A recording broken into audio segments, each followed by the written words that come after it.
Hello everyone, welcome to this course. In this course, we are going to have an introduction to numeric data types in Python.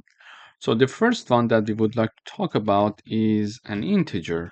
So an integer means a whole number with no decimal points. It means, for example, number 1, number 10, number 20. Any numbers with no decimal point, they are integers.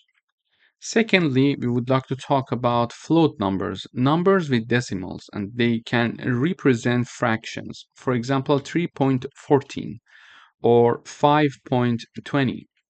These numbers are float numbers. In order to declare numbers and assign them to a variable in Python, we simply write down the name of the variable, an equals sign, and then we are assigning a number to that variable. So for example, here I am initializing a variable called x, and I'm assigning number 10 to this x variable. And here also I am initializing one variable called y, and I'm assigning 3.14 to y. So based on our definition of integers and floats, we understand that x is an integer variable because an integer value is assigned to it, and y is a float variable because a float variable value is assigned to it.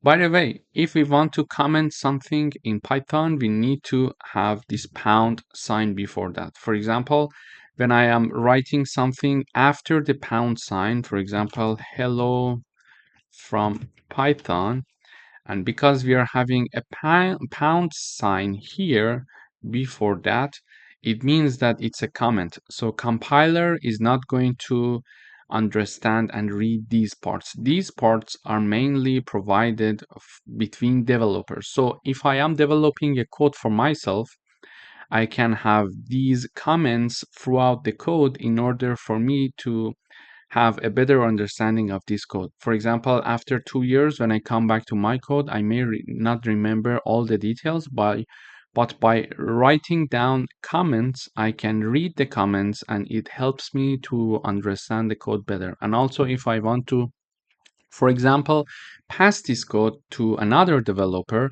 that developer can understand my code better if I'm having some comments in the code. So all these parts that are shown in green are comments, and compiler has nothing to do with them.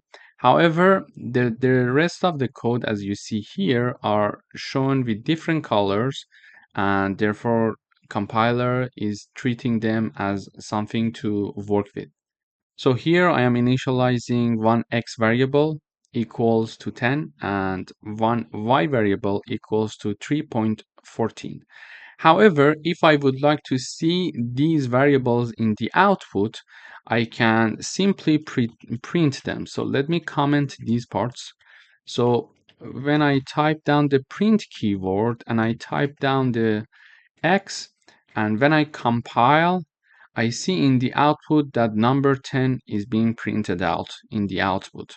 So basically, I'm telling the compiler to print the variable x value for me in the output, and it is showing me the variable value. And if I want to print y, I type down the keyword, and within parentheses, I'm typing down the data type, the name of the variable, sorry, and it is going to print that. So when I compile again, I see 10 and 3.14, which are the values for x and y respectively. But when I see this, maybe it would be nice to have some explanation.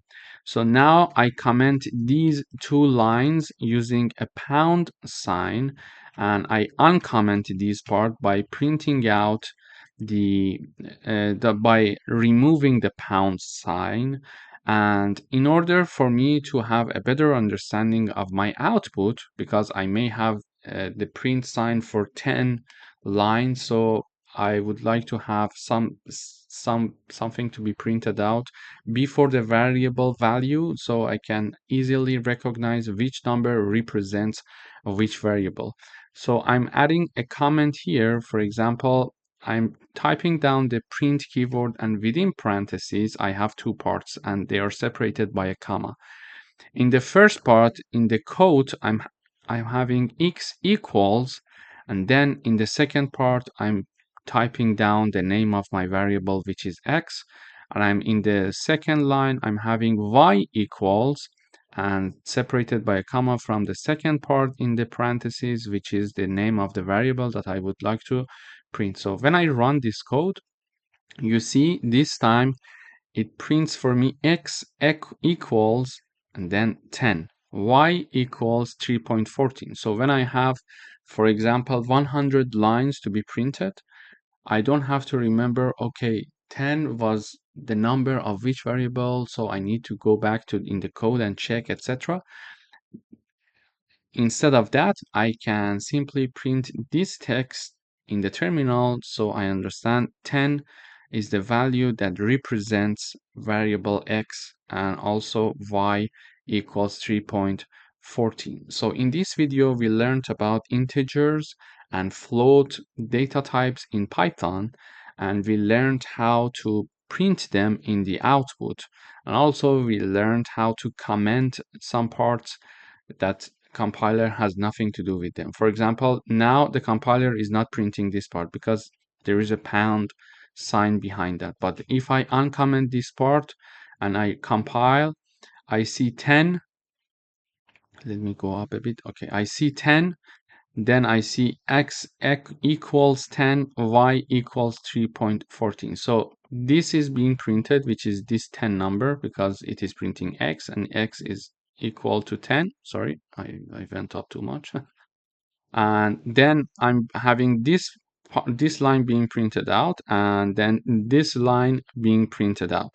But this line is not being printed out because there is a pound sign there. So if I remove the pound sign and I compile, I see that now I see that 3.14 is now being also printed out in the output.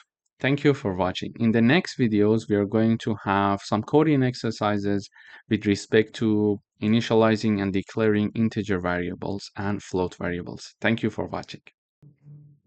Hello everyone, welcome to this lecture. In this lecture, we are going to talk about strings. So a string is a sequence of characters enclosed in quotes. A string can include letters, numbers, symbols, or spaces. So in order to initialize one string, I am giving it a name r equals, and in quotes, I'm having the string that I want. It is, for example, in this case, Reza Shahin. So a variable r is assigned a string, and this string is Reza Shahin. I can have another string, for example, it could be hello world. So this is my second string, and I can also print x for myself. So when I run the code, I see that first I'm printing the string r, which is Reza Shahin, and then I'm printing x variable, which is another string, and it is hello world, and hello world is being printed out here. As you see, also the space between these two words are included. So basically, whatever that is included between the quotes is going to be considered in the string.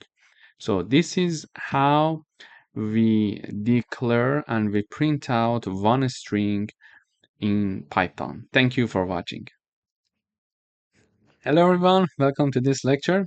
In today's video, we are going to work with type checking. So we can have different types of variables, for example, integers or floats. In this case, I'm declaring x equals 10, y equals to 3.14. But however, what would happen if I want to know exactly their type to be explicitly mentioned in the output? To do that, we need to use the type function. Okay, so in order to know the data type of x and data type of y, I'm going to use the print keyword, and within parentheses, I'm going to use the type function. Type we use the type keyword, and then I'm having the variable in the parentheses that I want to know the type of. So here, when I run the code, we see that class int and class float is being printed here. It means that the first one is, which is x, is an integer, and the second one, which is y, is a float data type. So basically, we used to use the print function like this. So it was going to print out the x for us. Okay. So now I'm using this function, type function, to know the type of my variable. And which variable? Okay, I want to know the type of x variable, or I want to know the type of y variable. Okay, this is how we can ask the compiler to give us the variable type of different variables. Thank you for watching. Hello everyone, welcome back. In today's video, we are going to again talk about type conversion. Previously, we learned that we can use, for example, int function or float function to convert any other types of variables to an integer or to a float. Here, I'm printing out the variables like this. So I'm having the print keyword, and within parentheses, I'm having float 5. Within parentheses, I'm having 5. So I would like number 5 to be printed out as a float number. And also, I would like to print out the value 3.14 to be printed out as an integer. So when I run this code, I see this output. So number 5 is being printed out like this, like 5.0. It is being printed out with 10 decimal, so it is now a float number. And also the number 3.14, which was originally a float number, is now being printed out only 3. So we converted it into an integer. How? Using this int function. So we put the 3.14 number in the parentheses of integer function, and it is going to basically removes the decimal part and only keep this part, which is going to be an integer in the output. So in this video, we reviewed how we can have a type conversion. We could also have, for example, x equals 5.45 and then print. And in this part, we could have, for example, int and x. So x is a variable equals 5.45. So it's a float variable. Okay. So it's a float variable. And now I'm going to convert it to an integer. How? I'm printing out the value of variable x that is converted to an integer. So I'm having a print keyword and then 2 parentheses, and within the parentheses, I'm having the int function and 1 parenthesis. And in the parentheses of int, I'm having the name of the variable x. So when I run this code now, we see that 5 is being printed out. Why? Because it was originally a float number, 5.45, and this decimal part is being removed, and only this integer part is being kept. So in the output, we are having the number 5 here. Thank you for watching. Hello everyone, welcome to this lecture. In this video, we are going to talk about arithmetic operators. So we are going to discuss addition, subtraction, multiplication, and division. In order to do that, we can have the print keyword, and in the parentheses, we can have the numbers, for example, 5 plus 3 or 10 divided by 4. I run the code now. We see the output 5 plus 3, the output is 8. And we are having 10 divided by 4. The output is 2.5. We could also have this message being shown. So for example, sum of 5 and 3 is this message being shown out. And we could also have the division of 10 by 4 is, so if I have this message, it's more clear in the output to understand the 8 came from where. Okay, the sum of 5 and 3 is 8. The division of 10 by 4 is 2.5, okay? And another way to have these is like this. So x equals 10, for example, y equals 4. Let me just choose another number. So y equals 4. Now I could have, for example, z equals x plus y, h equals x minus y, for example. We could have, for example, q equals x multiplied by y, and w equals x divided by y. And then I could print out their values. So let me use this keyword. So I can have this. The first one is z, then h, q, and w. And I could have the message, the sum of x and y.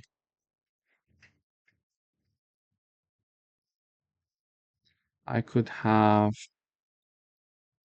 this sorry, I forgot the code.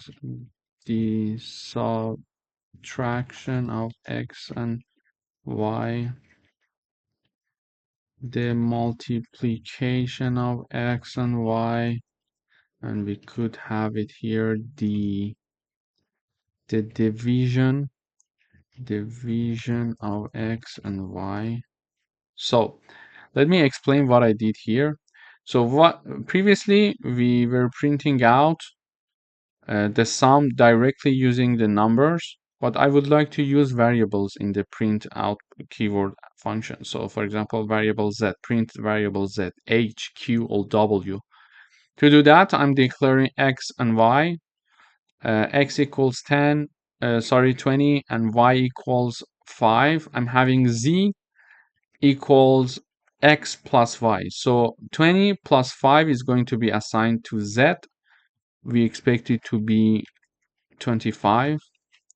And then I'm having x minus y is assigned to a variable named h. So 20 minus 5, we expect it would be 15, and x multiplied by y, its value is assigned to q, and we expect to see 100 here, and also x divided by 5, the output we expect it to be 4, is assigned to w. And we are going to print the sum of x and y, and we are going to print x, which is this part. Then the subtraction of x and y, which is this part, we're going to print h. We're going to print q to be the multiplication of x and y, and w to be x divided by y. So when I run this code, so let me print out, let me comment this part so we don't see them in the output. So we are having the sum of x and y, 25, which we expected here. The subtraction of x and y, which is 15, 15 is here. The multiplication of x and y is 100. And then the division of x and y, 4. So we see that here we could do some arithmetic operations using variables and direct numbers here. So this is basically how we do mathematical operations in Python. And it's a very good example, I think, for you to start coding as of these videos that we just started, because it would be nice to start coding and get used to the syntaxes and start to see if you're making any mistakes or not. And if you're making any mistakes, check your code with the code that I'm providing for you, and you will understand where the error comes from, and then you can improve from there. So I would suggest you to start coding right away so you get used to all the syntaxes. Thank you for watching. Hello everyone, welcome to this lecture. In this video, we are going to talk about modulus operator. To do that, we are having this sign here. So if we are going to calculate the remainder when one number is divided by another. So modulus operator is going to gives us and finds us the remainder of a division of one variable by another variable. So let me give you an example. For example, here I'm saying that the remainder of 10 divided by 3. And then I'm using this modulus operator here. So 10, when 10 is divided by 3, the remainder is going to be calculated using this operator, and we expect to see the output 1, because if you do the division, you see the remainder will be 1. However, the output of the division of 10 divided by 3 is calculated like this. So we are going to have 10 slash 3. I'm going to repeat. If you're going to calculate the remainder of 10 divided by 3, it is going to be handled by modulus operator. But if you want to know the output of when 10 is divided by 3, you're going to use the slash sign here. Okay, another example is here. So x equals 20, y is 10. I'm having this x modulus y or x modula y. So their result is being assigned to z. Basically, this part of the code is going to do the following. So x is divided by y, and their remainder is going to be calculated using this part of the code, and it is going to be assigned to z. And here we are printing out the remainder of x divided by y is z. So z is going to be printed out here. And we are having the output of division of x by y is going to be assigned to h, and h is going to be printed out here. So when I run the code, we see the remainder of 10 divided by 3 is 1, which is this part. Okay, if you do the calculation, you will see that the remainder is 1. So when 10 is divided by 3, the output is this number, 3 point something, 3.33, for example. And here I'm having two variables, and if x divided by y, their remainder will be 0, because z is shown here. Okay, why? Because they are divisible. So 20 is divisible by 10, so their remainder will be 0. And finally, we are having the output of division of x by y to be assigned to h, and h is printed out here. So the output of 20 divided by 10 is 2. So basically in this video, we learned how to use modulus operator, and we distinguished the difference between modulus operator and division. So modulus operator is going to find us the remainder when one number is divided by another, but division is going to use the slash sign, and it is going to give us the output when one number is divided by another. Thank you for watching. Hello everyone, welcome back. In today's video, we are going to work with floor division. So floor division is going to round down to the nearest whole number. For example, when I have 10 divided by 3, and using the floor division, the output is 3. However, if I have the print 10 divided by 3, we see the output, and it is 3.33, for example. Okay, so to do the division, we are going to use the slash sign, but if we want to have floor division, we are going to have slash slash, so double slashes. Basically, this floor division is going to round down to the nearest whole number, to the nearest integer value. So you see that 10 is divided by 3 is 3.33. So it is 3.33, and it is rounded down to 3 now because we see the output here. Okay, so in order to give you another example, we could have like 11, and we could have, for example, I don't know, for example, 3, and we could have the output x divided by y, and then print the x floor division by y. So if I have this, they're having the same value. I wanted to have another number, but it's okay. So let me have it like 20, like 3. Okay, so x is 23, y is 3. So when I print the x divided by y, we are having the number 7.66. However, when I have the floor division of x by y, I'm having the number 7.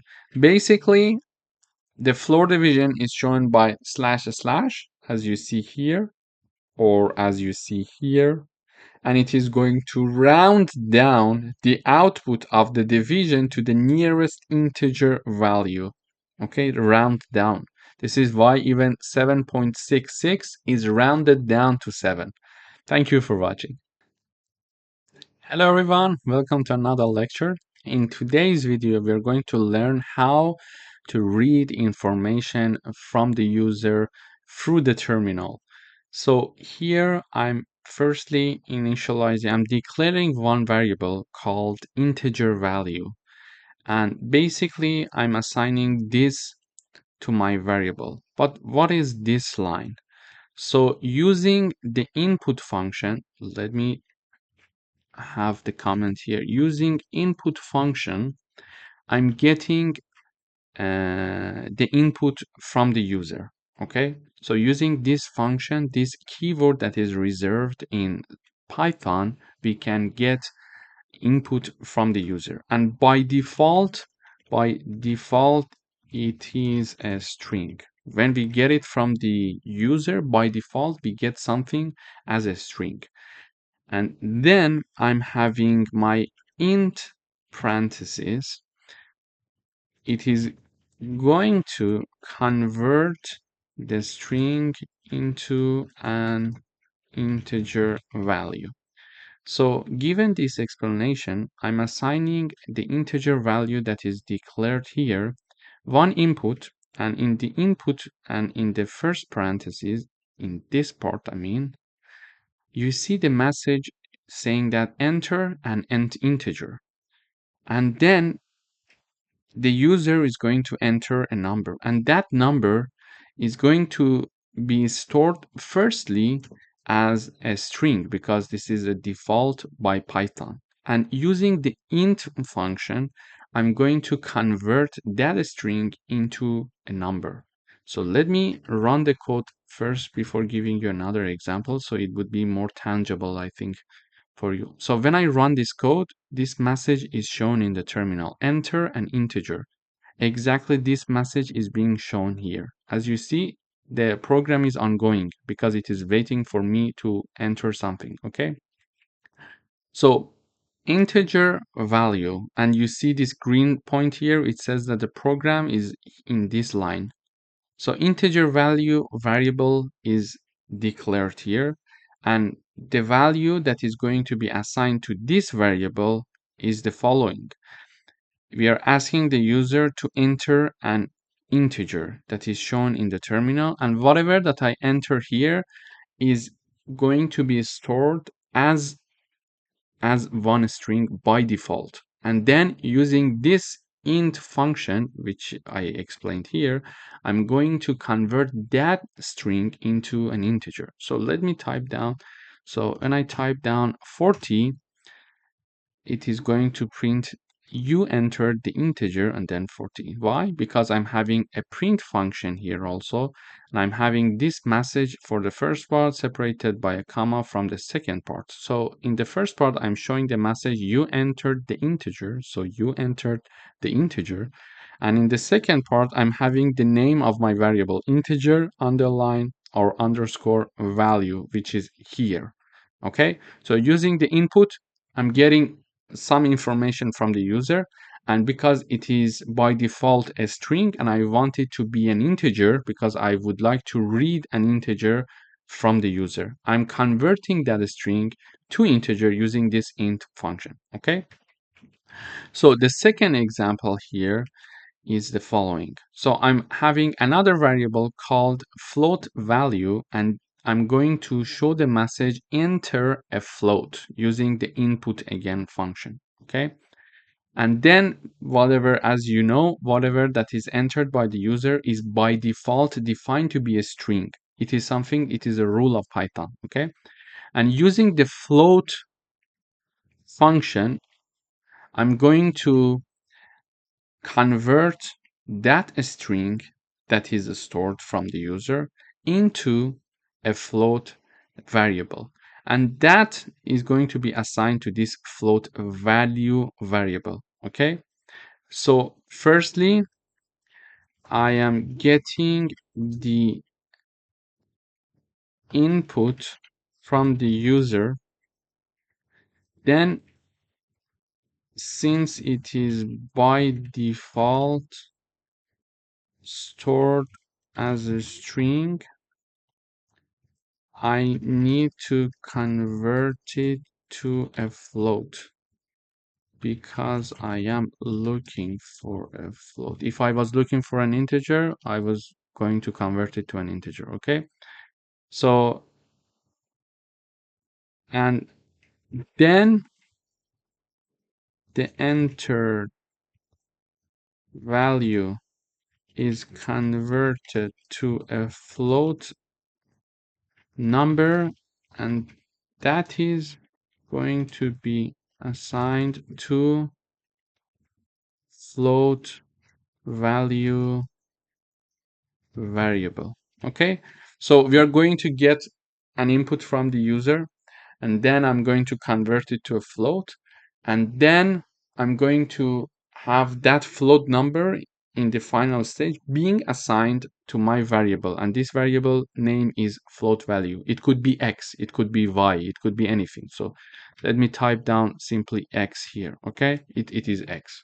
So x equals this, and then I'm printing out using the print function keyword. I'm printing out you entered the float and a comma and then x. So when I run this code now, it asks me for an integer. I enter 12 and it says you entered the integer 12. Okay, and now it is asking enter a float. I'm saying 3.16, and it is mentioning that you entered the float 3.16.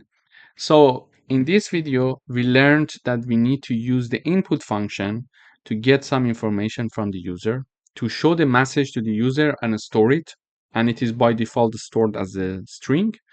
If we want to have an integer, we need to convert it to an integer. If we want to have a float, we need to convert it to a float because by default it is a string.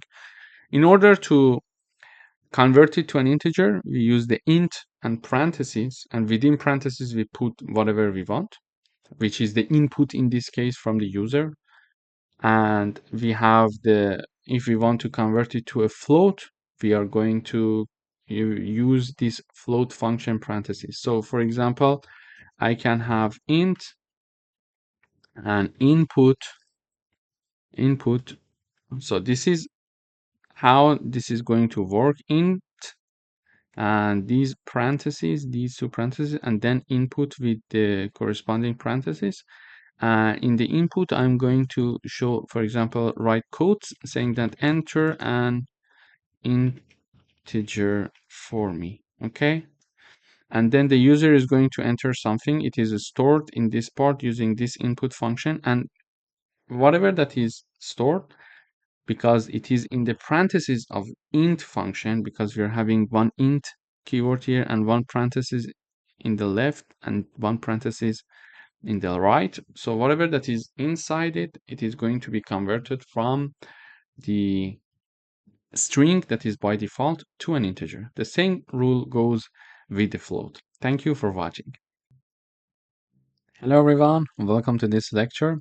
In this section, we're going to talk about Boolean data types in Python. So a Boolean is a data type that represents one of two values, either true or false. And these values are often used in decision making, logical comparison, and control flow. And in Python, Booleans are case sensitive. It means that when we would like to write them down, we need to use an uppercase first letter. For example, we don't have to write them like this. It's not correct.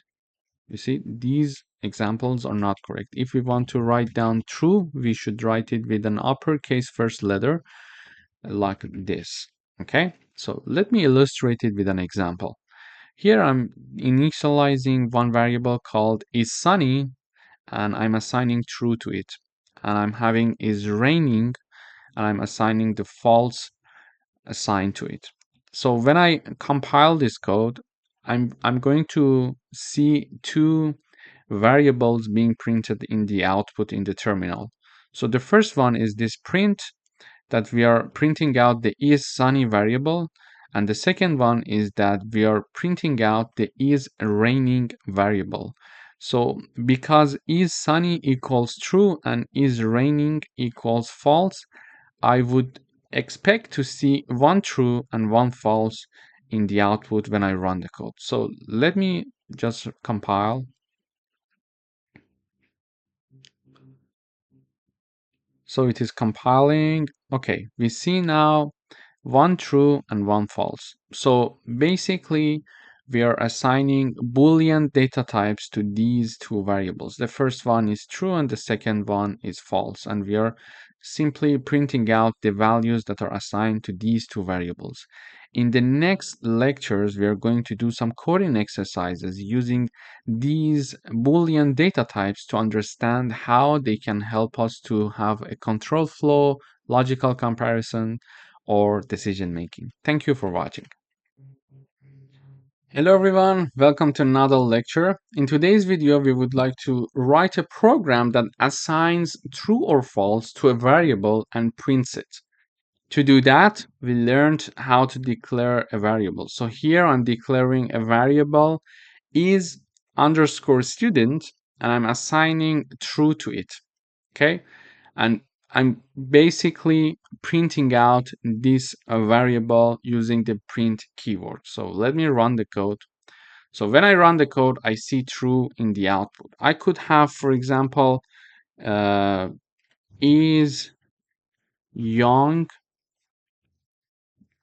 equal false. And now here I am assigning a variable that is called, I'm declaring a variable that is called is young, and I'm assigning false to is young, meaning that it's not young, for example, or the person is not young.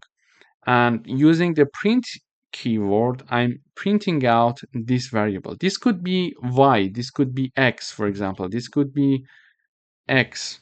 It's just the name that we give to our variable. So when I run the code, it's false. We see how we can declare and initialize a variable and assign true or false to it and print its value in the terminal in the output.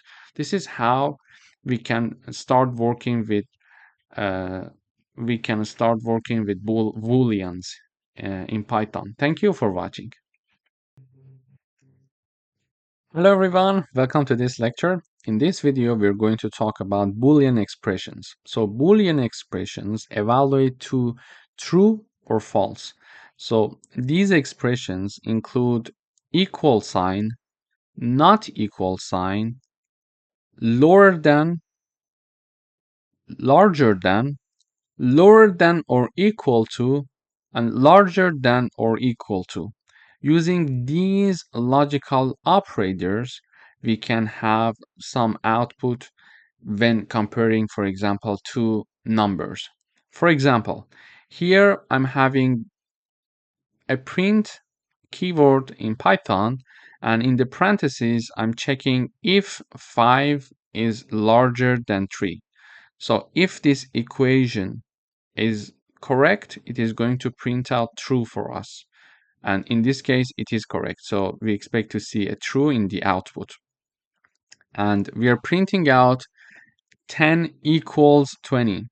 This is not correct. Mathematically speaking, this is not correct. So we expect to see false in the output. And 7 is lower than or equal to 7. And this is also true mathematically speaking. Therefore, we expect to see true in the output. So let me first run this code by commenting these lines. So we are going to talk about these three first. So here I see true, false, and true. The first one, 5 is larger than 3. This is true. So we're having the true in the output. 10 equals 20. It is false because it doesn't make sense. And 7 is lower than or equal to 7. And it is true as well. So we're having the true being printed out in the output. So this is how comparison works in using Boolean expressions, and these are the signs. I'm going to repeat them one more time. So this is the sign for equal. So we are checking to see 10 equals 20 or not. Not equal, lower than, larger than, lower than or equal to, larger than or equal to. Moreover, we are going to discuss logical operators. So we are having and, or, and not. So let me comment these three lines and uncomment these three lines. So I am having the logical operators true and false. So if true and false are together and we are using and logical operator, the output should be and must be false, let's say. If there is an or, the output is true, and when we are saying not true, the output is the opposite, so it is false. So when we are having one true and one false, and we are using the and logical operator here, the answer is always false if we are having one false in the output. Let me illustrate it with another example. So here, if I have true and true, the output is true. If I have false and false, the output is false. So let me comment these two lines so we can compare these three first. So when we are having at least one false when using AND logical operator, the output is false. When both of them are true, the output is true. And when both of them are false, the output is obviously false. Okay? So, sorry, false. Okay? So this is how the AND logical operator is going to work. And even if the false is first and then we are having the true, here the output is again false because we are still having one false here. Okay, so let me run. Okay, so when we are using AND logical operator, if we at least have one false, the output is for sure false. If both of them are false, like this case, the output is false. And if both of them are true, the output is true. So the only possible option that the output is true is when we are having two truths using AND operator and logical operators. Okay, this is how logical operator is going to work using AND. Okay, so let me now comment these lines and talk about this line. So using OR operator, we are saying that if this one is true or the other one, okay?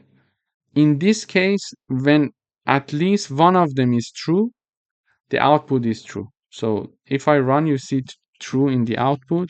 So for other cases, if I have true or true, print false or false.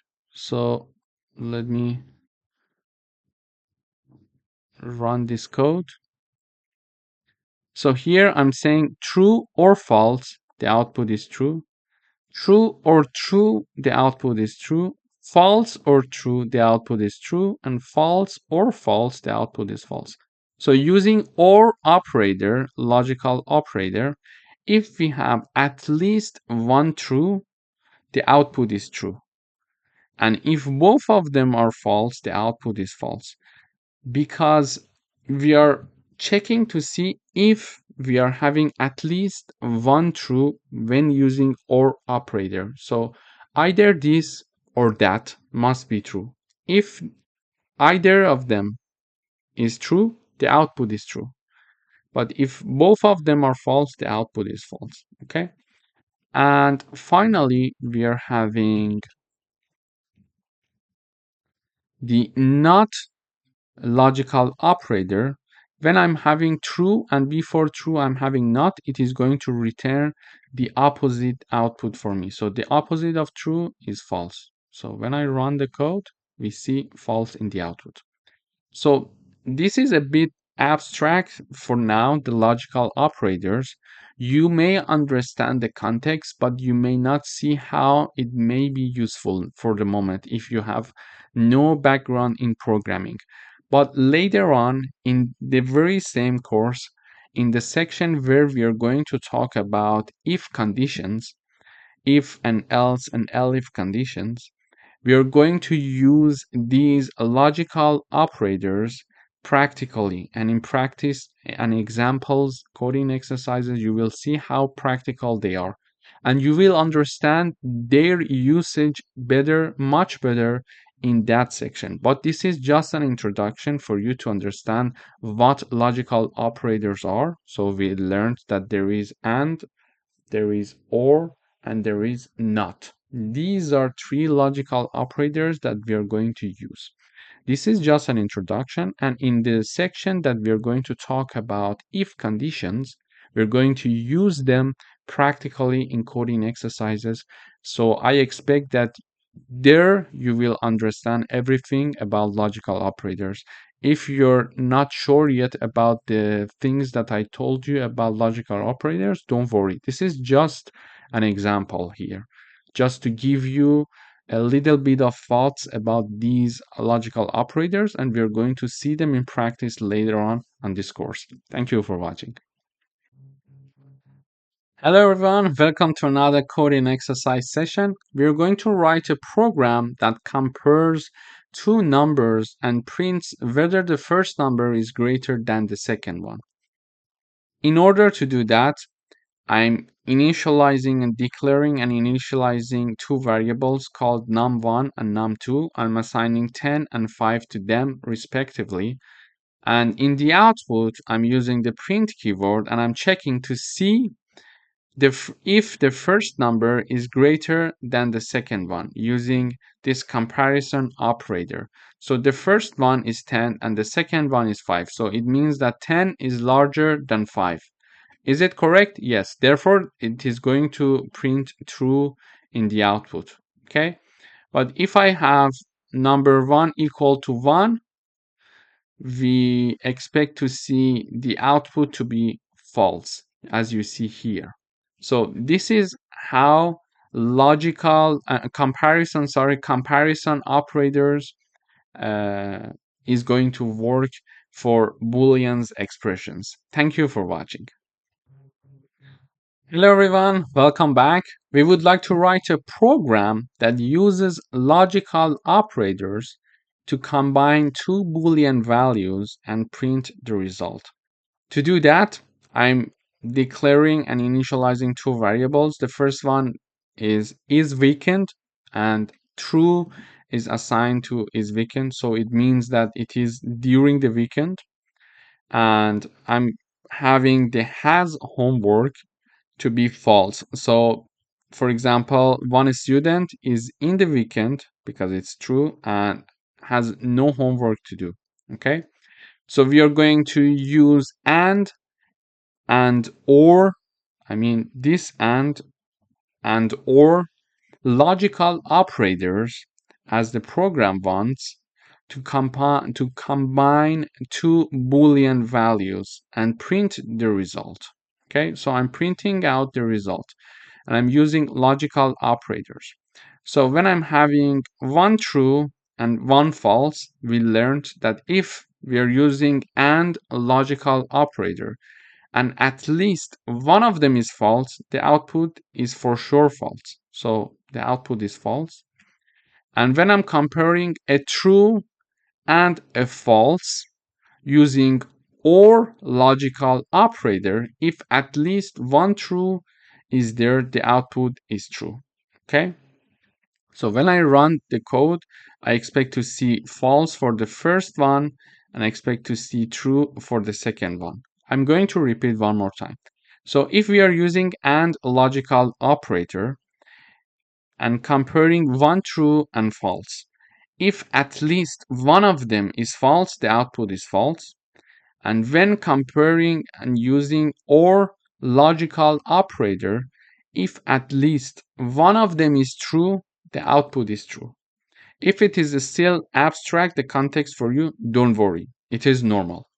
We are going to see practical examples of this to be more clear for you in sections that we are going to talk about if conditions.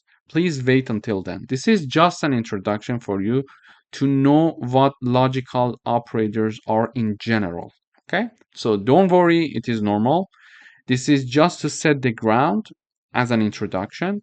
Then when I'm talking about if conditions, I'm not only I'm going to review these concepts, but also I'm going to provide you with practical examples so you see how how they work and what is the logic behind them. Thank you for watching. Wait until then. Hello everyone, welcome back. In today's video, we're going to talk about truthy and falsy values. So in Python, non-Boolean values can be treated as Booleans in certain contexts. For example, truthy values that evaluates to true. They are, for example, non-zero numbers or non-empty strings. On the other side, values that evaluate to false are zero or none or empty, for example, strings. If I want to illustrate an example, we can use the bool keyword and the parentheses. In the parentheses, I can type down non-zero numbers as I mentioned here. So a non-zero number would be treated as a truthy value. So if I type down 1, for example, it is a truthy value. So on the other side, if I type down bool and in the parentheses I put 0, which is this example here, we see that it's a falsy value. Also, if I have any string that is not an empty one, for example, I'm having bool and in the parentheses I would have Reza Shahin, for example. Okay, so this is considered to be one truthy value. But if I have a bool that contains an empty string, it is going to be considered as a falsy value. Okay, this is how non-Boolean values can be treated in certain contexts as Booleans in Python. So to illustrate this example, I'm going to print these examples. How to do that? We just put them in print parentheses. Okay, we use the print keyword and then the parentheses. So in the parentheses, I'm having bool and number 1. I expect to see true because it's a truthy value. Why it is a truthy value? Because it's a non-zero number and this is considered to be truthy value. And for this example that we're considering number 0, we expect to see false. Why? Because in the falsy value, we expect to see number 0. Here we have it. And in this example that we are having bool and the hello string in the quotes, I expect to see true in the output. Why? Because it's a non-empty string and it is considered to be truthy values, so it is going to print out true for us, and it's an empty string, so we expect to be falsy value. We expect to see false in the output because an empty string, as I showed here in an example, is a falsy value. So when I run the code, we see this one, number 1 is true. When we're running with 0, it is false. When we are having a non-empty string, it is true, and an empty string is false. Therefore, in this video, we learned about truthy and falsy values and how non-Boolean values can be treated as Booleans in certain contexts. We are going to discuss these types of non-Boolean values later on in the following sections in coding exercises. And I'm just providing the introductions to them. So later on, when I'm going to review them first and then provide you coding exercises and examples, you have some clear idea that what these things are. Thank you for watching. Hello everyone, welcome to this section. In this section, we're going to talk about strings. As previously mentioned, a string is a sequence of characters enclosed in either single quotes or double quotes. And by single quotes, I mean this one, this sign, okay? And double quotes, I mean this sign, okay? And strings are one of the most commonly used data types in Python. And for the strings, both single and double quotes can be used to define strings. So it's optional. We can just choose whatever that we want. And to include quotes inside a string, we can alternate the type of quotes or use escape sequence. Let me illustrate it with an example. Here I'm initializing a variable called name, and using a single quote, I'm assigning Alice to this name, and I'm printing out name using the print keyword in Python. Okay, and here I'm having the greeting variable, and I'm printing greeting using the print keyword. However, I'm using double quotes here. As you see, I'm using double quotes here, and in the output, as we will see in a few minutes, there is no difference between single quotes or double quotes. So it's totally optional. You can either use this or this, okay? But what if you want to include quotes inside a string? To do that, for example, I'm having a variable being initialized here called quote, and I'm printing out the quote here using this line. However, I'm having a single quote for the string itself. As you see, I start from in here, and this single quote ends here. And I'm having she said, comma, and I'm having quotes inside of a string saying that Python is amazing. Okay, so if I run the code, I will explain further other examples, but let me first run the code to show you the difference. So let me also comment these parts. So if I run, we see that in the output we have Alice, hello world. So Alice was declared and initialized using single quotes, and hello world was initialized using double quotes. So you see no difference in the output. They are both the same. So it's up to you. And when I mean to include quotes inside a string, I mean this. So we are printing out she said, comma, Python is amazing. So it's like a direct speech. So if we are going to have quotes sign here in a string, so this is our string and we are having the quotes here, okay? We can alternate the type of the quote. So because here I was using the single quote to initialize my string, then in order to include quotes in the string, like Python is amazing, to include that, I'm using double quotes. Okay, so you can alternate the type of the quotes. If you're initializing your string using a single quote, you can use double quotes when discussing a quotes in the string. Or if you're declaring and initializing your string using double quotes and you want to include quotes inside your string, you can use single quotes. Okay, so it's vice versa. After that, another way to do that, because we mentioned that either we can alternate the type of the code or use escape sequence. To do that, we can have, for example, she said, and have backslash backslash before the start of the code and after the start of the code, and we have backslash code sign and backslash code sign again here. So backslash code sign and backslash code sign, and inside that we provide our codes. Okay, so when I run this code, we see exactly the same output for this line, for this code, and escape codes in the output.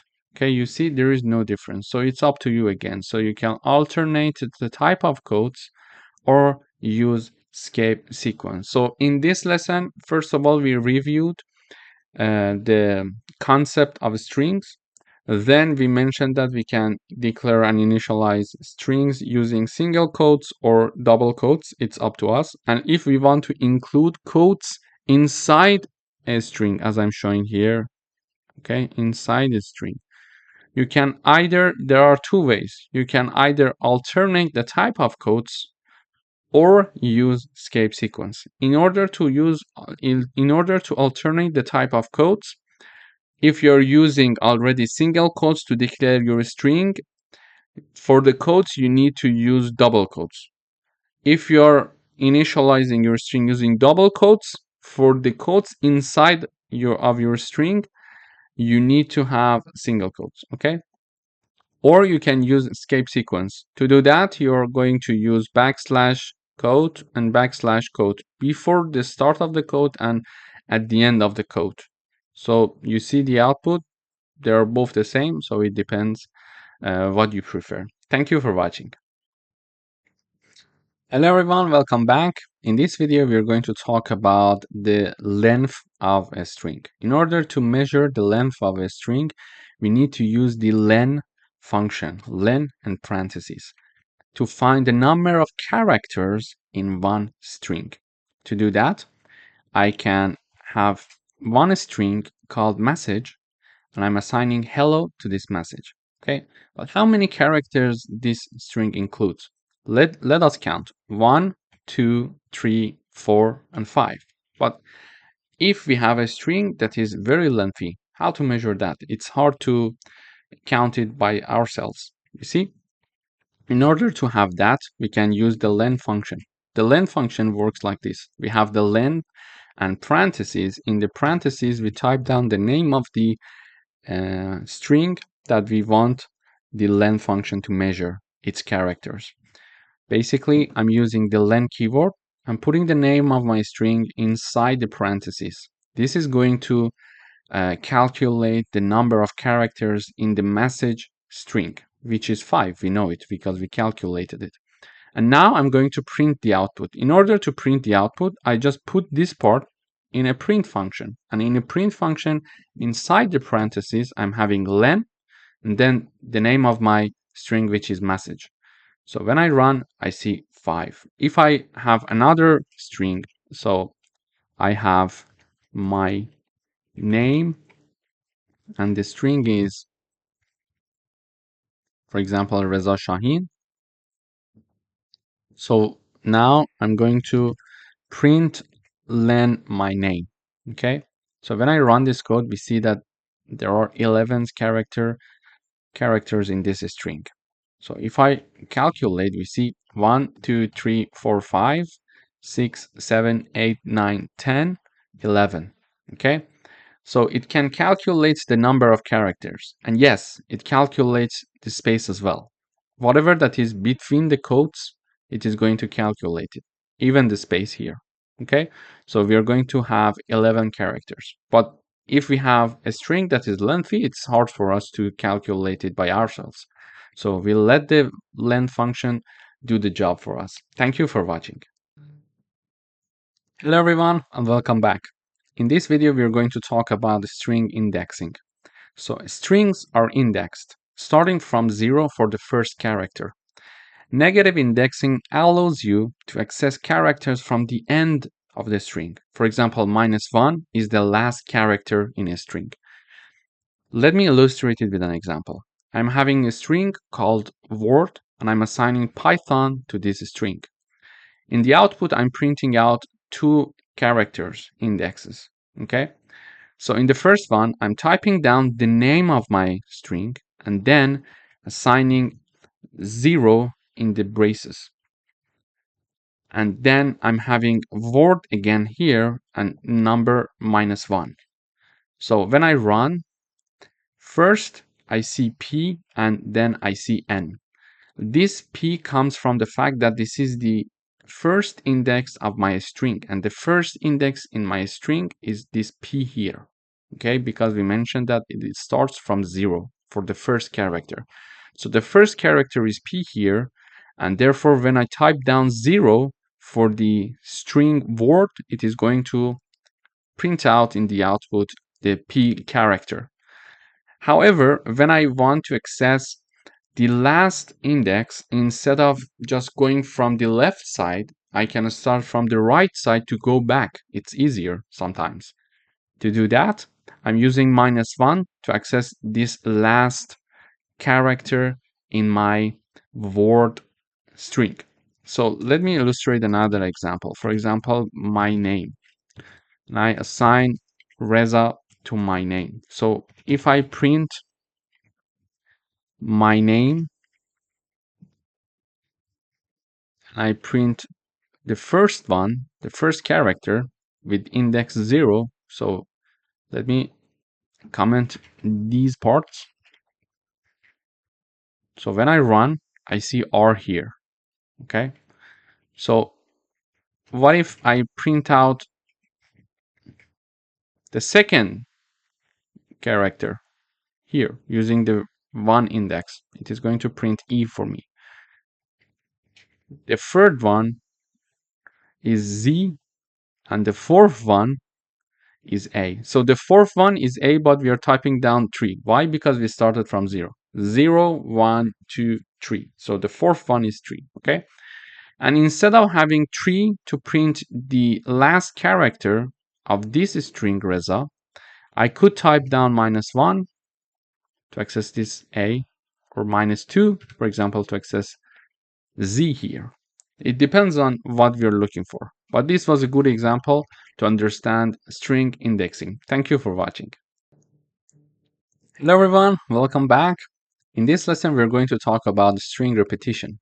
So repeating a string multiple times using star operator or multiplication sign. Okay, so I'm having the first string or variable called hi, and please note that there is one space after hi here. Okay, and I'm having the new variable being assigned the name of my first variable word times 3. Okay, then I'm printing out my repeated word.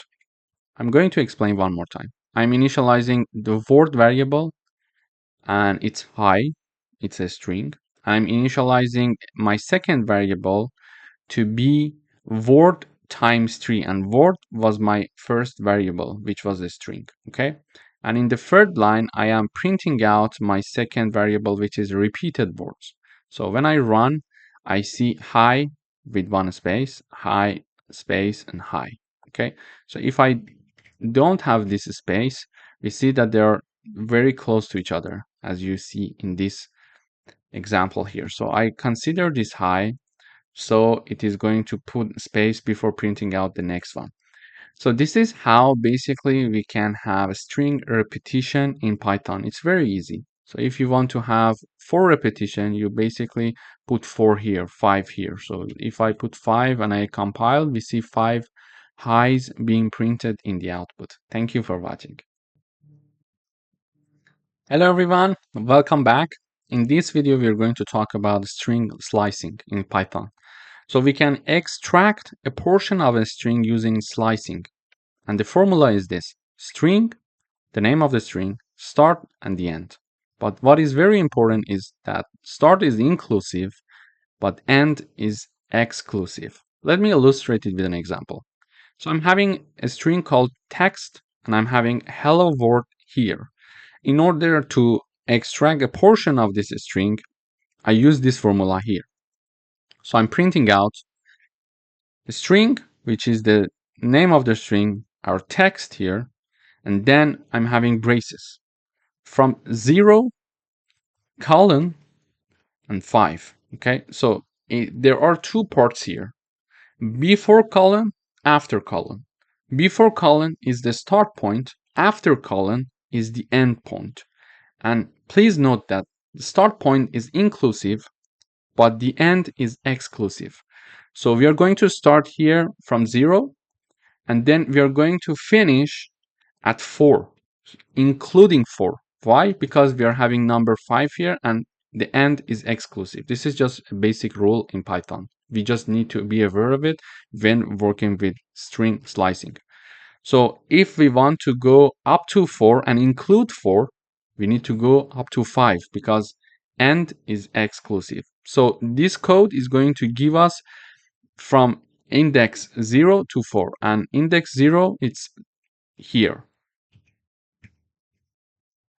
Okay, so index 0, index 1, index 2, index 3, and index 4.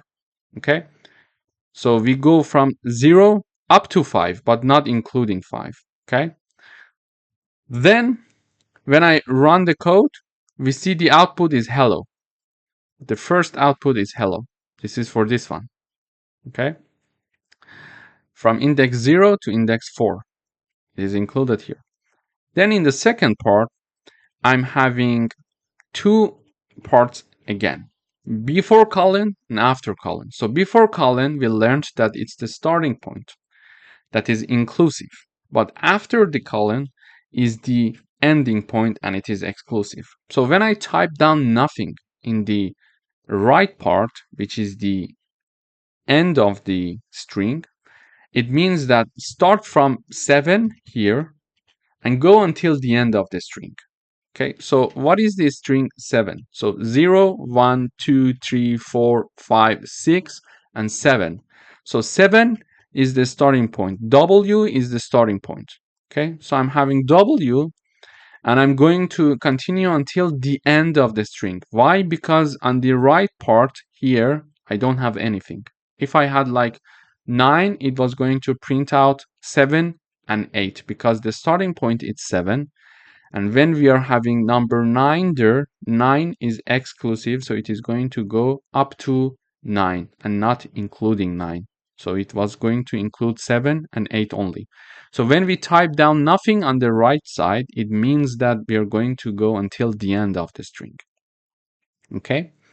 And again, here we are having the left side starting, the right side ending. I have nothing on the left side, meaning that start from the index 0 and go until up to string 4, including string 4.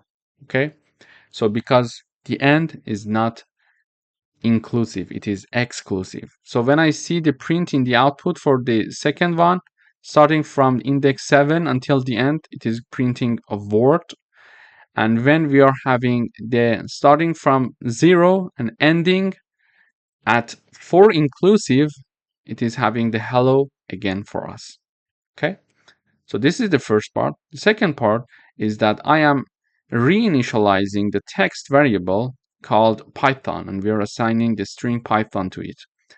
We can have the print of this string in the output for every second character. To do that, I'm having the name of the string, and then in the braces, we are going to have colon, colon, 2. It means that every second character. If you have colon, colon, 3, every third character it is going to print. So in the output, we see P, T, and O. So this is the P, and then it skip the Y, it is printing T, and then it skip H, and it is printing O. So every second character. This is how we're going to use it in a string. Colon, colon 2. So if I type down colon, colon 3 every third character. So let me rerun. So we see P and H.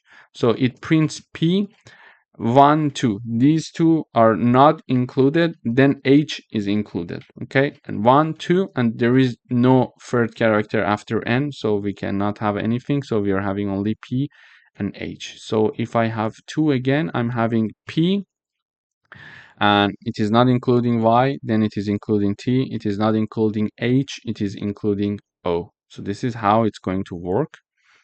And then in order to have the reverse of our string, we are going to have colon colon -1.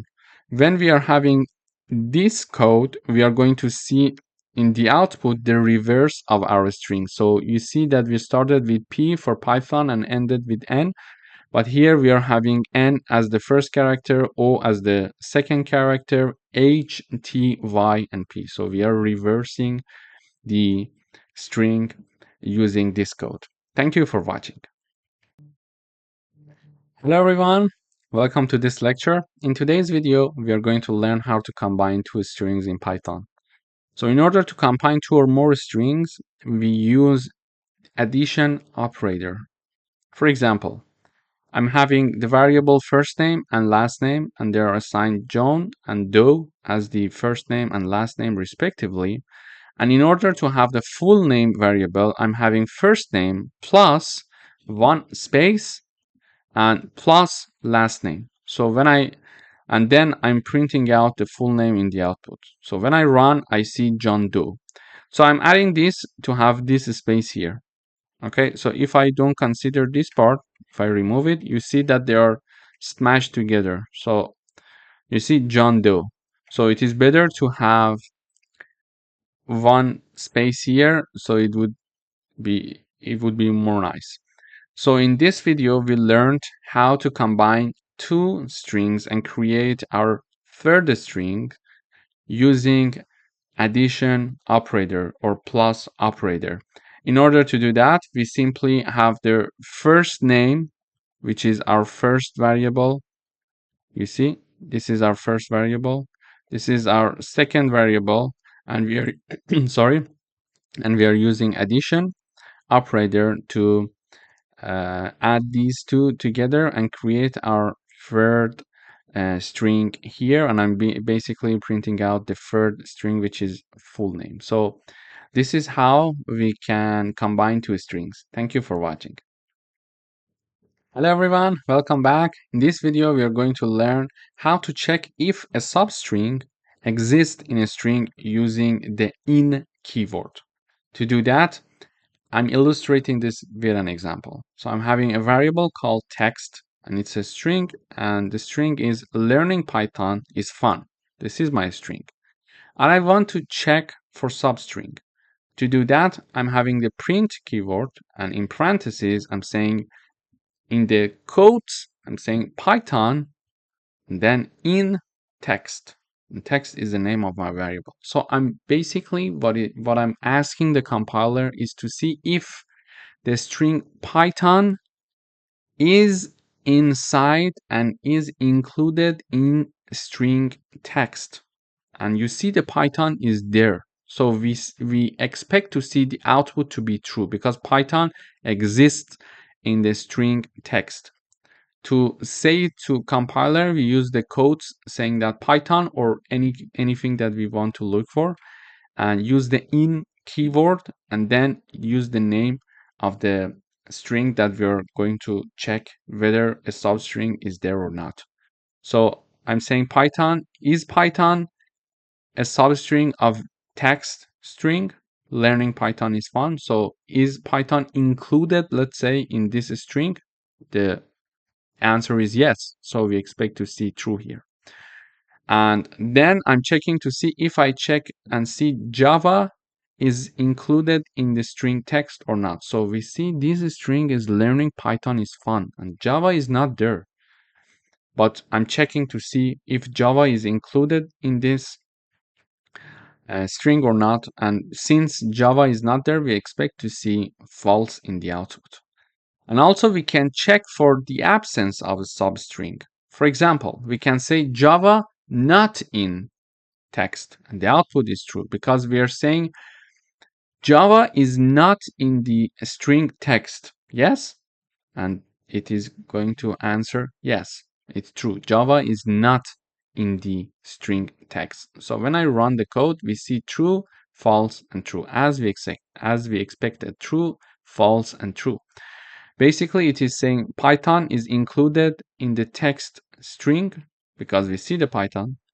Then Java is not included in the text string because Java is not there. You see no Java there, yeah? And then we are saying, okay, I think Java is not in the string text. Am I right? It says yes, you're right. So it is printing out true in the output. So this is how we can very easily check to see if a substring exists in a string using the in or not in keyword. Thank you for watching. Hello everyone, welcome back.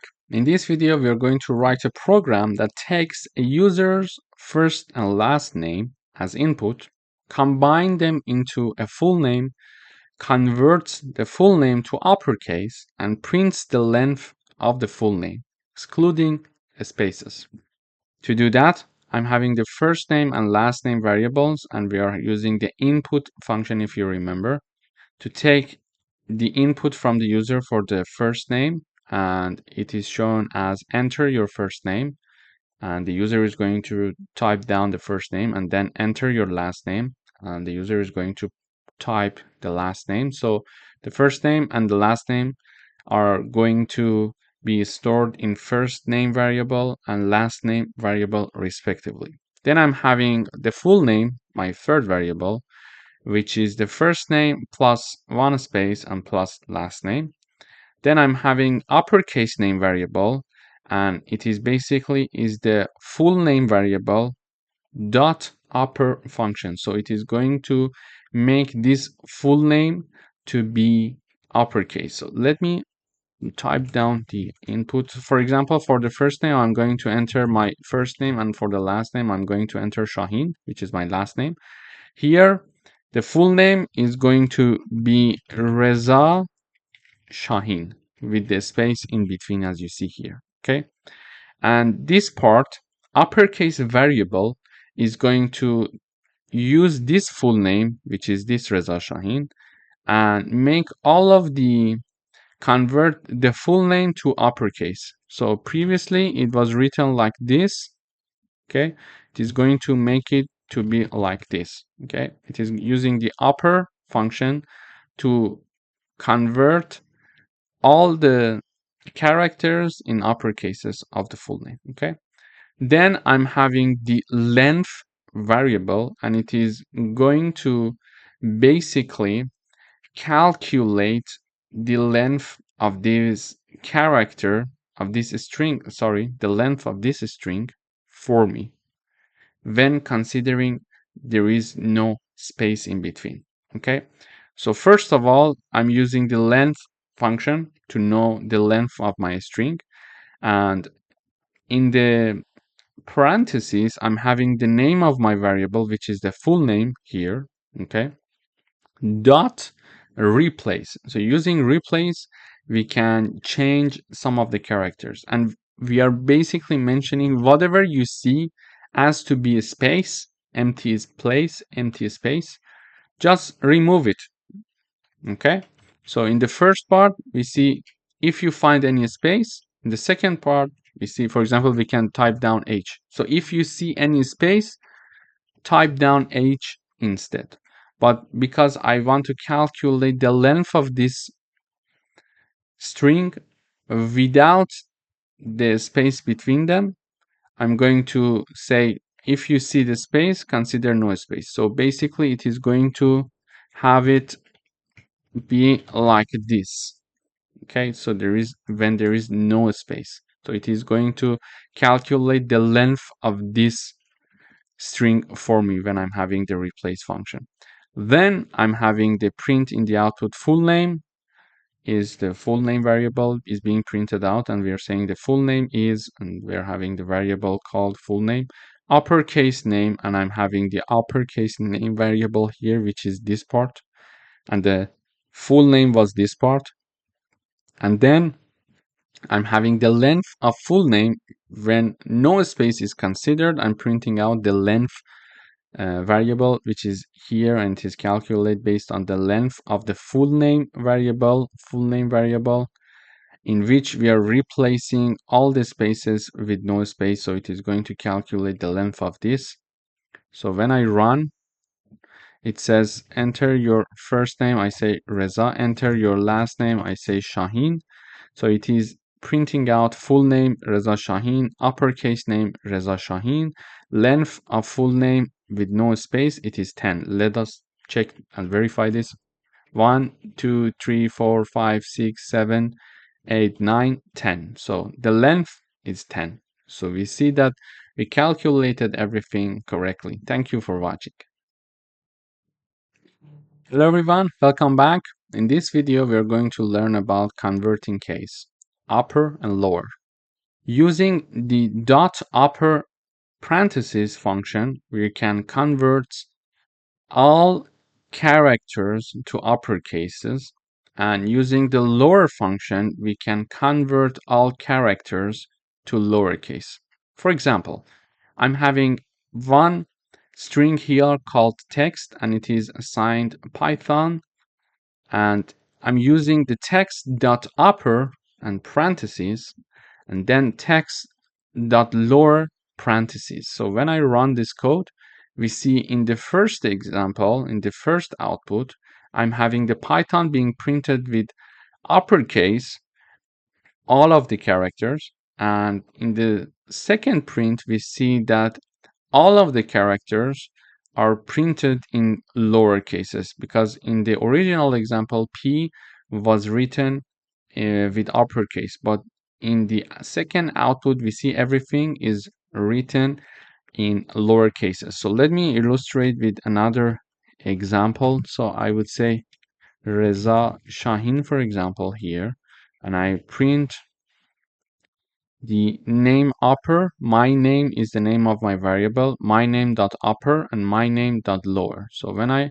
run the code, we see that in the first print, everything, all of the characters are in uppercase, and in the last print, we see that all the characters are shown in lowercase. So this is basically how we can convert cases in Python. Thank you. Hello everyone, welcome to another lecture. In today's video, we are going to learn about the replace function in Python. So I'm having one string called text, and it is assigned the hello string. Then I'm having a new variable called new text, and I'm going to use the replace function. So I'm saying that new text equals text, exactly the first one, but I would like to replace H with J. So wherever you see H in the text string, replace it with J. And I'm printing text and new text in the output. So when I run, we see the text is being printed out in the output with no changes. So hello is printed because text is hello and text was assigned hello. But when I'm printing out the new text, it is printing out Jello for me. Why? Because I said new text, this is the new variable, equals text dot replace H and J. So I want the new text to be text, but wherever you see H, replace it with J. So it is going to print out Jello for me because there is one H, and this H is going to be replaced by J. So we are having Jello here. Okay. In order to use the replace function, we type down the name of the original variable dot the replace keyword, and within parentheses there are two parts, before the comma and after the comma. Before the comma, we type down whatever we want to change, and after the comma, we are going to type the replacement of whatever we want to change. So in this case, in this example, I wanted to replace H with J. So I type down H before comma, on the left side, and I type J on the right side after the comma. This is why the new text is now yellow. Thank you for watching. Hello everyone, welcome back. In today's video, we would like to ask the user to enter a string. And then we would like to check to see if that entered string starts with a specific character or not. For example, we're going to ask the user to enter a string. The user is going to enter, for example, Reza. Okay.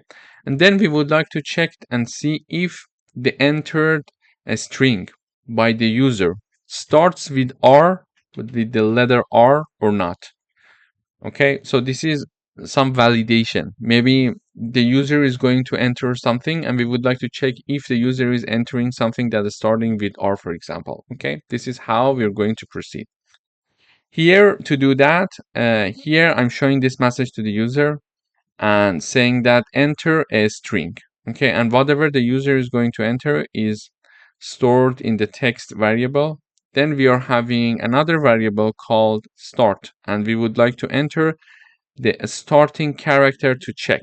Okay, so here I would say, for example, R, because I want to check if the input string by the user is starting with R or not. Okay, and whatever that we enter here is going to be assigned to start variable, and to check to see if a string starts with that specific character, we show this message first using the print function.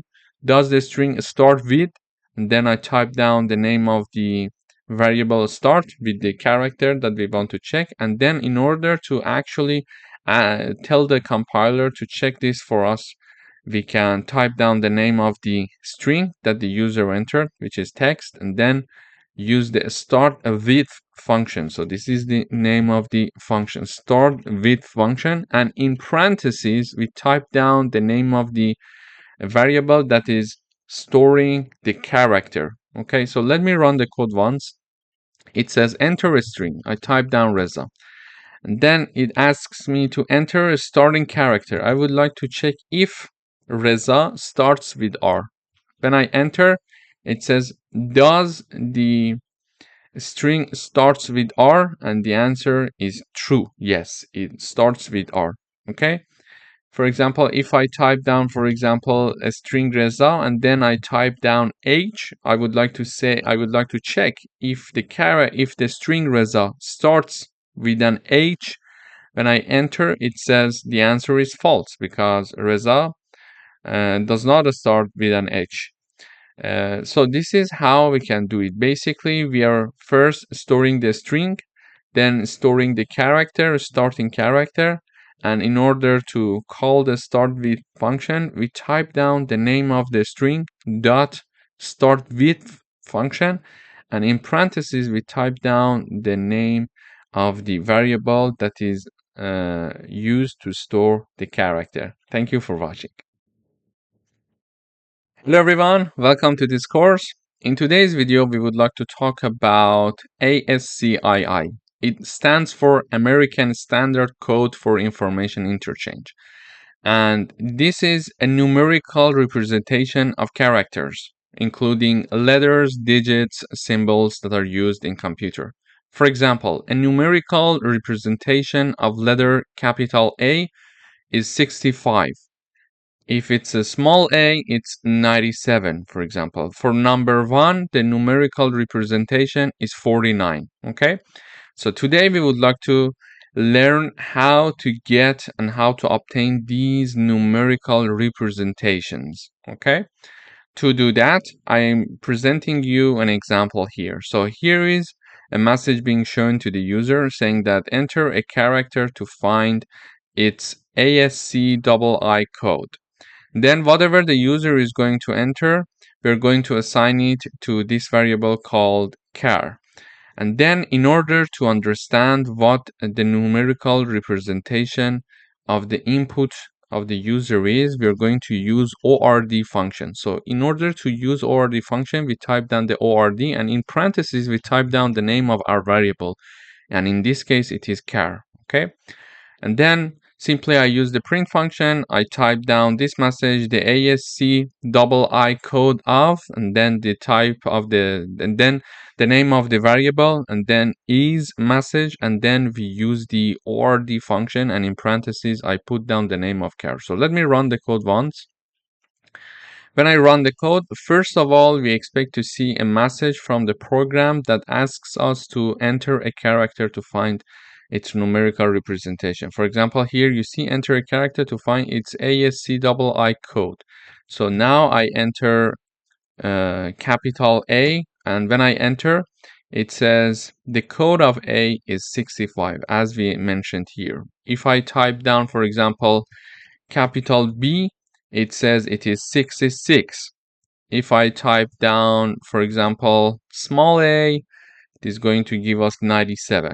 So this is how we can use the ORD function in order to find the numerical representation of characters. Thank you for watching. Hello everyone, welcome back. In today's video, we would like to write a program to find the smallest and largest character in a string using the min and max functions. So we are going to have an equivalent of numerical representation for each character. So each character has its numerical representation, and we learned that we can find it. Using the ORD function. Okay. So now we would like to enter one string and understand which character has the largest, let's say, numerical representation, and which character has the smallest numerical representation. Let me first run the code. It says enter a string to find its smallest and largest character. So I type down Reza, for example. It says smallest character is R and largest character is Z. Okay. So when I uncomment these parts, I am showing in the output the numerical representation of R, capital R, and small z. So when I run the code, I again type down Reza, and it says for R, the numerical representation is 82. However, for Z, it's 122. So the smallest character in the string Reza is R, is capital R, and the largest character is Z, based on their numerical representation. Okay, but how do we find that? In order to find it, we are showing this message to the user, enter a string to find its smallest and largest character. Then whatever the user is going to enter, we are assigning it to the variable called text. And in order to find the smallest character, I use the min function, and in parentheses, I type down the name of my variable. In order to find the largest character, I use the max function. I type down the name of my variable, which is text. And then here I'm using the print function to show this message, smallest character and largest character, and then using the min function and max function. Just remember to put this comma in between the message that we would like to be shown in the output, so the smallest character, and when we are calling the variable. When we are having this program, it is going to basically help us to find the smallest and largest character in a string based on ASC double I code. Thank you for watching. Hello everyone, welcome back. Today we would like to write a program to check if all characters in a string are lowercase or uppercase, and we are going to use isLower and isUpper functions. So when I run this code, it says enter a string. I type down, for example, Reza, and it says, is the string all lowercase? The answer is true, because all of them are indeed in lowercase. And the second part is that, is the string all uppercase? The output is false, because indeed it's not all uppercase. It's indeed all lowercase. How do we do it? So I use the input function to show this message to the user, enter a string. And then whatever the user is going to enter, it is going to be assigned to the text variable. Then using the isLower and isUpper function, we are checking this string to see if all characters in the string are lowercase or uppercase. To do that, first I type down the name of my variable, then put a dot, then I type down isLower with empty parentheses to check if all the characters are lowercase, and to check if all the characters are uppercase, we are going to simply type down the name of our variable and then dot and type down the is upper to check if all the characters in the string are in uppercase or not. So when I run the code one more time, this time I type down Reza with capital letters, so uppercase. It says, is the string all lowercase? False. Why? The reason is very simple. This is all in uppercase. And is the string all uppercase? And it is true. So the answer is true. Basically, in Python, we can use the isLower and isUpper functions to help us to find if all the characters in a string are lowercase or uppercase. Thank you for watching. Hello everyone, welcome back. In today's video, we would like to write a program that checks if the characters in a string are numeric. And we can do it using the isDigit function. Let me run the code. So it says enter a string to check if it's numeric. I type down Reza and the answer is the string numeric? The answer is false because it's not numeric, okay? So when I run the code one more time and I type down, for example, 1, 2, 3, 4, 5, and I enter, it says, is this string numeric? The answer is true. So how can we check that? First of all, I use the input function to show this message to the user, enter a string to check if it's numeric. Then we assign it to the text variable. After that, we are simply printing the output saying that is the string numeric? This is a message that we want to show. This is this one. Then put a comma to call the text variable using and also call the isDigit function. Sorry. So I type down the name of the variable, which is text dot isDigit function, and with empty parentheses. This isDigit function is going to check if this string text contains all characters are numeric or not. Okay, so even if I type down, for example, Reza 1, 2, 3, 4, 5, the answer is false. Why? Because it's not all numeric. It is going to check if all the characters in the string are numeric or not. So if I type down 1, 3, 5, 7, 9, for example, it says true because it has all its characters are in numeric view. So this is how we can use isDigit function to check if all the characters in a string are numeric. Thank you for watching.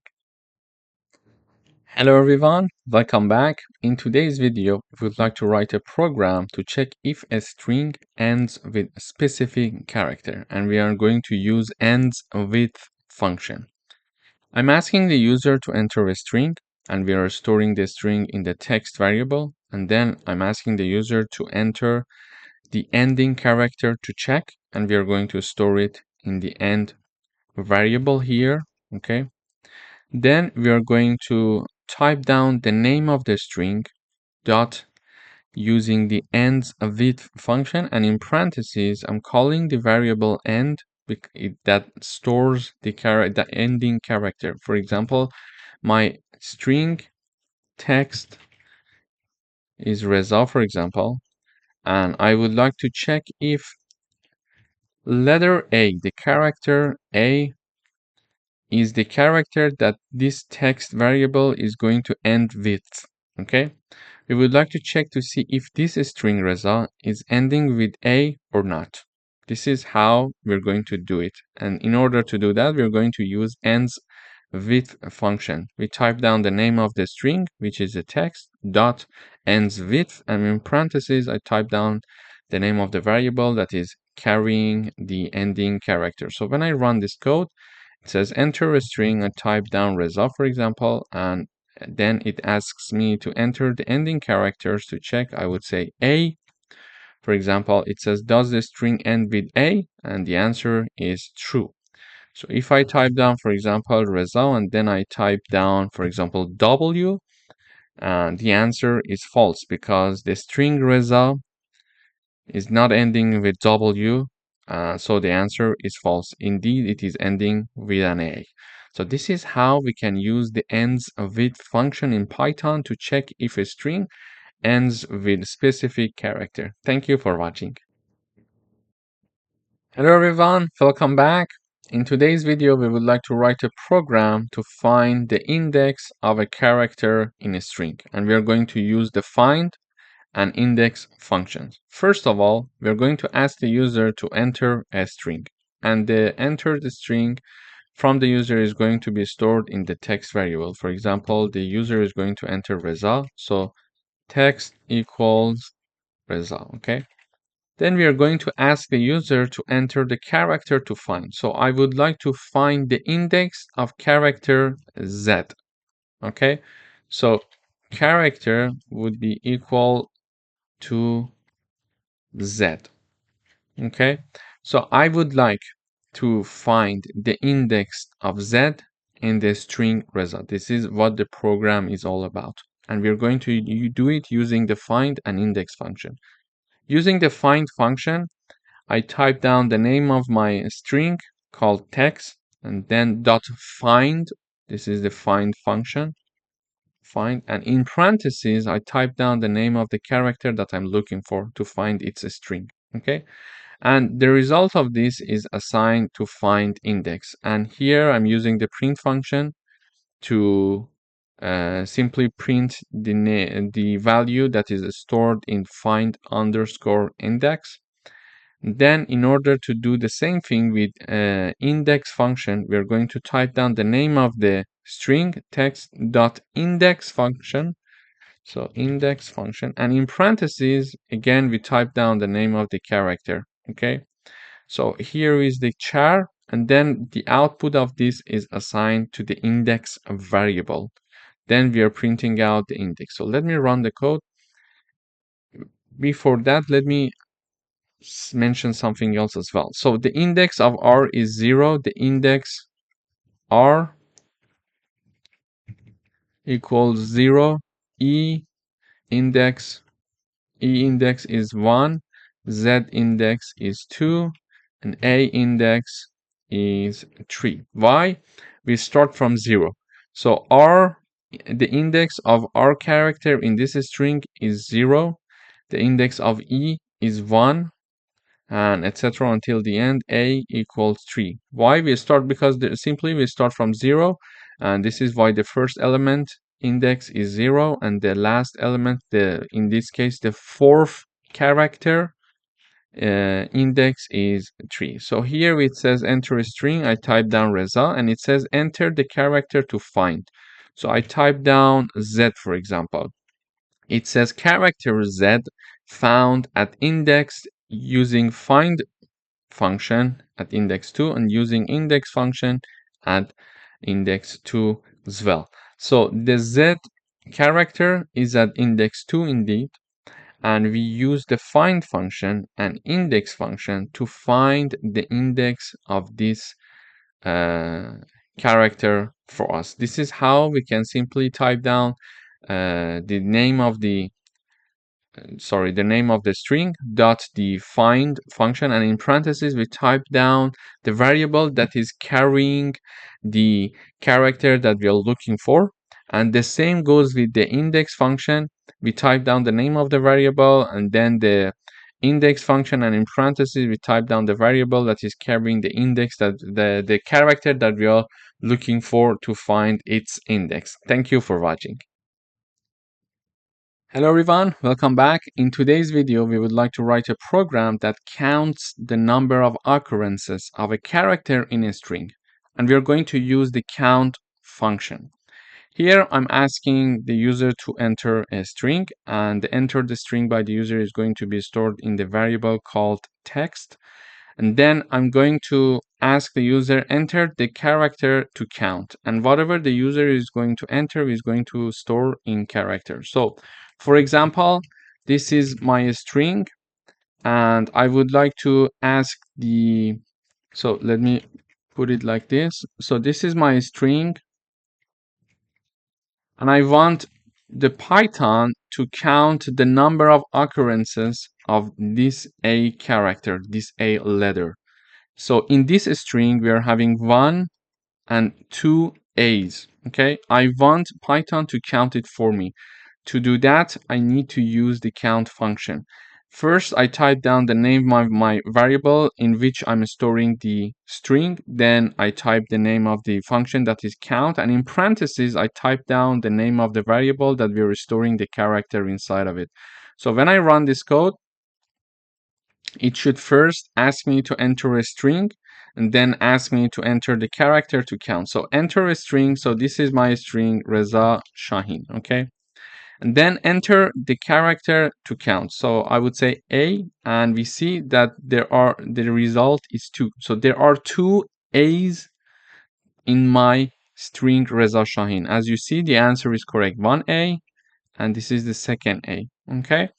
We could also say, for example, Reza Shahin, for example, with a PhD degree. Okay, so now I would like to count the number of A's. We see that there are 3 occurrences of character A. This is the second one, this is the first one, this is the second one, and this is the third one. So if I also Reza Shahin with a PhD degree, I could say, for example, count the number of occurrences of character E, and it says 4 characters of E are being in my string. So this is the first one, this is the second one, this is the third and fourth one. So this is how we can use the count function in Python to count the number of occurrences of a character. Thank you for watching. Hello everyone, welcome back. In today's video, we would like to write a program that converts the first letter of a string to uppercase, and we're going to use the capitalize function in Python. First of all, we are asking the user to enter a string, and whatever the user is going to enter is going to be stored in the text variable. Then, to capitalize the first letter of this string, we use the capitalize function. So I type down the name of my variable, dot, and then the capitalize function. So when I run this code, I mentioned, for example, Reza Shahin, and as you see, everything is in lowercase. And when I enter, it says Reza Shahin. So it returns me my own string, but R is now capitalized because initially it was not with uppercases. So if I type, for example, another name, this is Reza Shahin, and it is going to, you see that the T is now with uppercase while I entered with lowercase. So we can use the capitalize function in order to convert the first letter of a string to uppercase. Thank you for watching. Hello everyone, welcome back. In today's video, we would like to write a program that converts the first letter of each word in a sentence to uppercase, and we are going to use the title function. First of all, I ask the user to enter a sentence, and we are going to store it in the text variable. Then we use the print function to print the outputs, and then we type down the name of my variable dot the title. So when I run this code, it asks me to enter a sentence. So I would say this is Reza Shahin, okay? And it is going to capitalize the first letter of each word. So T is capitalized because it was lowercase, and then I is capitalized here, and this is R, which is capitalized again here, and then S is now in uppercase. As you see, it was in lowercase originally. So in the previous video, we learned how to capitalize the first letter of a string, but here we are learning how to have the uppercase for the first letter of each word. This is how we can use the title function in Python. Thank you for watching. Hello everyone, welcome back. In today's video, we would like to convert all letters in a string to lowercase, and we're going to use the lower function. First of all, we're going to ask the user to enter a string. We're going to store it in the text variable. and then we type down the name of our variable, which is text, and then dot lower with empty parentheses. So when I run this code, it asks me to enter a string. So everything I would like to be in uppercase. This is Reza Shahin from Python coding lessons. Okay, and when I enter, you see this is my string, and this is the returned string. This is Reza Shahin from Python coding lessons. But you see that all letters in my string are now converted to lowercase. So this is how we can use the lower function to have all letters in a string to become lowercase. Thank you for watching. Hello everyone, welcome back. In today's video, we're going to learn how to convert all letters in a string to uppercase, and we're going to use the upper function. Here I'm asking the user to enter a string as before, and we're assigning it to a variable called text. Then in using print function, I'm printing the output. So I type down the name of my variable dot the upper. So the upper is the function that is going to help me to make all letters in my string to be uppercase. So I type down this is Reza Shahin from Python coding class. Okay, so this is my string, and as you see, all letters in my string are lowercase. And when I enter, I expect to see the output of my string with all letters in upper cases. So when I run this code, we see here is my string. So this is Reza Shahin from Python coding class. And then we see that here we are having my string, but all letters are now in uppercase. So we learned how to do it using upper function in Python. Thank you for watching. Hello everyone, welcome back. In this video, we would like to write a program that replaces a substring with another substring using the replace function. So this is what we are going to do. For example, my string is Reza Shahin, and I tell the Python that I would like to change Reza in my Reza Shahin string, and I want to replace it with, for example, John. Okay. And now I would expect the Python to return me John Shahin. So one more time. This is my original string. Then I tell Python that I would like to replace Reza with John. And then I expect to see the output John Shahin. So to do that, I'm having my enter a string message to the user, and then whatever the user is going to enter is going to store in text. So this part is my text variable. So this is my text variable equals Reza Shahin string. Then we are showing another message to the user, enter the substring to replace. And we are going to assign it in old substring variable. So old substring variable equals Reza. So this is Reza that we want to change. Then we are going to show another message to the user saying that enter a new substring, and this is going to be stored in new substring variable.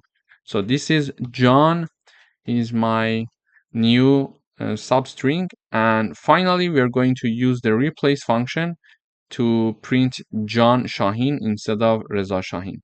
To do that, I use the print function as always to show the output.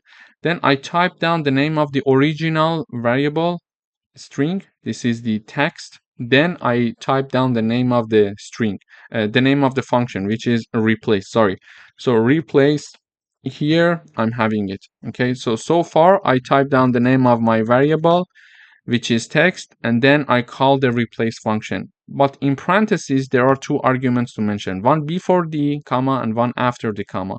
The one that is before the comma, we need to type down the old substring, and after the comma we need to type down the new substring. So I want the old substring to be replaced with the new substring. So the one that we want to change is the left hand side of the comma, and the one that we want to be replaced, to insert it in our string, is on the right side. So when I run this code, it asks me to enter a string. So I would say Reza Shahin, this is my string. So enter the substring to replace. So which part of this string I would like to change? I would like to change the part that says Reza. Then it says, okay, what do you want to put instead of Reza? I would say John, okay? And then it returns me John Shaheen in the output. So I use the name of my variable, which is text, then dot replace function. So I call the replace function with two arguments, okay? The first argument before the comma is the argument that I want to be eliminated, and after comma is the argument that I want to be inserted. So these are two arguments. So the first part is the part that I want to be eliminated, and after that I type down the variable, the string that I want to be inserted. Thank you for watching. Hello everyone, welcome back. In today's video, we would like to write a program to split a sentence into words, and we are going to use the split function in Python. Here I'm asking the user to enter a sentence, then whatever the user is going to enter is going to be stored in the text variable, and then simply we call the name of the variable, which is text dot, and then we call the function, which is a split. So when I run this code, everything should be taken care of. So I would say this is Reza Shaheen from Python class, okay? And then we see each word in this sentence is now splitted into words. So this is Reza Shaheen from Python class. So each word in my string in the sentence that was stored in the text variable is now divided into words, as you see it here. So this is how we can use the split function in Python. Thank you for watching. Hello everyone, welcome to this section. In this section, we're going to talk about if statements in Python. So let me illustrate it with an example. We would like to write a program that checks if a number is positive and prints positive number if it is correct, it is positive, okay? So there are certain situations that we would like to check certain condition in Python. To do that, we need to use if conditions. For example, we would like to say if this happened, do this. If something else happened, do something else. Okay, so this is a logical conditional statement in Python. For example, here we would like to write a program that checks if a number is positive or not and prints positive number if the number is positive. To do that, I'm initializing a variable called number and I assign number 10 using the if keyword followed by the condition itself followed by a colon. We are having the if statement in Python. For example, here I'm saying that if that number that we declare to be 10 is larger than 5, then print out the number is greater than 5. Okay, please note that we are having a bit of a space here that is following this if condition. So you start the if condition here, and when you're talking about the statement, the block of code that you want to execute, if this condition is correct, you need to leave some space, and it is automatic. So when you type down an if condition and you enter, usually compilers leave you some spaces automatically. Okay, so when I entered, you see things are going to be started from this part, okay, itself. So it is automatic. So let me run the code. So now the compiler is providing the output for this statement in Python. So you see that in the output, the number is greater than 5. You see that? But if I put here a 15, so I say I am initializing a variable called number that is assigned to 10, and I'm checking to see if this number is larger than 15, do this for me, okay? So when I run, I see nothing in the output as you see it here, okay? So when you see nothing in the output, it means that this part is not passed. This condition is not passed. Why? Because 10 is not larger than 15.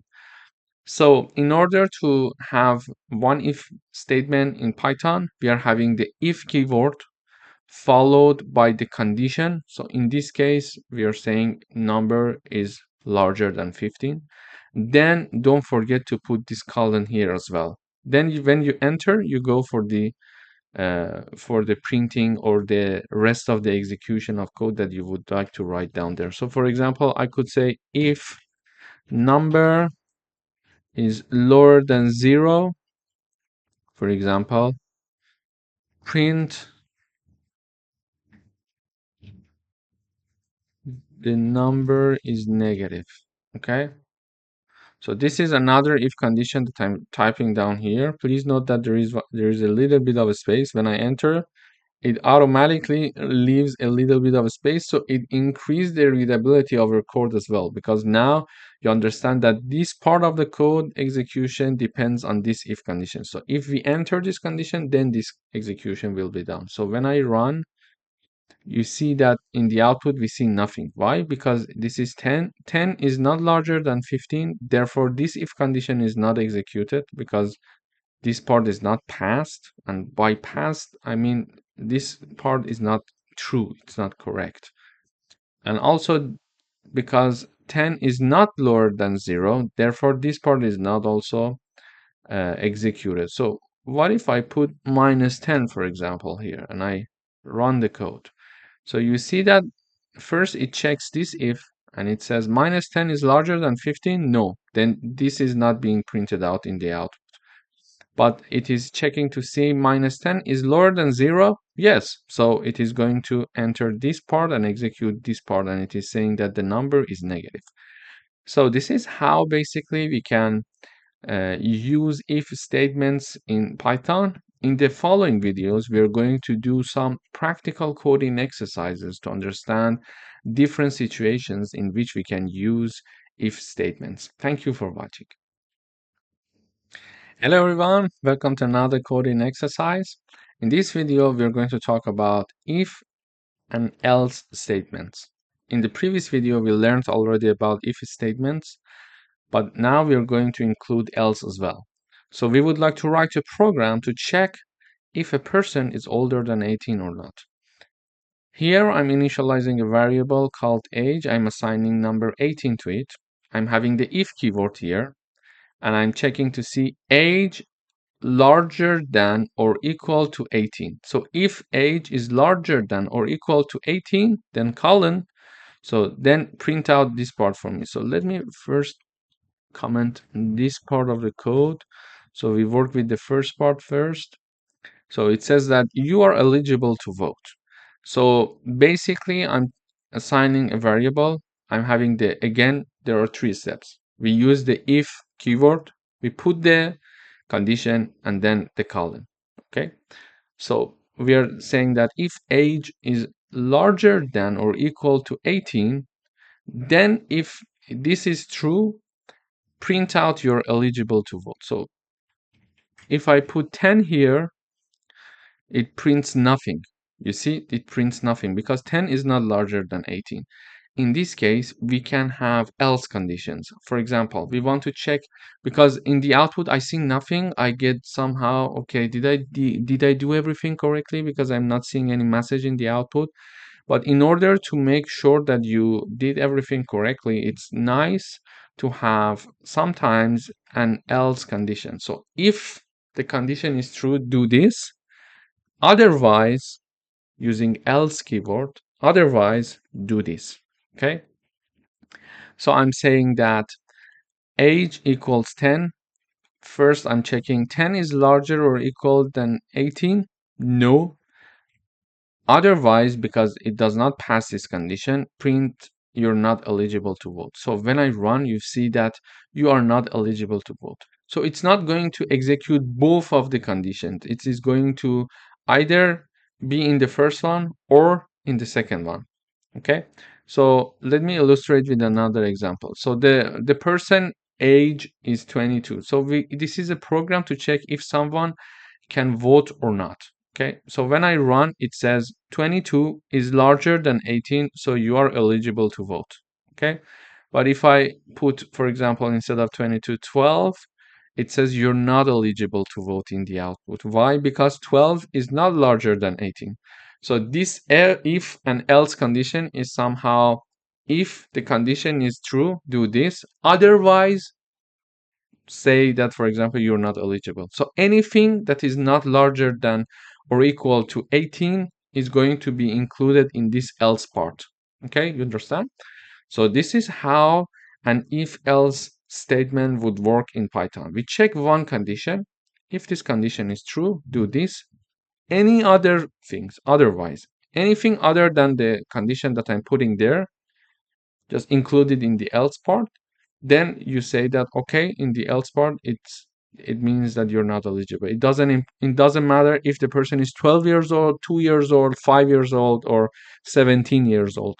If it's not included in the larger than or equal to 18, it is considered to be else. Okay, thank you for watching. Hello everyone, welcome back. In this video, we are going to talk about if, elif, else statement in Python. So we would like to write a program that assess the mark of a student and grade it based on different conditions. For example, it is going to grade A to the student if the mark is larger than 19, larger than or equal to 19. It is going to issue grade B if it is larger than or equal to 75.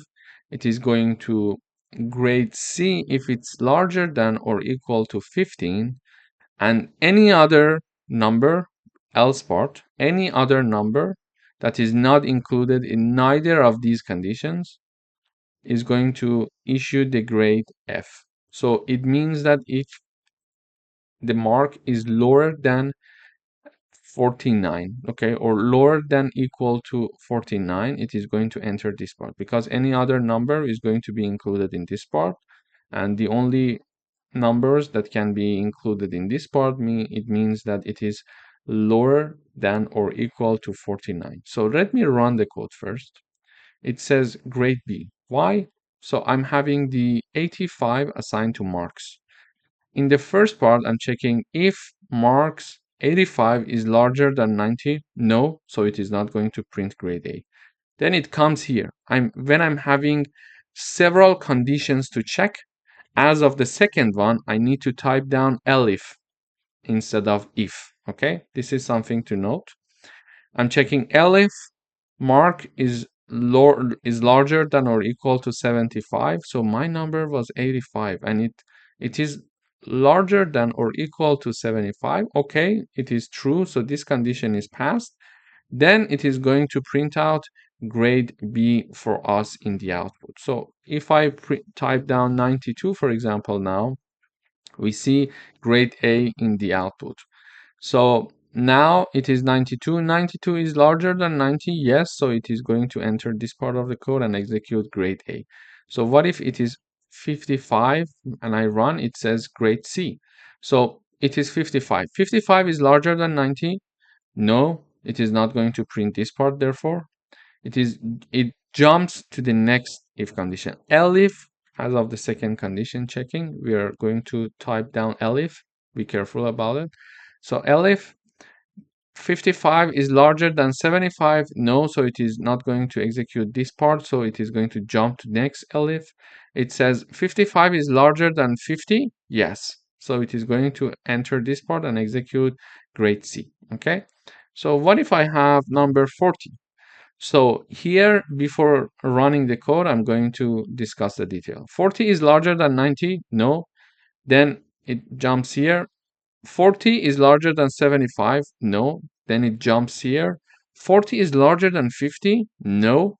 So because 40 is not going to enter any of them, we are having the else part. So if I don't have the else part, nothing is going to be printed out in the output, because 40 is not in any of the ranges above. Okay. But for clarity, I'm putting the else. So whatever that is not included in neither of the ranges, it is going to be included in the else part. So it says grade F. So when I run, we see grade F in the output. So this is how we can have the checking of the first condition, it is F. As of the second condition, when we want to check, we type down elif, and if we are going to check 100, for example, statements, we type down elif. And for the last one, when we want to say, okay, if neither of the above ranges and if conditions is not passed for certain value, we're going to enter the else part. So you see, if I comment this part, we see nothing in the output because 40 is not in any of the ranges that we are investigating using if and elif conditions. Okay, so it is not larger than 19, not larger than 75, not larger than 50. But for the clarity, it's nice to have something in the output so you know when you have, for example, 2000 lines of code, it's nice to know what is happening in each part of your code. So I'm having this else part, and also for validation, when you're having something in the output, for validation, it's very good. So here I'm having the grade F being printed in the output, because 40 is not included in neither of the ranges. Thank you for watching. Hello everyone, welcome back. In this video, we're going to talk about nested if conditions. Nested if conditions means that we are having one if above, and we are going to have several if conditions included inside the first if condition. Let me illustrate it with an example. So here we would like to check two things. First, to see if a number is larger than 10 or not. And if it is larger than 10, then check to see if the number is odd or even. Okay, so there are two ifs to be checked. So therefore, we can use nested if conditions. Let me illustrate it with an example. So I'm having a variable called number. I'm assigning number 15 to the number variable.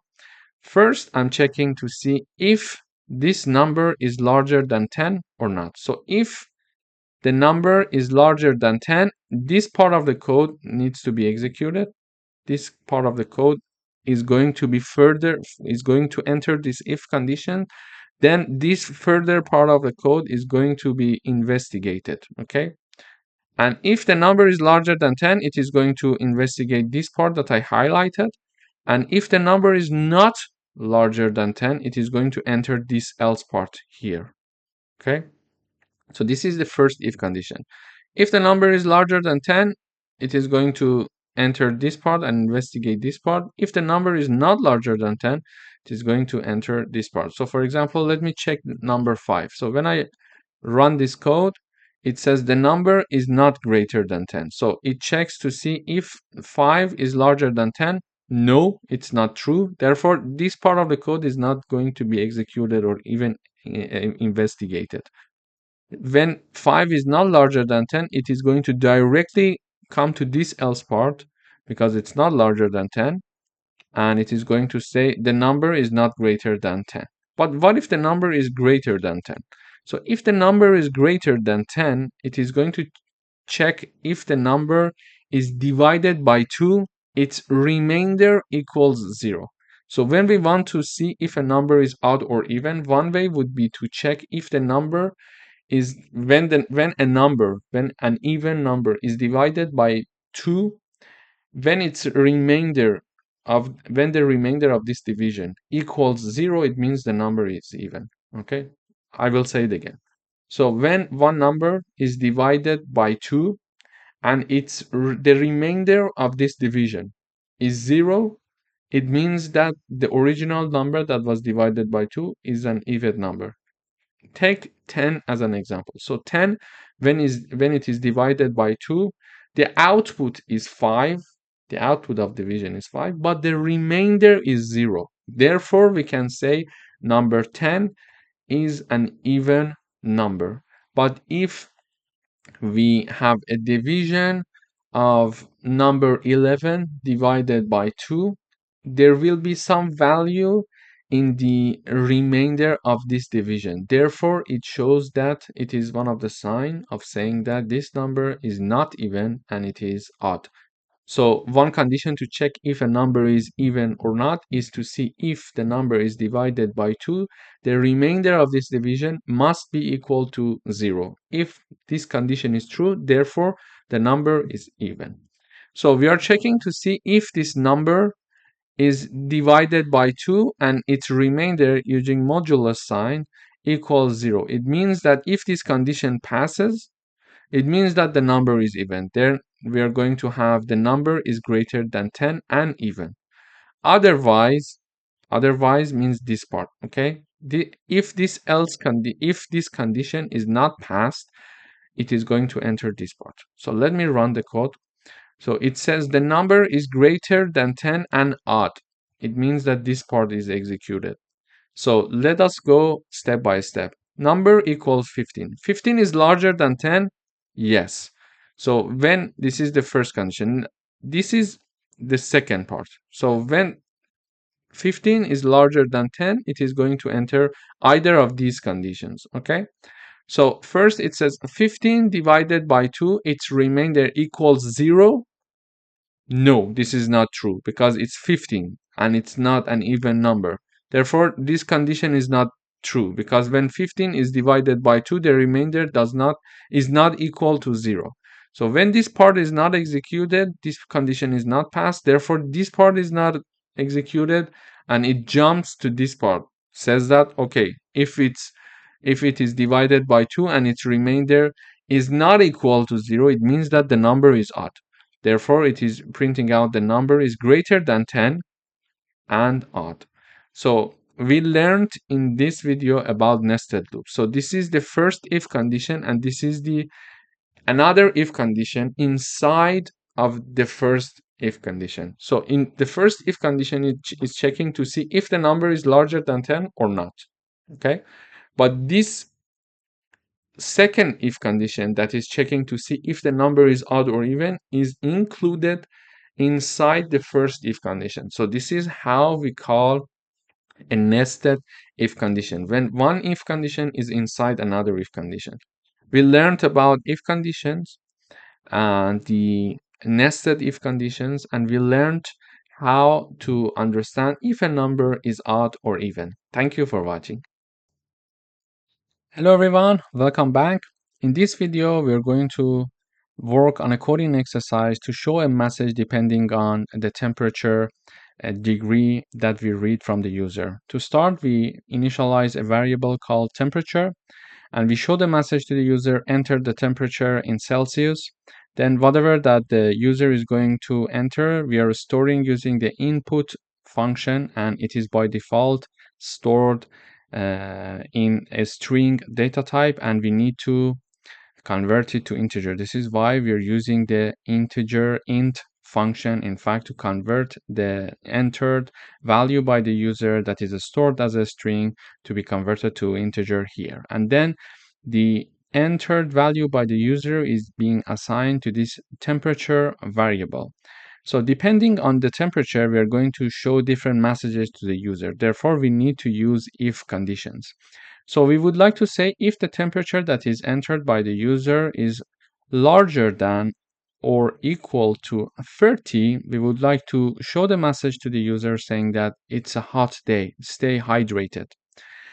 If another condition, if the temperature that is entered by the user is larger than 20 and lower than 30, show this message to the user, it's a nice day.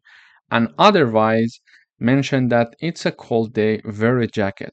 But this else part means that the temperature that is entered by the user is lower than 20.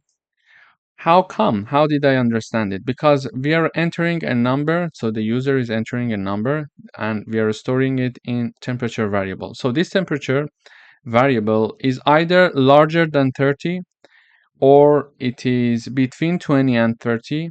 And if neither of these conditions are true, therefore it is lower than 20. So larger than 30, between 20 and 30, or below 20. So we could write down elif below 20, like this, like the one that we are having here. So we could write it like elif temperature lower than 20, for example, lower than or equal to 20.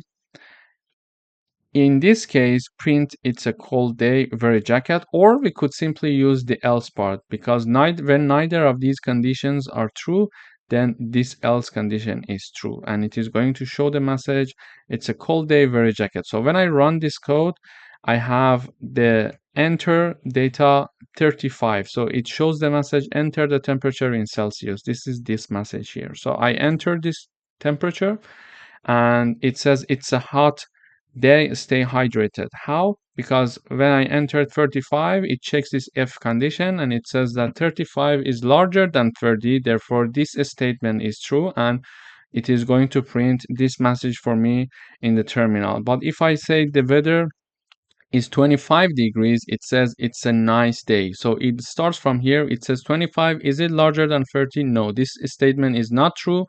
Therefore, it's not going to execute this line.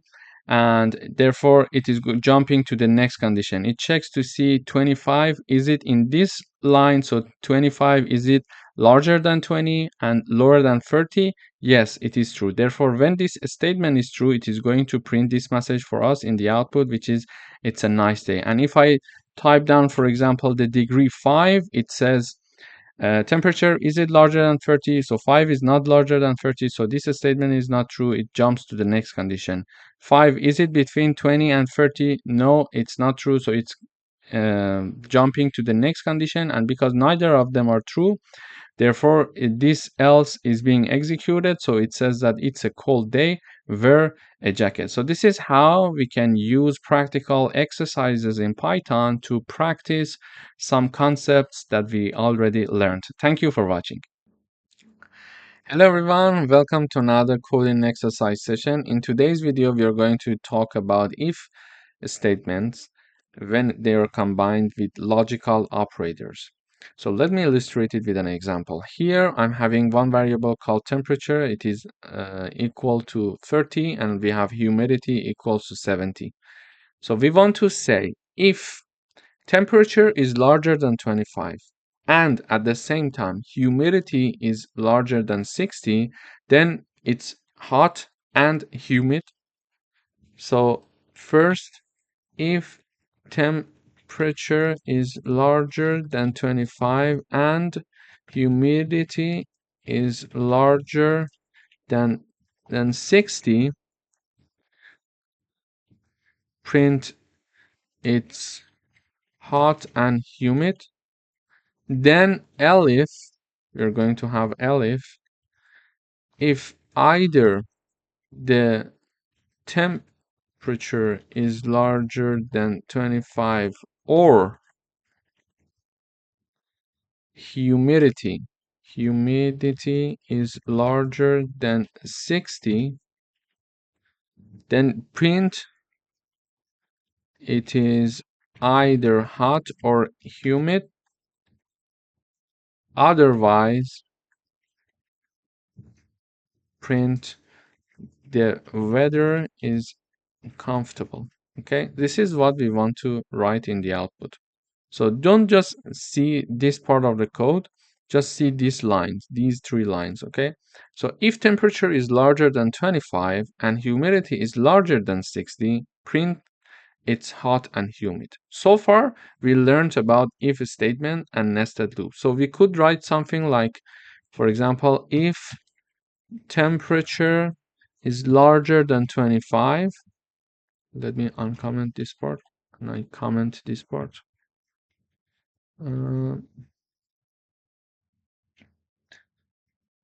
So we can have something like if temperature is larger than 25 and then if humidity is larger than 60,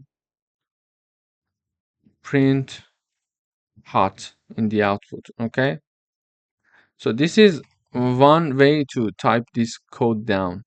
So for the first part, we can say if temperature is larger than 25, so we are checking if temperature is larger than 25 and humidity is larger than 60 and humidity is larger than 60, print it's hot and humid. So this is a nested if condition, one if inside another if. So it is going to enter if this if condition, if the temperature is larger than 25, then it is going to check, okay, the temperature is larger than 25, but the humidity, is it larger than 60? If so, go to this part and print this part for me, okay? So when I run the code, it says it's hot and humid because the temperature is 30, humidity is 70, so 30 is larger than 25, so first condition for the first if is passed. Then 70 is larger than 60, then it is going to print hot and humid. But sometimes, not always, but sometimes it is possible to use logical operator to avoid nested if conditions and have a better way, an easier way to type down this code. How? This is how. So we can have the checking of conditions in one line. So I can say if temperature is larger than 25 and at the same time humidity is larger than 60, instead of typing a nested if condition like this, I'm having in one line and using AND logical operator. When we are using the AND logical operator, we are going to have two conditions to be checked, and both of them must be true to enter the if. Okay, so if the temperature is larger than 25, but humidity is not larger than 60, it is not going to enter this part. It is not going to print it's hot and humid. At the same time, both of the conditions must be true. So the temperature must be larger than 25 at the same time, and humidity must be larger than 60, so it enters and prints this it's hot and humid message in the output.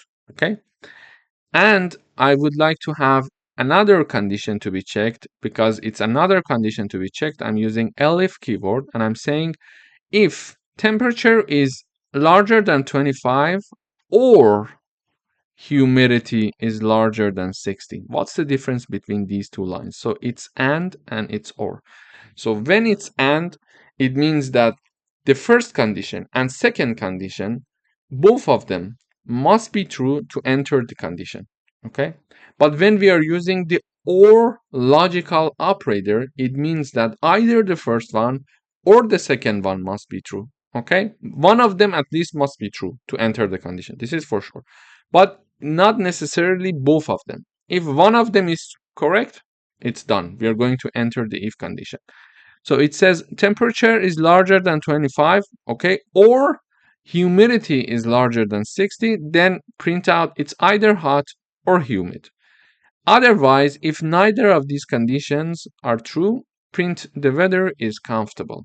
So let me run the code now. It says it's hot and humid. Why it enters this part?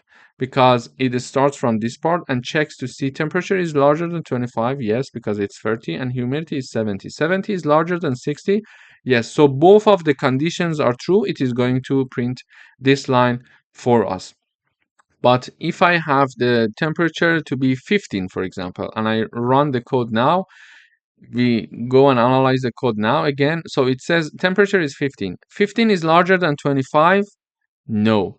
So it is not even going to check the second condition because it's a AND logical operator. Both of the conditions in this line must be true. So if one of them even is not true, it's not going to check the other one because it's using AND operator. So this part is not going to be executed. It jumps to this part, okay? So it says temperature is larger than 25. So 15 is larger than 25. No, it's not true, but we are using the or logical operator. Let's check the other side also. So humidity is 70. 70 is larger than 60. Yes. So one of the conditions is true and is passed. Therefore, it is going to execute this part for us. It's either hot or humid. And if we have a situation, if, for example, the humidity is like 10, for example, and I run the code, it says the weather is comfortable because it checks to see 15 is the temperature. 15 is larger than 25. No. So it is not even going to check this part because it's AND logical operator and both of the parts must be true. Therefore, it's not going to execute this part. It jumps here. It checks temperature is 15. 15 is larger than 25. No. But because we are using OR logical operator, it's not a problem if one of them is not true. Let's check to see if the other part is true or not. So humidity is 10. 10 is larger than 60. No. So we are having two conditions and neither is passed. Therefore, this part is not going to be executed as well, because for or logical operator, at least one of them must be true. But for the AND, both of them must be true. Okay, this is the difference. So let me type down both of them must be true. One of them, if, let me type it like this, if one of them is true, it is executed. Okay. But in our case, in this example, we had our temperature and humidity neither included in this range nor in this range. Therefore, it is going to be included in the else part. So the weather is comfortable, and therefore the weather is comfortable is printed out in the output. Thank you for watching. Hello everyone, welcome back. In today's video, we are going to work on a coding exercise that is checking to see if someone is eligible to vote or not. To do that, we are initializing a variable called age, and we are using the input function to ask the user to enter their age, and we are storing using the input function, and because it is stored by default in a string data type, we need to convert it to integer, so we use the int or int function to convert it to integer, and then we are storing the output in the age variable. Then the eligibility condition here is like this. So if the guy or the girl is older than or equal to 18 years old, they are eligible to vote. Otherwise, they're not eligible to vote. To check that, we are having the if condition, and then the condition is like this. So age, is it larger than or equal to 18? If this statement is true, we are going to print you are eligible to vote. And otherwise, meaning that the age of the person is lower than 18. So you're not eligible to vote. So if I run this code, I enter 20. So it asks me enter your age. So I enter 20, and 20, it says you're eligible to vote. So this code is being executed because 20 is larger than 18. So I say 25, it says you're eligible to vote. What if I say I'm 10 years old, it says you're not eligible to vote. Why? Because it checks to see my number 10, is it larger than 18? No, it's because this condition is not true, this statement is not true. It jumps to the else part, saying that, okay, this option is not true for you. If you're not falling in this range, therefore you're not eligible to vote, and we are entering the else part. Thank you for watching. Hello everyone, welcome back. In this video, we are going to write a program to check if a number is between 10 and 20 inclusive, or if it is equal to 25.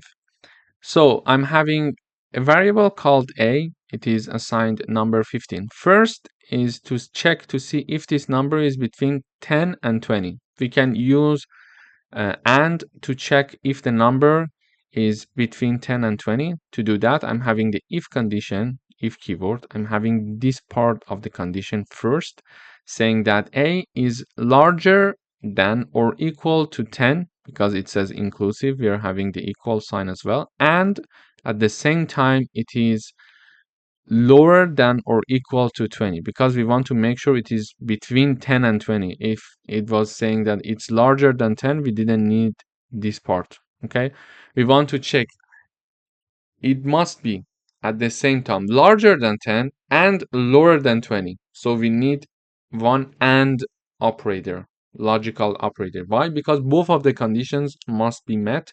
Therefore, we need one and logical operator.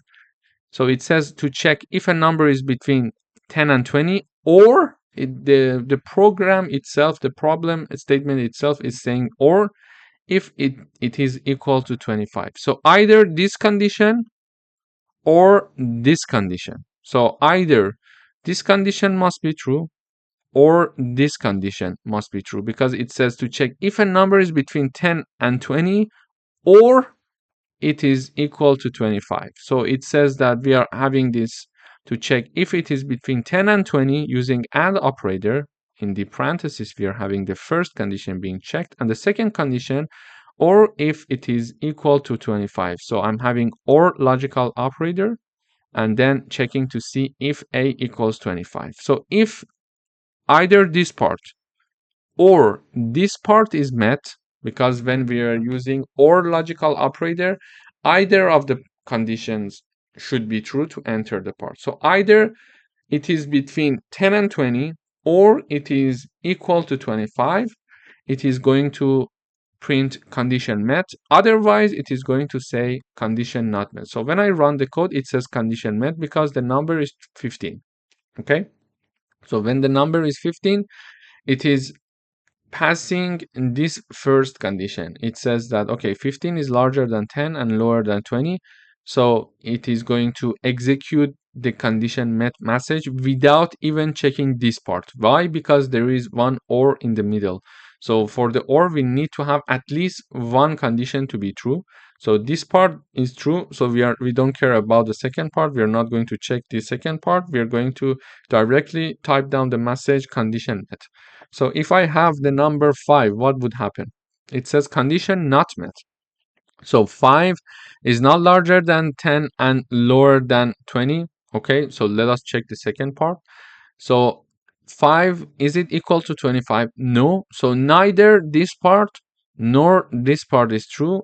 Therefore, it is not going to execute this part of the code, and it is going to jump here in the else part and print condition not met as we are having here. So what if I have 25? Let me run the code again. It says condition met. Why? First, it checks 25 is larger than 10. Yes. But is it at the same time lower than 20? No. So this part is not met. Okay, for AND logical operator, both of them must be true. But when both of them is not true, the whole parenthesis is not true, which is the first part of the condition before OR.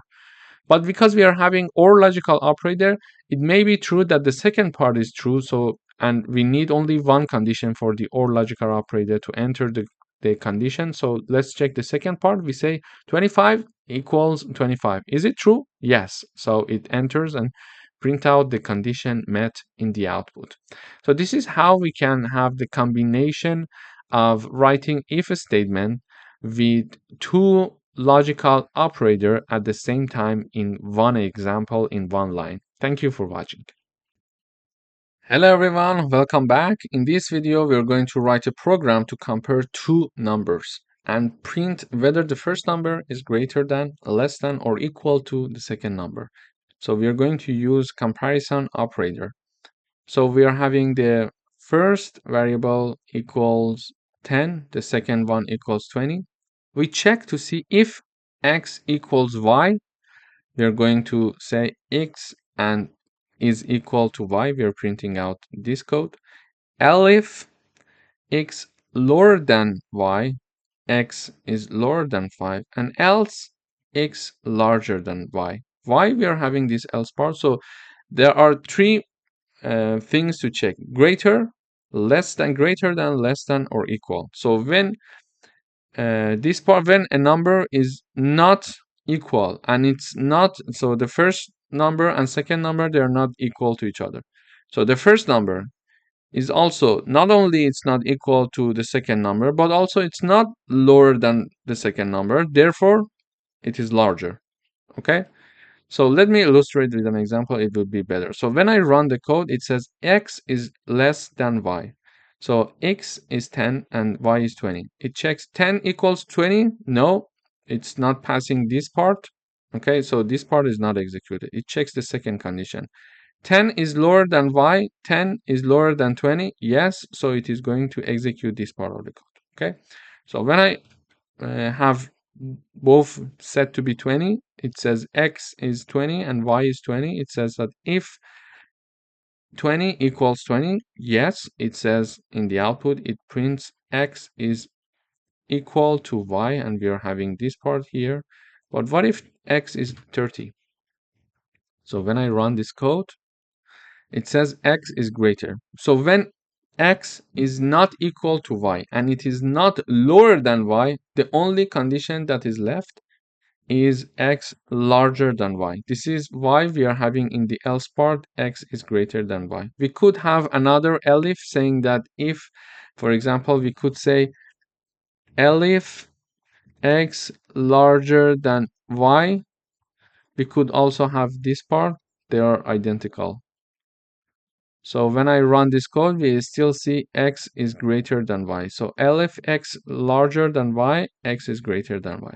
But we were using the else in my first example because we are checking first x is not equal to y and x is not lower than y. So therefore, if neither of these conditions are passed, therefore x is larger than y. Okay. But this is another way to type it down. The easier way is to have the first if condition x equal to y to check if they are equal, x lower than y if x is lower than y, and x larger than y to see and understand and print out in the output x is greater than y. So this is how we can compare two numbers using comparison operators. And comparison operators are these ones.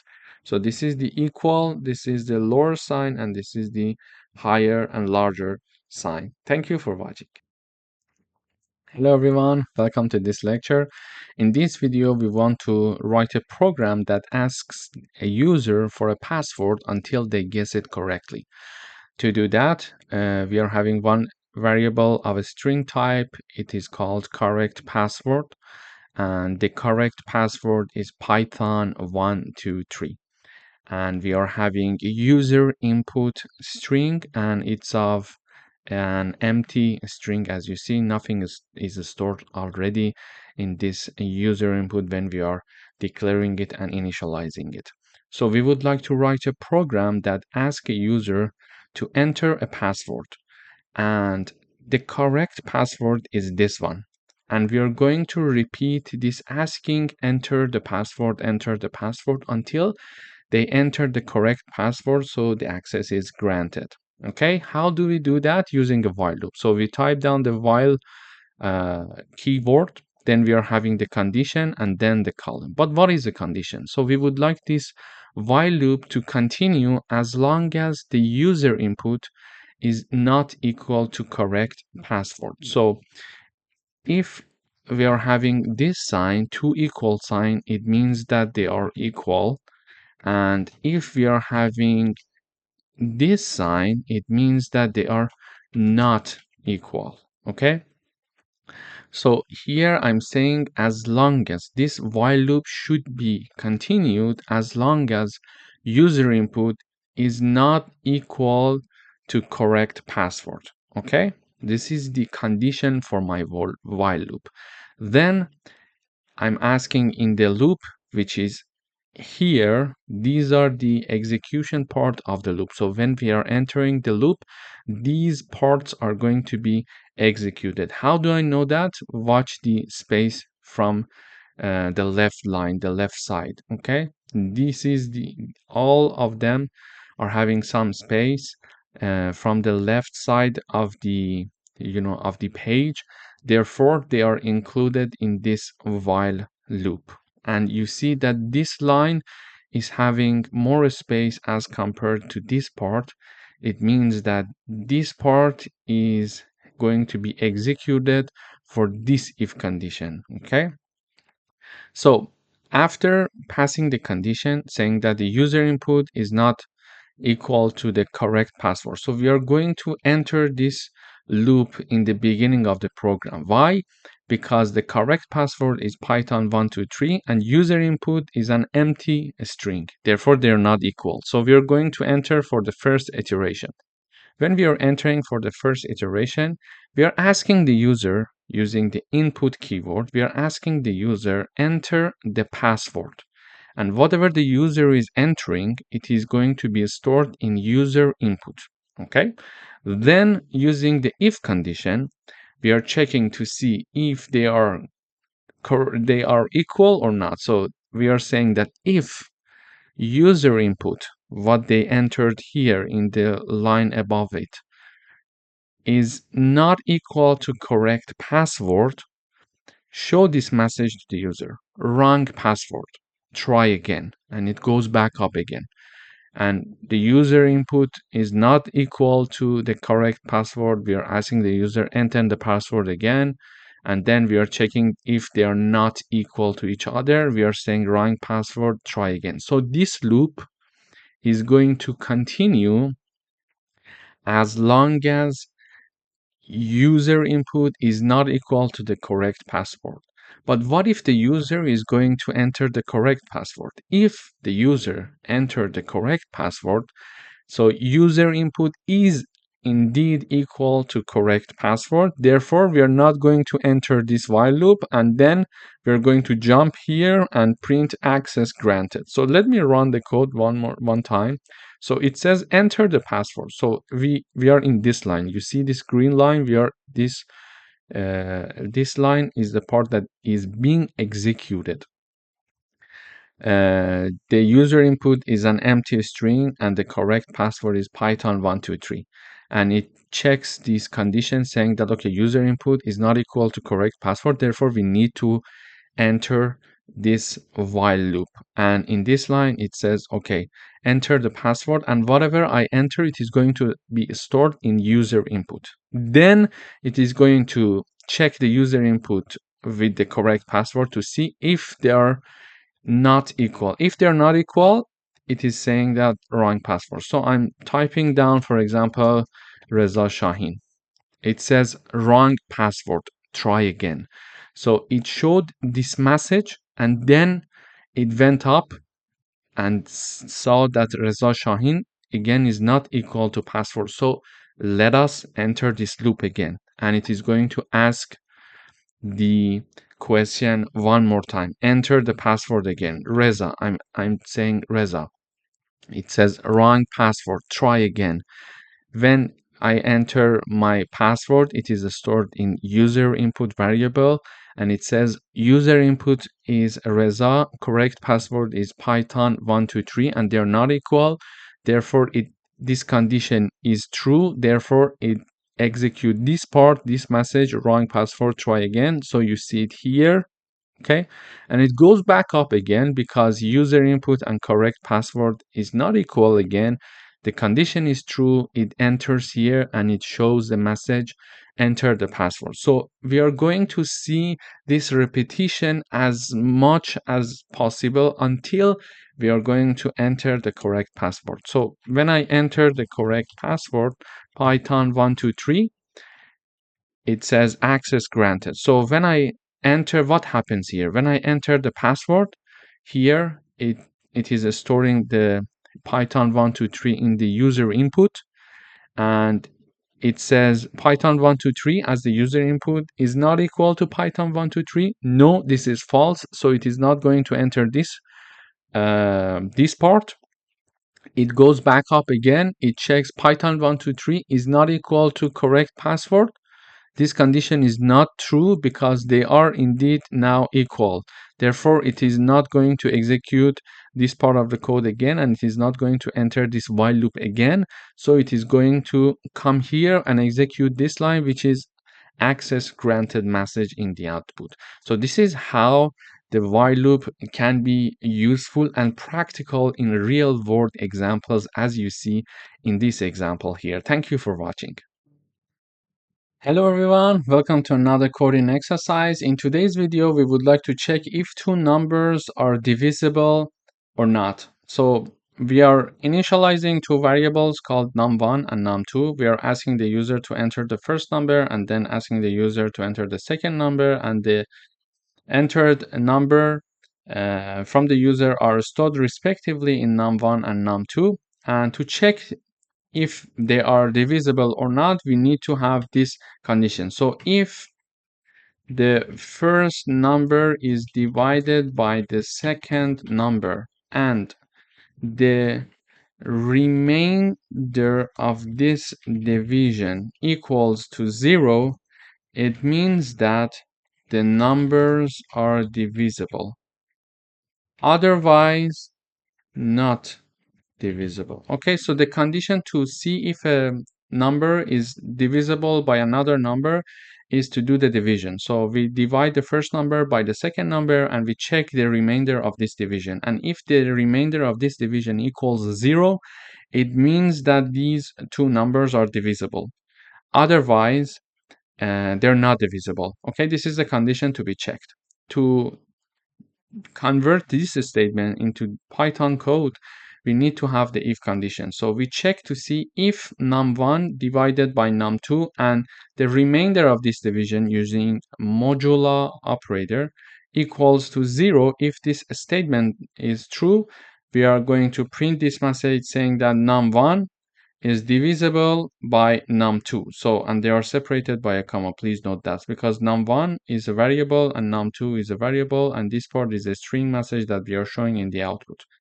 And if this statement is not true, we are going to enter this else part, and this message is being shown in the terminal saying that num1 is not divisible by num2. So let me enter two numbers. The first number is 20, for example, and the second number is 5. It says 20 is divisible by 5.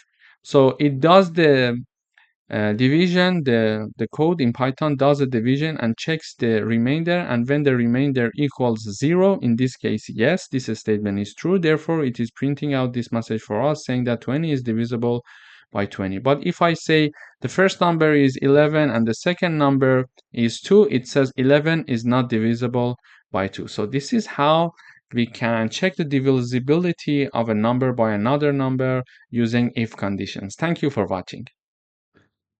Hello everyone, welcome to this section. In today's video, we are going to talk about for loops. So a for loop is used to iterate over a sequence or a range of numbers. So the for loop iterates through each element in a sequence, performing an action for each element. The range function in Python is often used to loop over a sequence of numbers. Later on in higher level classes and courses in Python, when we are going to learn about list, tuple, dictionary, and set, then we can also integrate for loops with them as well. So a for loop can iterate over a list, a tuple, a dictionary, or a set. But this is something that we're going to discuss in higher level courses. For now, we are going to learn how to use the range function in Python to iterate over a range of numbers. Let me illustrate it with an example. So now we would like to write a program that prints numbers from 1 to 5 using a for loop. This is the statement of our program. So in order to use the for loop, we have the keyword reserved in Python for. Then we are having the I. It could be anything that we want. We choose our iteration variable to be I. And then we are going to use the in keyword reserved for this. Range is the function of the Python that we are going to use, and the range is divided by a comma. So there are two ranges in parentheses that we are going to have when using the range function, the starting point and the ending point. So let me run this code. When we run this code, this I is going to iterate over this range for us.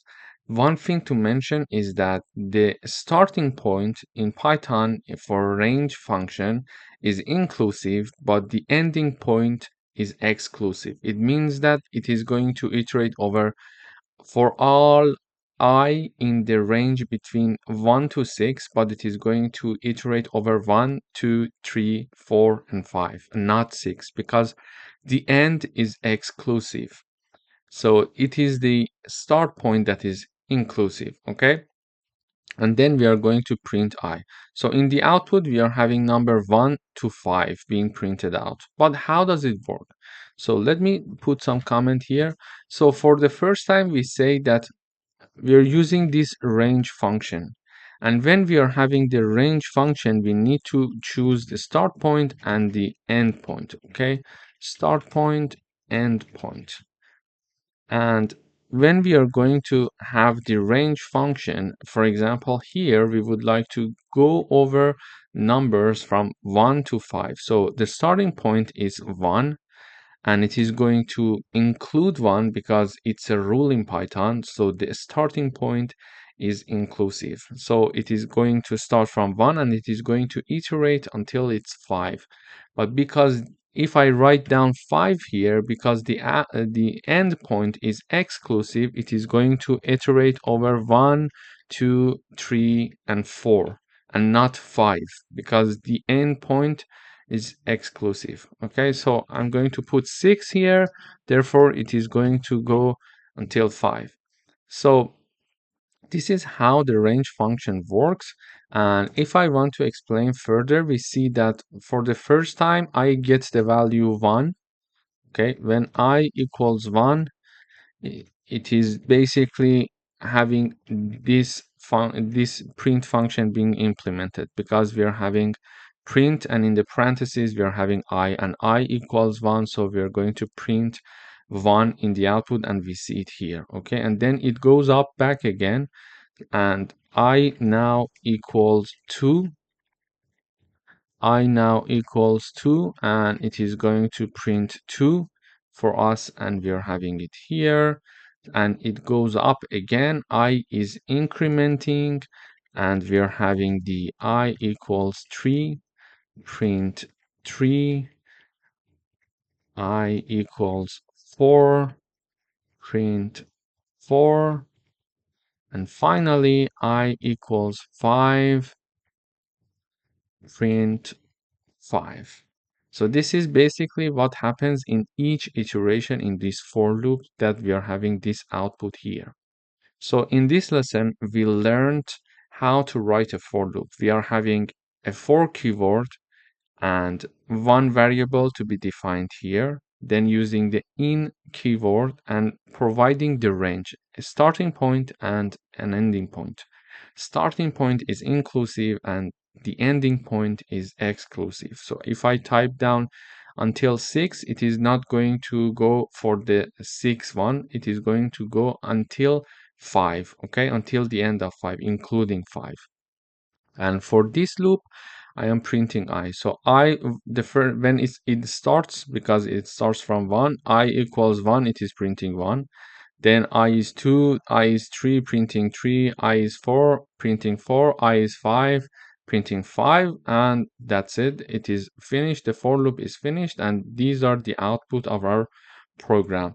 And one thing to mention here is that this is the range function that we are using to iterate over a range of numbers, and it has two parts in the parentheses, starting point and ending point. They are separated by a comma. In the next videos, we are going to discuss further practical coding exercises, so you would get used to the syntax of loops, of different types of loops, including for loops. Thank you for watching. Hello everyone, welcome back. In today's video, we are going to talk about nested loops.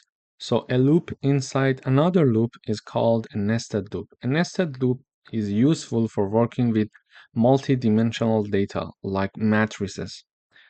The inner loop runs completely for each iteration of the outer loop. Let me illustrate it with an example. Here I'm having a for loop for variable I iterating between range 1 and 3. I'm having another loop which we call inner loop.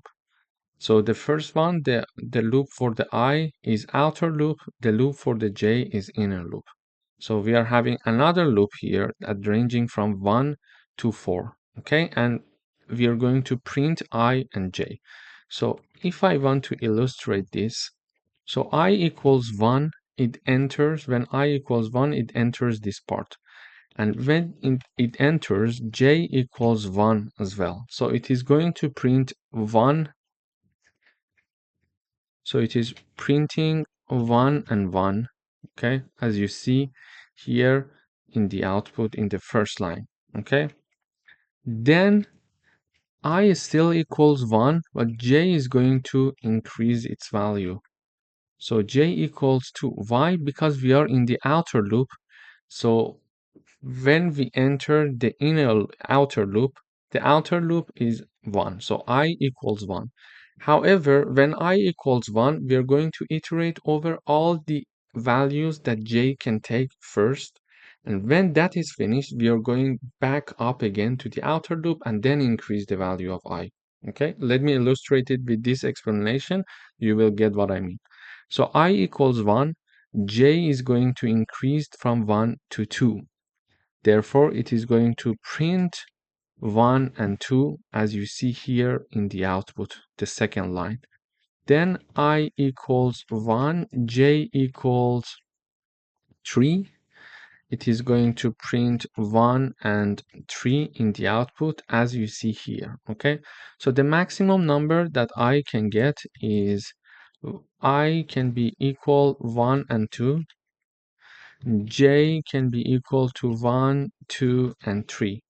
Because the starting point is included, this is why I gets the value 1, but the ending point is excluded, so it is going to exclude number 3, so it is going to iterate over 1 and 2. The same logic goes for j, so it is going to iterate over 1, 2, and 3.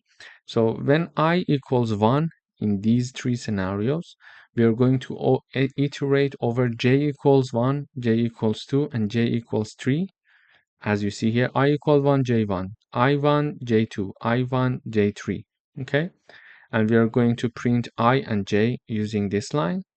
And when all the values for the j is tested for the inner loop, we are going to go back up again and increase the value of I one time. So I equals 2 now.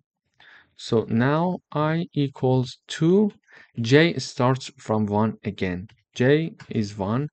So 2 I2, J1, I2, J2, I2, J3. Okay, so we're going to print 2 and 1.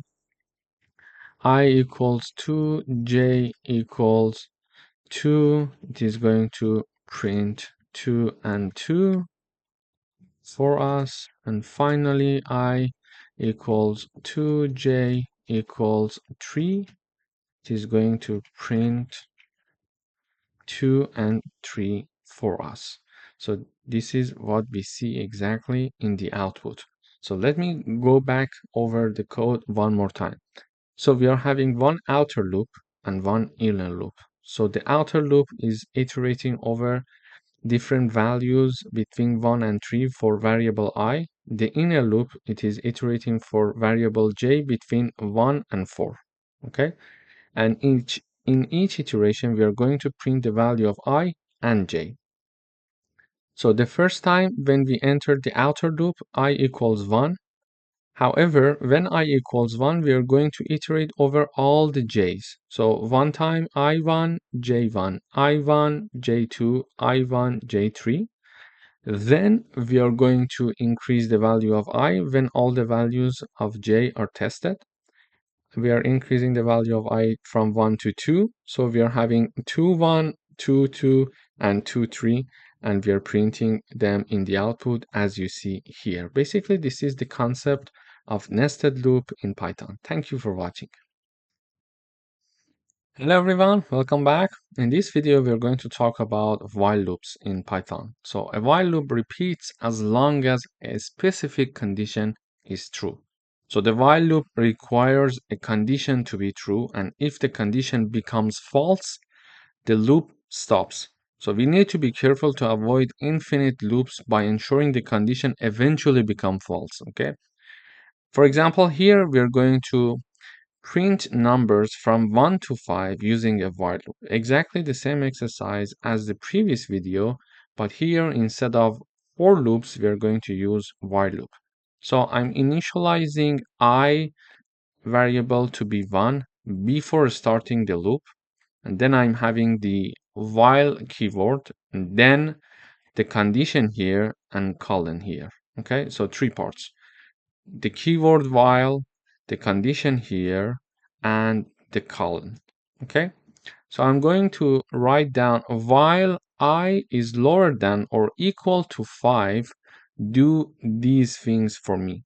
Okay, while I is lower than and equals to 5, print I, and then increase the value of I by 1.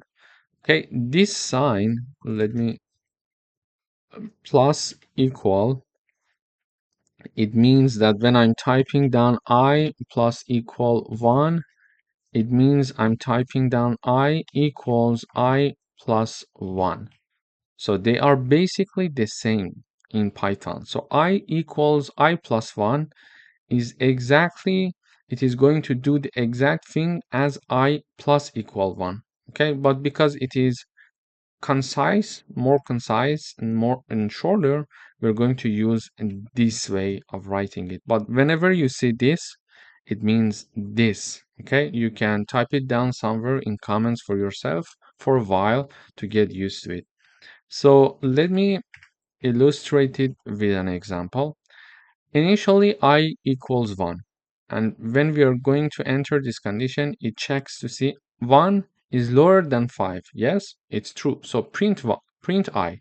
So it is going to print 1 for us. And then in the next line, we are having I equals I plus 1. It means that I equals 1 plus 1. Therefore, I equals 2. Okay, so this line is exactly like this line. And basically, it means that I equals 1 plus 1. Why? We already have 1 here, so this one is that one. And we also have this I here, and I initially equals to 1. So when it equals to 1, we are typing down here. So now I equals to 2, okay? So we incremented the value of I by 1 value. So now I equals 2 at the end of this loop, and it is going to check the condition again. 2 is lower than 5, yes. So it is going to print 2. Then it is typing down I plus 1. Okay, so it means that I equals 2 plus 1, therefore I equals 3. But why 2 plus 1? Because we are having this formula, I equals I plus 1. So I equals 2 plus 1. This plus 1 is exactly the same thing here, but we are having 2 because we entered this loop initially using I equals 2, because this is why we were printing 2. So 2 plus 1, now I equals 3. I equals 3, we are going up here again and we are checking the condition. 3 is lower than 5. Yes, it is lower than 5. So print 3 for me. Print 3, sorry. And then I equals 3 plus 1. I equals 4. Okay. And here 4 is lower than 5. Yes. So print 4. I equals 4 plus 1. I equals 5. 5 is lower than or equal to 5. Yes. So print 5. And then I equals 5 plus 1. I equals 6. So I equals 6 now. 6 is lower than or equal to 5? No, it's not. Therefore, it is not passing this condition, and thus it is not going to enter this loop anymore. So this is not an infinite loop, because we mentioned here we need to ensure that the condition eventually becomes false here, and now it becomes false because I equals 6 and 6 is not lower than 5. Therefore, the condition becomes false, and now when I run this program, you see here I'm printing 1 to 5 here. So let me explain it one more time.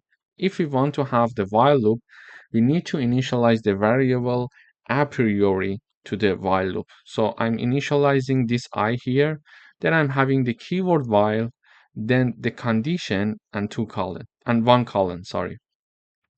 And as long as I is lower than or equal to 5, I'm going to print the value of I and increase the value of I by 1 unit. And when I'm having I plus equal 1, it means that I plus equal 1 it is exactly equal to this equation, I equals I plus 1. But because it is shorter, we are going to use this one. But we could use this one as well, okay?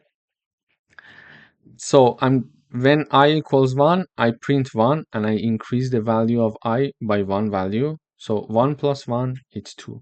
2 is lower than 5, yes. So print 2, and 2 plus 1 is 3. So 3 is lower than 5, yes. Print 3 for me, and 3 plus 1 equals 4. So 4 is lower than 5, print 4. 4 plus 1 is 5. 5 is lower than or equal to 5, yes. Print 5. Increase the value of I by 1 value. So 5 plus 1 is 6. And 6 is lower than or equal to 5, no. So it's not going to enter this while anymore. But what happens if I comment this line? So if I comment in this line, it is going to have I equals 1. It is going to say 1 is lower than 5, yes. Print 1. And go up again because we commented this line, okay? I still, it is 1, okay? 1 is lower than 5, yes, print 1. Again, it goes up back again. 1 is lower than 5, yes. So we are not changing the value of I, so it becomes an infinite loop. So when I run this code, you see it is simply printing 1 again and again. So it is not going to finish because it's an infinite loop. So I need to stop it, okay? So I need to interrupt it. You see how many 1 it has been printing? Let me go up again. It's not going to finish. So when I go up, oh la la. Okay, so we need to make sure that it is not an infinite loop and it is going to end at some point. This is the important part when we are having the while loop. Thank you for your watching. Hello everyone, welcome back. In this video we are going to talk about break statement. So a break statement is used to exit a loop even if the loop's condition is still true. It is useful when we want to stop the loop based on certain conditions. So let me illustrate it with an example. We would like to stop the loop when the number equals 5, okay? So we are going to have a for loop. It is going to iterate over I in the range of 1 to 10. And we are having the colon here. And we are having one if statement. So if I equals 5, break. If I equals 5, break. Otherwise, print I. Okay, so when I run this code, it is printing 1, 2, 3, and 4. So let me illustrate what's happening here. So I equals 1 in the first time, and it checks to see 1 equals 5. No. So when I say no, it is not going to break because it's not going to enter this part of the if condition. So this is the if condition. This is the statement that is going to be executed if this condition is true. So in the first run, I equals 1. 1 equals to 5? No. Therefore, it is not going to do anything here, and it is going to jump here and print 1 in the output for us, okay? So print 1. Then I'm having I equal 2. It checks to see 2 equals 5. No, so print 2. I 3, print 3, because 3 is not equal to 5. And I equals 4, print 4. However, when I equals 5, it checks here. 5 equals 5. Yes? Yeah, that is true. So when 5 equals 5, it is going to execute this part of the code. So it is going to break. When it breaks, it means that it exits this for loop. Okay, so it is going to exit this part and it is going to come here where we have nothing more to execute. So this is why when I equals 5, it is not printing anything for us because this print comes after the break. But if this print comes before the break, it is going to also print the 5 for us. But it is now, let me put it here. So when I put the print here and I run the code, you see that 5 is also printed, because when I equals 5, it is going to first print 5 and then checks to see if 5 equals to 5, and then it is going to break. Okay, so it's important for you to know where to put the break and how the output of the program could be different based on where you're putting the break. So when I have the break before the print, when I equals 5, it is not going to print 5. But when the print is before the if condition, it is first going to print 5, then break the loop. So it is not going to go for the I equals 6, 7, 8, and 9, because this loop was supposed to go from 1 to 9. I'm saying 1 to 9 because the endpoint is exclusive, so 10 is not going to be considered. It is going to go from 1 to 9. So it is when we are having I equal 5, it is breaking, so it is exiting the loop. Therefore, I equals to 6, 7, 8, and 9 are not executed here. Okay? So this is how we can use the break statement. When certain conditions are met, we can have the break and exit the loops. Thank you for watching. Hello everyone, welcome back. In this video, we are going to talk about continue statement. So the continue statement is used to skip the current iteration and move to the next one. It allows the loop to continue running but skips executing the rest of the code for the current iteration. Let me illustrate it with an example. So we would like to write a program that skip even numbers. Okay.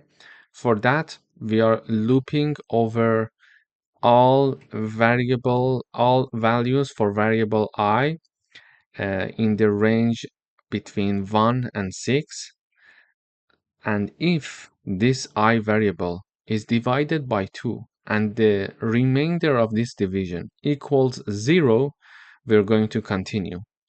Otherwise, if this condition is not passed, we're going to print I. So let me type down this: I equals 1, I equals 2, I equals 3, I equals 4, and I equals 5. Okay, so these are the values that I is going to iterate over. So for the first time, when I equals 1, it basically mentions, sorry, let me put this. Okay, 1, if 1 is divided by 2, the remainder would be equal to 0. It is checking this condition. Is it true?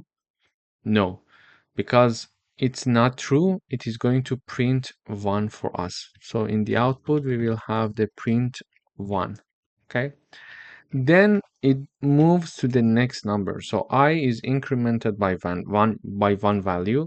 So we are having, if 2 divided by 2, the remainder of this division equals 0. Yes. So when it is yes, it is going to continue. So this condition is passed. Therefore, it is going to skip this iteration. So it is not going to print anything for us in the output. So it is going to skip. It is going to continue. Nothing happens. Skip this iteration. Okay. Then it is going to increment the value of I one more time. So I equals 3 now. So 3, if it is divided by 2, the remainder of this division, is it equal to 0? No. So it's not equal to 0. Therefore, it is going to print 3 in the output. Then I equals 4. 4, if it is divided by 2, the remainder would be 0. No. The remainder would be 0. Yes, sorry. So therefore, it is going to skip this iteration again.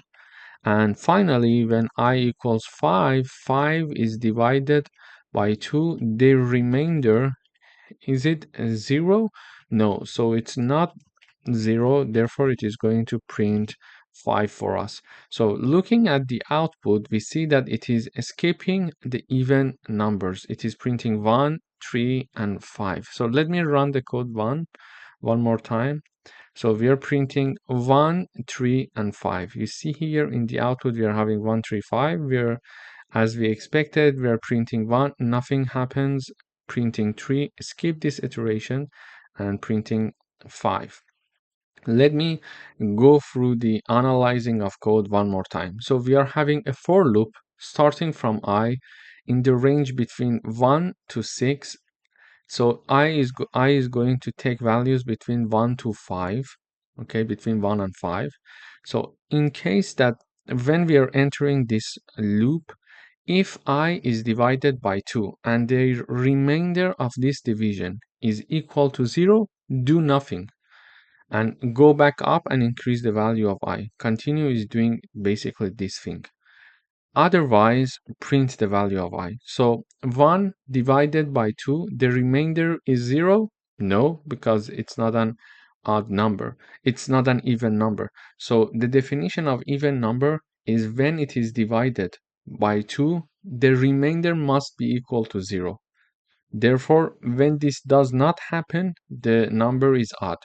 So by having this line, we can understand if a number is odd or even. So if one number is divided by 2 and the remainder of this division equals 0, it means that that number was an even number. So we are saying that 1 divided by 2, the remainder equals 0. No. So it's not 0, therefore it is not going to continue, it's not going to enter this condition, and it is going to print I, and I was 1, so it is printing 1 in the output, okay? Then I equals to 2. 2 is divided by 2. The remainder equals 0. Yes. When the answer is yes, continue. When the answer is yes, so this condition is passed, so it is entering this part. Okay, when entering this part, it says execute the continue statement. And continue statement means that do not execute the rest of the code for the current iteration. Okay, so for the current iteration, it does not execute the code. It goes back up and I is incremented by 1 value. So I equals 3 now. 3 divided by 2, the remainder equals 0. No, because the answer is no. It is going to print I here. It is not going to enter the continue part, okay? Because the continue part is going to be executed whenever this if condition is true whenever the statement of the if condition is going to be executed. So printing 3 here, and then for the 4, when I is equals 4, 4 divided by 2, the remainder equals 0. Yes, so continue and do not execute the rest of the code for current iteration. It goes back up, so nothing happens here as you see. I equals 5, 5 divided by 2, the remainder equals 0. No, so if the answer is no, print I for me, which is 5 here in the output. So this is basically how we can use the continue statement to skip the current iteration when certain conditions are met. Thank you for watching. Hello everyone, welcome back. In today's video, we would like to write a program that asks the user to enter the price of 3 items one by one, and we would like to use a loop to collect the prices and calculate the total cost.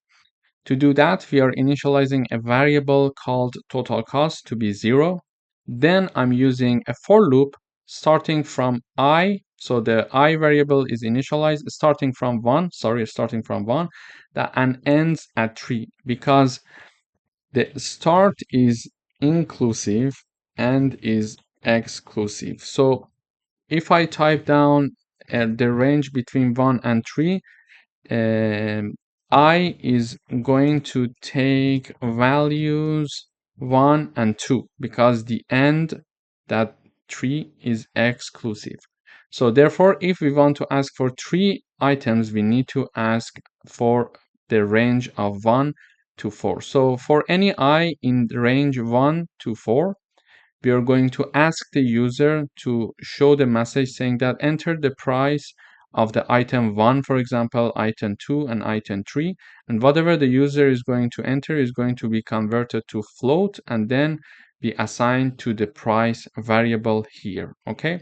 And the price variable here is going to be added to the total price. When we are having the plus equal sign, it means that total underline price variable equals to total underscore price plus price. Okay, so this equation equals to this one. They are doing the same thing, but it is a way to write it more concise. So you can write it down like this if it's a bit complex for you or confusing. So it means that the total price, the new total price, equals to total price plus the price. So in the first iteration, the total price equals 0, and the price is whatever the user is going to enter. So imagine that the user is going to enter prices are 20, 25, and 10. Okay, these are the prices. So when I equals 1, price equals 20. So the user is going, we assume that the user is going to enter 20. So total price equals 0 plus 20. Why? Total price, this is the formula, equals total price plus price. So the total price in the first iteration from before that we know that total price equals 0. And then 20 is the number that we assume that the user is going to enter for the first product. So this means that total price equals 20, okay? And in the next iteration, we are having this. For example, when I equals 2, price equals 25. This is just an assumption. And then we are going to, I'm assuming these assumptions because I want to give you a hint and a detailed examples, a detailed explanation of how this total price is being calculated. So total price equals total price plus price. So here it is total price plus price, and total price was 20 from the previous iteration, and the newly entered price is 25, so it is equal to 45 now. And in the last iteration, when I equals 3, price equals 10, because we assume that the user is going to enter number 10, and total price is calculated as the previous total price, which is 45, plus the newly price that is added by the user, which is 10. Therefore, the output will be 55. And we mentioned that in the output, after doing the calculation, we mentioned that total price is 55. So when I run this code, sorry, I'm having an error in this part here. So when I run this code, it asks me enter the price of the item. So I enter 20 first, okay? When I enter 20, it says enter the price of the item again, because there are 3 items that we are going to enter. So the second item price is 25 based on my assumption here, and it again says that enter the item. I'm assuming that the third item price is 10, so it is going to calculate the total price item is 55. Why it asked me 3 prices here? Because we were having a range from 1 to 4, and 4 is exclusive. Therefore, it is going to ask 3 times to enter the total price, and whenever I'm entering the price, it is adding the price to the total price variable, which was initially set to be 0, and in each iteration we added the price that we entered here to this total price variable, so the sum will be 55. So in this example, we learned how a for loop can help us to work as a calculator. For example, in shops, when you're going to a shop and you're giving several items to the cashier, the system of that cashier is using the same mechanism and logic to calculate the total price for you. Thank you for watching. Hello everyone, welcome to this lecture. In this video, we're going to do a coding exercise using while loop. we would like to write a program that counts down from 5 to 1. To do that, we are initializing a variable to be 5, and then we are using while loop. So the while loop is going to continue as long as count variable is larger than 0. So the first time that it is initialized to 5, 5 is larger than 0, then it is going to enter this loop. When it enters this loop, it is printing countdown and the number of the count. So in the first time, count equals 5, so it prints 5 in the output. After that, it is decreasing the value of count by one value. We explained that when we are having, for example, these signs, it is equivalent to this count minus 1. Okay, so here it means that count equals 5 minus 1. Why? Because it is already initialized to 5 and we are decreasing its value by 1. Okay, so after this equation, count will be 4. So basically, in the first iteration, we are saying that count equals 5. 5 is larger than 0. Yes, it is true. Therefore, it enters the loop. It prints the value 5 for us, as we indicated here, and it decreased the value of count by 1 unit. So count is now 4. It goes back up. It checks the condition again. 4 is larger than 0. Yes. So count equals 4. So it prints 4, and now count equals 4 minus 1. Therefore count equals 3. Why? Because it was 4 already in this equation here. It was already 4 from the previous iteration minus 1, which is here. 4 minus 1, now count equals 3. So now it goes back up again to check the condition. 3 is larger than 0. Yes, therefore it enters the loop. It is saying that count is 3, so it is printing the value 3 and it is calculating 3 minus 1. Therefore count equals 2. And in the next iteration, 2 is larger than 0. Yes, it enters the loop again, so it prints number 2 and calculate the count again and reduce it by one value, 2 minus 1, so count equals 1. And now 1 is larger than 0. Yes, so count equals 1, print 1. And we are having 1 minus 1 equals, now count equals 0. So it goes back up again.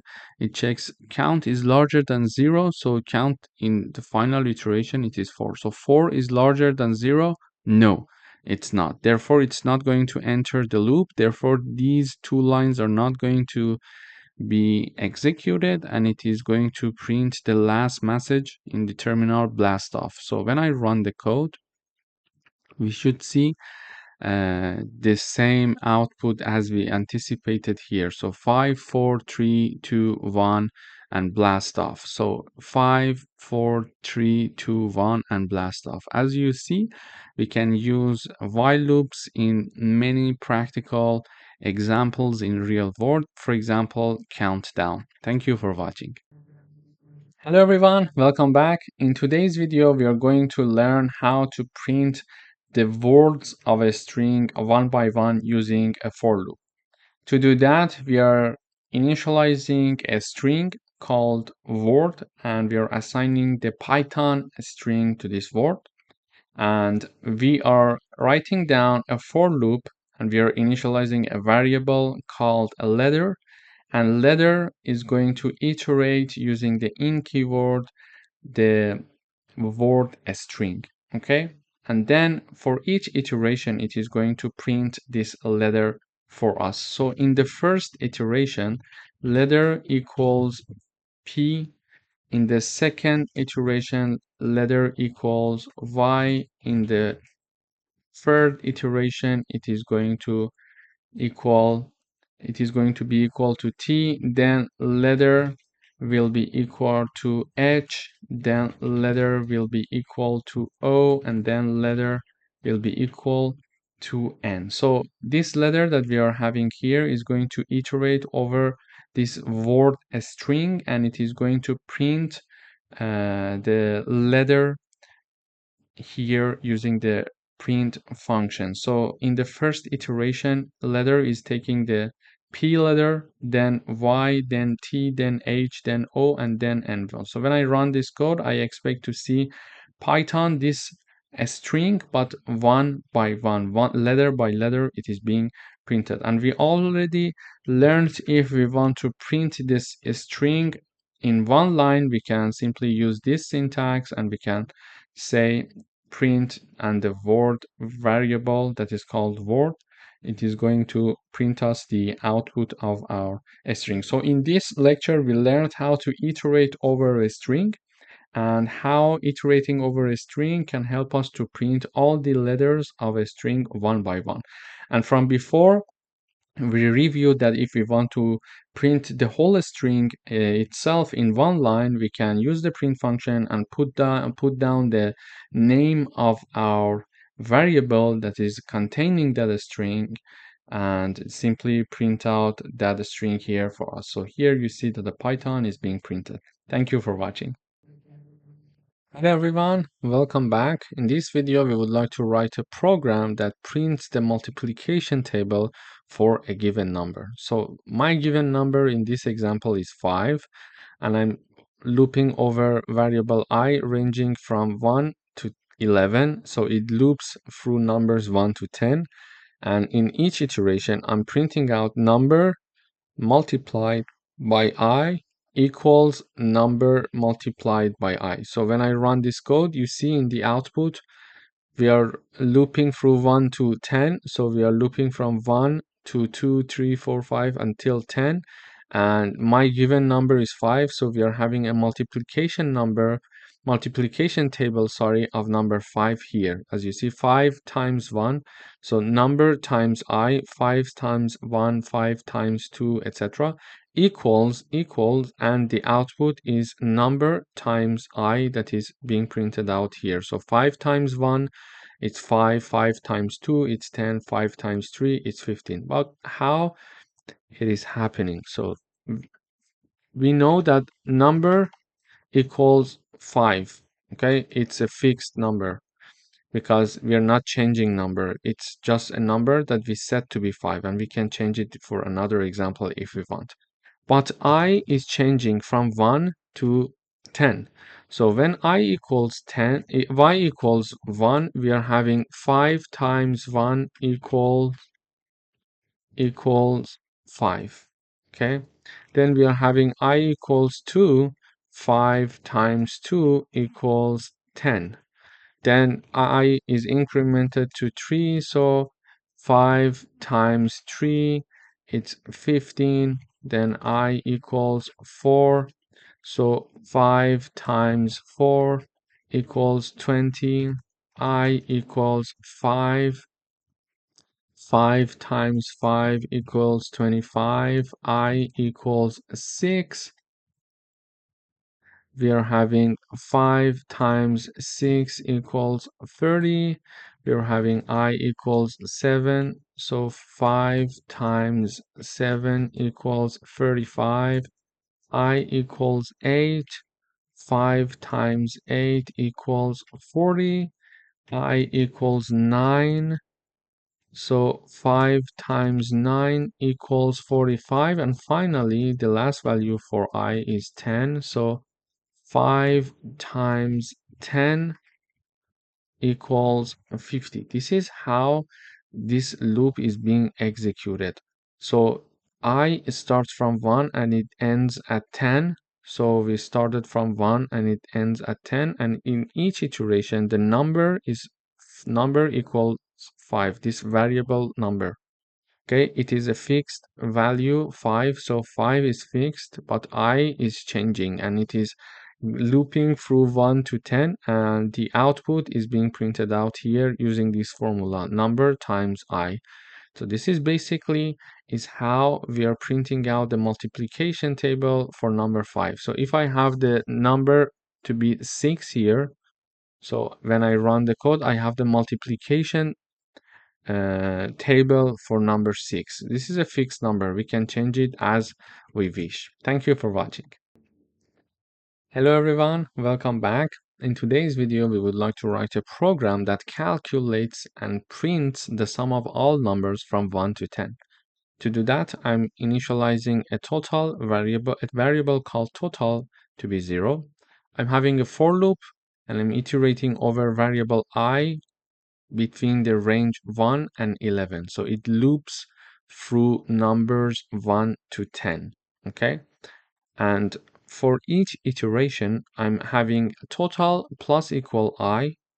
So we are checking, we are having the summation of i's into the total variable. And basically here, I'm printing out the total. So let me run the code.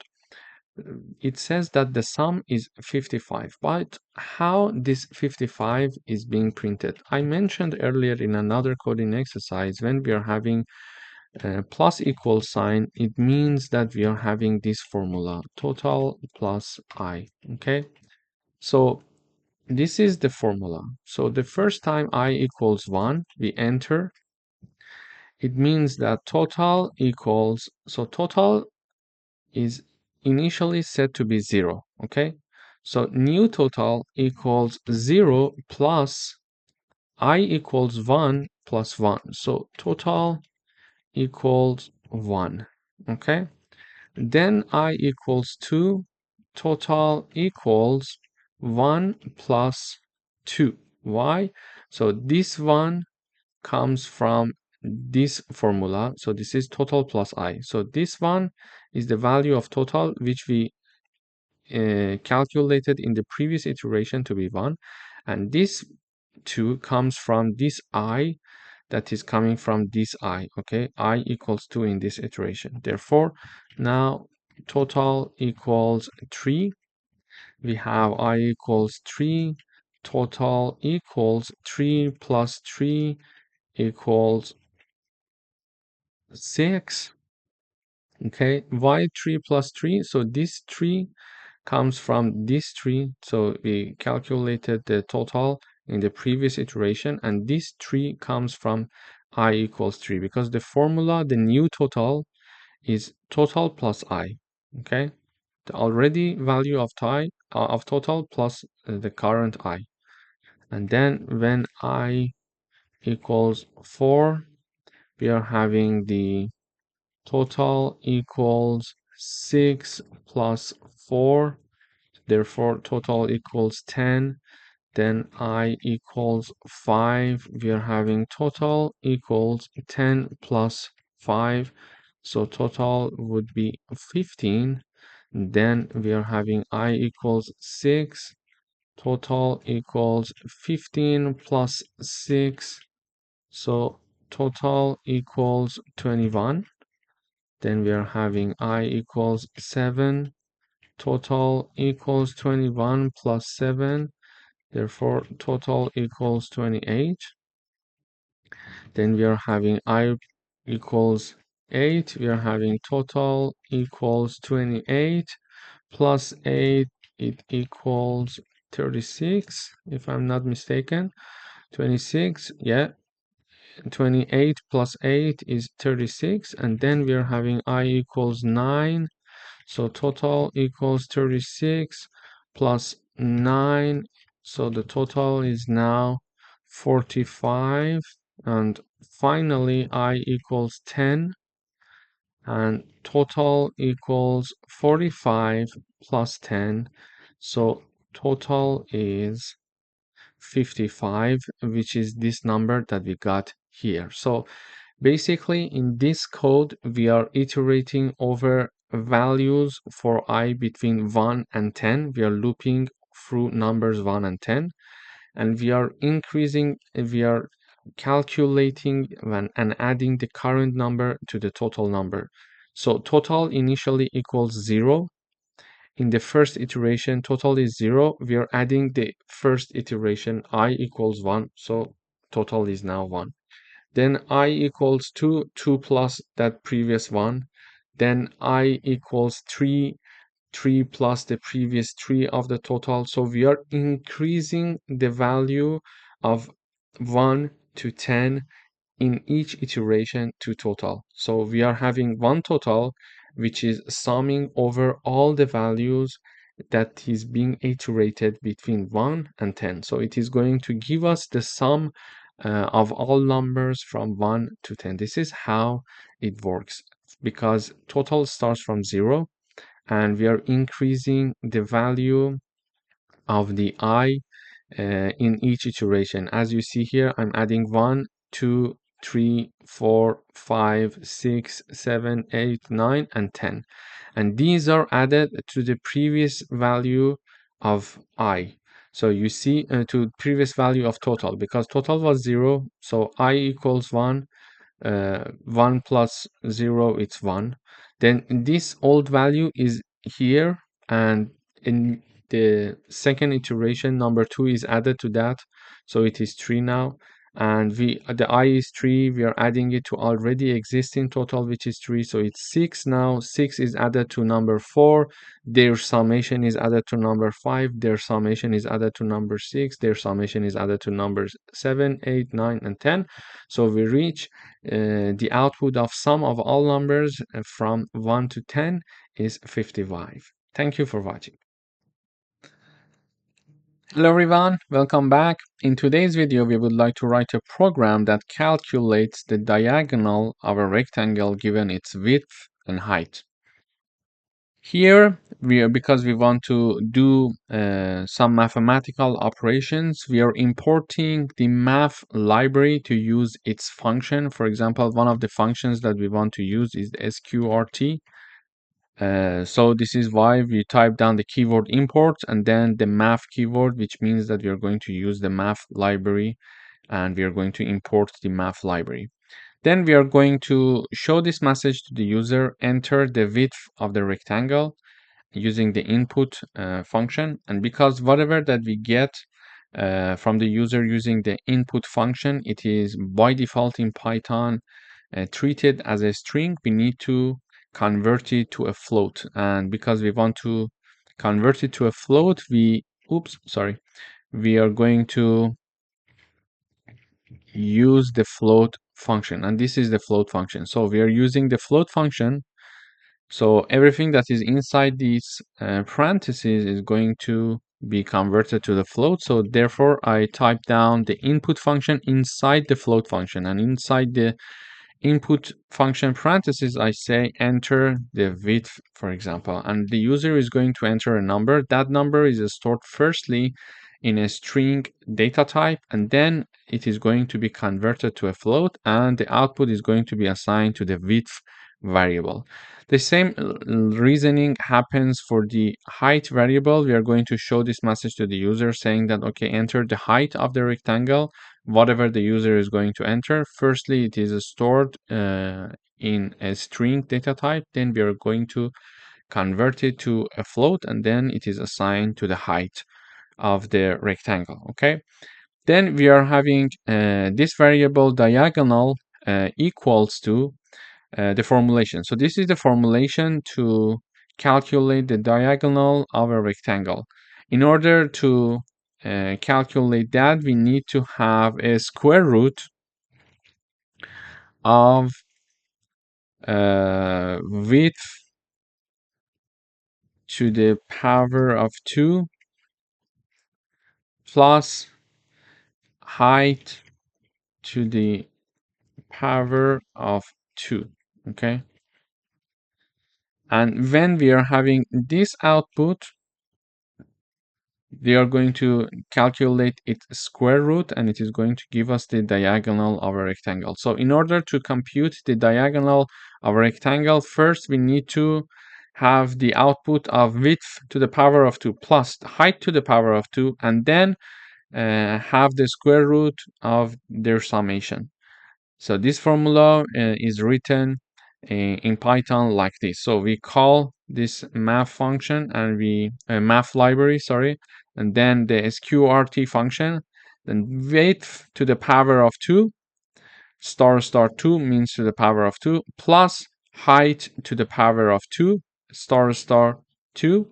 And then the output is assigned to diagonal variable. And finally, using the print function, we are trying to print the output saying that the diagonal of the rectangle is, then I type down the name of the diagonal variable, so it is going to print the output for me. So I type down the width of the rectangle is 10, for example, and the height of the rectangle is, for example, 25, and it calculates the diagonal of the rectangle. It says the diagonal is 26. So this is how we can calculate the diagonal of a rectangle given its width and height using the math library and square root sqrt function and to the power of 2 in Python. Thank you for watching.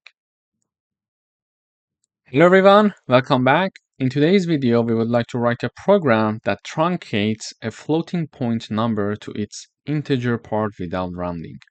So to truncate means to remove the fractional part of a number, leaving only the integer part without rounding it up or down. For example, if we want to truncate number 3.9, the output would be 3. So how do we do that in Python? We're going to use the math library. So we type down import math. And then we are having this message being shown to the user, enter a floating point number. Then it is read using the input function from the user. And we learned that it will be by default a string. So we need to convert it to a float. Therefore, we type down the float function. And the right hand side is assigned, the output is assigned to the variable called number. Then in order to truncate the number, we type down math.trunc, T-R-U-N-C, and in parentheses, we type down the name of our variable. In this case, it is called number. So we have the math.trunc, and in parentheses, okay, we type down our variable. In this case, our variable name is number.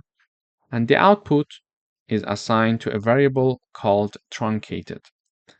And then we are printing the truncated in the output. So when I run this code, it says enter a floating point number. So I type down 3.14. It says the output is 3. I type down, for example, 1.85. It says the output is 5. I type down, for example, 20.5. It says 20. So we learned now we can use the math library and using the trunc function to truncate a number easily for us. Basically, it is going to remove the fractional part of our number and leaving only the integer part. Thank you for watching. Hello everyone, welcome back. In today's video, we would like to write a program that calculates the maximum number of full tiles needed to cover a floor, given the area and the size of one tile.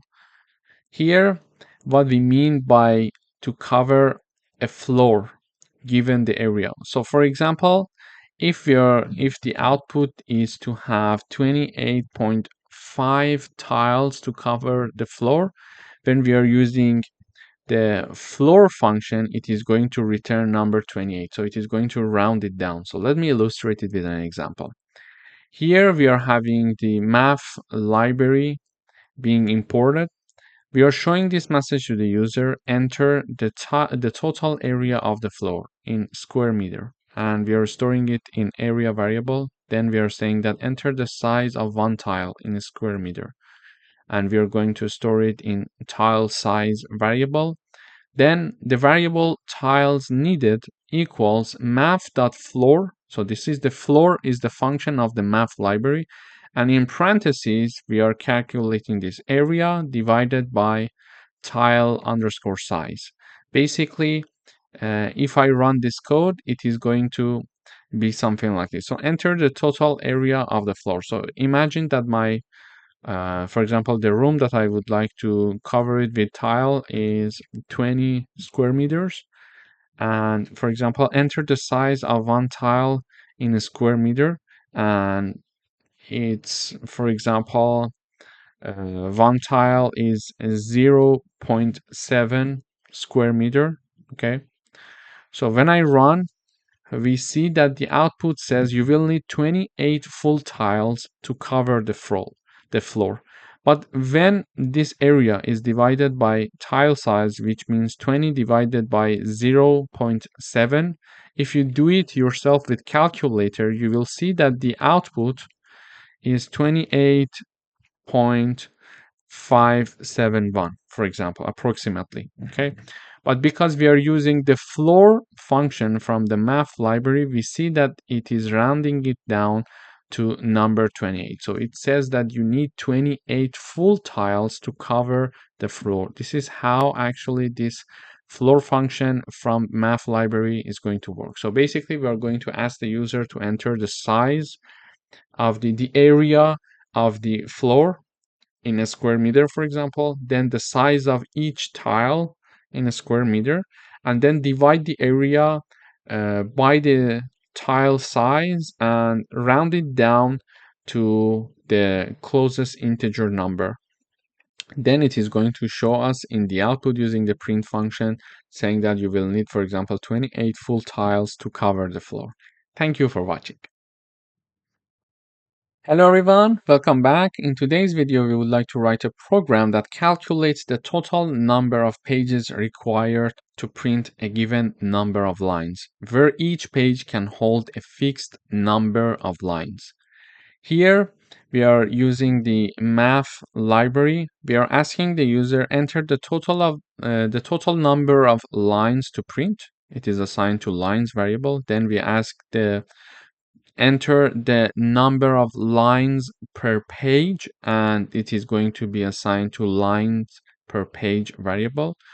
Then we are going to divide line by lines per page. Okay, and then it is going to be assigned in pages variable, but we want to round it up. In order to round it up, I use the actually math library, and I also use or call the ceil function from the math library, and in parentheses I type down lines and then lines per page. For example, if I have, for example, 200 lines, and in each page there are 19 lines, so I would like to know how many pages do I need. So 200 is divided by 19.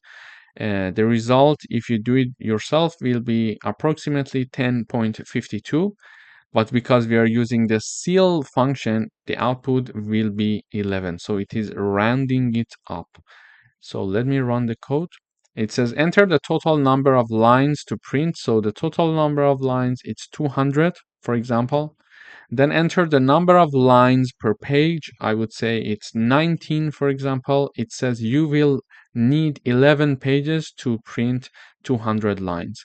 But you see that 200 is divided by 19 in this formula here. 200 is divided by 19. But because we are using the ceil function, the output, which is 10.52, is rounded up to 11, and we see that in the output, number 11 is shown. So this is how we can use ceil function from the math library to round up the output for us. Thank you for watching. Hello everyone, welcome back. In this video, we would like to write a program to calculate the number of possible arrangements of n objects. What do we mean the number of possible arrangements? It means that, for example, we are having two objects. Just take it as an example, X and O. There are how many possible arrangements for these two objects? There are two, in fact. The first possible arrangement is X and O, and the second one is O and X. So they're changing their place. So there are two possible arrangements for two objects. Okay. Then for three objects, how we would have this X, O, and Y. For three objects, we have X, O, Y, O, X, Y, O, Y, X, XYO, YXO, and YOX. So there are 6 possible arrangements for 3 objects. Okay, this is how we can do it manually, but it's very hard to do it. So I first need to do it carefully and make sure I'm not making any mistake. Then I start counting 1, 2, 3, 4, 5, and 6. Okay.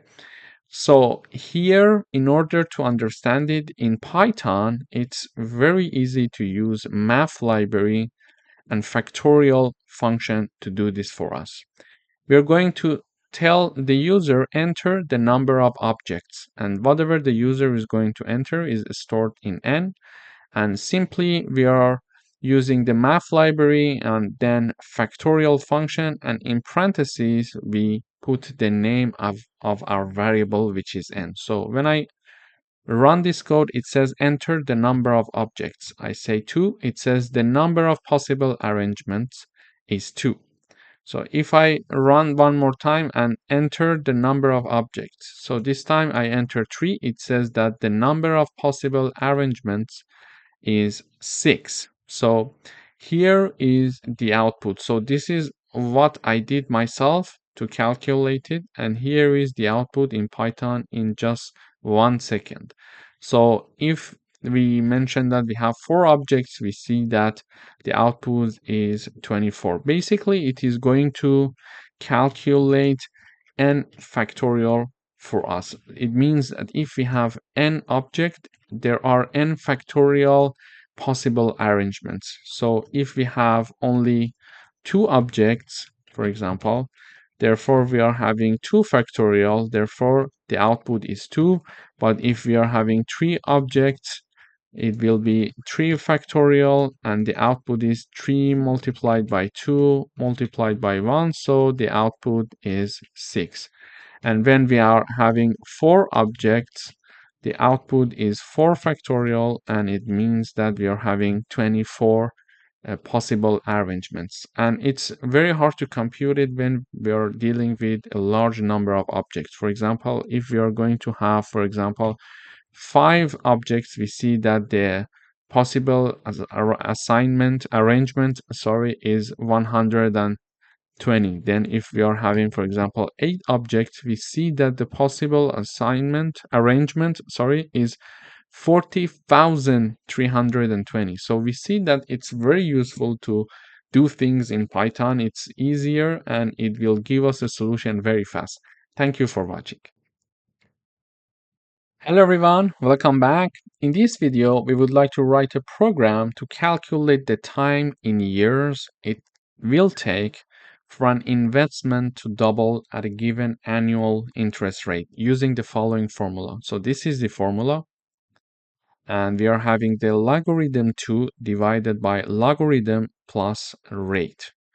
And it is going to be assigned to a variable called time, and we are going to print time in the output. So first of all, we're going to ask the user enter the annual interest rate as a decimal. For example, for 5%, we type down 0.05. Then whatever the user is going to enter is stored in the rate variable. And then we type down exactly this formula in Python here. Okay, but we need to have the math library. So math.log, in parentheses we type down 2 divided by math.log 1 plus rate, and rate is something that we got from the user, and this is assigned to the variable called time. We call it time, it can be anything, and then we print the output of the time. So when I run this code, it says enter the annual interest rate. For example, the annual interest rate is of 5%, and with 5% of annual interest rate, it would take 14 years, almost 14 years, for my investment to be doubled.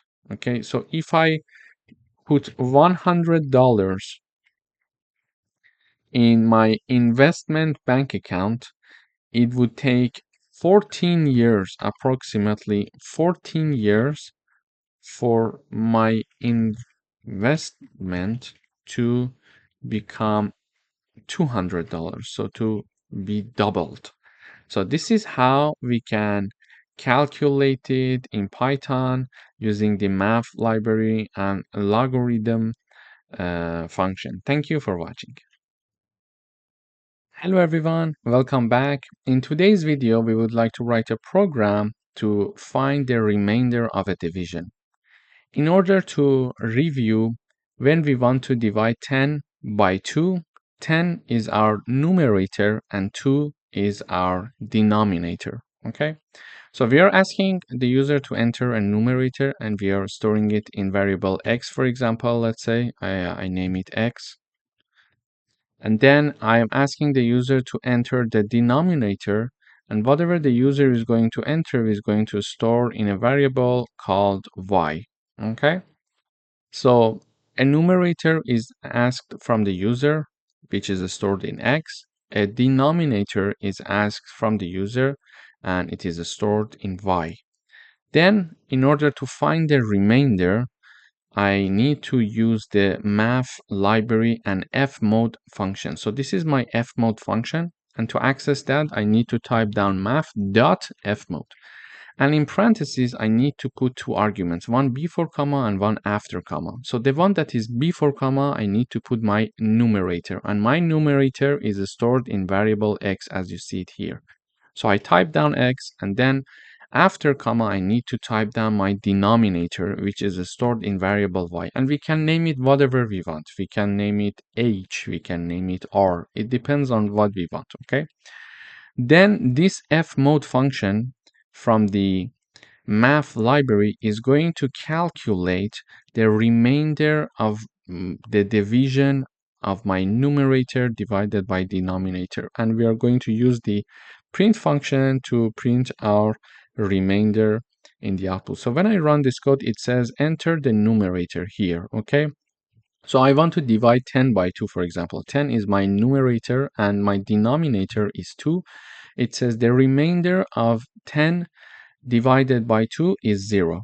Yes, okay. So if I type down my numerator to be 11 and my denominator to be 2, now we see the remainder of 11 divided by 2 is 1. So using the fmod function from the math library, we can easily find the remainder of a division. Thank you for watching. Hello everyone, welcome to this section. In this section, we're going to talk about functions in Python. So a function is a block of reusable code that performs a specific task. Functions can help us to organize our code, make it more readable, and reduce repetition. In Python, there are two types of functions: built-in functions that are predefined functions like print, len, input, that so far we've worked with many of them in the previous sections, and user-defined functions, functions that we create ourselves. This is the function that we are going to learn in this section. So how to define and call a function. A function is defined using def keyword followed by the name of the function and parentheses. Here, I want to show how to create a function. We use the def keyword and we name the function. For example, this function name is greet, and then the parentheses. In the parentheses, we will learn later in this section that we can pass some arguments to these parentheses later on in this section. But for now, we just know that we need to put parentheses. Then a colon. After that, we are having this print function here. So this is the built-in function, and this is the user-defined function. And this function is going to print hello world message for us in the terminal. So when I want to call this function, I simply just type down the name of the function followed by parentheses, and then this function is called and this function is executed. So when I run this code, you should see hello world message in the output. So now it's compiling because it's for the first time. It may take a bit of time. Okay, now we're having hello world in the output. We saw that we only had this function call here one time, and one time this function executed, and this function is simply typing down hello world. So if I call this function more than once, this function is going to be executed. Oh, sorry, greet. So when I call this function twice, this function is being called twice, therefore this part is executed twice. So whenever we call the function, the compiler goes up here, starts with the first line of the function, and this function is only have a single line, so it is going to print hello world. So we saw that how we can create a function and how we can call a function. And there are three parts for function to remember: the def keyword, the name of the function, and parentheses. And later on, we'll learn about some arguments that we may want to include in the parentheses. So here we could, instead of calling this function, I could type down print hello world. And if I wanted to have it twice, I could type it down twice. Okay? And then run the code. It was going to do the same thing. However, we are using the function to avoid repetition. Now I'm repeating this line twice. Instead, I'm having this code being executed here once and avoiding the repetition. Okay, and it is increasing the readability. So this is why we use functions. And this is just a very tiny example here. For example, we want a function to do some mathematical operations for us. Whenever we call the function, that function is going to execute a certain block of codes to do the mathematical operations for us. And calling a function is much easier, like twice, three times, four times. If you want to call a function four times, it's much easier to repeat all those mathematical operations in the code four times. So it increases the readability of the code as well. So in this section, we're going to focus on functions, and we're going to have more examples of functions later on in this section. Thank you for watching. Hello everyone, welcome to this lecture. In this lecture, we are going to talk about parameters and arguments. Functions can take parameters to make them more flexible. So a parameter is a placeholder inside the parentheses in the function definition. When calling the function, we provide arguments which are actual values. Let me illustrate it with an example here. So I'm using the def keyword. The name of the function is greet, and then inside the parentheses, I'm having one argument or a parameter, let's say. Okay, so this parameter is called name. This function, when it is called, it is going to execute this line of code. It is going to print hello message followed by the name that is passed to this function as an argument. Okay, so this function is going to type down hello message and then type down the name. But what is this name? So when in the main part I'm calling this function, in the parentheses I'm passing Alice. Okay, and this Alice, when the greet function is called, this Alice is going to be passed to the greet function as an argument. And here in the greet function, Alice is stored in the name parameter. And here when I'm printing the hello and then putting the name there, here it is going to print out Alice. So when I run this code, here I'm having hello Alice. So hello is the default message of this function. And whenever I'm calling this function, I'm passing one name, and this name is going to be executed and placed here after hello. Okay. And then I'm calling the function one more time, and this time I'm passing Bob as the argument. So when I pass the Bob here, the greet function is going to be executed, and Bob is going to place in the name parameter, and the name parameter now holds the Bob value, Bob string, and then it is going to print the message hello and then the Bob here. So we saw that how we can call a function with an argument. But in this case, because this function is having an argument in the parentheses, can I just call the function without any arguments? So let us run. The answer should be no. So when I run, I'm having an error here. In the previous video example, we saw that there was no error. But why we are having an error here when I'm calling the function with empty parentheses? The reason is that in the definition of the function, we are having the name parameter declared here. So whenever we are calling this function, we are obliged to pass an argument here, okay? And that argument is going to be printed out in the output of this function. So this function requires to have one argument to be called, and we are passing no argument here. This is why there is an error. But if I have a message here when I'm calling the function, I'm having the Reza Shahin, a string to be passed as an argument for the greet function. Reza Shahin is going to be placed for the name, and then it is going to print hello, and instead of name, because now I'm calling the function with this string, it is going to say hello Reza Shahin. You see here? So this was a coding exercise of how to declare a function, how to call a function, and also how to use parameters or arguments when calling a function. Thank you for watching. Hello everyone, welcome back. In this video, we are going to talk about a scope of variables. So each variable has a scope. They are either local or global. In this video, we are going to talk about local variables.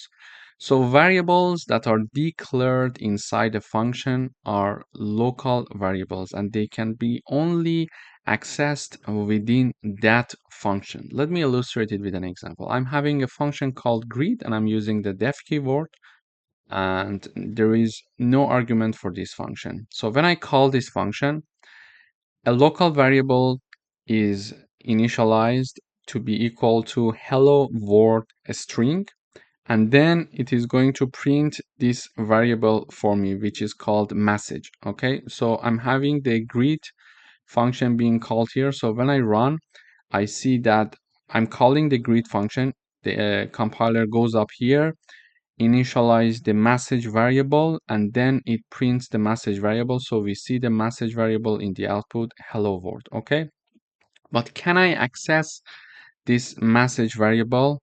So can I print it directly here? So when I run, I see an error. Why? This error comes from the fact that this message variable is a local variable for the greet function, and it's not a global variable, so it would be accessible outside of this function. So this message variable, because it is declared and initialized in our greet function, it is only accessible inside the function. And when I want to use that message variable outside of the function, it returns an error. And how do we know that it's inside the function? Because when we are declaring a function, we start from the beginning of the left side of the note here when I'm typing down, but when I have the colon and when I enter, I start typing something, for example, here, it does not start from the beginning of the left hand side. Okay, it starts with some space. This means that this part of the code that has some space from the left hand side is included in this function that has a colon sign above here. But because here again I'm having the start point as the left side of the page, we see that it's in the global part, it's in the main part of the code. But because here, let me illustrate it with another example. Greeting function, then colon, print hello from the greeting function. Okay, and when I come here and I call this greeting function, Let me run the code. It says hello from the greeting function. It is being printed out here. Why? Because this part is a part of this greeting function. How? Because we see that there is a space there. So this is a part of the above line. Okay, but here that I'm calling this greeting function, there is no space from the left side, so it's not a part of the greeting function but an independent part. So in this video we learned how local variable works in Python, and we learned that they are only accessible within a function that they are declared and initialized and not outside of the function. Thank you for watching. Hello everyone and welcome back. In the previous video we talked about local variables. In today's video we're going to talk about global variables. So global variables are declared outside of functions. So they are global and they are accessible from any functions. To illustrate it with an example, here I'm having a variable called message and it is having a string that the string is hello world. So it's a global variable because it is outside of any function, and this is the only function that I have here. The name of my function is function1. I use the def keyword, and basically this function is going to print this message variable that is defined outside of this function. So this function can access a global variable that is defined and that is declared and initialized outside of this function. This is how nice the global variables are. So I call the function one here, and I expect to have the output message in the output because this function is going to print the message variable, and this message variable is saying hello world. Therefore, when I call this function, I expect to see the message hello world in the output. Also, I can have another print function here that is printing out the message function in outside of any function. So it is also globally trying to access a global variable. So when I run this code, I see two hello world message being printed out in the terminal. So in this lesson, we learned how to declare and initialize a global variable, and we learned that we can access a global variable inside a function even though that variable is declared and initialized outside of that specific function. Thank you for watching. Hello everyone, welcome back. In today's video we are going to have a coding exercise that have local and global variables together in one example. So if a local variable has the same name as a global variable, the function will use the local variable. For example, I'm having a global variable called number and it is equal to 10. Then I'm having a function called modify number and I'm using the def keyword. In this function, basically, I am initializing a variable called number and it is equal to 5. Then it is going to print this variable number for me in the output. So I call in the main part, I call this modify number function. So it is declaring and initializing a local variable called number, and it is going to print its value, which is 5. And then I'm printing out the outside function, and then I'm trying to print the global variable number. So when I run this code, I see that inside function equals 5. So we see it here, inside function, the number variable equals 5. The outside function, the number variable equals 10. And the reason is why in this function now we are not accessing the variable number which is global. The reason is that we didn't declare global number and then start modifying, for example, number equals, for example, 10.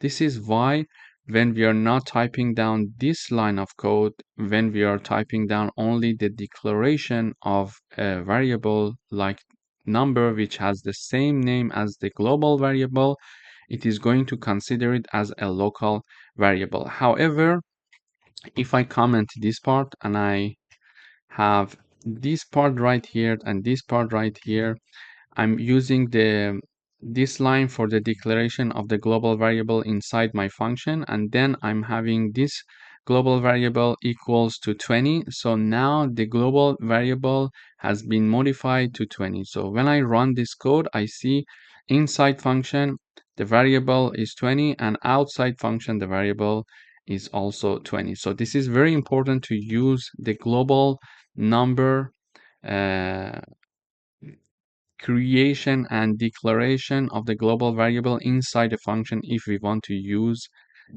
this global variable inside of the function. Otherwise, if we just type down the declaration without the global keyword, it is going to consider that you're declaring a new variable, a new local variable inside of this function. So this is why when I'm having only the declaration equals to 5 and then printing out the number variable, it is printing 5 for me in the inside of the function, but outside of the function, when I'm printing the number variable, it is accessing this global variable. Thank you for watching.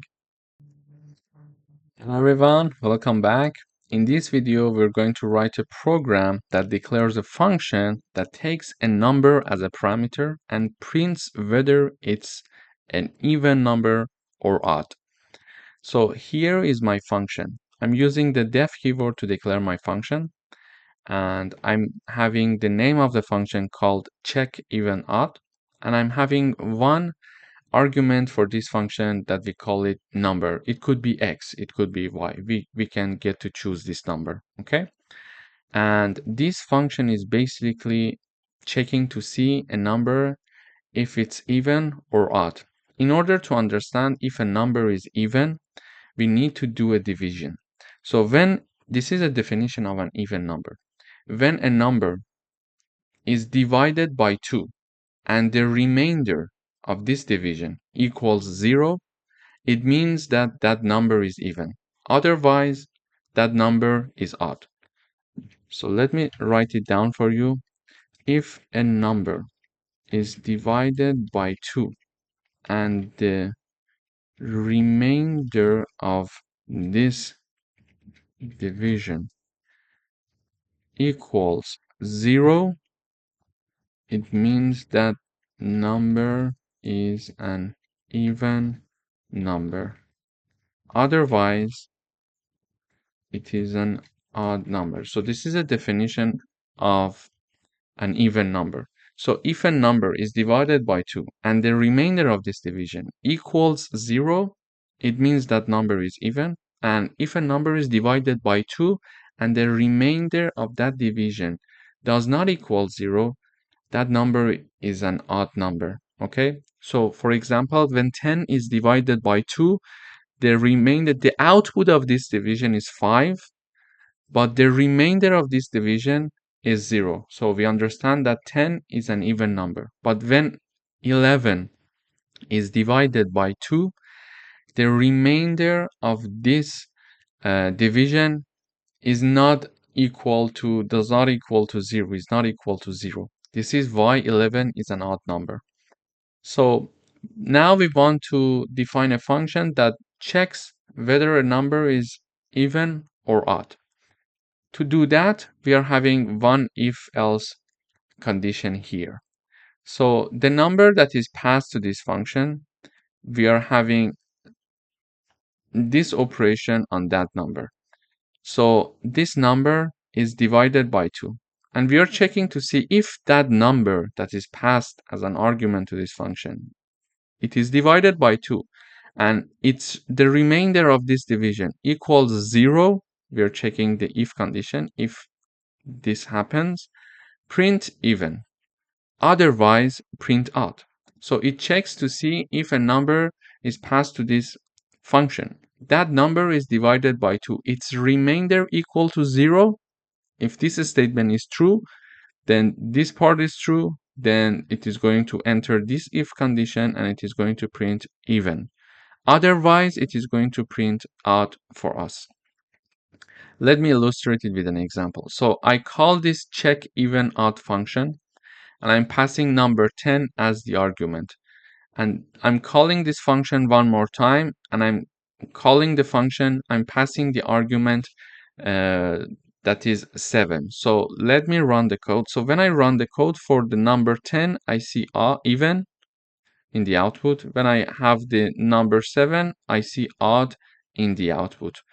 So one thing to remember is that I'm using the modular sign here. So the modular sign is going to return the remainder of a division. So this number is divided by this number. When I'm using this modular sign, it means that if this number is divided by this number, print me the remainder. Okay, give me the remainder.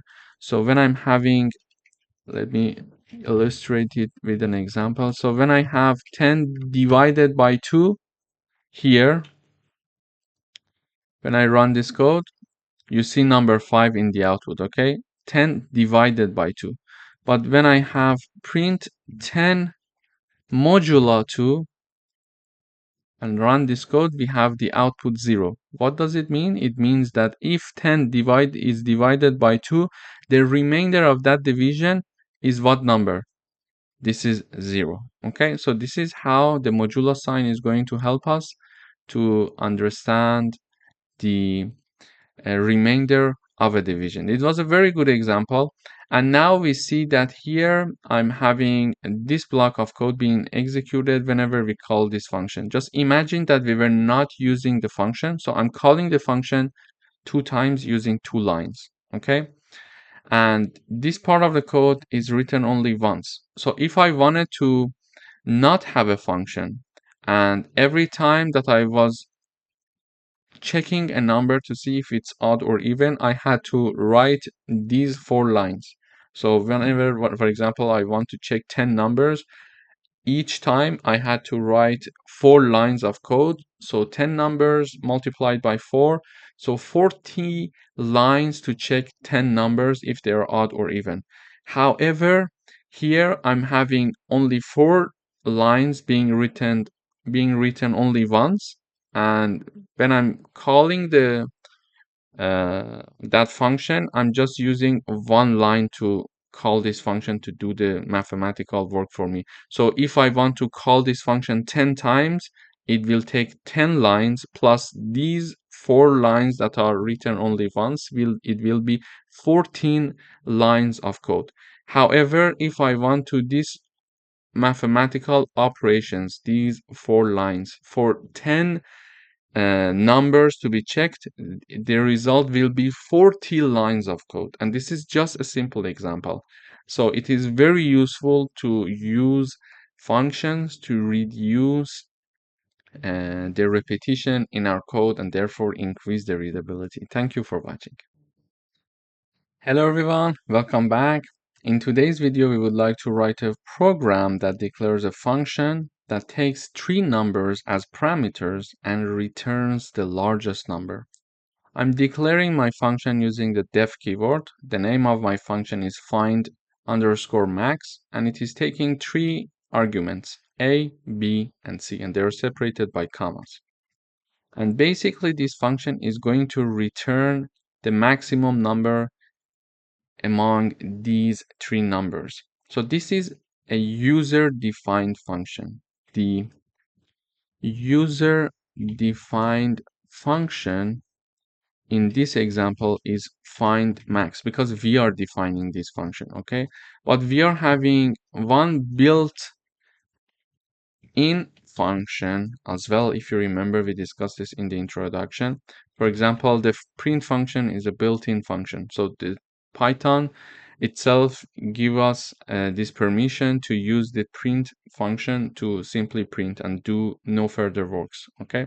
And this max function also is one of the built-in functions. So when I'm having this max function here, whatever that I'm putting in the parentheses, it is going to calculate the maximum among the numbers, and it is going to return me the maximum number among those numbers. So this function, whenever it's called, it is taking 3 arguments. It is going to call this built-in max function to find which one is the largest number and then return the largest number for me, okay?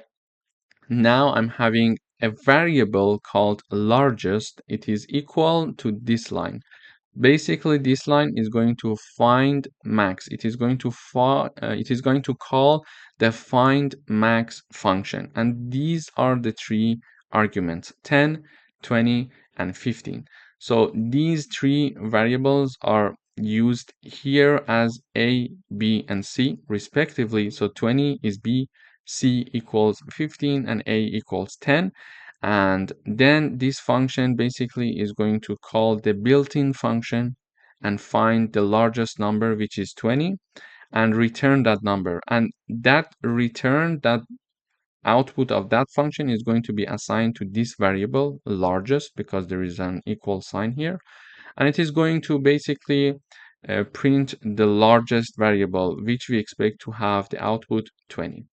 As you see here, we are having 20. Here again, I could have, for example, largest 2, and I'm calling the find max function. I'm having, for example, 100, 2, and 35, for example, and then I'm printing largest 2 variable. So when I run this code, I see 100 is the largest number, and indeed it is a true output for us. Thank you for watching. Hello everyone, welcome back. In today's video, we're going to talk about functions with default values. So we can assign default values to parameters of a function. So if no argument is provided, the default value is used. Here I'm having a function called greet. I'm declaring it using the def keyword, and I'm having a parameter here, but this is a bit different from what we saw so far. Previously, we were having a function, for example, called def hello, and it was having the name, and it was printing in the output for us the hello message, and then, and then the name. Okay, this is what we saw so far. So when I call this hello function, let me comment these two lines. So when I call this hello function and I'm having an argument here, so when I call it, it says hello Reza, okay? And when I call this function with no argument, there is an error here, and we saw that that this error will come up when we are having an argument in the parentheses for the function when we are declaring it, okay? So in order to avoid this error, we are going to have functions with default values. So here I'm having a function called greet with default values. So it has the name again, it has the same argument. It is having one argument in the parentheses, and it has this part that is extra. What is this part is going to do is the following. Name equals friend. And this function, when it is called, it is going to print hello and then print out the name that is used when calling this function. However, we can call this function with an argument and without an argument. So when I call this function with an argument, it is going to say, for example, hello Reza. But when I call this function without any argument, it is going to say hello friend. This is a function with default parameters or default values. So when I call this function now, so let me comment this part. So when I call the greet function and I'm having Charlie here as the argument being passed to this function, and when I run this code, it is going to say hello Charlie, okay?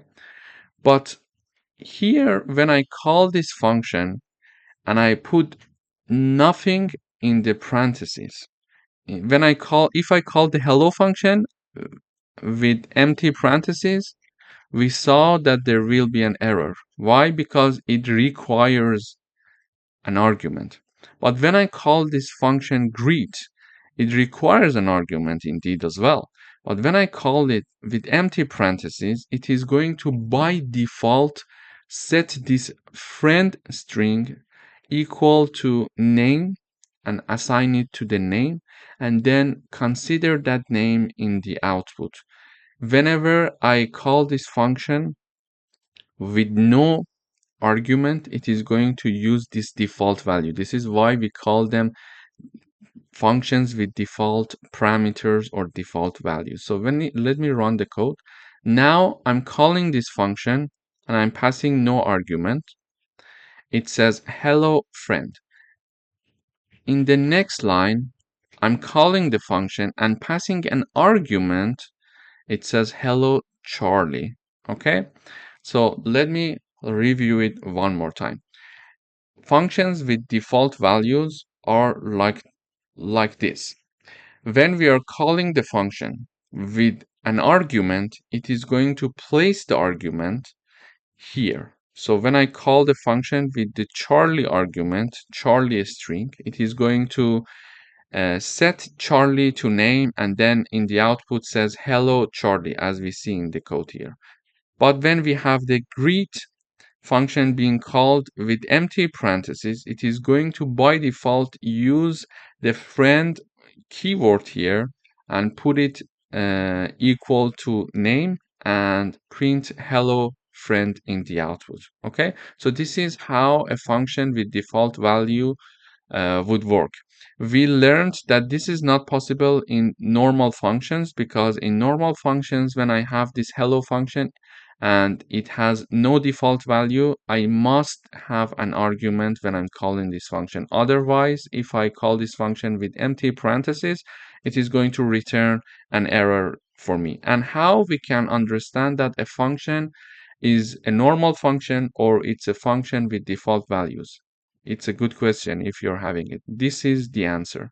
So this part shows us, okay, this is a function with default value. This is a sign for us to understand. When we see this equal and certain value equals to, for example, the argument of the function, we should understand, okay, this is a function with default value. So when I call this function with my own argument, it is going to use my argument. But when I call this function with no argument, it is going to use a default value itself for that function. Thank you for watching. Hello everyone, welcome back. In today's video, we are going to have a coding exercise with functions with multiple return values. So functions in Python can return multiple values. Here is an example. I'm using the def keyword to declare my function, and I'm having a function called get sum and product. And in parentheses, it takes two arguments. And this function, whenever it is called, is going to declare a new variable called sum. And sum equals a plus b. So it is going to have the result of a plus b stored in sum. Then it has a new variable called product, and it is storing the result of a multiplied by b. This sum could be x, and this product could be y, but we are just naming them like that so it increases the readability of the code. So after that, it is going to return the value of sum, this variable that is calculating a plus b, and product, which is this variable that is calculating the multiplication of a and b. Okay? And whenever I want to call this function, as before, I'm having the get sum and product name, so the name of the function, and then in parentheses, I'm having two numbers because it takes two numbers in parentheses as the argument. So 3 and 4. I'm calling this function with 3 and 4. However, because this function is returning two values in the output, this line of code, this call of the function equals two variables on the left side. So the first one is the result of the sum, and the second one is the result of product. And because this get sum and product function is returning first the value of sum and then the value of product, I'm having the first left hand side variable here result of sum, because the first return value is going to be stored in the first variable on the left hand side here, and then the product, which is the second returned value, is going to be stored in the second declared variable in the left hand side. Okay, so this is the point of having a function with multiple return values. It is going to return two values, sum and product, and therefore when I'm calling this function, it equals two variables on the left hand side, one for sum, one for product. And if it is returning sum first, be aware that it is going to store sum in the first variable declared on the left hand side, and the same logic goes for the product. Okay, then I'm printing the result. So I'm saying that print and the message sum, result underscore sum, which is the first variable, and then print the message product, and then result product variable, which is the second variable. So when I run this code, we see this sum message is shown here, and it says the result sum equals 7, and the product is shown here, and the result product equals 12, which are the correct numbers, 7 and 12. So this is a very good example of having a function with multiple values, multiple return values. Why? Because maybe we would like to have a function that does different types of mathematical operations for us. We can combine all these mathematical operations in a single function, and not even 2, 3, or 4 functions. So it is very useful to combine them and ask the function to return multiple values for us after doing the calculation, and then we are assigning them to different variables. As we see, we are trying to learn how to optimize our code as we proceed through the course, because it's very useful to have an optimized code, a code that is having high level of readability. Thank you for watching. Hello everyone, welcome back. In this video, we're going to talk about return statement in functions. So functions can return a value using the return statement. The value returned can be stored in a variable for further use. Let me illustrate it with an example. So here I'm having a function called add. To declare this add function, I'm using the def keyword, and in parentheses, I'm having two parameters or arguments. They are separated by a comma. The first one and the second one. The first one is called A and the second one is called B. Whenever we call this function is going to return A plus B. Okay, so this function is going to add the first number and the second number that are passed to this function by doing this line, return A plus B. So let me show you how I'm calling this function. Now when I call this function, I'm having a variable called result, and this result variable equals the result of this function, the output of this function equals this result variable. So I'm calling the add function, so I'm typing down the name of the function, then in parentheses I'm having two numbers and they are separated by a comma, 3 and 5. So 3 is going to be equal to A because this is the first parameter or argument that is passed to this function, and 5 is going to be set to B because this is the second argument that is passed to this function, and B also is the second argument. So I'm calling the add function and I'm passing 3 and 5. And when I'm calling this function is going to return a value for me. It is going to return the value A plus B for me. And A plus B equals 8. So the output of this function is going to be assigned to my result variable here. So 8 is going to be stored in the result, and now I'm printing out the result. So when I have the output, when I run the code, I see that when I'm printing the value of result, I see 8 in the output. I can have, for example, a new variable called x equals add, and then I'm having 2 and 2. I can have y add 5 and 6, for example. I could have z equal add, for example, x and y. And in the output, I would like to have the result of x, then x, print the result of y, then print y, and then finally I want to show the result of z and have the z here. So what I'm doing here is that, again, like the result variable, I'm declaring 3 new variables, x, y, and z. I'm calling the add function, asking the function add to perform the a plus b with 2 numbers, 2 and 2. So when I call this add function, the first 2 is placed for the a, the second 2 is placed for the b, and a plus b is going to be returned when I'm having this line, and the result of the return, the output of the function is going to be stored in x. So I expect the value of x will be 4. Then I'm calling the function another time and assigning the result to variable y. And when I'm calling the function, I'm having 5 and 6. So 5 is a and 6 is b. 5 plus 6, the result is 11. So I expect to have the 11 for the y. So 11 is the output of this function, and this is going to be assigned to variable y.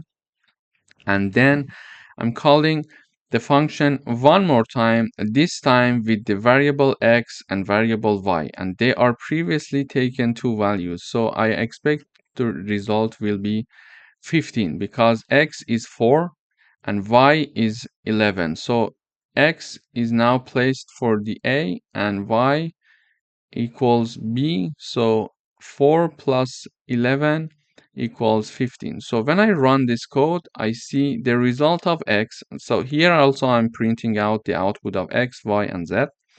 The result of x equals 4, which we expected. The result of y equals 11, which we expected. And the result of z equals 15, which we expected. So this is how we can have a return statement in a function to give us some output of the function, and we store that output in, for example, certain variables for further use here.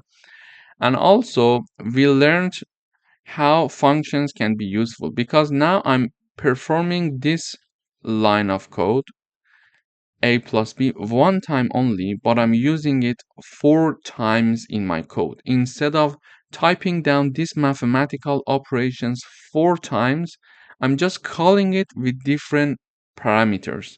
So it is much easier to have a function to do the job for us, and we have different part of the code where we call the function to do that job for us. So we don't have any repetition. We are having the mathematical operations being written only once. This is how it can reduce the amount of code that you're going to write, and this is how it is going to improve the readability of your code, because you're typing down the operations one time, but when we are going to have like 10 times of this operation, instead of having it 10 times being repeated in the code, and it would be not very easy to read, it would be hard to follow. Okay, another time I'm having for example, a plus b, another time I'm having 2 plus 2, 5 plus 6, x plus y, etc. Instead of having these, I'm just calling the function, and the code is being reused several times, and it is being written one time only. So this is how useful the functions are in Python. In the next videos, we're going to dive deeper into this concept. Thank you for watching. Hello everyone, welcome back. In this video, we're going to write a program that declares a function And this function takes a temperature in Celsius as a parameter and returns the equivalent temperature in Fahrenheit. Here is my function. So I'm using the def keyword to declare my function. This is the name of my function called Celsius to Fahrenheit. And in the parentheses, it is taking one parameter or argument, and I just name it Celsius. We can call it X, we can call it Y, whatever we want. And this function is basically is going to return the value of this statement. This statement is the following. Celsius times 9 divided by 5 in parentheses plus 32. So this is the very famous formula, and we know it from before, that is going to take a Celsius degree and convert it to Fahrenheit. So this is the formula to do that. For example, this Celsius could be, for example, 30, and I want to know 30 degrees in Celsius is what is the temperature of equivalent of 30 degrees in Celsius in Fahrenheit. So this is the Celsius value, so 30 for example, and then using this formula we can get the output of the Fahrenheit temperature.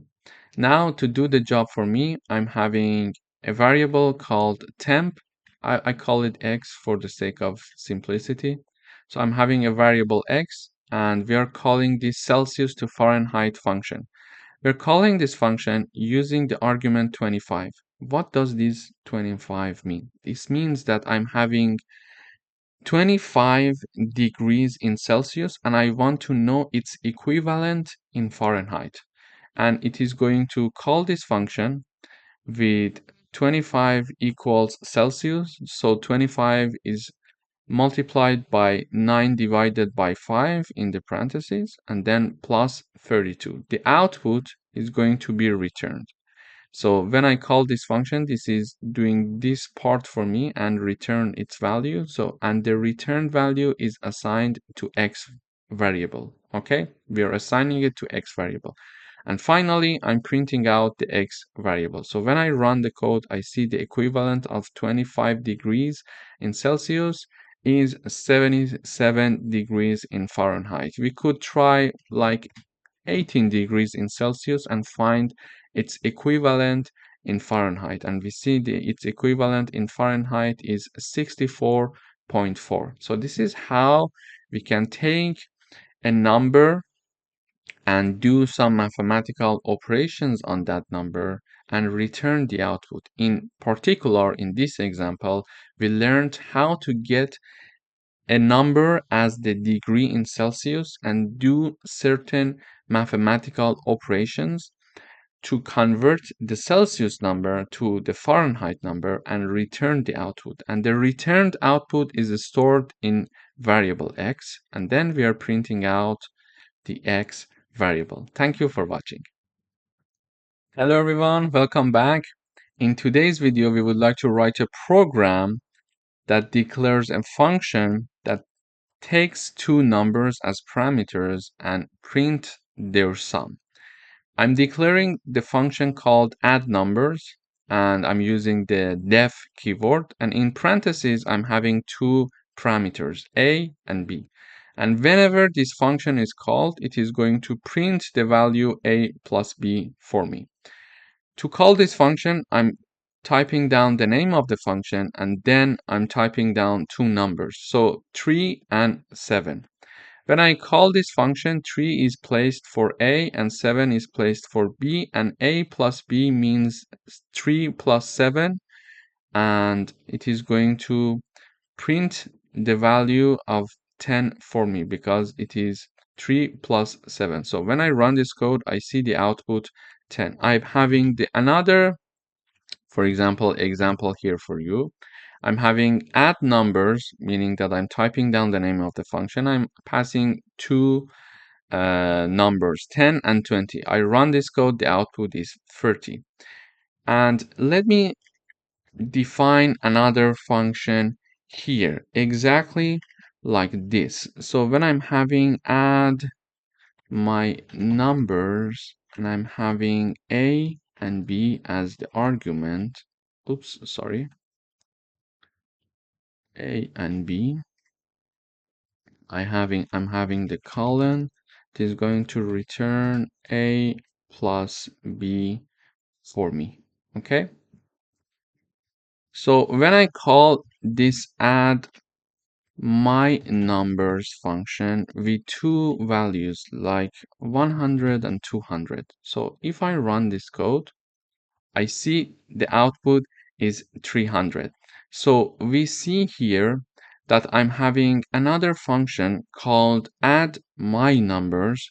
The first one was add numbers, and this is a new function that I defined, add my numbers. And in the parentheses, we are having A and B. And this function is going to use a return statement, A plus B. So whenever I call this function is going to return A plus B, and automatically we see the output in the terminal. So this was an example of how to declare a function that does, for example, the sum of two numbers for us. We could either use the print function so that function is going to print the output, or we could use the return statement to have the output of the function. Here I'm printing the output using the print function A plus B. We see 10 and 30 is printed in the output. Here I'm not using the print function, but I'm using the return function, and it is going to return the value A and B, A plus B. So whenever this function is called, this value is going to be returned, and we see the output in the terminal. This was a very good example of how to call a function and how to have a function with print or a return statement to do the job for us. Thank you for watching. Hello everyone, welcome back. In this video, we are going to learn about how to modify a global variable inside a function. I'm having a global variable called count, and it is equal to 0. Then I'm having a function called increment count, and I'm using the def keyword to declare this function and empty parentheses, so it accepts no argument for this function, then colon. Then in this function, I am declaring the global variable. In order to modify a global variable, for example, in this case, the count variable, I must use the global keyword before declaring this count global variable inside this function. So if you want to modify a global variable, you must use the global keyword and then the name of that global variable that you're intending to modify. So I'm typing down global keyword and then count, meaning that I would like to modify the count variable, which is a global variable. And after that, I, for example, type down count equals 1. So now I modified my global variable. This is what is going to happen in my increment count function. And then I'm calling this increment count function in here. So I'm calling the function. So I expect when this function is called, the global variable count is first declared and then modified. And finally, in my code, I am using the print function to print this global variable here. So when I run this code, I see the output is 1. Previously, when we initialized the count variable, it was equal to 0, but now it shows the value equal to 1. How it worked? It worked using this function. So this function helped us to modify a global variable. To review, in order to modify a global variable, we must use the global keyword and then the name of the variable that we are intending to modify. After that, we type down the name of the variable and then assign it a new number. For example, here I assign number 10. So when I run, this function is being called using this line, and then the modified count variable is printed out in the output. So we see number 10 in the output. So if I put number 1, it is going to make it to be number 1. If I put number 2 here, it is going to print number 2 in the output for us. It depends how we modify and what number we set for this global variable. Thank you for watching. Hello everyone, welcome back. In this video, we would like to write a program that define a function called calculate, which takes two numbers and return their sum, difference, and products. So it is going to have multiple return values. To do that, I'm having the calculate function being declared here using the def keyword, and it accepts two arguments, a and b. Basically, this function is going to return three values. Each value is separated by a comma. So the first return value is a plus b, the second return value is a minus b, and the third return value is a multiplied by b. Then when I'm calling this function here, I'm calling the calculate function and I'm passing two arguments, 7 and 3. A equals 7 and b equals 3. Why? Because a is the first argument in this function and I'm passing 7 as the first argument, so a equals 7. With the same logic, b equals 3. Then this calculate equals three variables on the left hand side. One variable is called sum, the other one is difference, and the other variable is called product. So a plus b, the return value of this first return value in this function is going to be assigned to the first variable on the left hand side here. So a plus b is going to be assigned to sum. A minus b is going to be assigned to the second variable called difference, and the third return value, a multiplied by b, is going to be assigned to the third variable on the left hand side, which is called product. Then I'm printing out the sum, the difference, and the product. So when I run this code, I have the sum equals to 10, which is true because 7 plus 3 equals 10. I have the difference equals to 4, and the product equals to 21. So in this coding exercise, we reviewed a function with multiple return values, and we saw that we can have one line to do all the mathematical operations in one function. And then when we are calling this function, on the right hand side, we type down the call of the function, and on the left hand side, I'm typing down three variables because this function is returning three values. Thank you for watching. Hi, welcome back. In today's video, we would like to write a program to check the validity of passwords input by users. So we would like to have these rules to see if a password that the user entered is valid or not. So first of all, it should be at least 8 characters long. So whatever that is going to the user enter, that is going to be entered by the user, that is less than 8 characters long, it is going to be rejected as a valid password. Then we would have to have one lowercase letter, at least one uppercase letter, at least one digit, and also at least having one specific characters, something like this. Okay, so you see that this is a very practical example that we see in many places that you want to create a profile for yourself. You need to have specific number of characters and some criteria to meet in order to have your password validated. So here I'm going to code that. So first of all, I'm having a function called isValidPassword. Okay. So here, this function that is called isValidPassword is initialized and created using the def keyword, and we are having one argument. And whenever we call this function, we are passing the password. Okay. Then when we enter this function, the first thing that we need to do is to check the length of the password. Using the len function, we can understand the user input is how long, how many characters are included. If the number of characters or the length of the enter password by the user is less than 8, we are going to have this message being shown to the user. Password must be at least 8 characters long. So we are going to check the first criteria using this part of the code. Okay.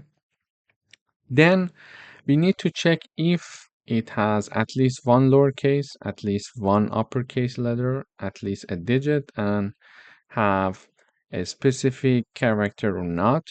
And these are the characters that we are defining as specific characters. For example, and pound, dollar sign, etc. until the end. This is our defined special characters, and the password must also include one of them.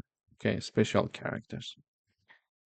So all of them are assigned to false. Initially, we mentioned that, okay, we are initializing these Boolean flags for different character types, and we are assigning them to be false.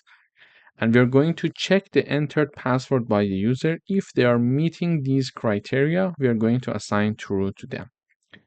So now we would like to check these characters.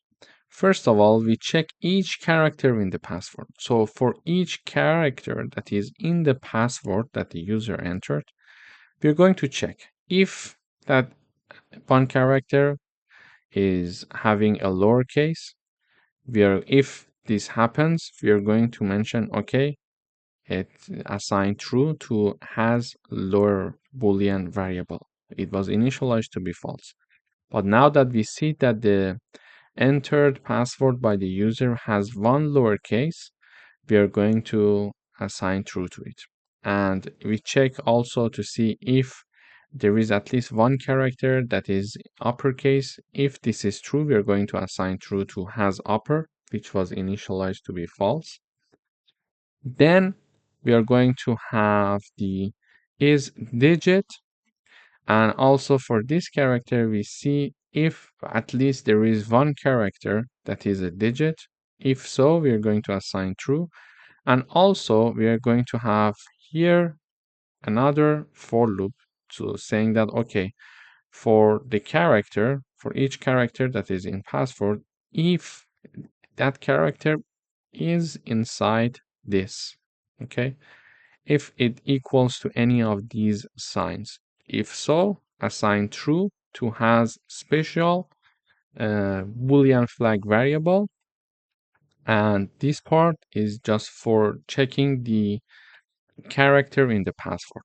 And then in order to validate all the conditions, we are going to have an if not condition here. So for example, we mentioned that if we don't have the lowercase, meaning that, for example, if the has lower variable after this for loop is still equal to false, it means that the password that the user entered is not having at least one lowercase character. Therefore, we are going to return this message. Also, we are checking to see if has upper is still false. We are going to show this message. You need to have at least one uppercase letter. If there is no digit, we are going to show this message. If there is no special character, there is going to be this message. And finally, we're going to say, okay, password is valid if all of these criteria has been met. Okay. So let me run the code once and we're going to analyze the code one more time. So initially, we're going to ask the user to enter a password. We're going to assign it to the variable called password. And using the print function, we are calling the isValid password function and passing the argument password. Okay, so password is the argument for the isValid password function. We are passing the password as the argument of isValid password, and all of this is inside a print function because the output of this function, whenever it is called, the output of this function must be printed. This is why we are having the print in the output. So when I run the code, it says enter a password. I would say, for example, Reza for the moment. It says password must be at least 8-character long. So my password is not validated. Why? Because it checks to see if the first condition is this. Is it having 8 characters at least? No, it's not. Therefore, it is saying that it must be at least 8 characters. So I would say now Reza Shahin. Now it at least has 8 characters. I enter. It says password must contain at least one lowercase letter. So here is the message. Okay. Password must contain at least one lowercase letter. This is exactly where the output, what the output is showing here. Why? Because the has lower Boolean variable is initialized to be false. And now here I am going through all the characters of the password. For example, I'm going through R, then E, then Z, then A, etc. until the end, and check if any of them is in lowercase. If so, we're going to assign true to has lower. But this message is only shown when this has lower Boolean variable is not assigned to be true. It is assigned to be false still. So in this for loop, we couldn't find any character that is uppercase, therefore that is lowercase, sorry. Therefore, true has never been assigned to the has lower variable, and therefore we are having this condition being true, so has lower is false, and this message is shown. Okay. So I run the code one more time. I have Reza Shahin, and the last n is a lowercase. Therefore, we are meeting that condition. Okay, lowercase letter is at least one lowercase letter is included. So when I enter, it says this message. You see, password must contain at least one digit. Password must contain at least one digit. So what is the problem with this password? This password has at least the 8 characters? Yes. Is it having a lower case letter? Yes. When we are checking the characters one by one, the last character is a lowercase character. Therefore, this true is assigned to has lower, and all of the other characters are uppercase. Therefore, when we are checking the is upper function for each character, we are at least one time assigning true to has upper. So also we are having this function is not going to be, this message is not going to be shown because we at least have one uppercase letter. But here we are checking to see if any of the characters that I entered for my password is a digit or not. So because I was not having any digit, this condition never became true, and this true has never been assigned to has digit Boolean variable. Therefore, here it says has digit Boolean variable. Is it false? Yes, it's false. Therefore, it is going to return this message.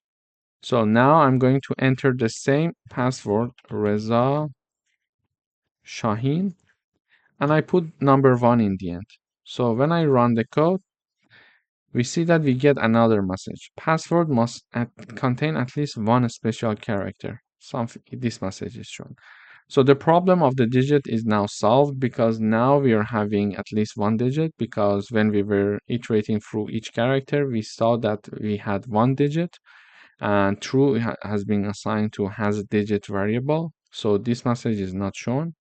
But when we were iterating over the characters and checking to see if there is one of these characters is included in my password to assign true to has a special, we saw that neither of these characters were included in my password. Therefore, no character was having any of these signs. Therefore, this was not true, and therefore true was not assigned to has a special, and therefore we are checking to see has a special. Is it still false? Yes. Therefore, this message is shown. So now what if I have my password Reza Shaheen, the last n is lowercase, we have one digit, and I have this sign. So now it says password is valid. So this is how we can have a password checking validation system to see if the user is entering a password that can meet all of these characters and criteria for us. Thank you for watching. Hi, welcome to this video. In today's video, we would like to write a Python program to find those numbers which are divisible by 7 and multiplies of 5 between 1,500 and 2,700, both included. So we would like to write such a program.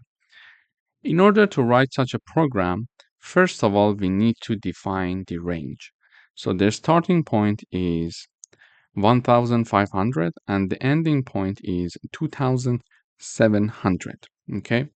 Now, in order to find the numbers that are divisible by 7 and multiplies of 5, we need to have a for loop because we need to iterate through all the numbers between this number and this number.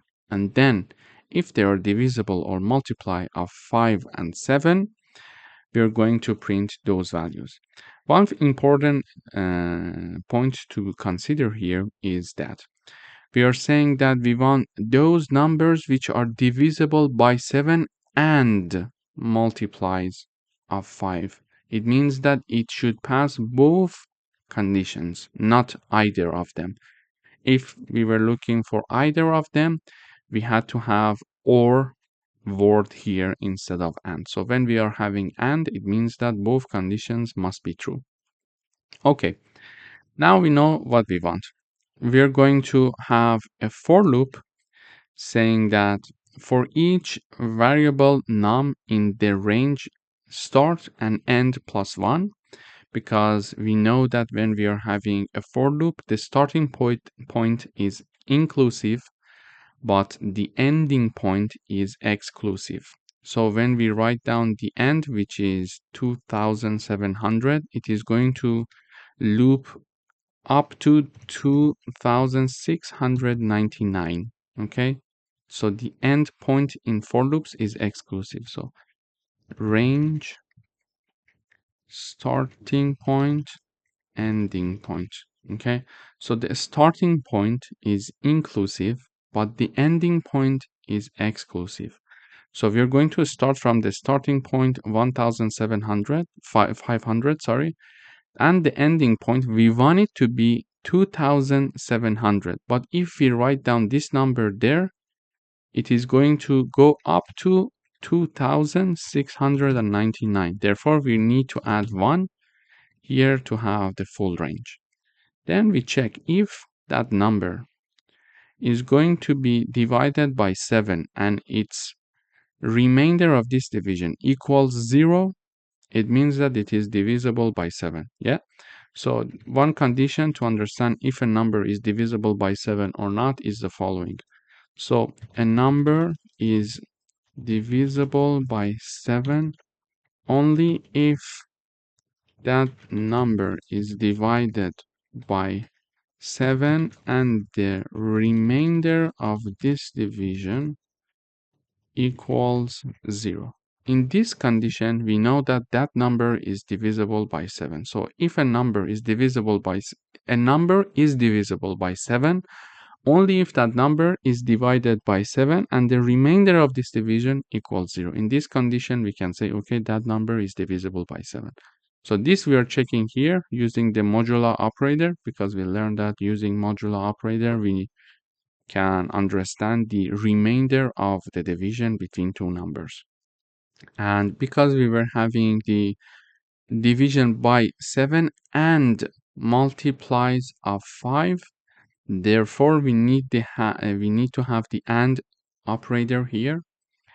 And here, in order to check if a number is multiplied of 5 or not, again, we are going to do the same test. If a number is multiply of 5, that number, when it is divided by 5, the remainder of this division must be equal to 0. Also, we can say a number is a multiply of, for example, 5 only if that number is divided by 5 and the remainder of this division equals 0 again. In this condition, we also understand that number is a multiply of 5. So if a number is a multiply of 5 only if that number is divided by 5 and the remainder of this division equals 0.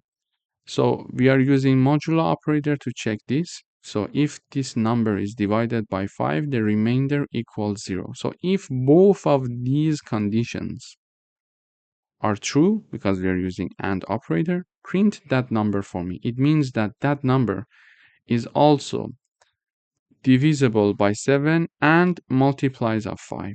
So print that number for me. And this is the message I'm going to print. Here we are saying that numbers divisible by 7 and multiplies of 5 between 1,500 and 2,700 is the following, for example. And then we are doing this for loop to and in each iteration we are going to understand if that number is divisible by 7 and multiplies of 5. If yes, print that number. If no, go up and go for the next iteration. So when I run this code, we see that, for example, numbers divisible by 7 and multiplies of 5 between 1,500 and 2,700. These are the numbers: 1505, 1540, 1575, 1610, 1645, etc. until the end. And the numbers that are not printed out here, they are not divisible by 7 and multiplies of 5 at the same time. This is why we don't have them in the print here in the output. Thank you for watching. So in this video, we learned how to print numbers that are between two numbers. So we discussed how we can find if a number between two other numbers, so the numbers between, for example, 1500 and 2700, all of them between this range, we considered if a number in this range is divisible by 7 and at the same time a multiply of 5. Thank you for watching. Welcome back. In today's video, we would like to write a program to construct the following pattern. This is the pattern that we would like to have, and we need to write a program to do this for us. So we see that it's a repetitive pattern. So we are having star being printed in different lines. We can either do it manually. For example, we can have this print star. We can have this. And then in the next line, we can have the print. Now 2 stars, for example, with a distance, etc. until the end. But it's not a very efficient way of doing it. In order to do that, we learned that repetitive tasks are very good to be done using loops. So we are going to use loops here in this example to do the job for us. So first of all, we see that what is the maximum number of rows that we see here. So we are what is the number of columns that we are having here. So here it's only one column. Here we are having first column, 2 column, third column, fourth column, and the fifth column. So we are going to have up to 5 columns. So in one row, first we are having 1 star. In the next row, we are having 2 stars. In the next row, we are having 3 stars. So the maximum number of stars that in one row we can have is 5. This is why we are having our n equals to 5. The maximum stars that are there in one single row is 5. So we are having n equals to 5. Now, let's start the work. We said that for repetitive tasks, it's better to use loops. Here we are going to have a for loop with our iterating variable I for each I that is in the range of 1 and n plus 1, because we learned that when we are having the range, the starting point is inclusive, but the ending point is not inclusive, okay? Therefore, we are having the ending point, which is 5 plus 1 here. And in each iteration, we are going to print the star with the repetition, with the number of I. What does it mean? It means that, for example, when I equals 0, when I equals 1, sorry, because we are starting from 1, print 1 star, okay? But if I equals 2, print 2 star, 2 star, with 1 space between them. Why? Because we are having it here. So we are having a star and then a space multiplied by I. It means that whatever the value of I is, multiply it with this. Okay, so this is going to be printed as large as the value of I. If I equals 1, it is going to be printed once. If I equals 2, it is going to print it 2 times. A star with a space. Okay, if it's 3, it is going to print the star with a space 3 times.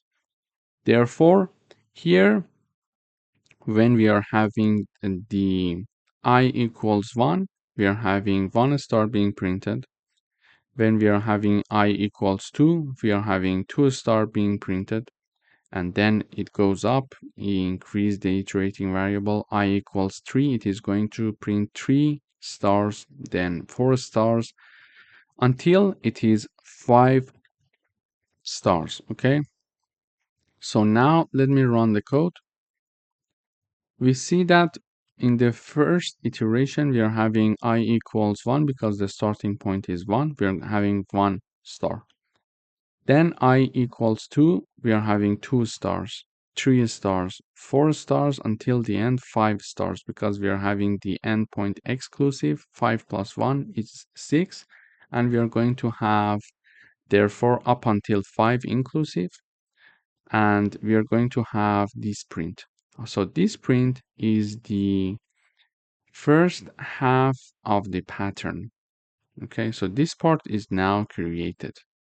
Now what we need to do is to have a for loop, another for loop to print us the stars, the remaining stars, and in each iteration, now instead of increasing the number of stars, reducing the number of stars. Okay, so in order to do that, we are having the second half iteration, an iteration for the second half of the pattern. So we are having a for loop for each I in the range n minus 1 and 0. So it is going to start from 4. Let me have a comment here. Range. So it is going to start from 4, and it is going to continue up until I equals 0, but because it's inclusive, it is going to go one number before that, which is 1.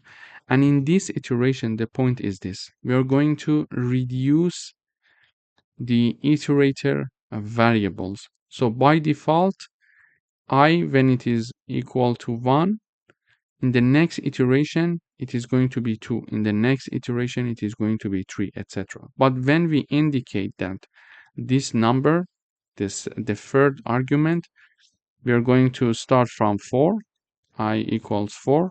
In the next iteration, I will be equal to 3 because we are reducing one value from it at each iteration. In the next one, I equals 2. In the next one, I equals 1. And we are going to stop there. Why? Because the ending point is 0 and the ending point is exclusive. So the last number before that is when I equals 1. Okay, so we are having a for loop for each I in this range, starting from 4, ending at 0 exclusive, and in each iteration we are going to reduce the value of I by 1 unit. Then in each iteration we are going to print again stars to the number of I. For example, when we are having 4, I equals 4, we are going to have the 4 stars with 1 space between them. Then in the next iteration, I equals 3, we are going to have 3 stars. Then I equals 2, we are going to have 2 stars. Then I equals 1, we are going to have 1 star. But why we started from n minus 1? Because already we have the row which has 5 stars, which is here in our pattern. So the next row is having 4 stars. So the next for loop that we are writing should have the starting point from the 4. So this is why we choose n minus 1, which is this number. So we want to start from 4 because we already have this row with 5 stars. We're going to have the 4, and in each iteration we are going to reduce the value of I up until it reaches to ending point 0 exclusive. So now this pattern will be created when we are having this for loop. So if I run the code, we see that the second half of the pattern is now also created. So the first part, uh, for the first half of the pattern, we use the first for loop, and for the remaining part of the pattern, we use the second for loop. Here we saw that we started from 4 stars, then 3 stars, then 2 stars, and finally 1 star. So in this video, we learned how we can use for loops to construct this pattern instead of manually printing these stars. So now this way, everything is easier. Thank you for watching. Hi, welcome back. In today's video, we are going to write a Python program that asks a user to enter a string, and we would like to reverse the entered string by the user and print the reversed version of that string, or let's say phrase. In order to access inputs from the user and store it, we are going to have this line of code. We are going to use the input function. We are saying that enter a word, and whatever they are going to enter, we are going to store it in the word variable. And simply, when we want to reverse a word, we are going to use slicing. In order to reverse a word, we need to write down the name of the variable, and then we are having colon colon -1. This way, the compiler is going to directly start reversing that string for us and assigning it to reversed word variable now. And finally, it is going to print the reversed word, which is this message. First of all, is shown using the print function reversed word colon, and then the reversed word is shown here. So this variable that we reversed is shown here. So let me run the code. So when I run this code, it says enter a word. I would say Reza, for example, and I enter. It says the reversed word is Azer. So A, Z, E, and R. Exactly from the end, it starts to reversing our string. So let me try another example here. Reza Shahin. So I enter. It says NIHAHS space. Even the space is there. And then the rest of the work is there to reverse our word, our string, let's say. So if I have a phrase, what would happen? For example, this is the Python online course that we are having here. So it's first of all, it's our original phrase. This is the Python online course that we are having here. And now you see that it starts from the last word and starts reversing the last word, then the one to last, two to last, etc. So you see that instead of here, we are having this word. Instead of having, we are having exactly this word. So having ends with ing. It starts with G N I V A H. So VAH. And then we are having the era instead of the R. And we are having EW instead of V.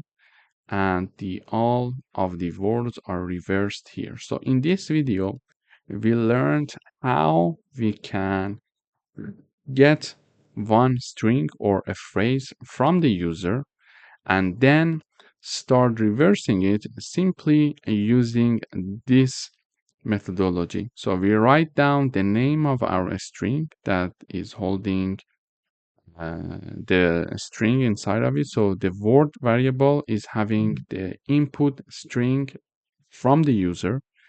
Then we write it down and simply we are having colon -1 starting to reverse our string from, and it is going to basically the compiler is going to start reading our string from the end. So this is why we are using -1. -1 is the index of the last letter in our string. So it is going to start reading our string. For example, if my string is, for example, Reza. Okay, when we are having the indexing, so the index is 0, 1, 2, 3. So for letter, I'm providing the space so I can explain it easier. So for letter R, the index is 0. For letter E, the index is 1. For letter Z, the index is 2. For letter A, the index is 3. Okay. Also, it can be this way, okay, -2, -3, and -4. So here we see that letter A is also having the index -1. Letter Z is having the index -2. Letter E index -3, and letter I index -4. Therefore, when we are using this methodology, basically the compiler starts reading from the last letter of our string, which is also having the -1 index. So the compiler starts reading from here for each word. And when it is going to read from here, it is going to also store it, and now we are having the output which is reversed, because instead of having the Reza, now the compiler is seeing AZER because it is reading it from the end, from the -1, then -2, -3, and -4 until it reaches the starting point, which is R now. Okay, so this is how the compiler treats a reversing, and after reversion, it is assigned to reversed word variable, which is another string, and then we are printing it here in the output. Thank you for watching. Welcome to this video. In today's video, we would like to write a Python program that prints all the numbers from 0 to 6, except for 3 and 6. Okay.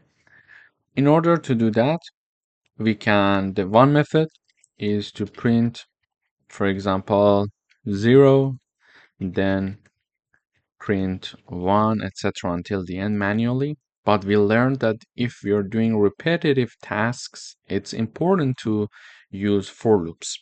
So now I would like to use for loops here. Here is my for loop. So for each num is my iterating variable. For each num that is in the range between 0 and 7, we are looking for numbers from 0 to 6, but because we learned that the ending point is exclusive, so we are going to have between 0 and 7, and 7 is exclusive, so it is going to include up until 6. If num equals 3 or equals 6, simply continue. And if this statement is not true, print that number for me. So when I run the code, we see 0, 1, 2, 4, and 5. And 3 and 6 are not being printed. So let me analyze the code for you. Num is my iterating variable here, okay? So in each iteration, num is going to take one value. First of all, num is going to take value 0 in the first iteration. When num equals 0, what happens is the following. It checks to see if num, which is 0, equals 3. No. Is it equal to 6? No, it's not equal, because this condition is not true. Therefore, this block of code, which is one part of the if condition, is not going to be executed, and then it is going to come here. Using the print function, we are going to print that num, which is 0, that we see here, okay? And this end keyword helps us to have all the prints in one line rather than having them in different lines. So if I remove this, for example, when I run, you see that they are not in one line.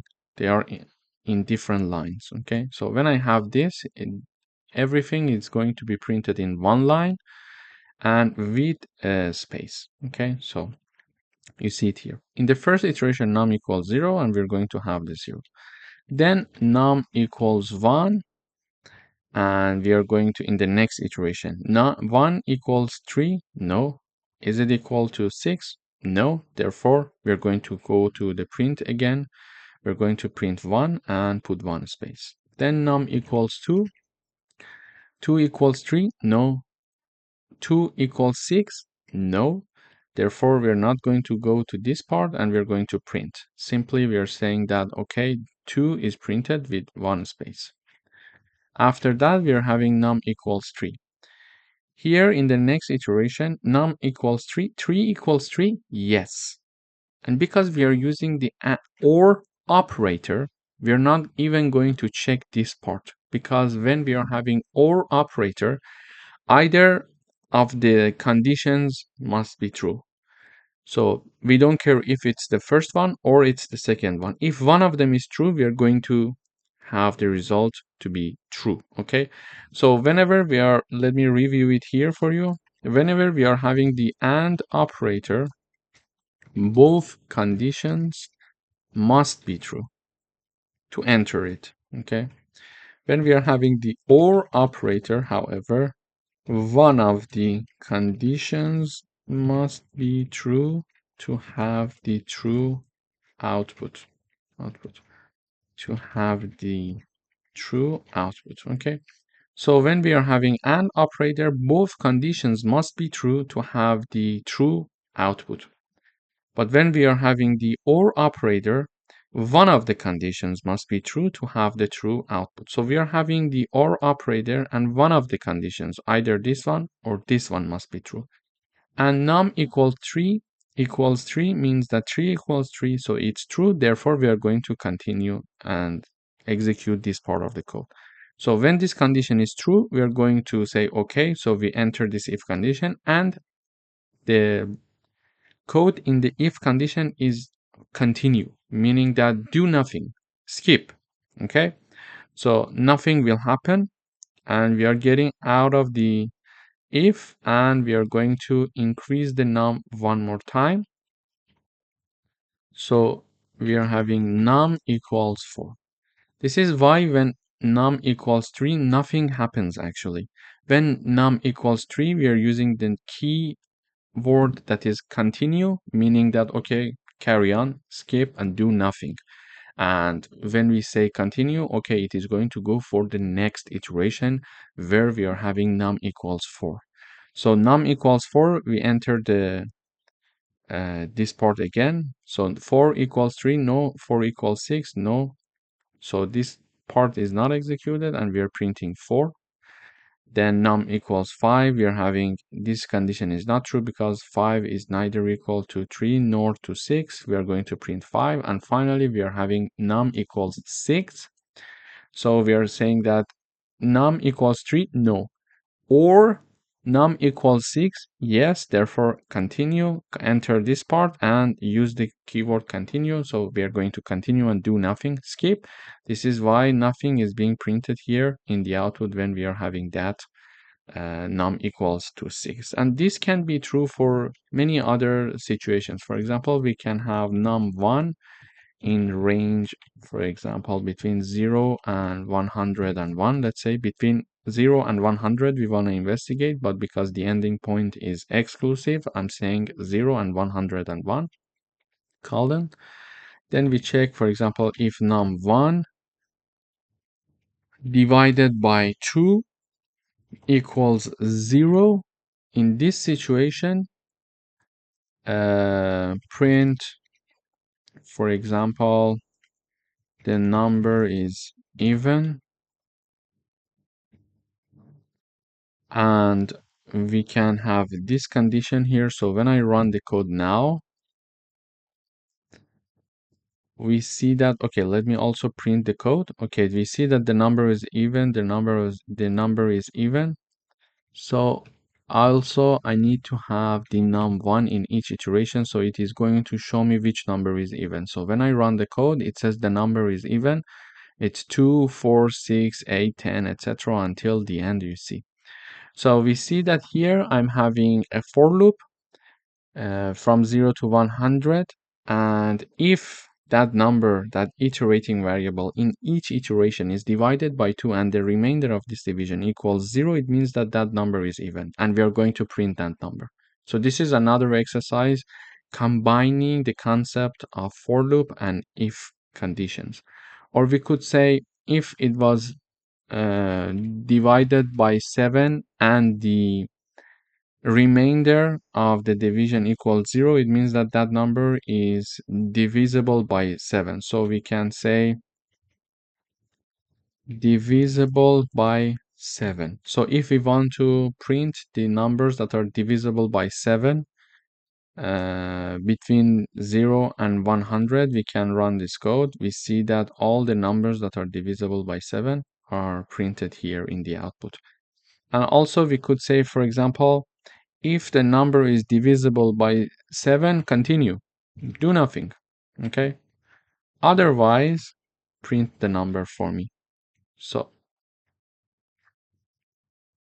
print the num, and we are going to have also the end keyword to have all the numbers in one line. So when I run the code, okay, we are having a very large range, so we are having a lot of output. Let me reduce the range. So when I run the code, we see that, okay, here let me first comment this part. So now if I run the code, we see between the range of 0 and 50, all the numbers that are divisible by 7, we're not printing them here. And we are printing all the numbers except those that are divisible by 7. Okay, we see 1, 2, 3, 4, 5, 6, 7 we don't have. Then we have 8, 9, 10, 11, 12, 13, and 14 we don't have. 21, for example, we don't have. 28 we don't have, etc. until the end. So this is how we can combine the concept of for loops and if conditions in order to check certain conditions and continue and skip and do nothing in certain conditions and do something else in other conditions. Thank you for watching. Welcome back. In today's video, we would like to write a Python program that accepts a string and calculate the number of digits and letters. For example, when I run the code, it says enter a string. I write down Reza Shaheen, and it says the number of letters, it's 10, and the number of digits it's 0. Okay, so we would like to write a program to calculate number of letters and digits.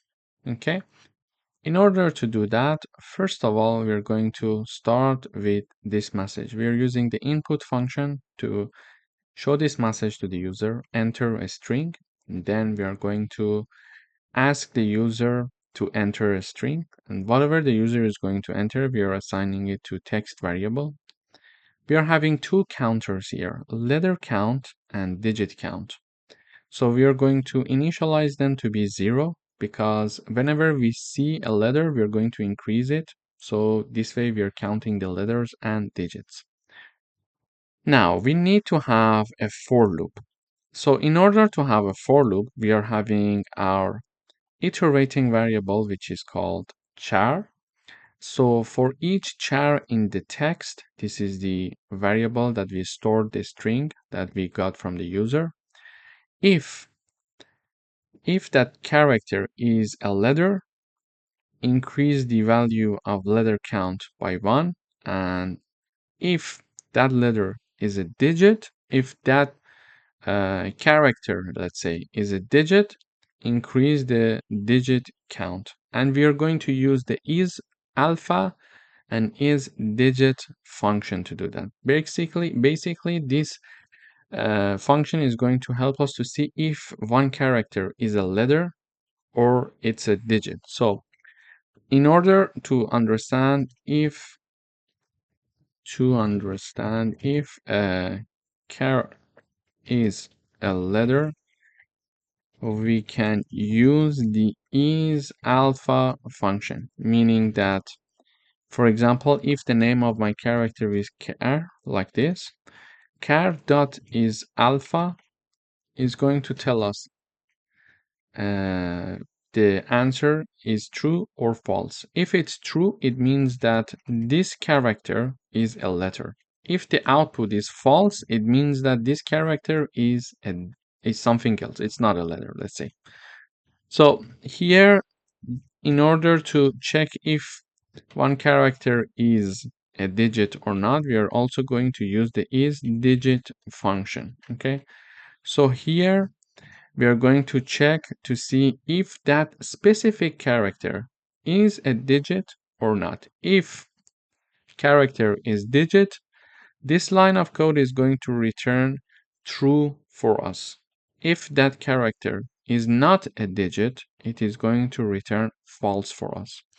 So here we are iterating through each character of my string here, text, and checking each character one by one. So I say that character, in the first iteration. For example, let me run the code one more time. I say my string is Reza. It says we are having 4 characters. Let me say Reza 1. Okay, it says 4 characters, 1 digit. So now let's see how it works. In the first iteration, my character equals R because my string is Reza 1. Okay, in the first iteration, the char equals R. And then we check to see if R is a letter. What is the answer? Yeah, it's true. So because this statement is true, we are going to enter the if condition and we are going to increase the value of letter count by 1.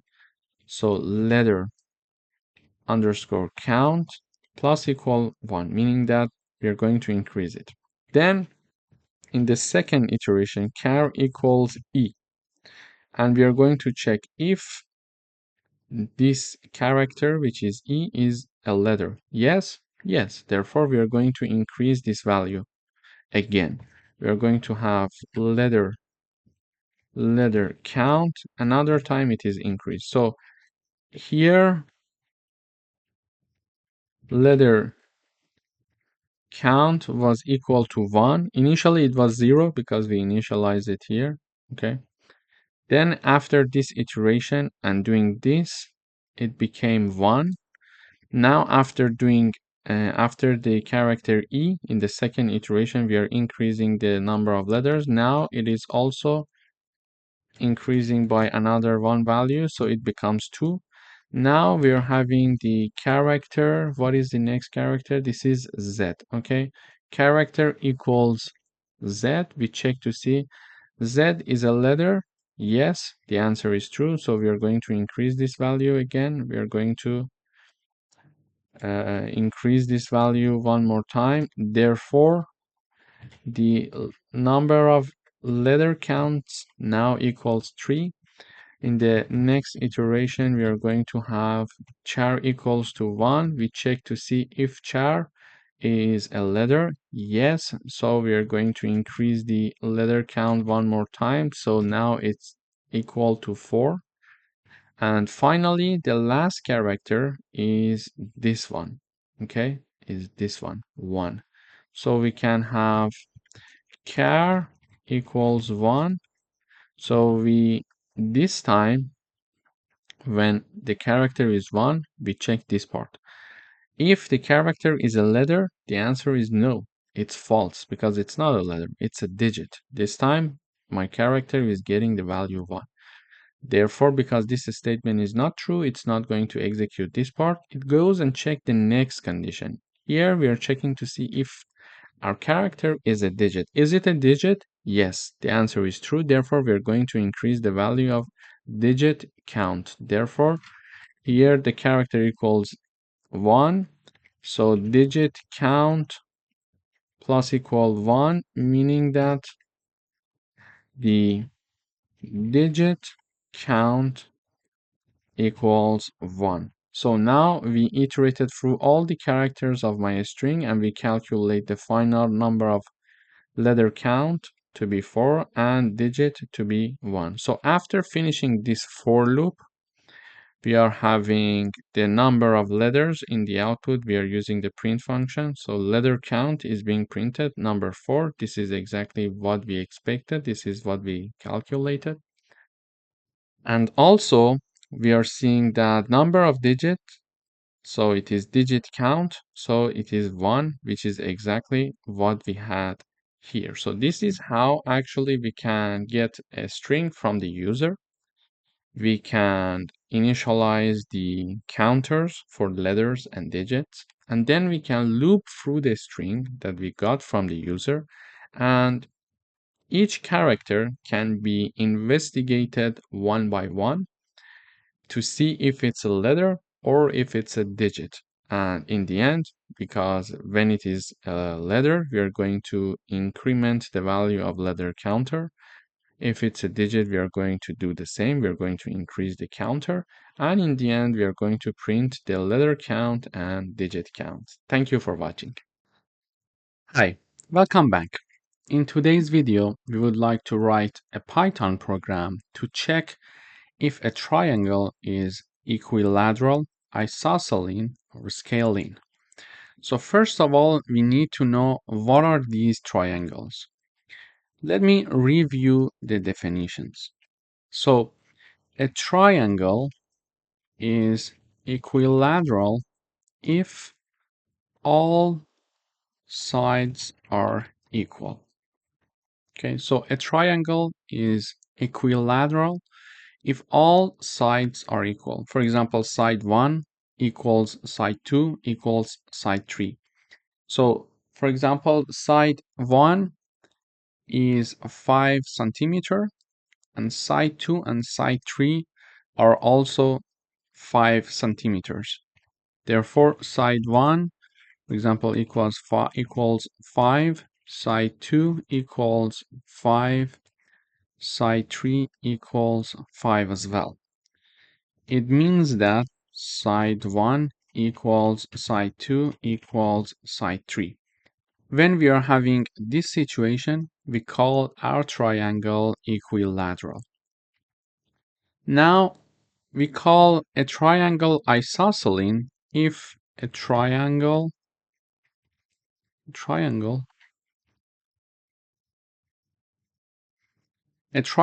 is isosceles if two of the sides are equal. Okay, it means that, for example, side 1 equals 5, side 2 equals 5, and side 3 equals, for example, 10, for example. So these two sides are equal. This is why that we can call this triangle isosceles. Okay, so two sides are equal. This could be side 1 and side 2. This could be side 1 and side 3. This could be side 2 and side 3. So if any of the two sides of a triangle is are equal, we are going to call that triangle isosceles. Okay. Then we are going to have the scaling triangle, meaning that neither of the sides are equal. So a triangle is scaling if neither of the sides are equal, meaning that side 1, for example, equals 2, side 2 equals 3, and side 3 equals 4, for example. In this situation, we are going to call this triangle a scaling. So we would like to write a Python program to check if a triangle is equilateral, isosceles, or scaling. And we reviewed these three definitions to have a better understanding of what it means to have a triangle that is equilateral, a triangle that is isosceles, or a triangle that is scaling. Okay, now, first of all, we are going to ask the user to enter three numbers. So we are going to use the input function and ask the user to enter side 1. We are going to save it as a float because when we are using the input function, by default, it's a string. We are going to convert it to float and assign it to a. We are going to do the same thing with side 2. We are going to use the input function to get it, and then we convert it to float and assign it to b. And side 3 is also goes through the same procedure and is assigned to c. And now, in order to understand if a triangle is of the type 1, 2, or 3, we need to define a function. This is our function, check triangle. In this function, we are going to check if the triangle is equilateral, isosceles, or scaling. But before that, we need to check the sides of our triangle to see if they are valid or not, because it means that when we are having the addition of two sides, it must be larger than the third side. Okay, the third side, yeah. So for example, a plus b must be larger than c, and a plus c must be larger than b, and b plus c must be larger than a. This is a general rule for sides of triangles of a valid triangle. So first of all, we are going to check this. If this part is true, we are going to call the check triangle function. Otherwise, if this statement is not true, it means that we are not even having a valid triangle. We need to revise it, and this message is shown. The given sides do not form a valid triangle. Okay, so we imagine that we are going to enter inputs that is a valid triangle. We are going to call the check triangle function, and we are going to pass three arguments, a, b, and c. So the check triangle function is called using three arguments, a, b, and c. So we check to see if the sides, all of them are equal. So a equals b equals c. If this statement is true, we are going to print this message. The triangle is equilateral. Okay. But if this statement is not true, so this part is not going to be executed. And we go for the next condition. If a equals b, or b equals c, or a equals c. So here we check to see if any of the two sides of the triangle are equal. So a equals b, or b equals c, or a equals c, because if any of these conditions is true, it means that we are having an isosceles triangle. So we check all the sides 2 by 2 if they are equal. If we at least have two sides that are equal, it's an isosceles triangle. Okay, if all of them are equal, it's equilateral. So we check A with B if it's equal or not, B with C or A with C. If any of these conditions, any of these three conditions is true, we are going to enter this else part and we are going to this elif part and we are going to print this message. The triangle is isosceles.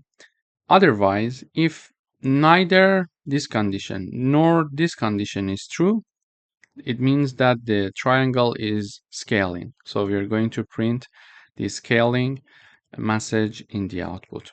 Okay, so this is how we can check the type of our triangle. So let me run the code first. It says enter side 1, I say 5, enter side 2, I would say 5, enter side 3, I say 5. So all of the sides are equal. We expect to have this message. The triangle is equilateral. So when I enter, it says the triangle is equilateral. So we call the check triangle function and we see with these three arguments, and then we check here A equals B equals C. Yes, so the triangle is equilateral. Then this message is shown. So if I run the code one more time, so 5, 6, and 7, when I run the code, this time it says the triangle is scaling. Why? Because we are having a triangle and neither of the sides are equal. So 5, 6, and 7. The first one, all of them must be equal. The second one, two of them must be equal. And if neither of them are equal, it's scaling. And finally, we are having, for example, another triangle, which is 5, 4, and 5, let's say. And this is a triangle of type isosceles. So this one. Why? Because the first side and the second side, both of them are the same number. So here we check A equals B, 5 equals 4, no. B equals C, 4 equals 5, no. A equals C, so 5 equals 5, yes. Therefore, it enters and checks here. The triangle is isosceles. So in this video, we learned how we can write a program to check if a triangle is of type equilateral, isosceles, or scaling. Thank you for watching. Welcome back.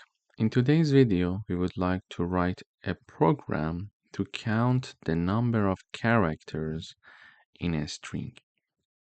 In order to do that, I would like to define a function that is going to do the counting of each character. So in each character, frequency is counted inside this function, char frequency. What I'm going to do here is the following. For example, when I run the code, it says enter a string.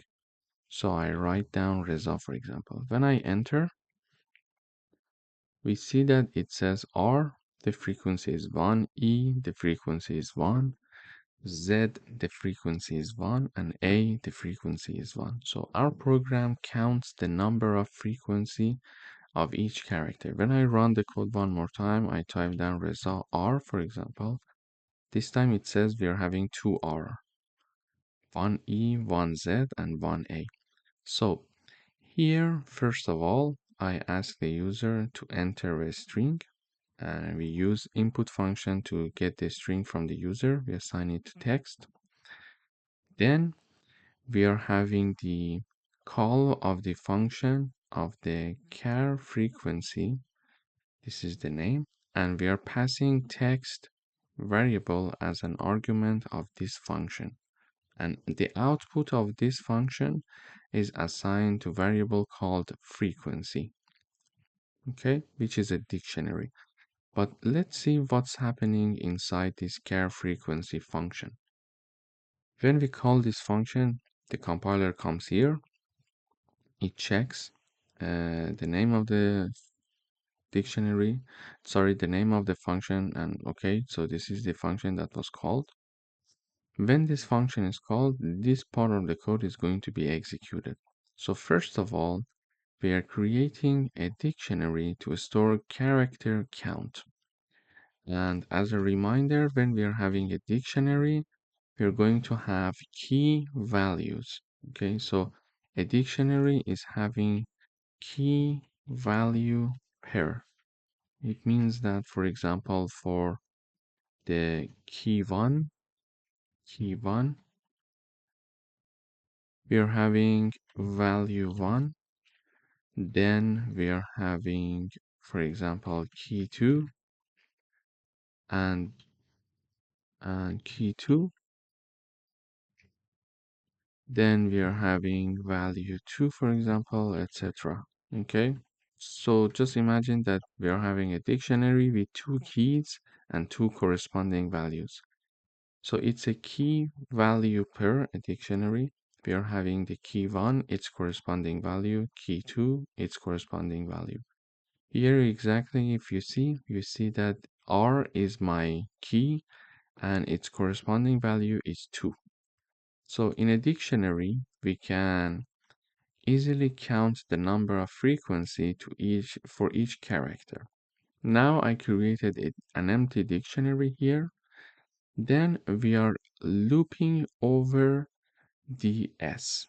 So for each character that is in S. And what is S? S is exactly what we passed as argument to call the function. And what did we use to call the function as an argument? This is the text, which is what the user entered. So the entered string by the user is stored in text.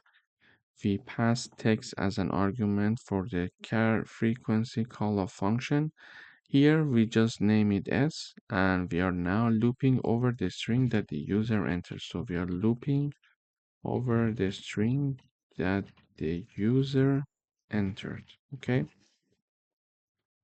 Now that we are looping over each character of a string that the user entered, just imagine the string is Reza R. Okay. Now, for example, in first iteration, character equals R. So we are looping over R. Then in the next iteration, character equals E, character equals Z, equals A, and equals R. So in each iteration, we move forward character by character. Now we are saying that for each character in the string, if character is inside the frequency dictionary. What does it mean? It means that, for example, we are checking to see now that in the first iteration, char equals R, okay? We want to see if R is in frequency dictionary, okay? In order to check that, we need to check the keys of my dictionary. And first of all, in beginning, initially, this dictionary is empty. So when in the first iteration, when we are having the character R and we are checking to see if R is inside the frequency, the answer is false because initially it's an empty dictionary. So there is nothing inside that. Okay. Now that this statement is not true, we are not going to execute this part of the code and we go to the else part. When we go to the else part, now we are having the value of that character in the frequency dictionary equal to 1. Okay, so we are creating one element for the frequency dictionary here. So what's happening here is the following. So now frequency dictionary is having one key and its corresponding value. Okay, let me repeat it one more time. So what's happening here is the following. So first of all, we started by looping over the string that the user entered. So we are having the character by character, we are looping over the string. For example, if the string is Reza R, first we start by R. We check if R is in the frequency dictionary. The answer is no, because initially it's an empty dictionary. So this part of the code is not executed. We go to the else part. Here we are creating a key for this dictionary, which is R, and we assign its value to be 1. Okay? And after this has been implemented, we go up, we move to the next character, and next character is now E. So now the next character is E here. Okay? So now we check if E is in the frequency dictionary. Now our frequency dictionary has one key and its corresponding value, which is R and 1. So E, is it inside the frequency? No, because we only have R, so this part is not executed. Then we move on to the else part, and we are creating a key with the name E, and its value is 1 in the frequency dictionary. So now the next one is created, which is E, and its value is 1. Okay, so we go for the next character now. Next character is Z. So Z, is it inside the frequency? No, because here we only have R and E. So we go to the else part, and we are creating another key which is called Z, and its value is 1 in the frequency dictionary. We do the same with A. So A is not existing already there. We are creating one uh, and assign it to the A key. Now that we are going to the last character, the last character is R. So we check R, is it in the frequency? Yes. Now the answer is yes, because we already have one R. So in this case, we are going to increase its value by 1. Okay. So we are going to increase the value of the R key in the frequency dictionary by 1. So it is already 1. We are going to increase it by another 1 unit, so it will become 2. Okay, so let me repeat the last part. We are going to have the last iteration. So the last iteration is over R. We check to see if R is already there. Yes, R is already there. So R is there. So this statement is true. We check to see if this character is already in the frequency dictionary. Yes, therefore we are going to increase the value of R in the frequency dictionary by 1. So it was already 1. We are adding another 1. It will become 2. This is how this function is going to count the number. So the number of frequency of each character. So in this frequency dictionary, now I have R equals 2, E equals 1, Z has the Z has the value 1, and A has the value of 1. So A, Z, E, and R, they are my keys. As we said, it's a key value pair, and it's 2, 1, 1, and 1. It's their corresponding value. As we expected here, we saw the same thing in the output. So we were here. So here we called the function. We did all this computation, and in the end, we are returning the dictionary frec, okay, or let's say frequency. We are returning this dictionary. So we created this dictionary and we are returning it now. Okay, and the return dictionary is assigned to this frequency variable, which is itself a dictionary. Now we would like to display character frequencies. So everything is inside this dictionary now, frequency, because the output of the function was assigned to this variable. Now we are having that. We are looping over characters and values. Let's say we call count here. These two are my iterating variables, character and count. And they're going to iterate over the keys and values respectively.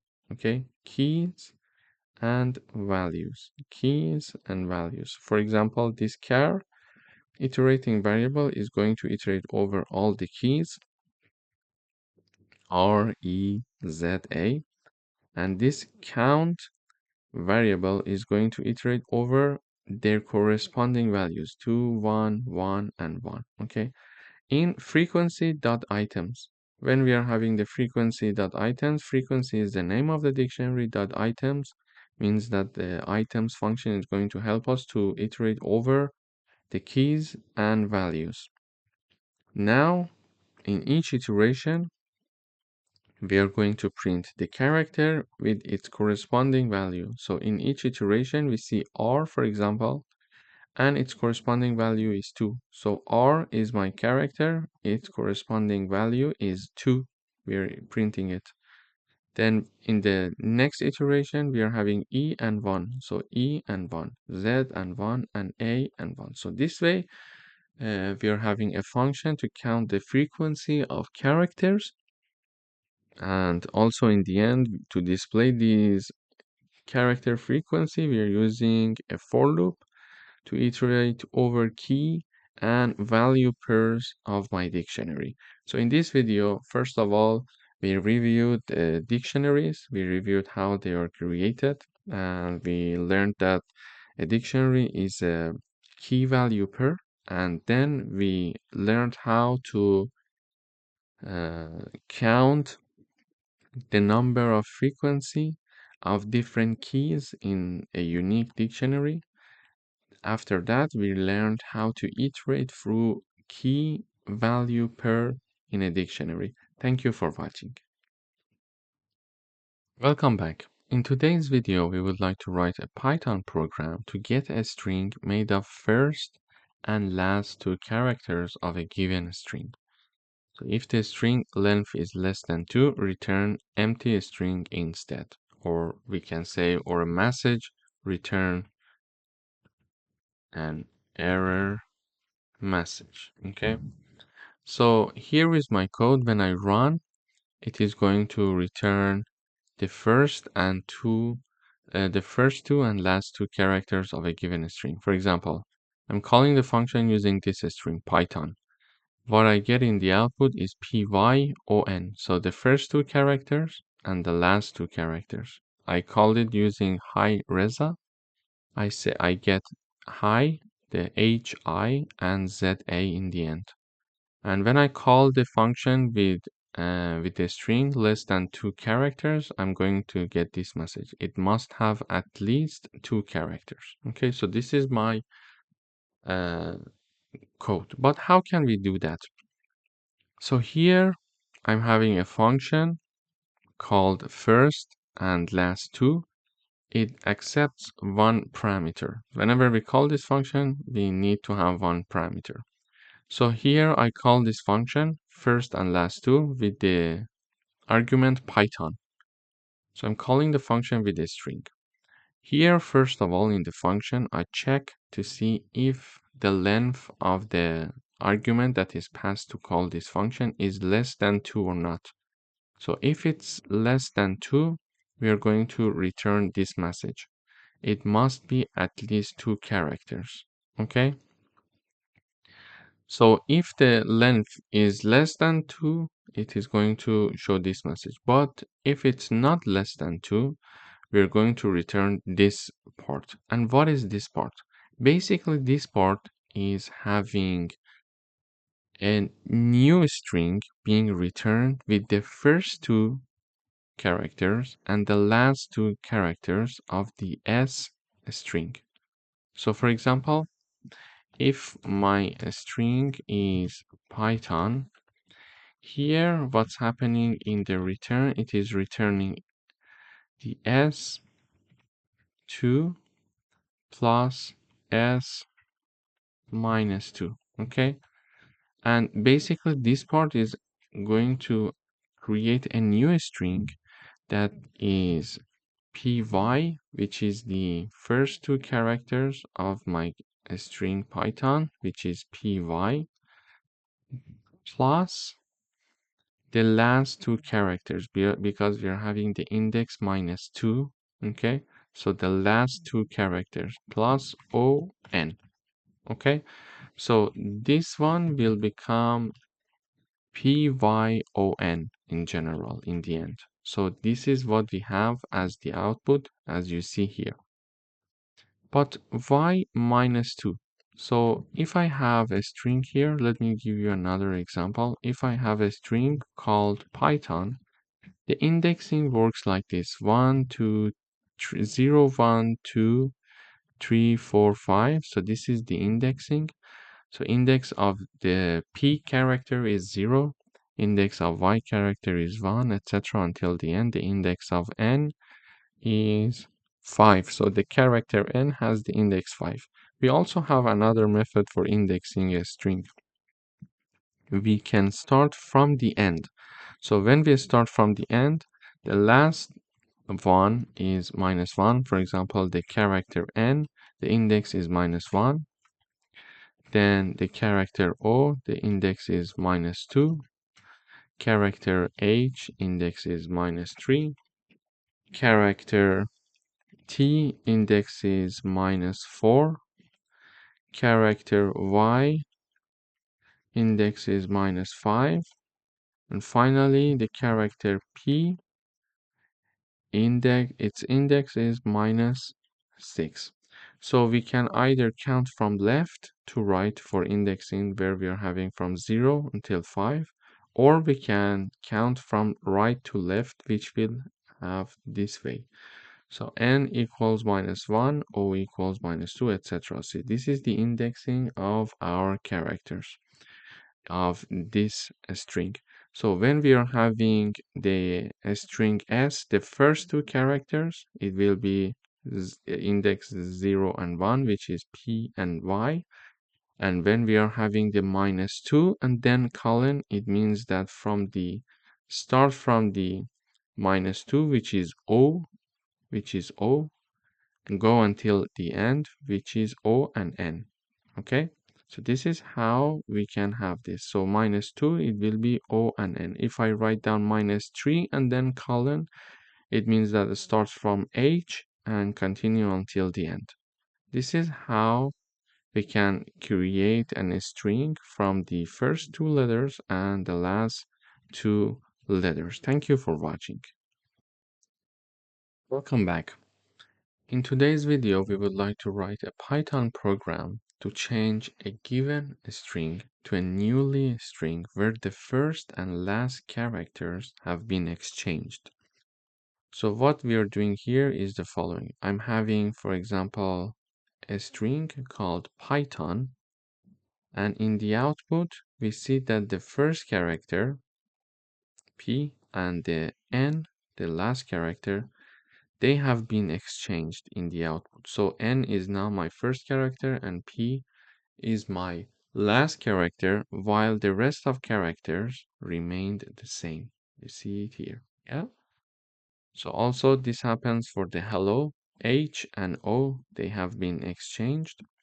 We see O is my first character, H is my last character, and the rest of the characters are the same. And if we are having a character with less than 2, length of less than 2, let's say, we're going to have this message, not long enough, not long enough. So what we are doing here? First of all, we are calling the swap first last function. And this function, what is it going to do? It's going to create a new string, and it is going to exchange the first and last letters.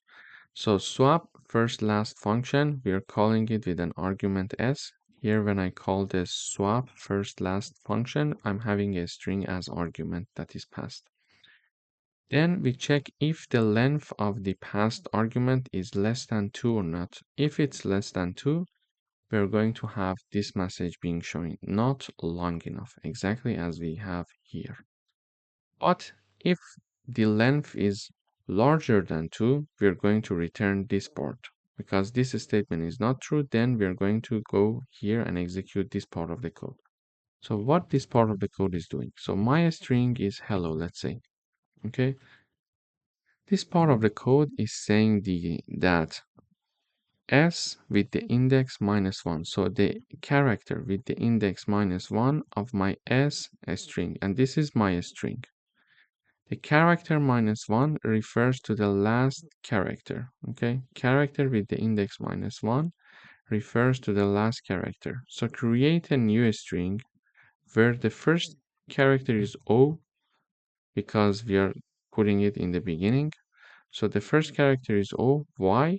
Why O? Because we are calling the string with character of index -1, and character with the index -1 is O. In the S, for example, a string which is hello. So the last character, which is having the index -1 of my string hello, is O.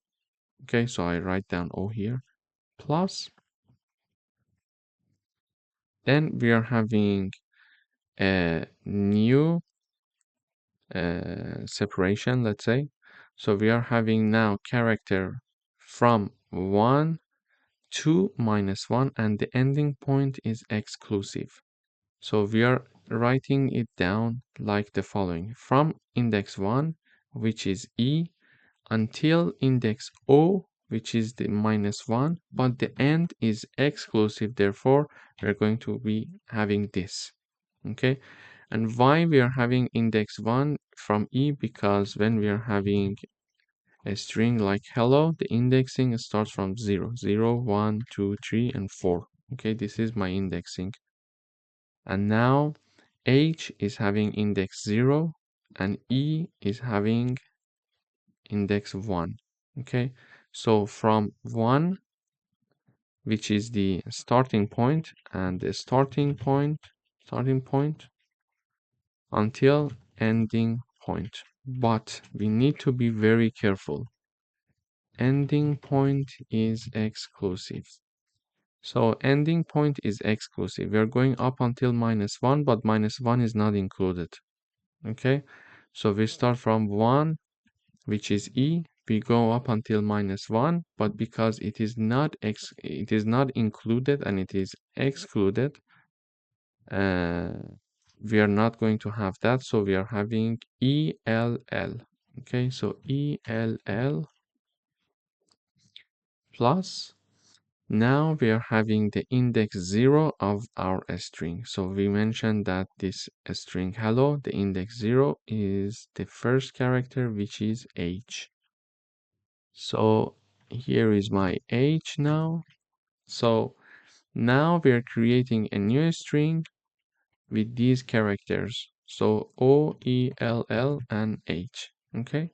So this is how we are going to exchange the first letter and the last letter. Also here, I'm having another example for Python. The same happens here. So we are going to, let me write it down here. So we are having a string called Python. First, we are putting the last character, which is n, plus ytho plus p. Why? Because we are saying first the last character, which is n. So we are putting it here. Then start from the character with index 1 and go up until character -1, but the -1 is exclusive. So this is index 1, which is y. Go up until -1, but -1 is exclusive. So we go 1 to the left. We are having the ytho as we have here. And finally, we are having index 0 of the string s. So index 0 of this string means that we are talking about the first character here, which is p. So now we created a string that is like this: nyth, nytho, and p, exactly as we see here in the output. And in case that we are calling the swap first last function with any string that has the length less than 2, we are going to have not long enough message because it's less than 2. So the length of the character is measured through the len function. If it's less than 2, if this statement is true, we're going to show this message not long enough. So in this video, we learned how to exchange the first and last characters of a given string. Thank you for watching. Welcome back. In today's video, we would like to write a Python program that creates a function, and this function is going to check if a given string is palindrome or not. So palindrome means that it reads the same backward as forward using Boolean values. So here is my string. So you see that when I read the string madam, from the left to right, it is madam, and if I reverse it, it will be madam again. So this is what we call palindrome. So reads the same backward as forward, okay? And also here, this word is also a palindrome.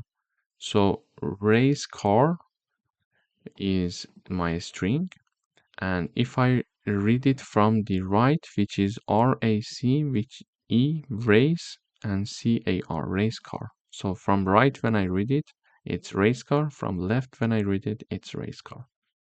However, the word hello, it's not the same. So when I read the word hello, from left it's hello, from right it's something like ole. And for example, for the next word, which is level, if I read it from left, it's level, and if I read it from right, it's also level. And finally, we are having the Python. So if I read it from left, it's Python, but if I read it from right, it's not Python. I'm not sure even how we can pronounce it. Nofip, something like this. So this is how we can understand if a string is palindrome or not. In order to understand this using Python, we write down a function that is called isPalindrome. And in this function, whenever we call this function, we are passing one argument.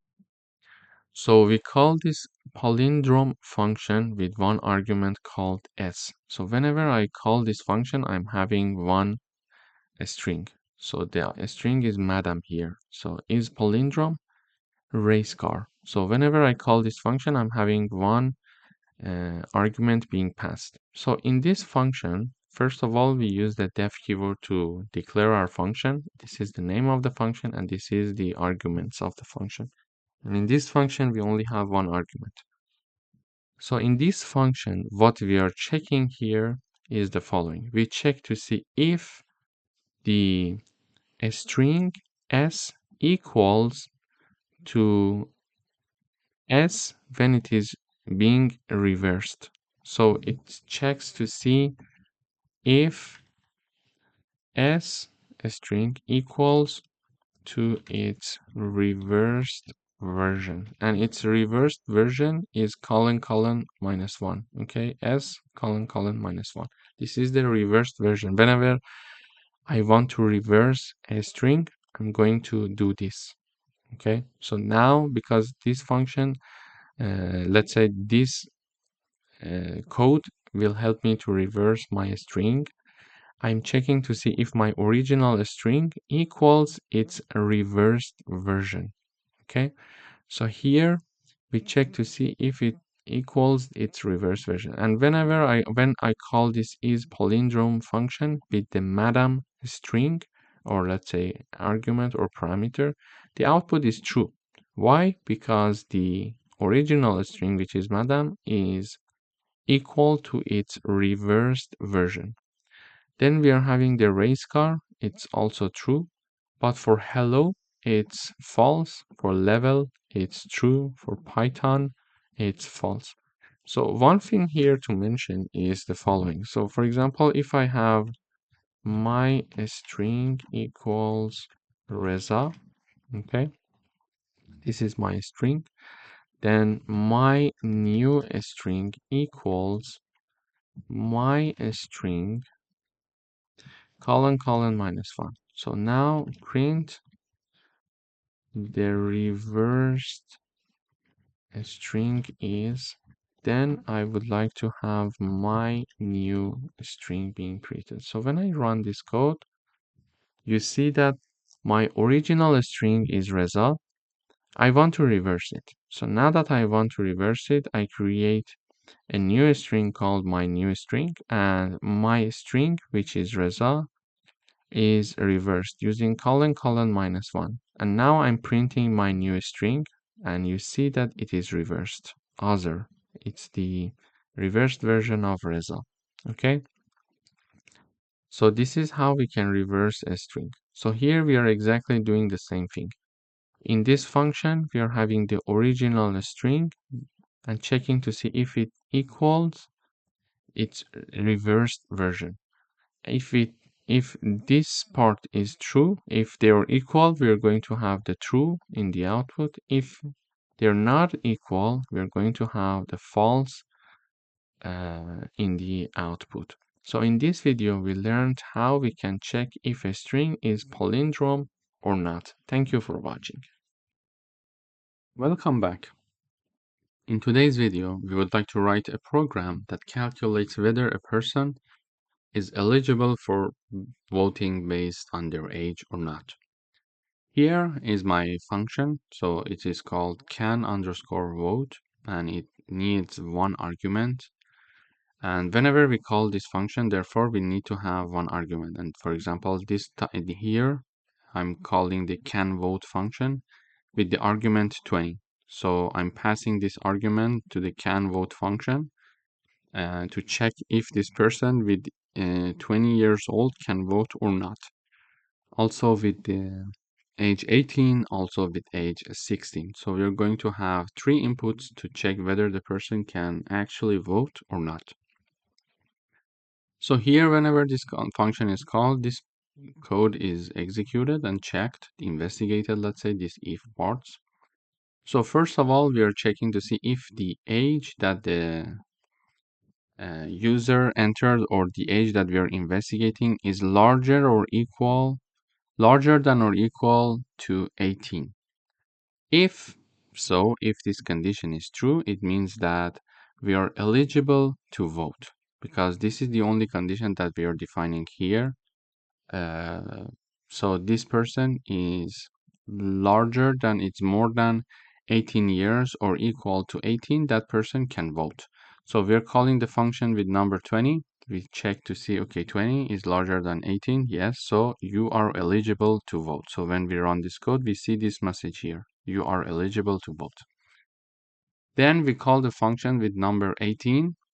And 18, is it larger than or equal to 18? Yes, you are eligible to vote. Therefore, this message is also printed in the output. However, when we call the function with a number that is lower than 18, because this is the criteria for checking if someone can vote or not, we are calling a function, we are calling the function with a number lower than 18, for example, with 16. We check to see 16, is it larger than 18? No, it's not true. Therefore, this part is not executed and the else part is executed. Because whatever that is not inside this condition is going to fall into the else part. And this message is shown. You are not eligible to vote. You need to wait 18 minus age. So 18 minus the enter age, which will be 18 minus 16, so 2 more years. So you need to wait 2 more years. So here you see you are not eligible to vote. You need to wait 2 more years. So this is how we're going to have the output. So now if I want to have another input, for example, can vote, and in parentheses, I write down, for example, 10. So we want to check to see if someone with the age 10 can actually vote or not. So here we're calling the function 10. Is it larger than 18? No. So this part of the code is not executed and we fall into the else part, and we see this message. You're not eligible to vote. You need to wait 18 minus 10. It's 8. 8 more years. So when I run the code, you see that we are having this message. You're not eligible to vote. You need to wait 8 more years. So this is how we can actually combine the concept of functions and if conditions in Python to check a simple condition. If the person is older than 18 years old, or the person is 18 years old, the person can vote. Otherwise, it's not possible and they need to wait. and how much they need to wait, the difference between their age and the number 18. Thank you for watching. Welcome back. In today's video, we would like to write a Python program that creates a function.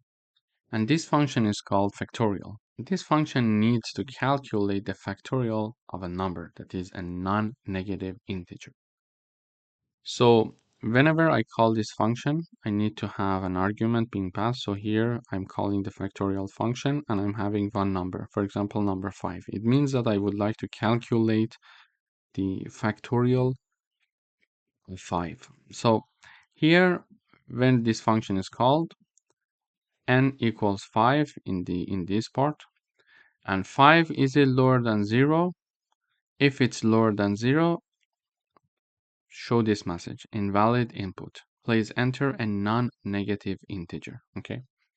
However, if it's not lower than 0, do the following. Assign a new variable, initialize a new variable called result, and it is equal to 1.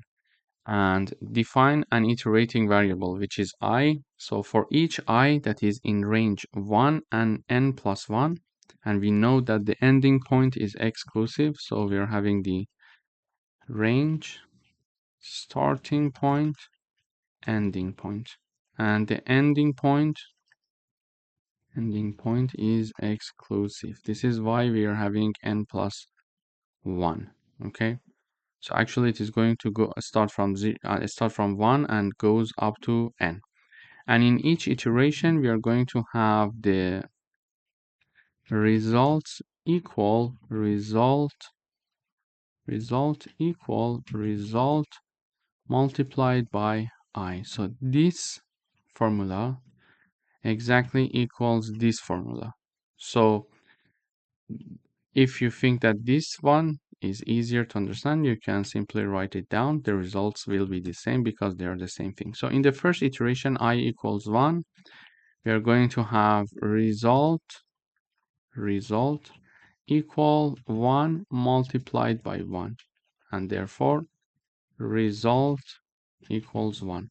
Why 1 multiplied by 1? Because we are multiplying result by I, so result is 1.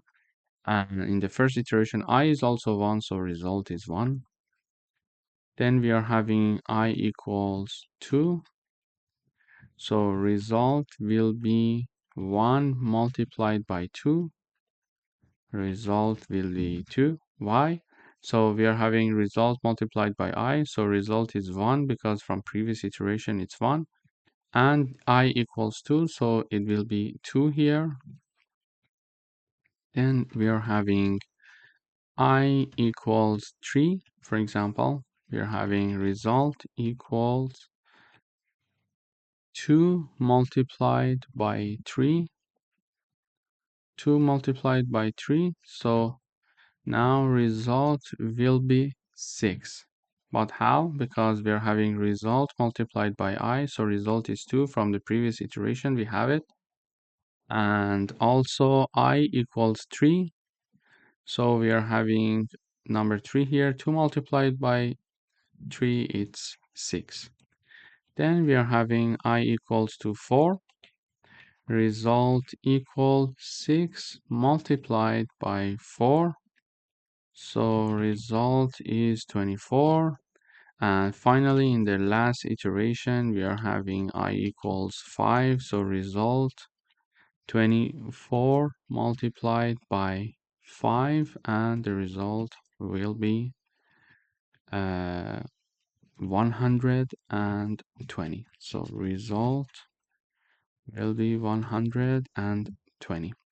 So in the last iteration, we are having result multiplied by I. So result from previous iteration is 24 and I is 5. So we are having 24 multiplied by 5. It means that we are going to have the result equals 120. And because now I equals 5, we wanted to continue up until n plus 1, and n plus 1 is exclusive. So n was 5. Oops, sorry. So n was 5. We were supposed to go from 1 to 5 plus 1, which is 6. So 6 is exclusive. So we are going to go up until 5. So I is going to start from 1 and it is going to continue up until 5 because we wanted to calculate the factorial of number 5. Okay, so after finishing this loop, we are going to return the result, which is 120.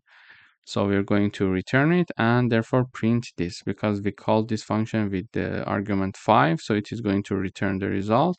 So we're going to have the print 120 in the output. And next time I call this function with number -3. So when I call this function with number -3, it comes here. We check first of all to see if -3 is lower than 0. The answer is yes. So we are having this message being shown in the output. Invalid input, please enter a non-negative integer. So this is why we see this message in the output. So basically in this code, we learned that we can have the calculation of different numbers factorial. For example, we can have factorial of, for example, 3. And when I run this code, we see that the factorial of 3 is 6. The factorial of, for example, 10. Let's calculate this one. So this one is this number, okay? We can have the calculation of factorial of 6. It's 720. So this is how we can have the factorial of any positive number using this factorial function. Thank you for watching. Welcome back. In today's video, we would like to write a Python function that takes two Boolean values as input and return the logical and or of those values. So here is my example. I have my two Boolean variables a and b. One of them is true, the other one is false. And we want to define a function that checks the relation between these two, the and or. Okay, so here is my logical operations function. So this is a function called logical operations. It requires two arguments, a and b. So whenever I call this function, I need to have two arguments, a and b. So here I try to call this function logical operations a and b. Then we are assigning the result of this function to and value and or value. So we are having two variables on the left hand side, meaning that this function is going to return two values for us. Here you see this is the function output. So the first output, the second output. So the first output is going to be assigned to the and value. The second output is going to be assigned to or value. So this is how this function works. We're calling the function with two variables. On the right hand side, we are having the call of function. On the left hand side, we are having two variables. It means that this function is going to return two values for us, and or. Okay, so it is returning also two values. After doing the calculation by this function, these two values are assigned to add and or values. Finally, we are showing the and value and or value. So what does this function do? Logical operations. Two variables, let's say two arguments are required for this function. So a and b. First of all, we are checking the relation between a and b. So a and b, the relation is either true or false. It is assigned to and result. A or b, the output can be true or false, and it is assigned to or results. But the question is when it is going to be true, when it is going to be false. So when we are having a equals true, b equals false, when we are having the AND operator, both conditions must be true to have an output of true. Okay, so when we discuss AND operator, if both of them are true, the result is true. So let me write it this way. True and true, it's true. True and false, it's false. False and true, it's false. And we are having false and false, it's false. So when we are discussing the AND operator, both of the conditions must be true so that we can have the output to be true.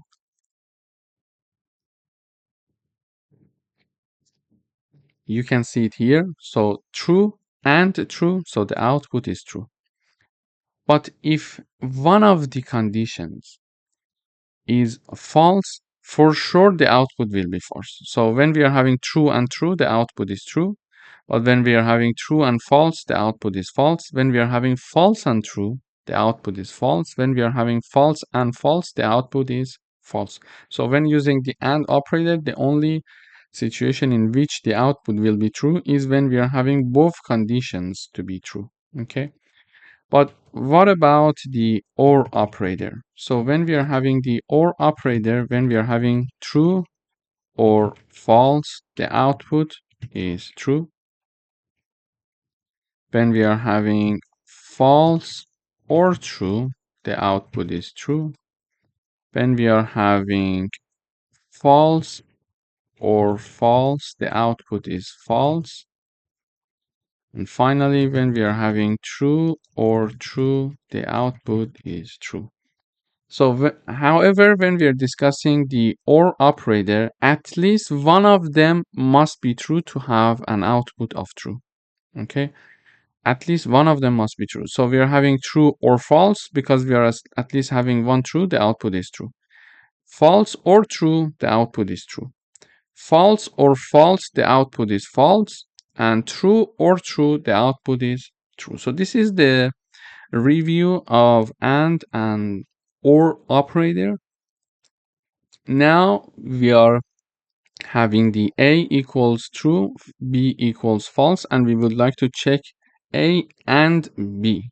So true and false. So true and false, the output is false. So the output of this will be false because one of them is true and the other one is false. And in order to have the true answer, we must have both of them as to be true. So now one of them is false. Therefore, the output is false and it is assigned to AND result. Then we are having A or B. We are having A or B, true or false. And this one is like this, true or false, because at least one true is there. So the output is true and it is assigned to OR results. Then we are returning these two values, AND results and OR results. We are assigning to AND value and OR value. And then we are printing the output. And in the output, we see the AND result is false as we expected, and OR result is true. So this is how we can have a function that takes two Boolean values as input and return the AND and OR logical and or of these two values. Thank you for watching. Welcome back. In today's video, we would like to write a Python function that accepts a string and counts the number of upper and lower case letters. So here is my string, hello world, and I'm calling a function called count upper lower. This is the name of the function, and I'm passing my string as argument. And on this is the right hand side. On the left hand side, I'm having two variables. This again shows that we are having a function that is going to return two values. Okay, so when looking at this function, this is my function, this is what's happening inside the function.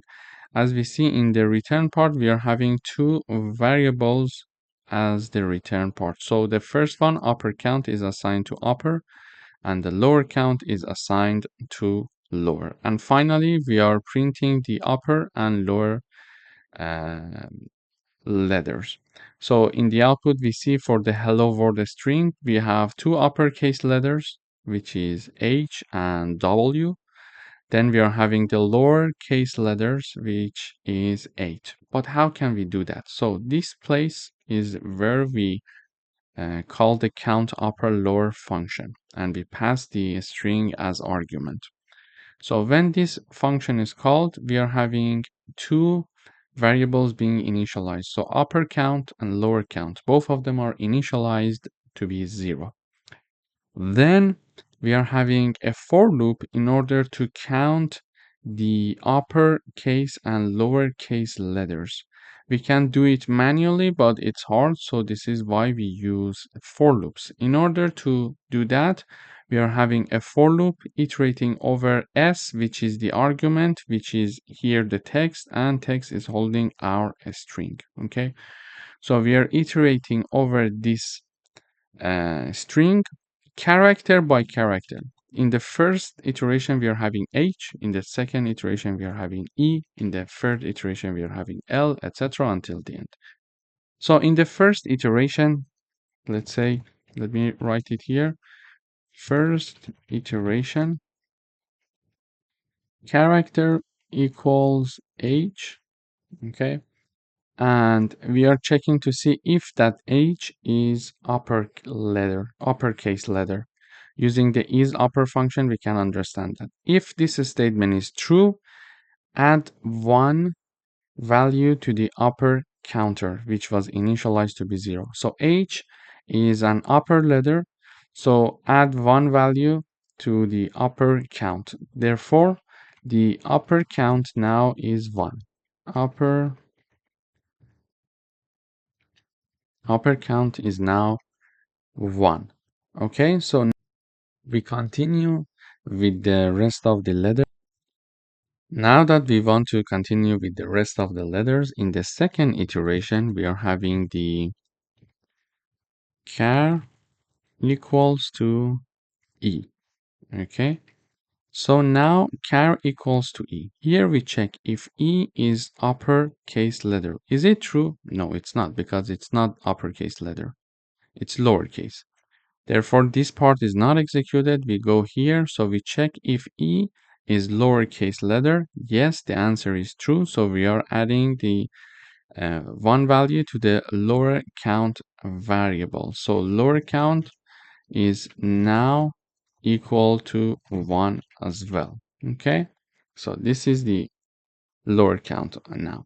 So we go for the third iteration. For the third iteration, we are having the char equals to L. Yes? Okay, so char equals to L. We check L, is it uppercase? No. So this part is not executed. L, is it lowercase? Yes. So now that it's lowercase, we are going to add another one value to lower count. So it was initially 1. Now we're going to, initially it was 0, then it was 1, and now we added another one. Now it's 2. And this way, we are going to continue the iteration over the remaining characters of this string. Therefore, we are going to keep track of the uppercase letters and lowercase letters. And finally, that we finish the for loop here, we are having the updated upper count variable and lower count. So basically, the upper count should be 2 because we are having only H and W, and the lowercase letter should be 8. So in the end, it will be 8. And finally, we are returning these upper count and lower count variables, which are assigned to upper and lower variables respectively. Finally, we are showing them in the output here. Thank you for watching. Welcome back. In today's video, we would like to write a Python function to check whether a number falls within a given range or not. So here is my number, num equals 10.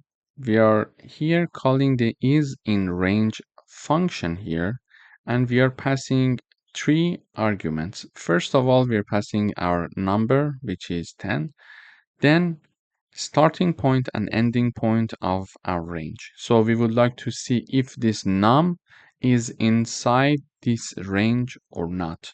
And again, I call this function one more time, and I would like to check the same num to be if it's inside this range or not.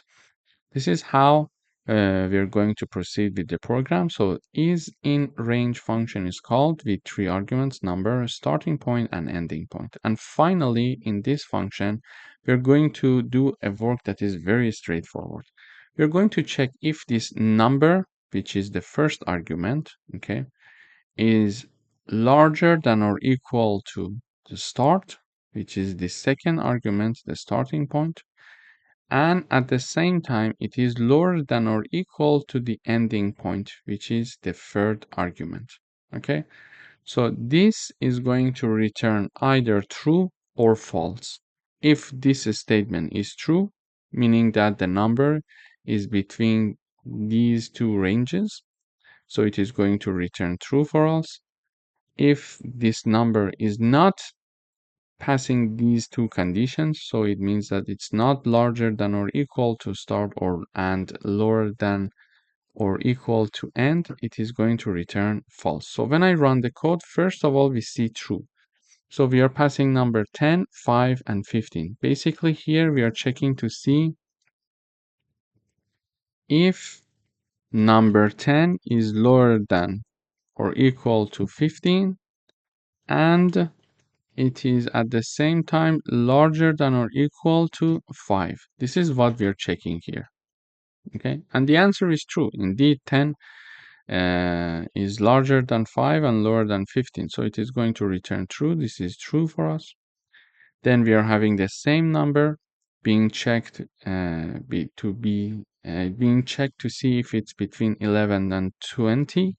So here we are saying 11 and this is 10 and this is 20. Okay, so here we check if 10 is larger than 11 and lower than 20. It is lower than 20, but at the same time it must be larger than 11. So it's not, therefore it's not going to return true, so the output is false. It's like AND operator. Both of the conditions must be true to have a true output. For example, we could have another example here is in, for example, 21 and 30. So when I run the code, the answer is false because we check to see if 10 is larger than 21 and lower than 30. Yes, it is lower than 30, but it's not larger than 21. This is why the answer will be false again. So this is basically how we can check to see if a number is actually is falling within a given range or not. Thank you for watching. Welcome back. In today's video, we would like to write a Python program to count the occurrences of each word in a given sentence.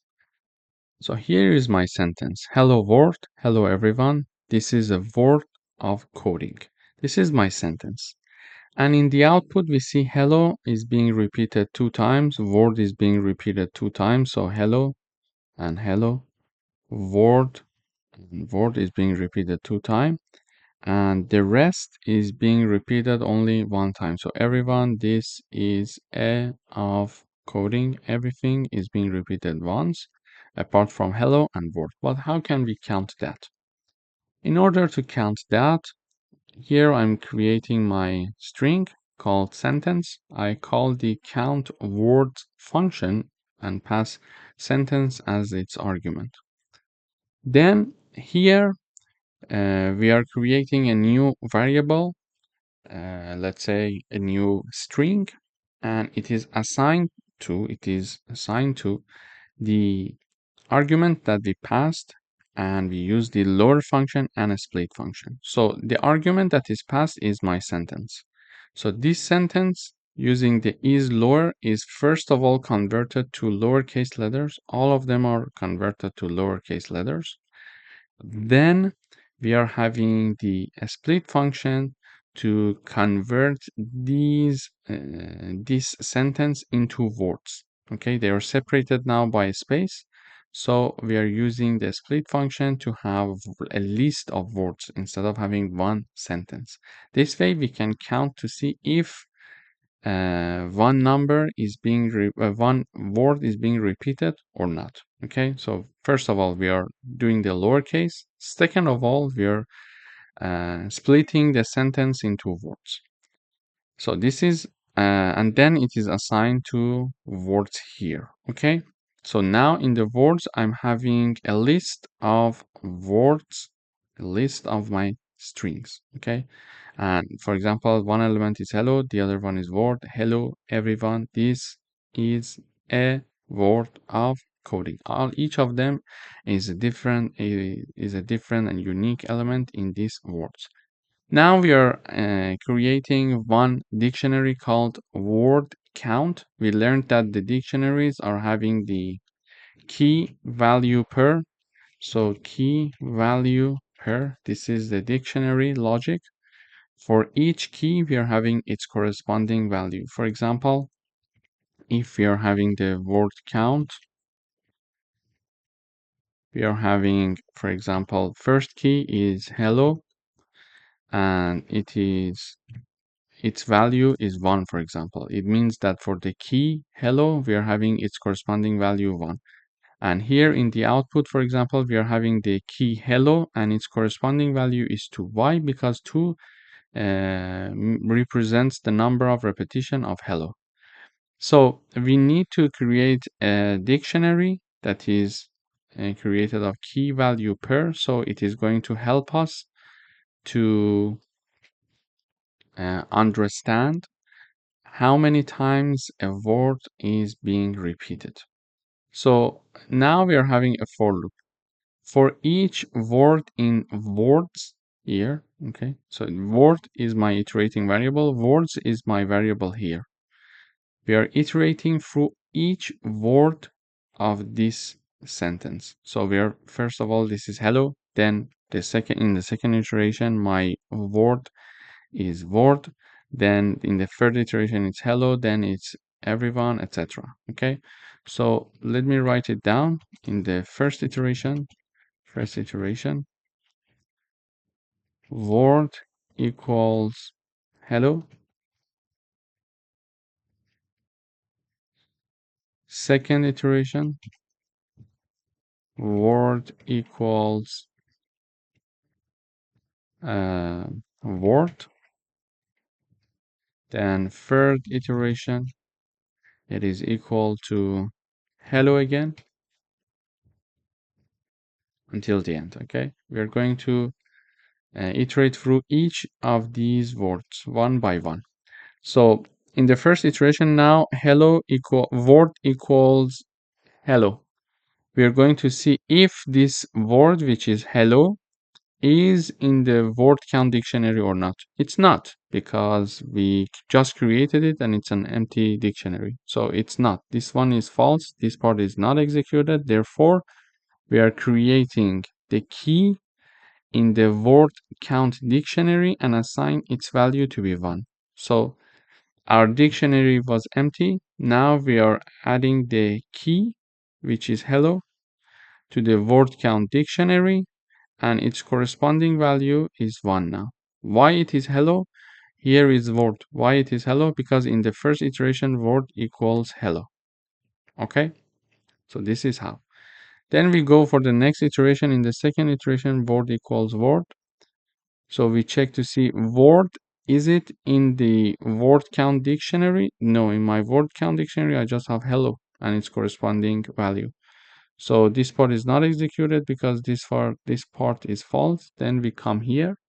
When we come here, we see that, okay, we need to create a new key with its corresponding value. So a new key is our word in the word count dictionary, and its value is 1. So it means that we are going to have word and its corresponding value is 1.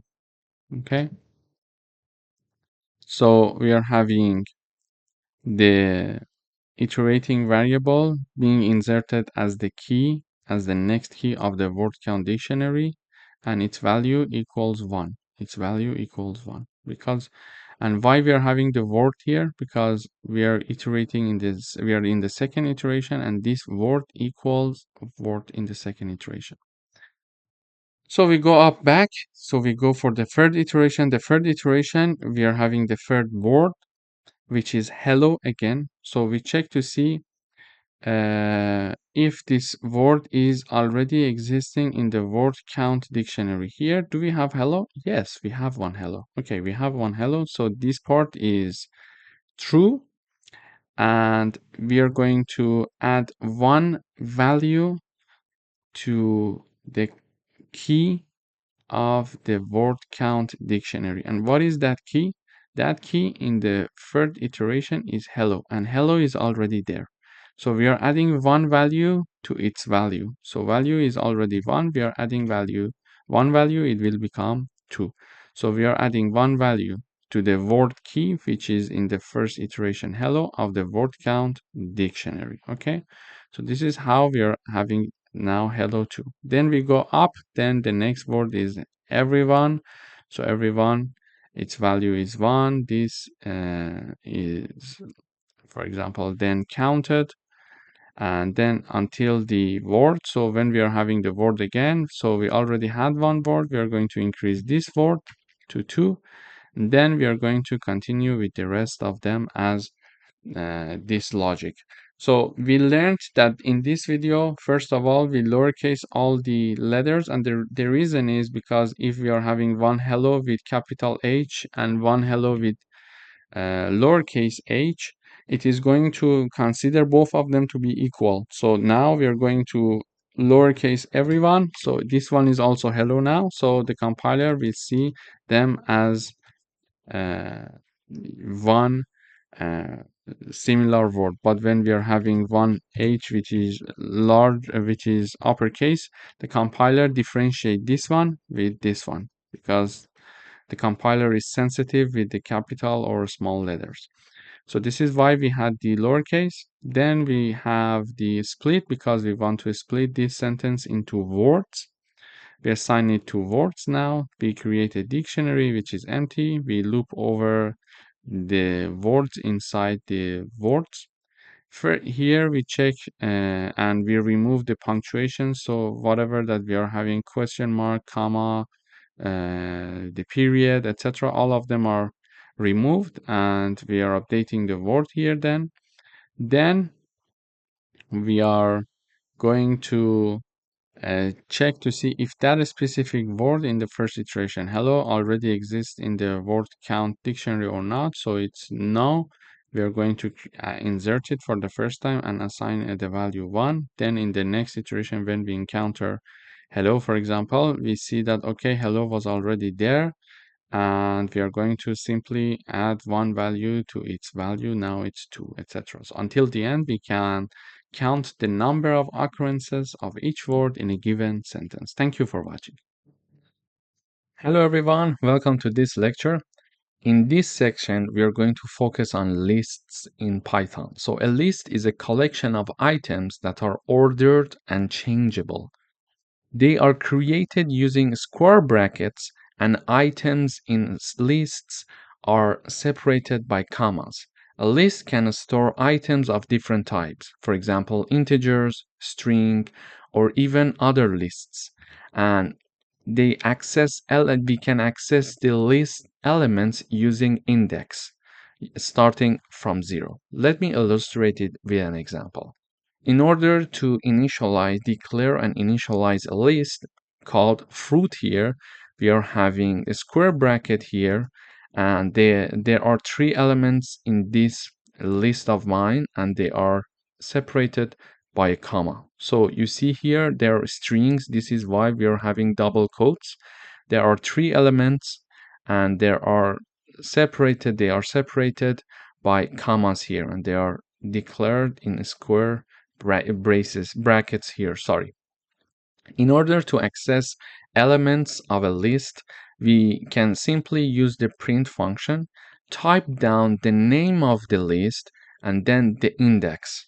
Okay, so because our indexing system starts from 0, we are having 3 elements with these indexes. So apple is the first one, so the index is 0. Banana is the second one, the index is 1, and cherry is the third element in this list, but its index is 2. So 0, 1, 2 are the indices in this list of us, okay, of ours. This is very important to note that all of the lists start from indexing 0. Please keep that in mind. So if I want to print the first element of this list, I'm going to type down the name of the list, and in the square brackets, I'm going to type down the index. So if I want to print apple, I'm typing down index 0.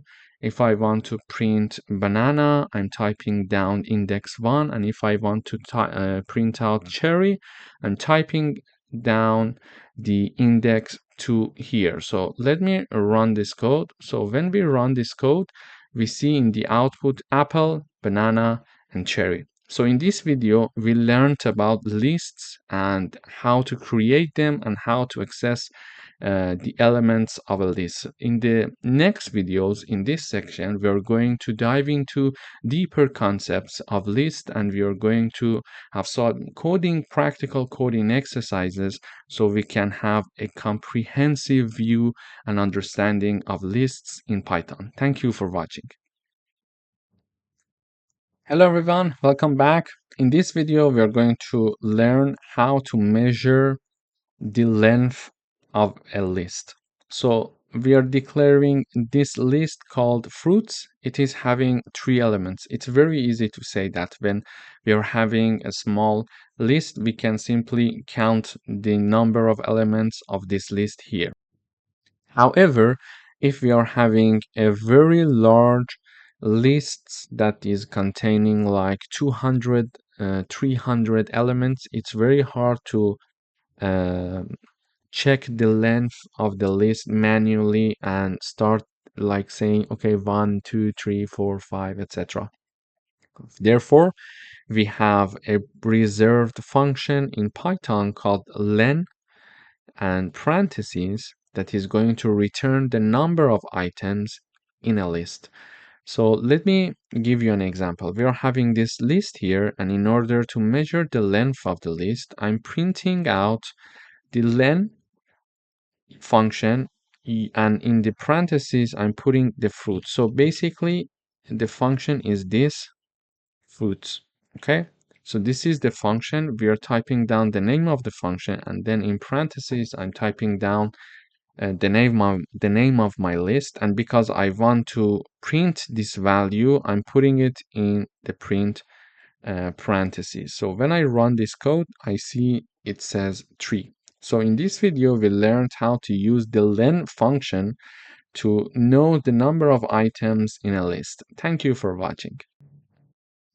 Hello everyone, welcome to another lecture. In this video, we're going to talk about list operations, in particular membership test using in and not in. So this is in and this is not in syntax. So we use in to check if an item exists in a list, and we use not in to check if an item does not exist in a list. For example, we would like to write a program to check if apple is in the list and if grape is not in the list. To do that, we are having a list called fruits, and there are 3 elements in this list: apple, banana, and cherry. So the membership test is the following. To check if apple is in the list, we are having the print function. I'm typing down the apple, the element or the string that we want to check if it is existing in the fruits list or not. So simply I type down the apple, then I use the in keyword, and then the name of the list, which is fruits. So I'm saying, is apple existing in the fruit list? So the output we expect to see true. Why? Because apple exists indeed in the fruits list. Why? It is the first element. And then we are checking to see if grape is not included as one element in fruits list, and we expect to see true again in the output because it is true that grape is not an element of fruits list. So let me run this code. All of them, both of the answers are true because apple is inside the fruits list here and grape is not in the fruits list. So let me have another example here. So for example, we could say uh, banana not in fruits. And the output we expect to see false. Why? Because banana, we are saying banana is not in fruits. We are checking this membership. The output is false. Why? Because banana is already there. So banana is one of the elements of these fruits. So when I print another time banana in fruits, I expect to see the output true here. So let me run the code. We see for the first two, as we discussed, the answers are true. For the third one, banana is not in fruits. It is false because indeed banana exists in fruits. And then the last one, it is true because banana is in fruits. Is it true? Is this statement true? Yes, banana is in fruits. But banana is not in fruits. Is this statement true? No, this is not true. Why? Because banana is indeed in fruits. Grape is not in fruits. Is this statement true? Yes, so the output is true. Apple is in fruits. Is this statement true? Yes, it is true, so the output is true. Thank you for watching. Hello everyone, welcome to this lecture. In this video, we are going to talk about how to modify a list.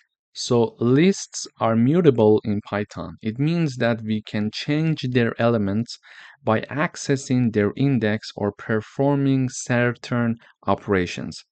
We are going to write a program to replace the second item in a list with orange. Okay, so our original list is here. So it's called fruit. It has three elements: apple, banana, and cherry. And we also learned that the index of banana is zero. The index of apple is zero, the index of banana is one, and the index of cherry is 2. So we would like to write a program to replace the second item in the list with orange. So the second item in the list is banana.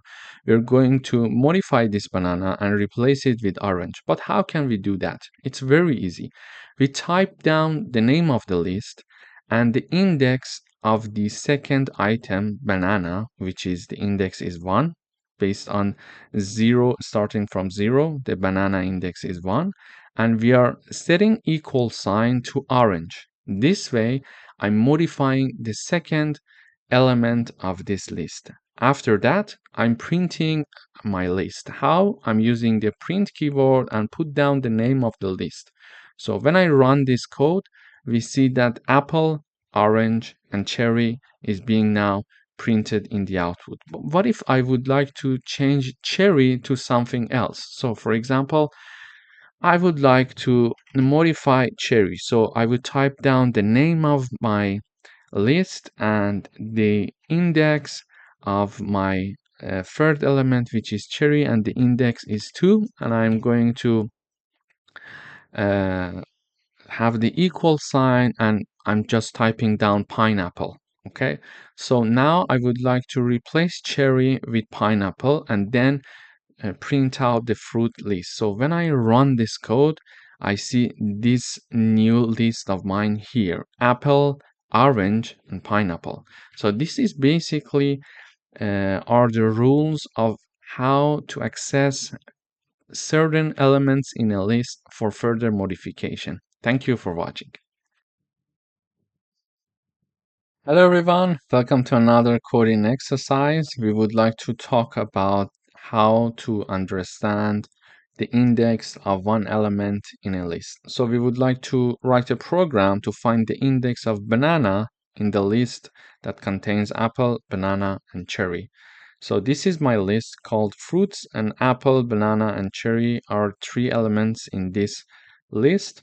In order to have the index of banana in my list, I can use this code. So name of my list dot index, and then in the parentheses, I'm typing down the name banana because this is the element, this is the banana is the element that I'm looking for its index in the fruits list. So I put down, because I want to see the output, I put down this line in the print parentheses keyword.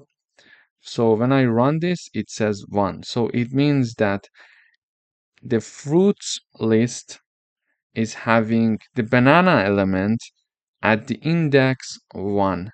Okay, so this is how to find the index of one element in a list. So let me give you another example. Here I can have fruit.index, then apple, and then cherry here as well. So let me have this parenthesis here. Sorry. So I want to also know about the index of apple and also to know about the index of cherry. So when I run this code, I see 0 to be the index of apple, which is true, and I see cherry to be the index of 2, and it is true because this one is 0, this one is 1, and this one is indeed 2. It is very useful when we have a big list and we would like to check something specifically to see first if that item exists in our list, and then, okay, if it exists, what is the index of this item in my list? So, and then we would like to do some further, for example, operations on that element. This is how Python is making our life easier. We can use these functions to easily access anything in our list here. Thank you for watching. Hello everyone, welcome to another lecture. In today's video, we're going to talk about the count function. So the count function returns the number of occurrence of a specific item in the list for us. So here we would like to write a program to count the number of times apple appears in this list. Okay, so here I'm initializing and declaring and initializing a list called fruits. Then this list is having 4 elements: apple, banana, apple, and cherry. And for example, if we have a very large list, we would like to know how many times this apple is being repeated in that specific list. To do that, we can use the name of the list dot count function, and in parentheses we're going to type down, for example, apple. Okay, this is how we can work with the count method or count function. And because we want to see the output of this line of code, we put it in the print parentheses. So when I run this code, I see 2 in the output. Why? Because there are 2 repetition of apples, 2 occurrence of apple in this list. But if I want to, for example, investigate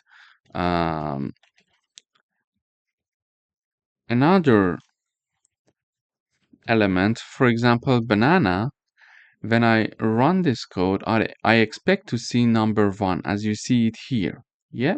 Why? Because banana is only happening one time. There is no repetition for banana. Only one time it appears in the fruits list. Therefore, using this count method or function, we can count the number of times one element is being repeated. Thank you for watching. Hello everyone, welcome back. In today's video, we're going to learn how to work with the copy function. So the copy function creates a copy of our list. So we would like to write a program to create a copy of our list. So our list is called fruits. It has 3 elements: apple, banana, and cherry. And then we are going to have a new list called new list. And then we are using our list called fruits.copy with empty parentheses to copy this fruit list into our new list here. And then I'm using the print function to print out the new list for myself. So when I run this code, I'm printing the new list as you see it here, and it is showing apple, banana, and cherry, exactly the same elements as the fruits list. Why? Because everything that was in the fruit list was copied to this new list here using this line of code. So we can simply type down the name of our current list dot copy an empty parentheses to copy whatever that is inside that list in another list, for example, a new list or another list, for example, here. So I can have another list called X. This list is called X, and I'm typing down fruits.copy here.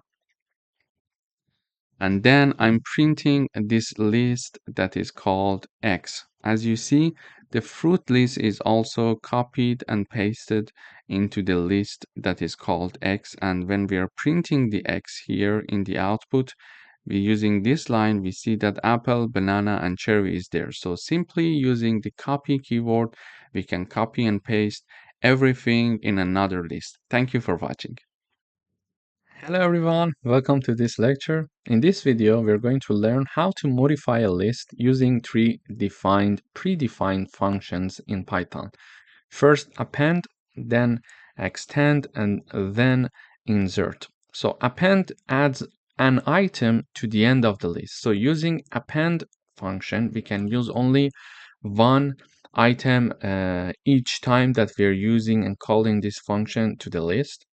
Having the extend function, we can add multiple items at the same time to the end of the list. And using the insert function, we can insert an item to the list at a specific position. So let us illustrate these with an example. So we would like to write a program to append orange to the list, extend the list with grape and melon, and then insert kiwi at index 1. Let me illustrate it. So we are having this original list called fruits. It has three elements: apple, banana, and cherry. So when I have this list, the index of apple is 0, banana is 1, and cherry is 2.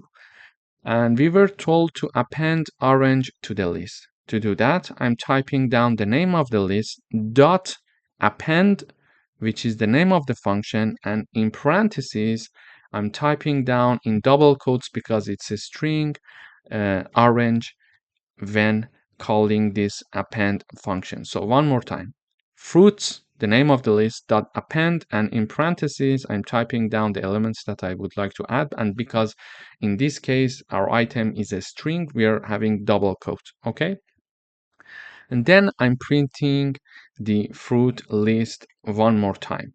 So here I expect to have apple, banana, cherry, and orange finally in the end. So orange is added after this modification to the list. Previously, we were having up until cherry. So let me comment the rest of the code so we see the output one by one. So when I run this code, I have this fruit list being printed: apple, banana, cherry, and orange. So now we learned how to use append to add orange to the end of at the end of our list. But this append is very useful when we want to add one item at a time to the list. If we want to add multiple items at the same time, it's better to use the extend function like here. So I'm typing down the name of my list, and I'm putting dot extend, which is the name of the function that we introduced above here and here also. And we were told to extend the list with grape and melon.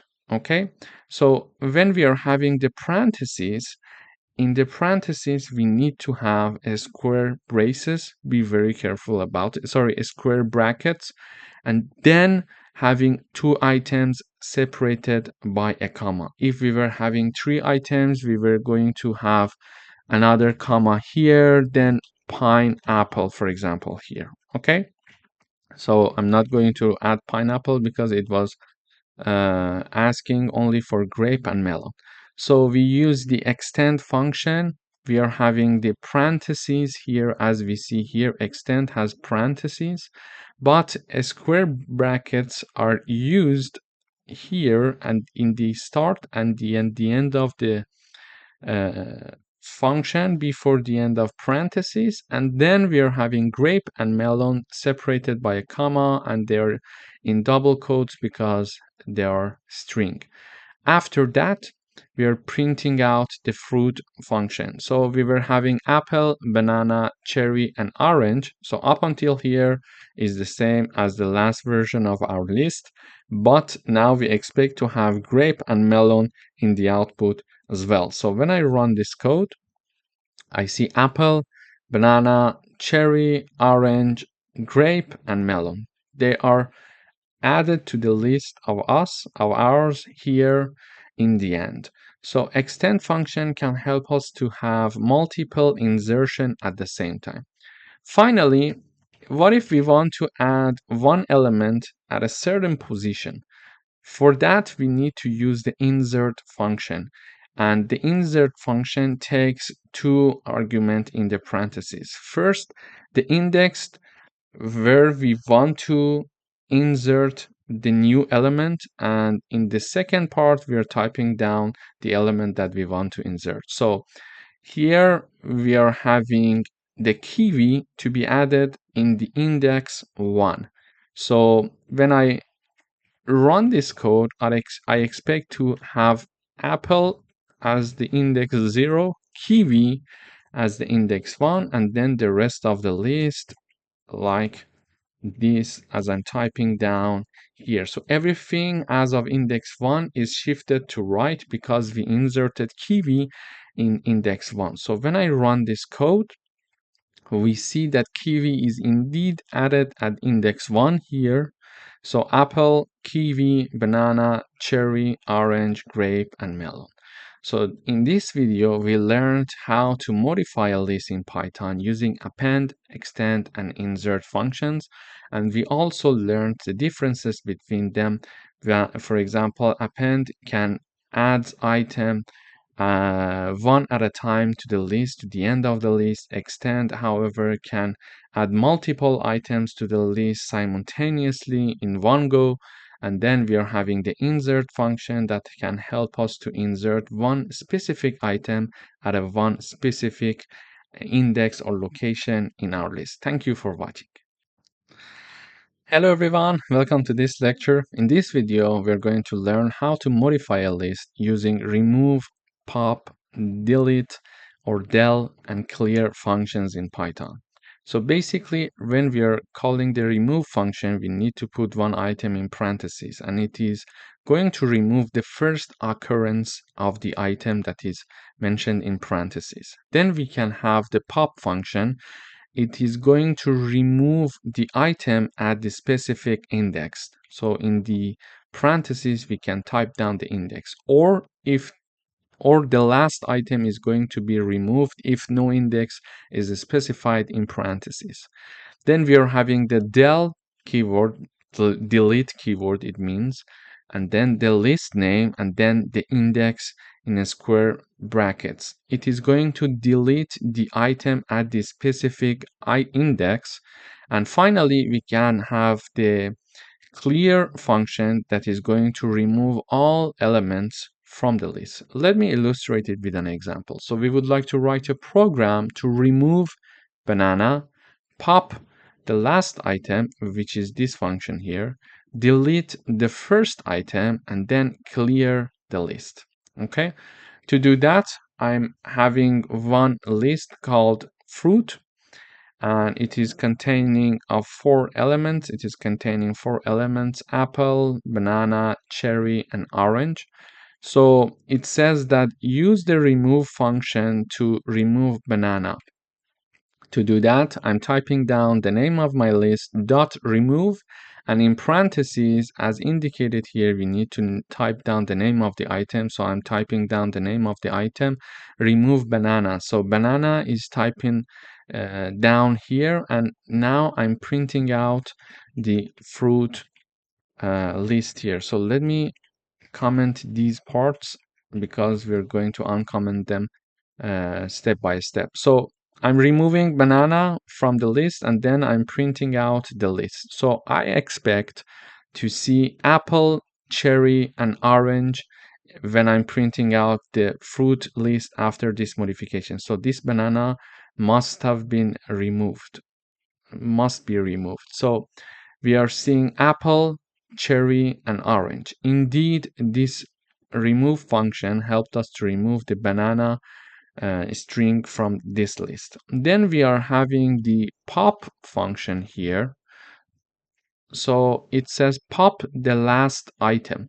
So we learned that pop can have some index in the parentheses. So if we indicate the index in the parentheses, it is going to specifically remove the item at that index, or if we do not indicate an index in parentheses using the pop function, it is going to by default remove the last item. And it says pop the last item, so it means that we are not needing to have any index in the parentheses. So I'm typing down the name of the list, then dot pop, and with nothing in the parentheses, so it is going to remove the last element, which is orange here. So this is our last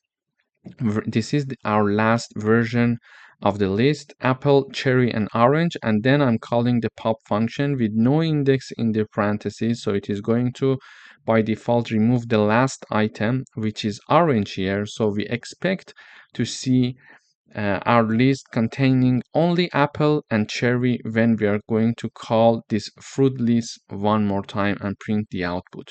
So when I run this code, we see yes, apple and cherry. So orange is now removed after using the pop function for the fruit list. Okay. Then it says delete the first item. But how do we do that? So this is the syntax for using the delete function, or del. So del, then space, name of the list, and in square brackets we are going to type down the index of the item that we want to be deleted. So here we are having the code del keyword, the name of the list is fruits, and we want to delete the first item as the problem is stating here. So the first item is having index 0.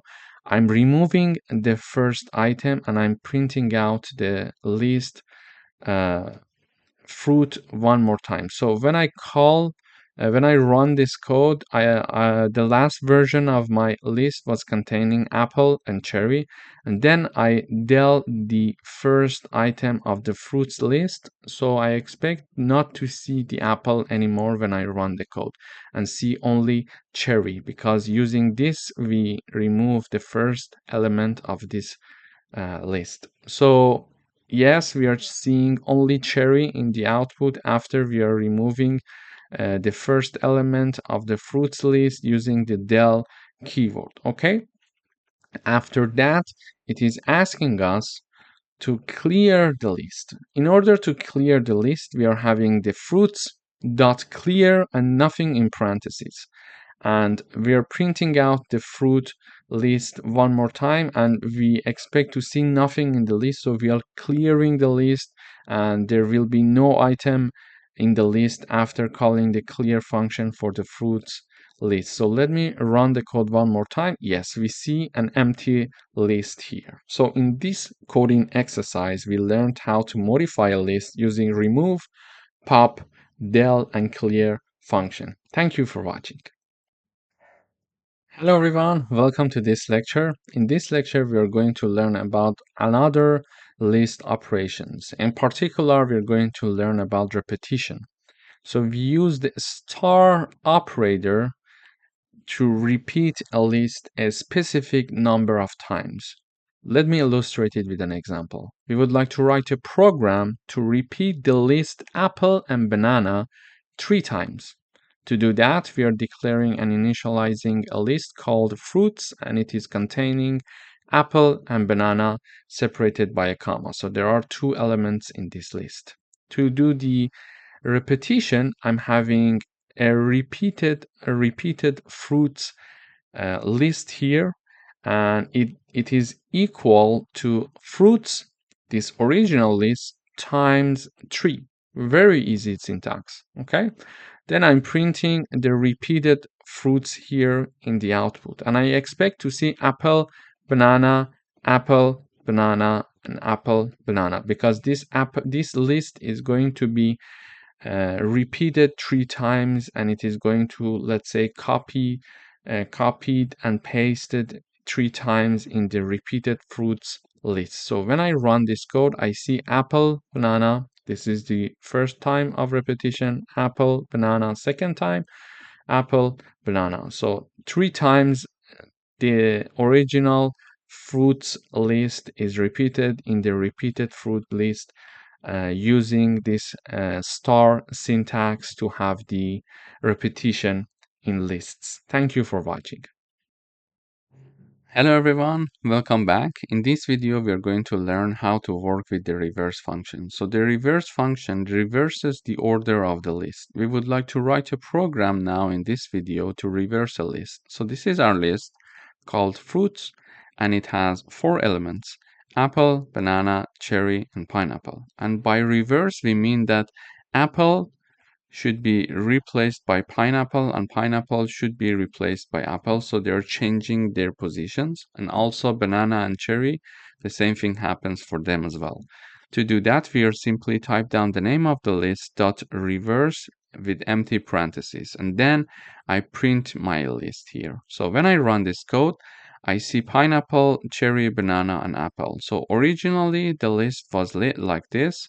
So in the output, we see the apple and pineapple, they switched their position, and also banana and cherry, they also switched their position. So simply using the reverse function in Python, we can reverse the elements of the list. So they're going to change their position, and a new list is going to be created based on this reverse function, in which the elements are reversed. The elements are reversed. Thank you for watching. Hello everyone, welcome to another lecture. In today's video, we are going to learn how to work with the sort function or method. So this function or method sorts the list in ascending order or descending order depending on how we work with it. So we would like to write a program to sort the list banana, cherry, and apple. So here is my list declared and initialized. It is called fruits. It has 3 elements: banana, cherry, and apple. And first of all, we would like to sort this list based on ascending order. To do that, I just type down the name of the list, then dot sort and parentheses, empty parentheses. So when I now print out the fruit list here in the output, so when I run this code, I see apple, banana, and cherry.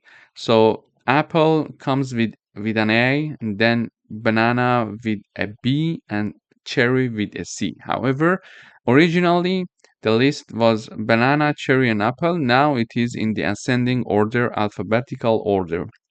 How we did that?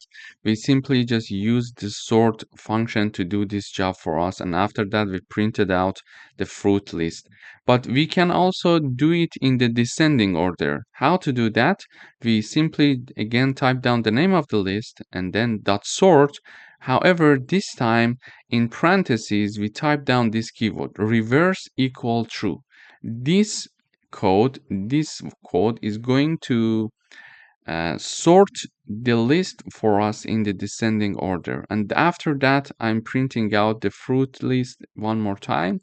And now when I print out the fruit list after the last modification in sorting the list in descending order, we see out in the output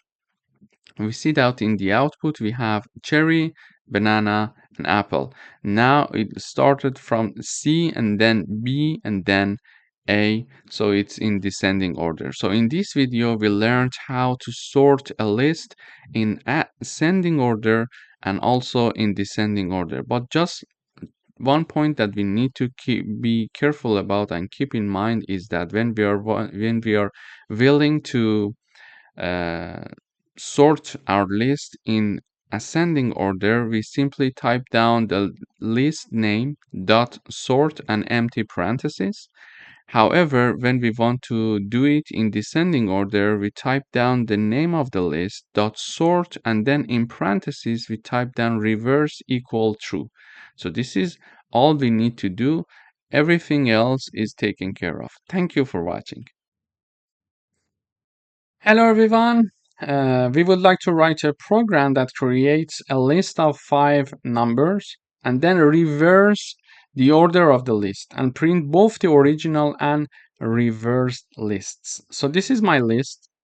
It has 5 elements: 3, 7, 1, 9, and 5.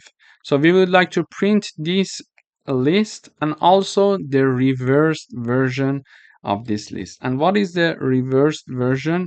Reversed version is this one. So we have 5, 9, 1, 7, and 3. This is the reversed version of our original list here. Why? Because in the reversed version, we see that we start with 5 and end with 3. So 5 and 3 are changing their place. And also 9 and 7 are changing their place. So we are having a reversed version of this list that is called numbers. But how do we do it in the code? In order to do that, I type down the name of the list, which is numbers, and then colon colon -1. This code is going to help me to reverse the list, and this is assigned to a new list that is called reversed numbers. And finally, I'm using the print function to print the original list, which is called numbers, and the reversed list, which is called reversed numbers. When I run, we see the output is exactly as we expected here. So this is the reversed list and this is the original list. Basically, we learned how to reverse a list in Python simply by typing down the name of the original list and then typing down colon colon -1, and it is assigned to a new list that is called reversed numbers. Thank you for watching. Hello everyone, welcome back. We would like to write a program that creates a list of 5 numbers. Find and print the largest number in the list. This is my list. It is called numbers. It has 5 elements: 12, 45, 7, 89, and 33. And we see the output is 89. So the largest number that we found is 89, which is indeed a true number, a correct number. To get to the largest number in a list, we type down the max function. So this is the max function. And in parentheses, we are going to use the numbers. This is the name of our list, and it is assigned to a variable called largest underscore numbers. And in the output, we are using the print function to print the output, and we are typing down the largest number is, and then we are typing down with a comma, we're separating the message from the variable, and after comma, I type down the name of my variable, which is largest number. So and then in the output, we see that using the max function, we could find the largest number. So using the max function, simply we can access to the largest number in a list. Thank you for watching. Hello everyone, welcome to another lecture. In this video, we are going to learn about list operations. In particular, we are going to learn how to add two lists and create the third list based on those two lists. So we're going to use the addition or plus operator to add two lists into one. So we would like to write a program to add two lists. So the first list is fruit containing of two elements, apple and banana. The second list is called vegetables and it is containing carrot and spinach. To do that, we are declaring and initializing these two lists that are mentioned above. So we see the fruit list and we see the vegetable list. And we are having a new list called all items. And this is equal to fruits simply plus vegetables. And then we are printing out the all items list here, and we expect to see in the output first the elements of the fruits list and then the elements of the vegetables list, because we are first putting fruits and then vegetables. So when I run this code, in the output we see apple, banana, carrot, and spinach. So we learned in this video how to use the plus or addition operator to add two lists into one. Thank you for watching. Hello everyone, welcome to another lecture. In this video, we're going to talk about list operations. In particular, we're going to learn how to iterate over all the items of a list using for loops. We would like to write a program to print all items in the list. Here is our list, fruits, and it contains apple, banana, and cherry. Okay, so previously we learned about this code, so we can print fruits exactly like that. It is very easy to do it. Okay, but now we are going to learn how to access all the elements using a for loop, not basically printing out only the fruits list typically. Okay, now we would like to loop through the list. To do that, we are typing down the name, the for keyword, then a new variable I'm calling fruit. We can call it x for the sake of simplicity. So I'm declaring a new variable x, and this x is going to iterate over the elements of the fruits list. So for keyword, then a new variable, then in keyword, then the list that we would like to iterate over, and then the colon. That's it. Then when we are having the colon, we enter, we go to next line, and we are printing x. And x is going to iterate over all the elements of this list for us. So it is going to print all the elements of the list for us. So when I run this code, I see apple, banana, and cherry. Why? Because in the first iteration, x equals apple. In the second iteration, x equals banana, and in the third iteration, x equals cherry. And in each iteration, we are printing the value of x. Okay, so when x equals apple in the first iteration, we are printing apple. We see apple in the output. Then banana is equal to x, and then we are printing x, so banana is printed, and the same goes with the cherry. This is how we can use for loops in order to iterate over all the elements of a list. Thank you for watching. Hello everyone, welcome back. In this video, we would like to find the third largest number in our list.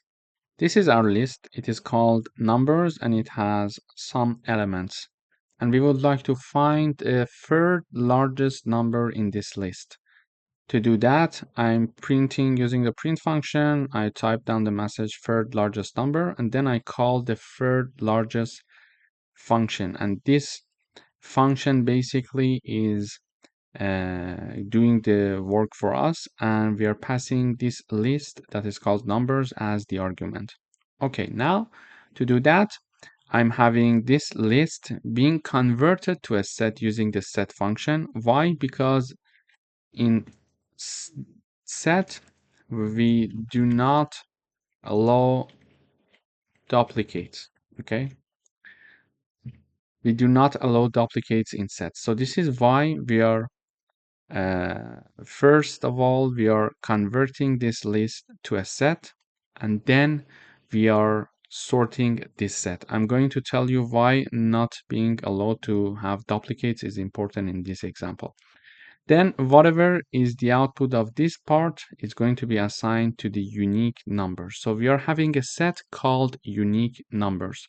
So when I run this code, for example, here I'm printing this list, which is called numbers. Then I'm printing this unique numbers set as well here in the output. So when we are having it in the output you see the numbers is the same as we declared here.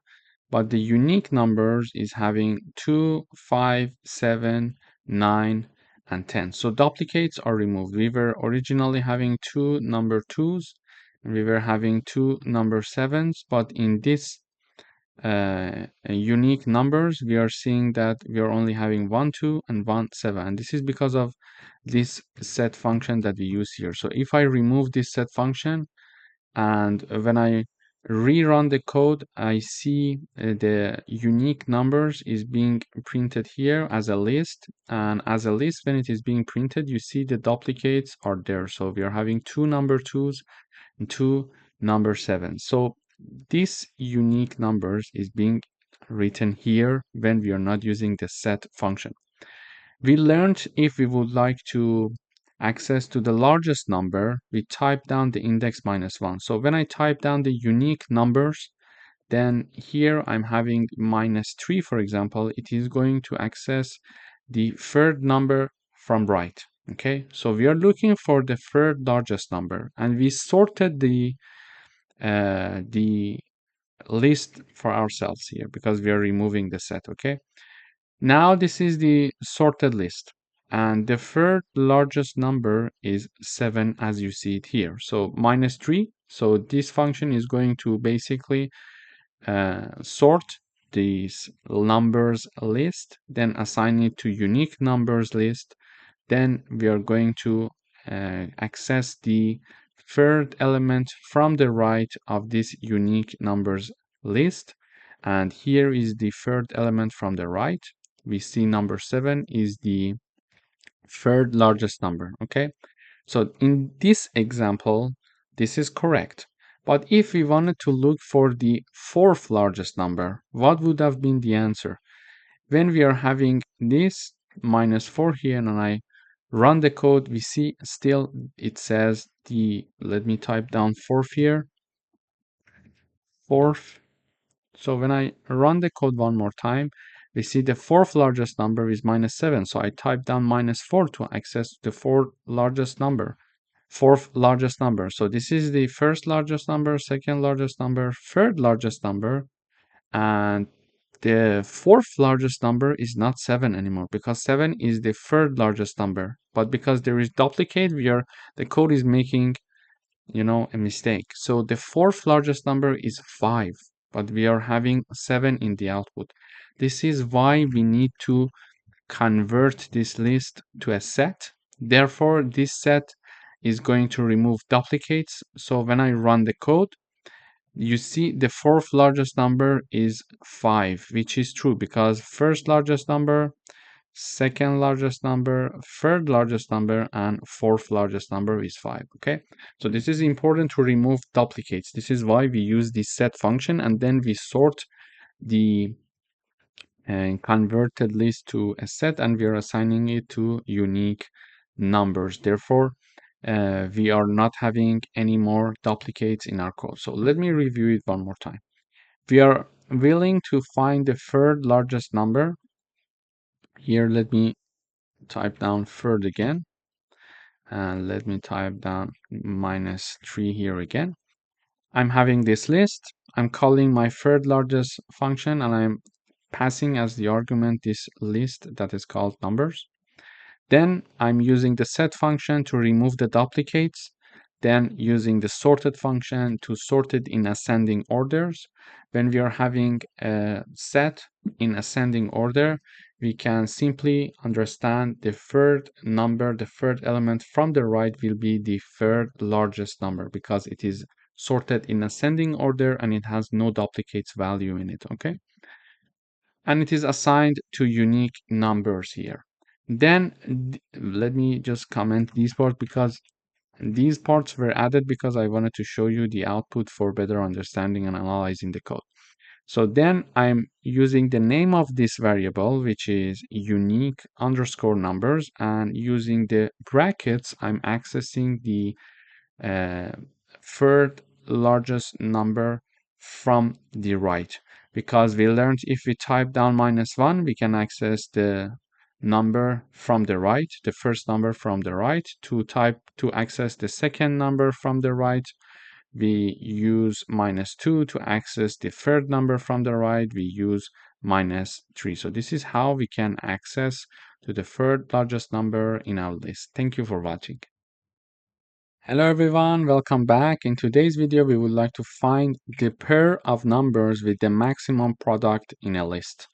To find the maximum product in a list, we need to find the two largest numbers in our list, because if they are multiplied with each other, they are going to produce the maximum product. So we need to look for the two largest number in the list. So this is my list. I'm calling this function max product pair, and it is going to do the work for me. I'm passing as argument this numbers list. When I'm passing it, I'm using the set uh, function to convert it to a set to remove duplicates.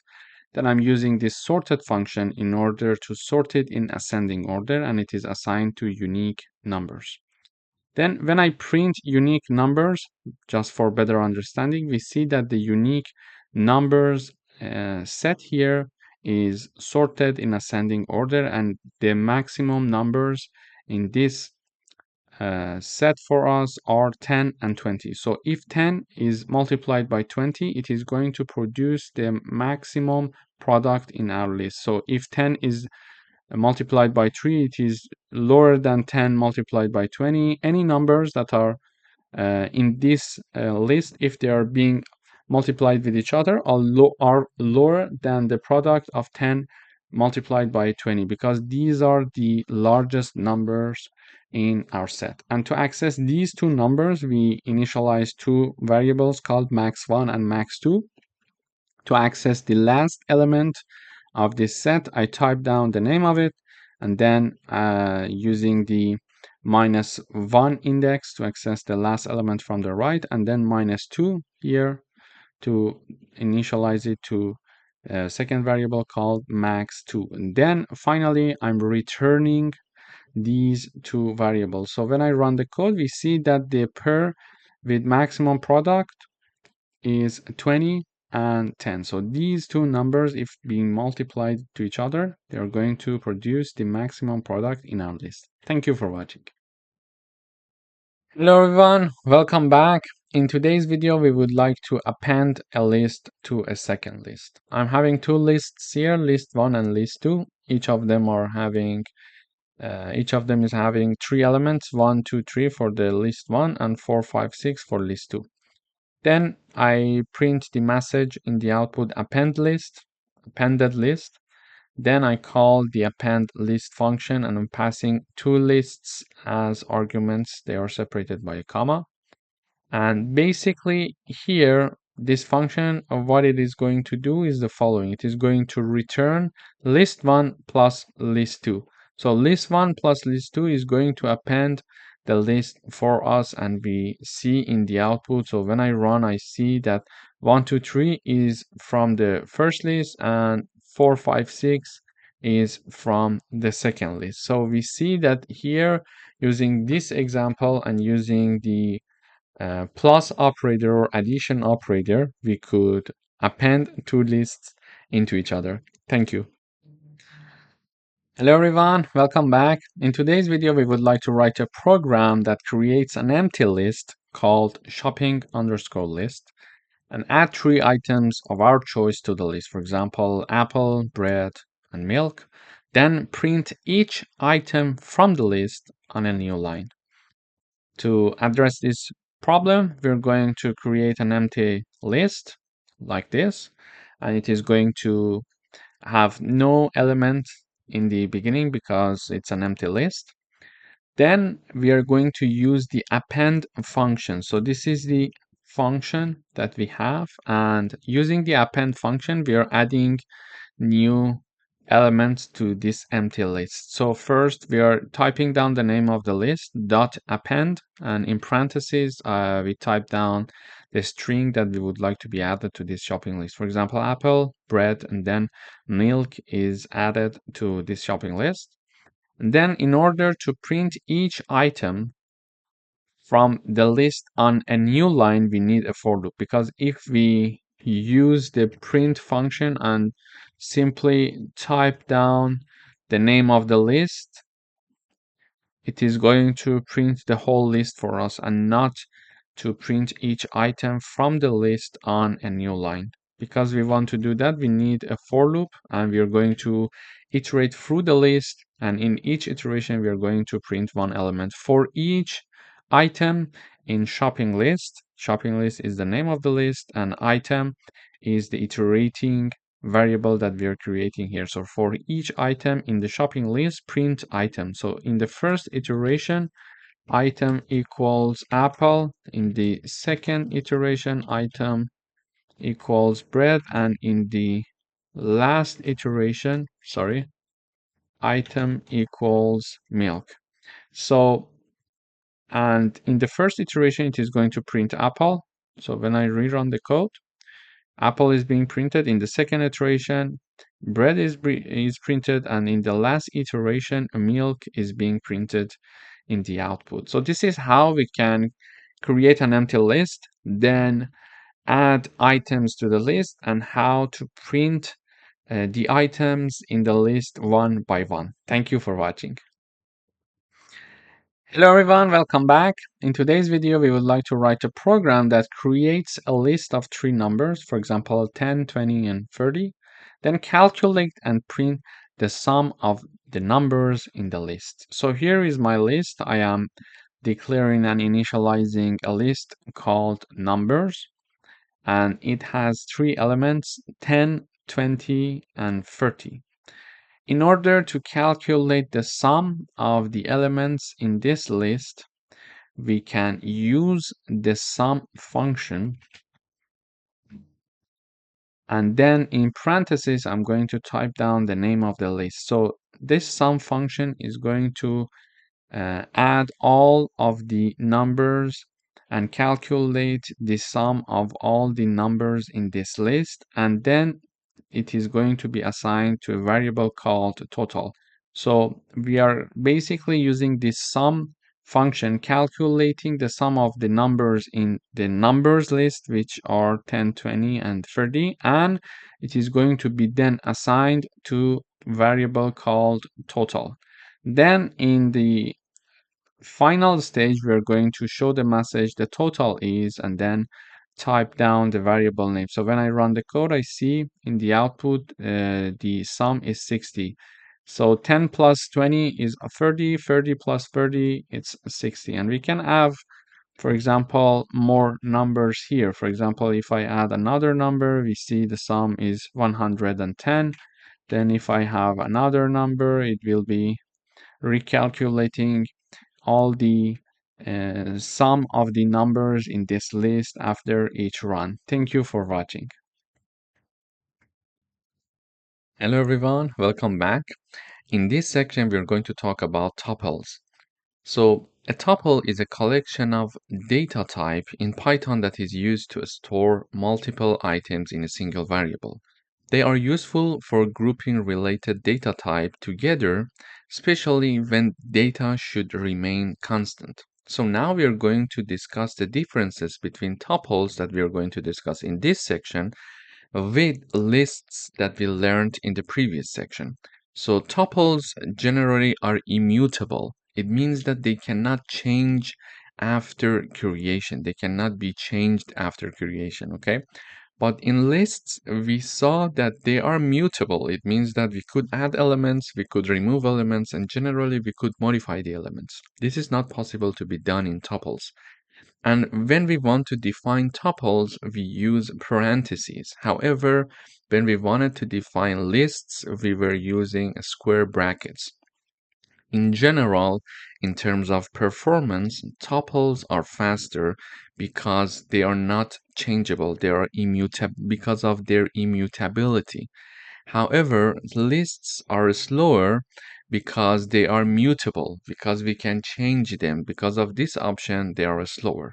And typically, in terms of the memory usage, tuples are smaller in memory, while lists are more using memory size as compared to tuples. And tuples generally are used for fixed data or the constant values, while lists are used for dynamic data that changes frequently. So these are the main differences that we can mention between tuples and lists. In the next videos, we are going to learn how to declare and initialize tuples and how to do certain operations using tuples. Thank you for watching. Hello everyone, welcome to this lecture. In this video, we're going to learn how to create different types of tuples. So I'm typing down my first tuple called empty tuple, and then when I'm initializing it, I'm using parentheses as we discussed earlier in the previous video. And here I'm putting no element for this tuple. So it's a tuple that has no elements, or we can say an empty tuple. Then I am initializing another tuple with one element in it. So it's a single element tuple. And the name of this tuple, I name it single element tuple. It could be X, it could be Y, whatever we want. There is no difference. Then I'm having another tuple called mixed tuple, and it has three elements. One 3.14 and one string called hello. Please note that when we are putting the elements, for example, an integer or a float here, we don't need quotes. But when we are putting a string as one element, we must have quotes. This is something to be careful about, okay? So these are three tuples that we declared and initialized here, one empty tuple and one single element tuple and one tuple that has one integer, one float, and one string. Now we would like to print them. So I use the print function. In the first part, I type down the message that I want to be shown in the terminal, saying that, for example, empty tuple, and then one comma, and then type down the tuple name. The same logic goes for the second and the third tuple. Single element tuple in quotes because it's a message to be printed in the output, then a comma, then single element tuple is the name of my tuple that I'm putting there. Again, for the mixed tuple, I'm having the mixed tuple name, a comma, and in the first part, I'm having the message shown in the terminal. So when I run, I see that the message empty tuple that we have here is printed out in the output. And when I have the print of my tuple here, you see empty. So it's only parentheses because it's an empty tuple, okay? But here, when I have single element tuple, it is initialized to be 42. So here we see 42 in the output here. Then when I'm printing out the mixed tuple, I'm having 1 hello and 3.14. So in this video, we learned how to create different types of tuples. In the next videos, we are going to dive deeper into this concept. Thank you for your watching. Hello everyone, welcome back. In this video, we are going to learn about the count and index functions in tuples. I'm having a tuple. It has these elements 1, 2, 2, 3, 4, and 2. Okay? And I would like to count the number of occurrence of number 2 in this tuple. To do that, I'm using the count function here. Okay? We can have the count function, and in parentheses, I type down 2, the element that I want to count the occurrences of that. So I'm having a new variable called x, and it is equal to my tuple dot count, and in the parentheses, I'm having number 2 because I want to count the occurrences of 2. So the result of this is going to be assigned to x. How many 2 do we have here in this tuple? 1, 2, and 3. So we expect to see 3 when we print out the value x, the value of x. And then I would like to find the index of the first occurrence of number 3 in my tuple. And in order to find that, we are using the index function. So index, and in the parentheses, we type down number 3 because we want to find the index of the first occurrence of number 3. And then this is assigned to variable y. So the result of this is assigned to y, and then we are printing out the variable x and variable y. So when I run this code, we see the count of 2 equals 3. So why? What happened? This function count is going to count the number of occurrences of number 2. So how many 2's we have here? 1, 2, 2, 2, and 3, 2 here. So, and it is assigned, this result is assigned to x. So when we are printing out x, we see number 3, which is true. And then we want to find the index of the first occurrence of number 3. So we use the index function, and in the parentheses, I have the number 3, and it says the index is 3. But how we get the index 3? So the first element index is 0. Then we start from there, and we see that the index of number 3 is indeed 3, as we see here, because we start from 0. The first element is 0, the second element is 1, the third element is 2, and the fourth element is 3, and our fourth element equals 3, and the index of 3 is 3. So 3 is assigned to y, and y is being printed out in the output. So in this video, we learned how to use the count and index functions for tuples.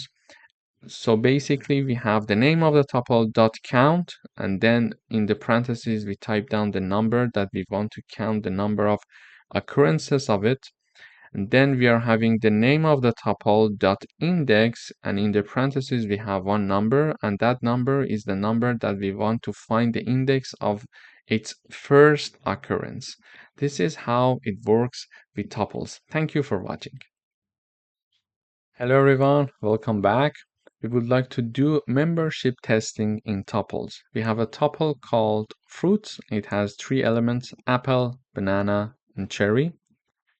And in the output, we are printing using print function to print the result for us. We want to check to see if apple exists in this tuple, and we want to check also to check and see if grape is not existing in this tuple. Okay, to do that, we need to use in and not in function. Here I'm having the print function. There are 2 parts in the print function. This is the first part, and this is the second part, and these 2 parts are separated by a comma. First, I'm showing this message: is apple in the tuple? And then in the second part, I'm typing down the apple string, and I'm using the in keyword, and then the fruits, which is the name of my tuple. So basically, using this line, I'm telling to the compiler to check if this apple is a member of fruit tuple for me or not. So it is going to return the value either true or false. In this case, we expect to see the value true in the output. Why? Because apple is a member of this tuple called fruits. Okay. And secondly, I'm having this message being shown in the output first: is grape not in the tuple? We are saying the grape is not in the tuple. Am I right? Yes, you are right. But when we want to type down not in the tuple, we are using not in keyword and then the name of the tuple. So we expect also to see the result to be true, because indeed grape is not in this tuple for us. So when I run the code, we see is apple in the tuple, this message, and the answer is true because apple is indeed in the tuple. This is the first element.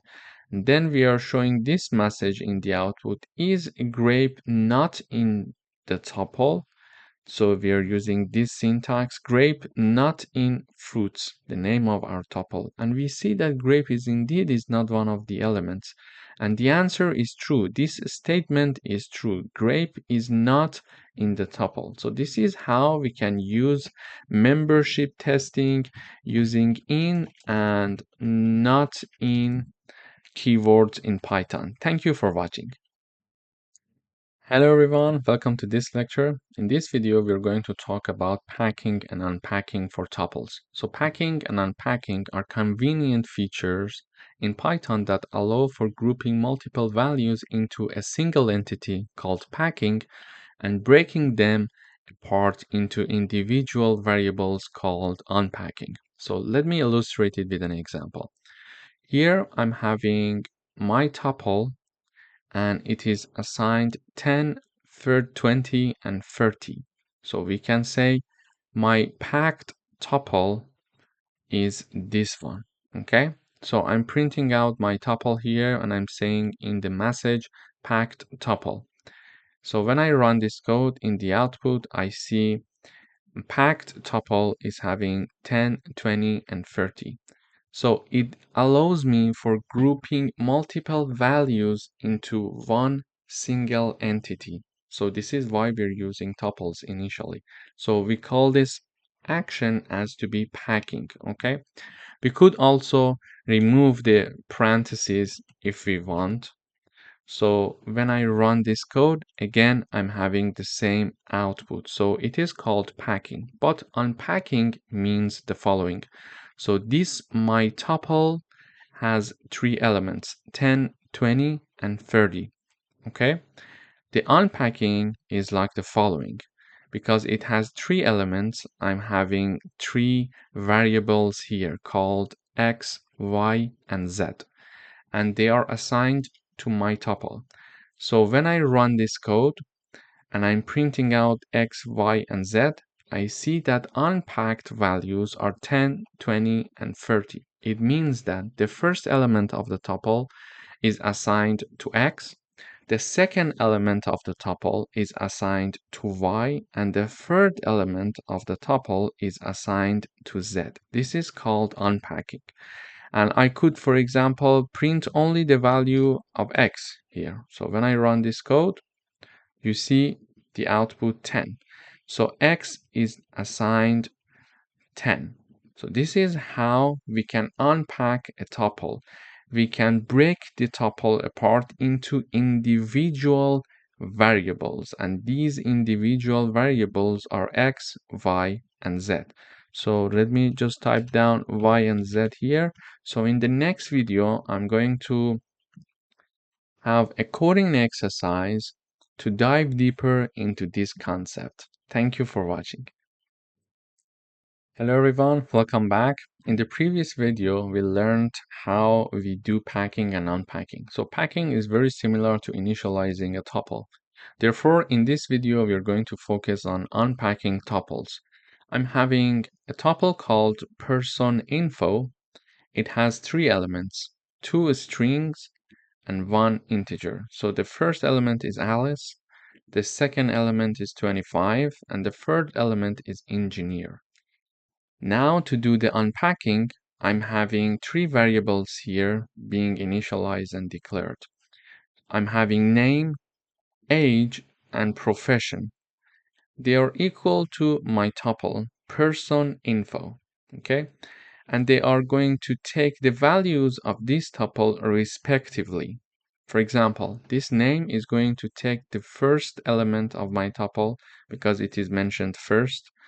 Age is mentioned secondly, so it is going to take the second element of the person info tuple, and profession is mentioned as the third in the list here, so it is going to take the third element of the person info tuple, okay?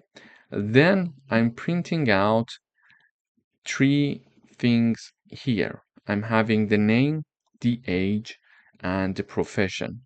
And I'm using name here, age here, and profession here. So each one of them is taking one value from this tuple. When I run this code, in the output, first we see the messages. So name, age, and profession, name, age, and profession. Then we see instead of name, we are having Alice. Instead of the age, we are having 25. And instead of profession, we are having engineer. So this is how the unpacking works. We can break the elements of a tuple down into different variables, and we can use those variables separately. This is how unpacking works in tuples. Thank you for watching. Hello everyone, welcome to another video. In this video, we are going to learn about concatenation and repetition of tuples. Here I'm having tuple 1 and tuple 2. Tuple 1 includes 1, 2, 3, and tuple 2 includes 4, 5, and 6. Here, to do the concatenation, we are having the new tuple called x, and I'm having tuple 1 plus tuple 2. This way, I'm concatenating these two tuples together and I'm setting their value to tuple x, okay? And then I'm having the repetition here for tuple y. So the name of my tuple is y, and I'm using tuple 1 times 3. So tuple 1 is going to be repeated 3 times, and then it is going to be assigned to tuple y. Finally, I'm printing x as a concatenated tuple and as the repeated tuple for y. So when I run this code, I see the x tuple is 1, 2, 3, 4, 5, 6. It has the elements of the first tuple and then the elements of the second tuple. So they are merged in one and single tuple called x. And then I'm having tuple y, which is called a repeated tuple in the message in the output here.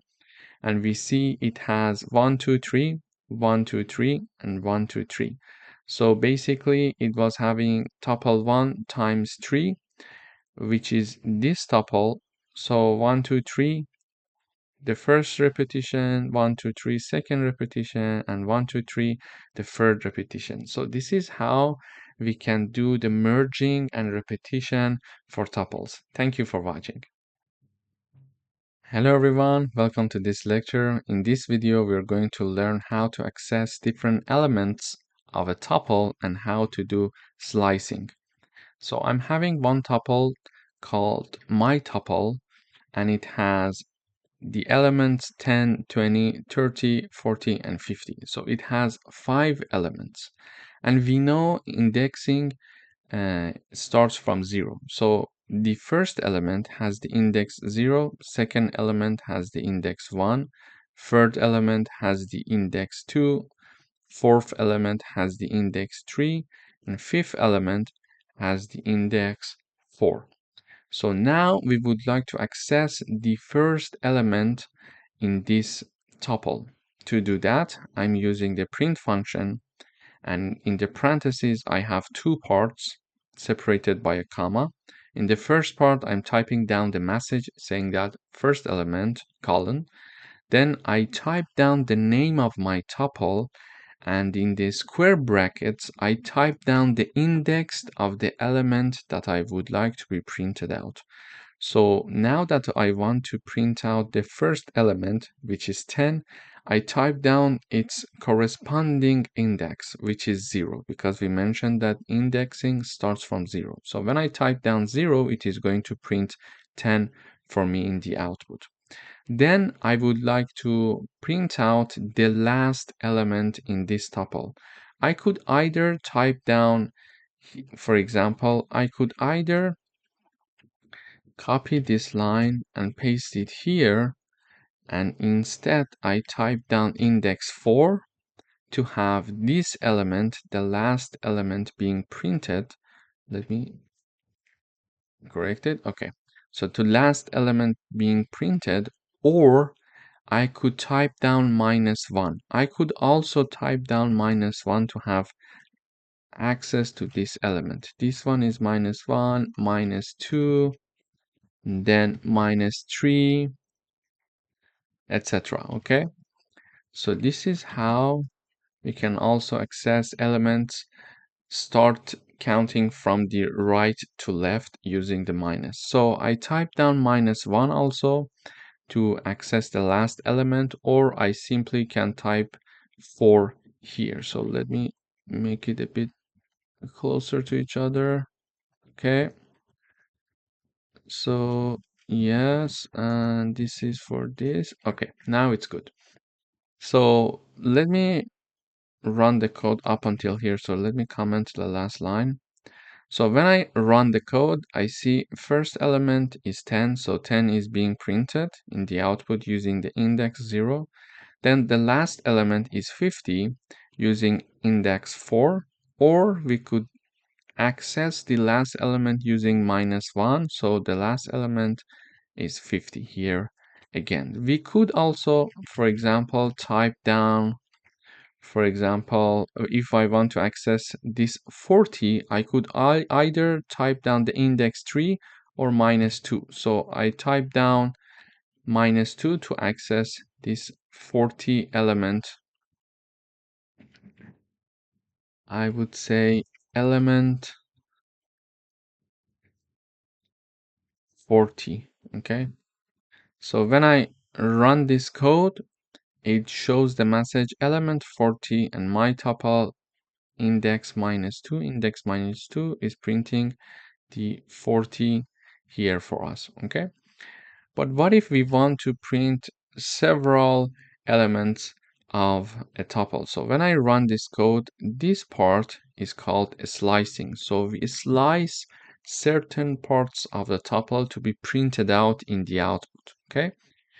So here I'm saying that slice from index 1 to 3, 20, 30, and 40. Index 1 to 3 here. It means 20, 30, and 40. But how I'm doing that? So this is the message I'm showing slice from index 1 to 3. So index 1 to 3 is this part. It means that it is going to print 20, 30, and 40 for us. Then I type down my tuple name. So the name of my tuple is my tuple. I type down its name. Then I use the square brackets as before. However, I have a colon in the middle. On the left side of the colon, I'm going to type down the starting point, the starting index, let's say, and on the right side of the colon, I'm typing down the ending index. So I'm typing down to start from 1 and end at 4. But we mentioned that we want slicing from index 1 to 3. Why am I typing down 4 here? The reason is that the starting point is inclusive and the ending point is exclusive.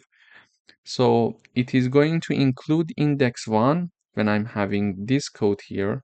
So index 1 is being printed, index 2 is being printed, index 3 is being printed, but the ending point 4, which is this part, is not going to be printed because it is exclusive. So when we want to have slicing from index 1 to 3, we must write from 1 to 4. Okay, just add one number to the ending point because it's a rule that the ending point is exclusive. So in this video, we learned how to access elements of a tuple and how to do slicing for a tuple. Thank you for watching. Hello everyone, welcome back. In today's video, we would like to write a program that creates a tuple containing 3 favorite colors, for example, red, blue, and green, and print the first and last color from the tuple. Here, I am creating a tuple called favorite underscore colors. Then it has 3 elements, red, blue, and green. And I would like to print the first element and the last element. In order to access the first element, we can type down the name of the tuple and then the index of the first element, which is 0.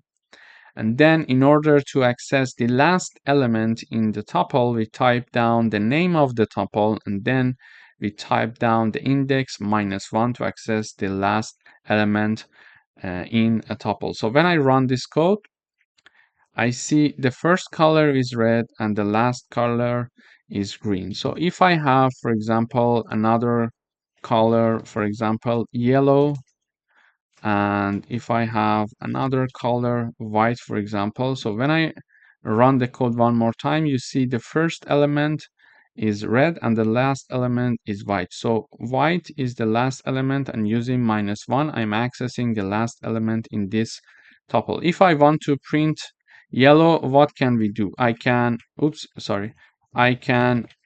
either use indexing from left or right. If I use indexing from left, the red is 0, blue index is 1, then green is 2, yellow is 3, and white is 4.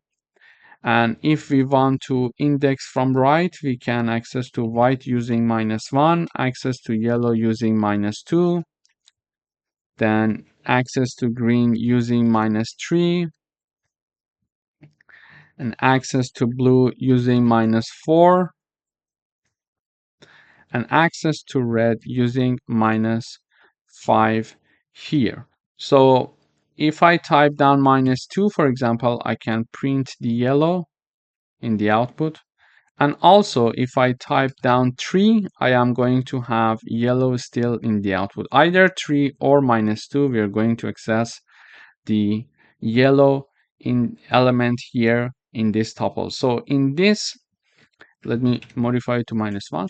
So in this lecture, we learned how to create a tuple and how to access the first element and last element. And we reviewed how to index a tuple from left, starting from 0, and how to index a tuple from right, starting from -1. Thank you for watching.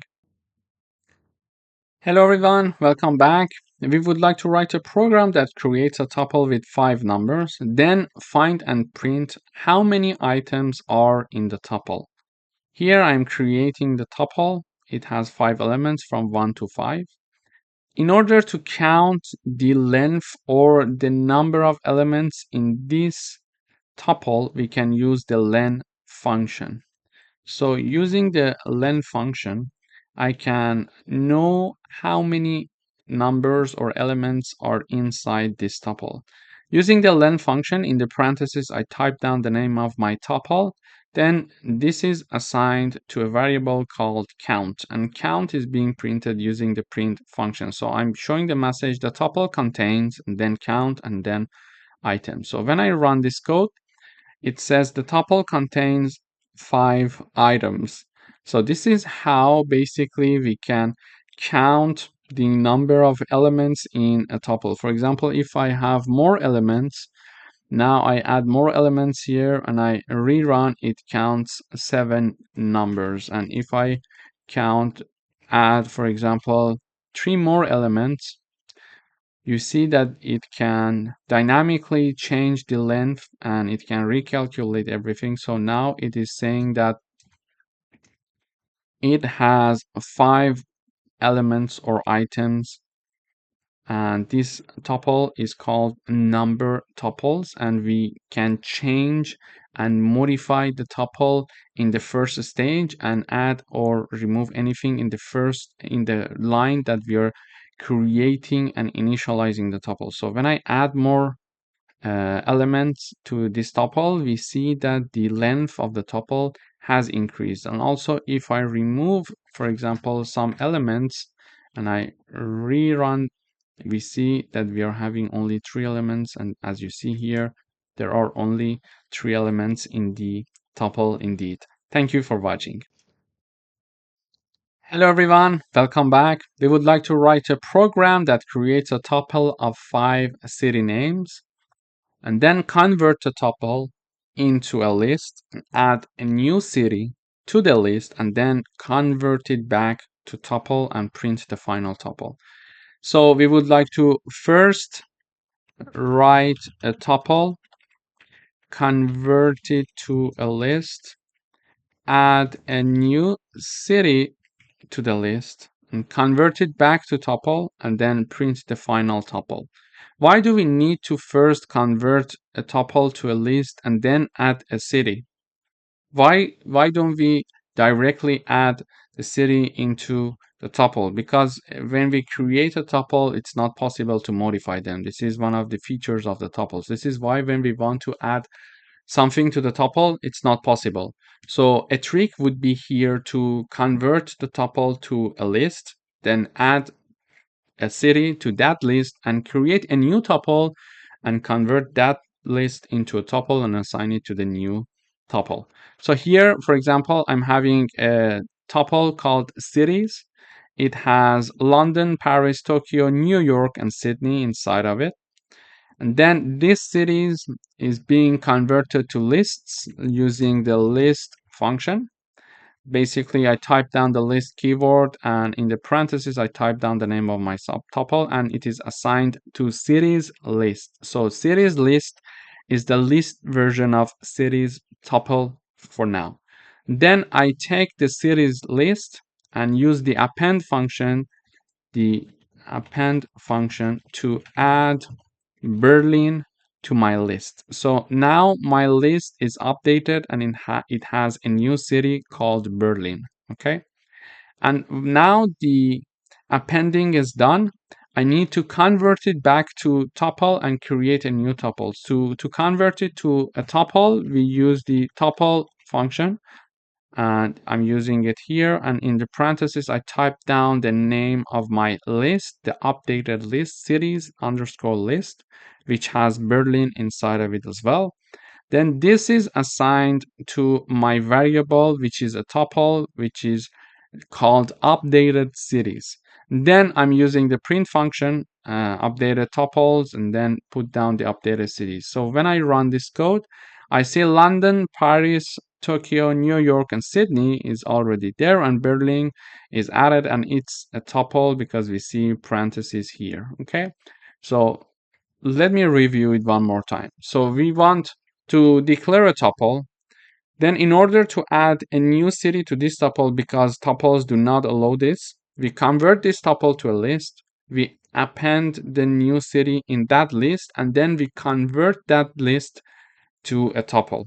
And we are going to print the final tuple for us. So this is my tuple. I'm converting it to a list using the list function.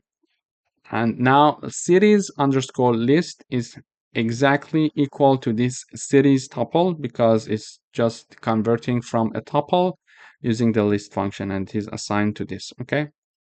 Then I use the name of my list, which is cities underscore list dot append. Using the append function, I add the new city, Berlin. So now my list is having a new city inside of it. And then I take this cities list in the parentheses and I use the tuple function to convert this updated cities list to a tuple. And it is assigned to a new tuple that is called updated cities. And then this updated cities is being printed in the output. Thank you for watching. Hello everyone, welcome back. We would like to write a program that creates a tuple of 6 numbers. Then ask the user to input a number and check if that number is in the tuple or not. And then print an appropriate message. Here is my tuple called numbers underscore tuple. It has 6 elements, 10, 20, 30, 40, 50, and 60. Then I'm trying to ask the user to enter a number. I do it using the input function, and then because by default it is a string, I'm using the int to convert the input of the user into an integer. Then it is assigned to user input variable here. Okay.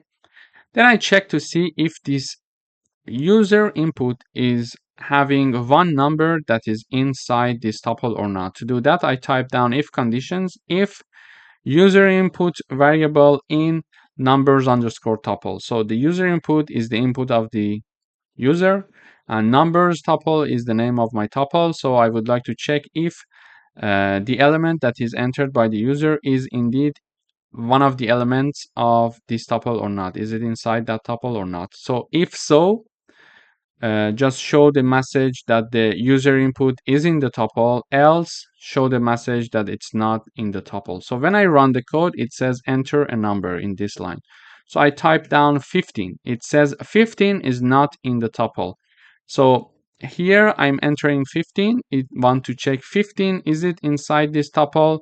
No, it's not there. It's not going to execute this line. It is going to jump to the else, and it is going to print the user input variable, which is 15, and then show the message is not in the tuple, because indeed 15 is not one of the elements of the tuple. But if I type down 20, for example, it says 20 is in the tuple. So it is going to say 20 is inside the tuple, and it is going to iterate over all the elements of this tuple. Okay, 20 is one of the elements. Okay, so this condition is true, therefore it is going to enter this if condition, and it is going to execute this line, and this line basically prints the user input, which is 20 in this case, and show the message is in the tuple, which is here. Thank you for watching. Hello everyone, welcome to this lecture. In this video, we are going to learn how to iterate over a tuple in Python. I'm having my tuple and it has 4 elements: Python, Java, C++, and JavaScript. So there are 4 strings included in my tuple. Okay, so I'm going to show the message programming languages, and then I'm having my for loop. So for language, this is a variable. We could call it x, for example, here for the sake of simplicity.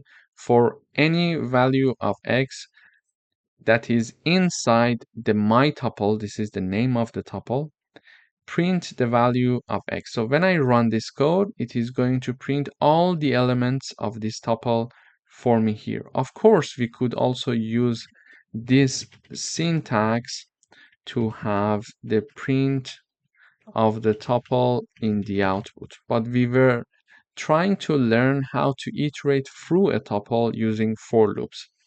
Here, when the first time in the first iteration x equals Python, in the second iteration x equals Java, in the third iteration x equals C++, and in the last iteration x equals Java script.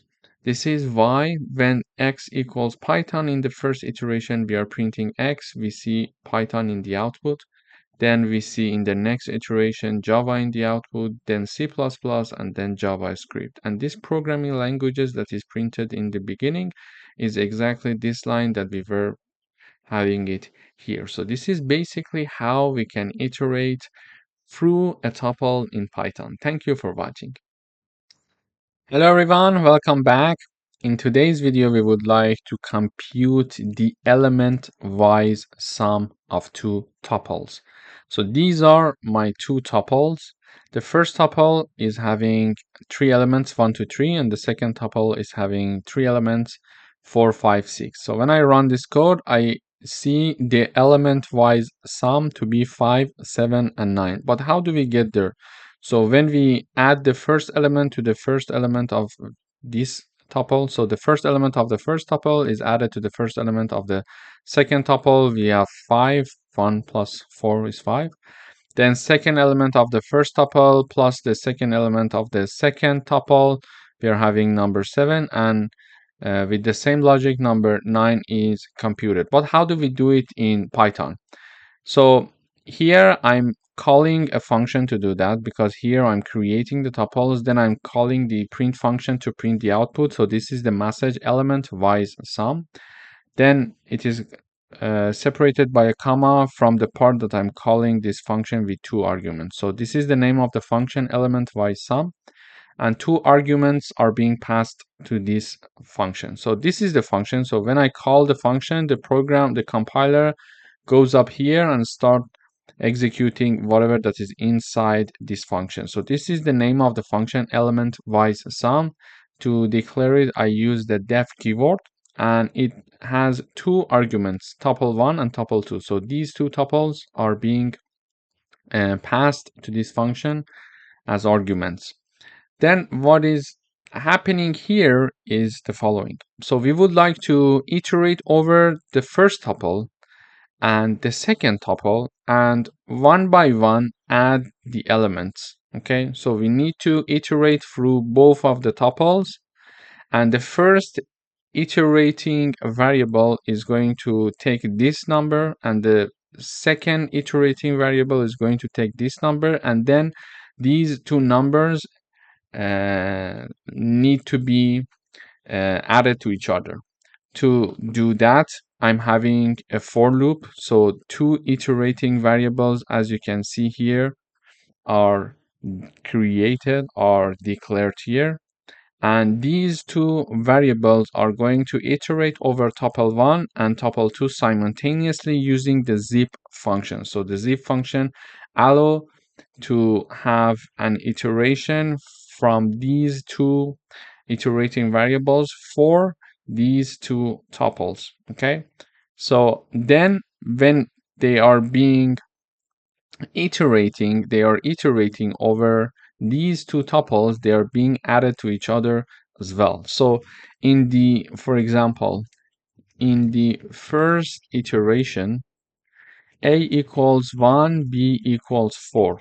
Okay, and then a plus b equals 5 here. So this is the first element of the element-wise sum. Okay, so a is iterating the tuple 1 and b is iterating tuple 2 using the zip function. We are iterating over two tuples simultaneously using two different iterating variables. Here we call them a and b, and then we add them to have the element-wise sum. Okay, we add them. And finally, in this part of the parentheses, we are converting whatever that is inside or whatever that is done there to a tuple because we want to create a tuple. Okay. So in the second iteration, a equals 2, b equals 5, then a plus b equals 7, and in the third iteration, a equals 3 and b equals 6. Therefore, a plus b equals 9. So this is how we can use the zip function to use two iterating variables to iterate over two tuples simultaneously, and then we have a plus b here to add the value of each of those iterating variables in each iteration to each other. Then I use the tuple function to convert whatever that is inside this parenthesis, whatever that is happening here. So we are creating these numbers 5, 7, 9 to convert this to a tuple because we would like to have a tuple because we were having two inputs as tuples and we would like to have a tuple as the output. So we use the tuple keyword, and this function is going to return this. And when we call the function here, this function do the calculation for us, this element-wise sum function do the calculation for us and return the tuple as the output of this function. And when we call it, so it is going to return us the result. So the result is being printed in the output. So it says element-wise sum, this message is being shown. And then the final tuple is shown here. Thank you for watching. Hello everyone, welcome back. In this video, we would like to write a program to check if one list is a subset of another. Here are the lists that we have. List 1, it has two elements, 1 and 2, and list 2, it has four elements, 1, 2, 3, and 4. In order to know if this list 1 is a subset of list 2, for example, we can convert them to sets using set function, then use the is subset function to check if list 1 is a subset of list 2. Okay, let me illustrate it with an example here. Now I would like to check if list 1 is a subset of list 2. Okay, so first I use the set function to convert list 1 to a set, then use the dot and is set function is called, and in parentheses I need to type down the name of list2. But before typing it down, we need to convert it to set. So I use the set function to convert list2 to a set as well, just like the list1 that was converted to a set. Then all this is inside a parenthesis to call the is subset function to check if list1 is a subset of list2 when they are converted to sets. Of course, we can use this function. And the result is assigned to this variable. So we expect to see a boolean in the output because it is going to be either true or false. And the result is stored in is subset variable. And here I'm printing out the is subset variable. So the answer is true. It means that list1 is a subset of list2. Why? Because all the elements of list1 are contained in list2. So and this is how it works, but we can also check the superset. So I would say now list1 is superset of list2. The answer should be false. The answer is false.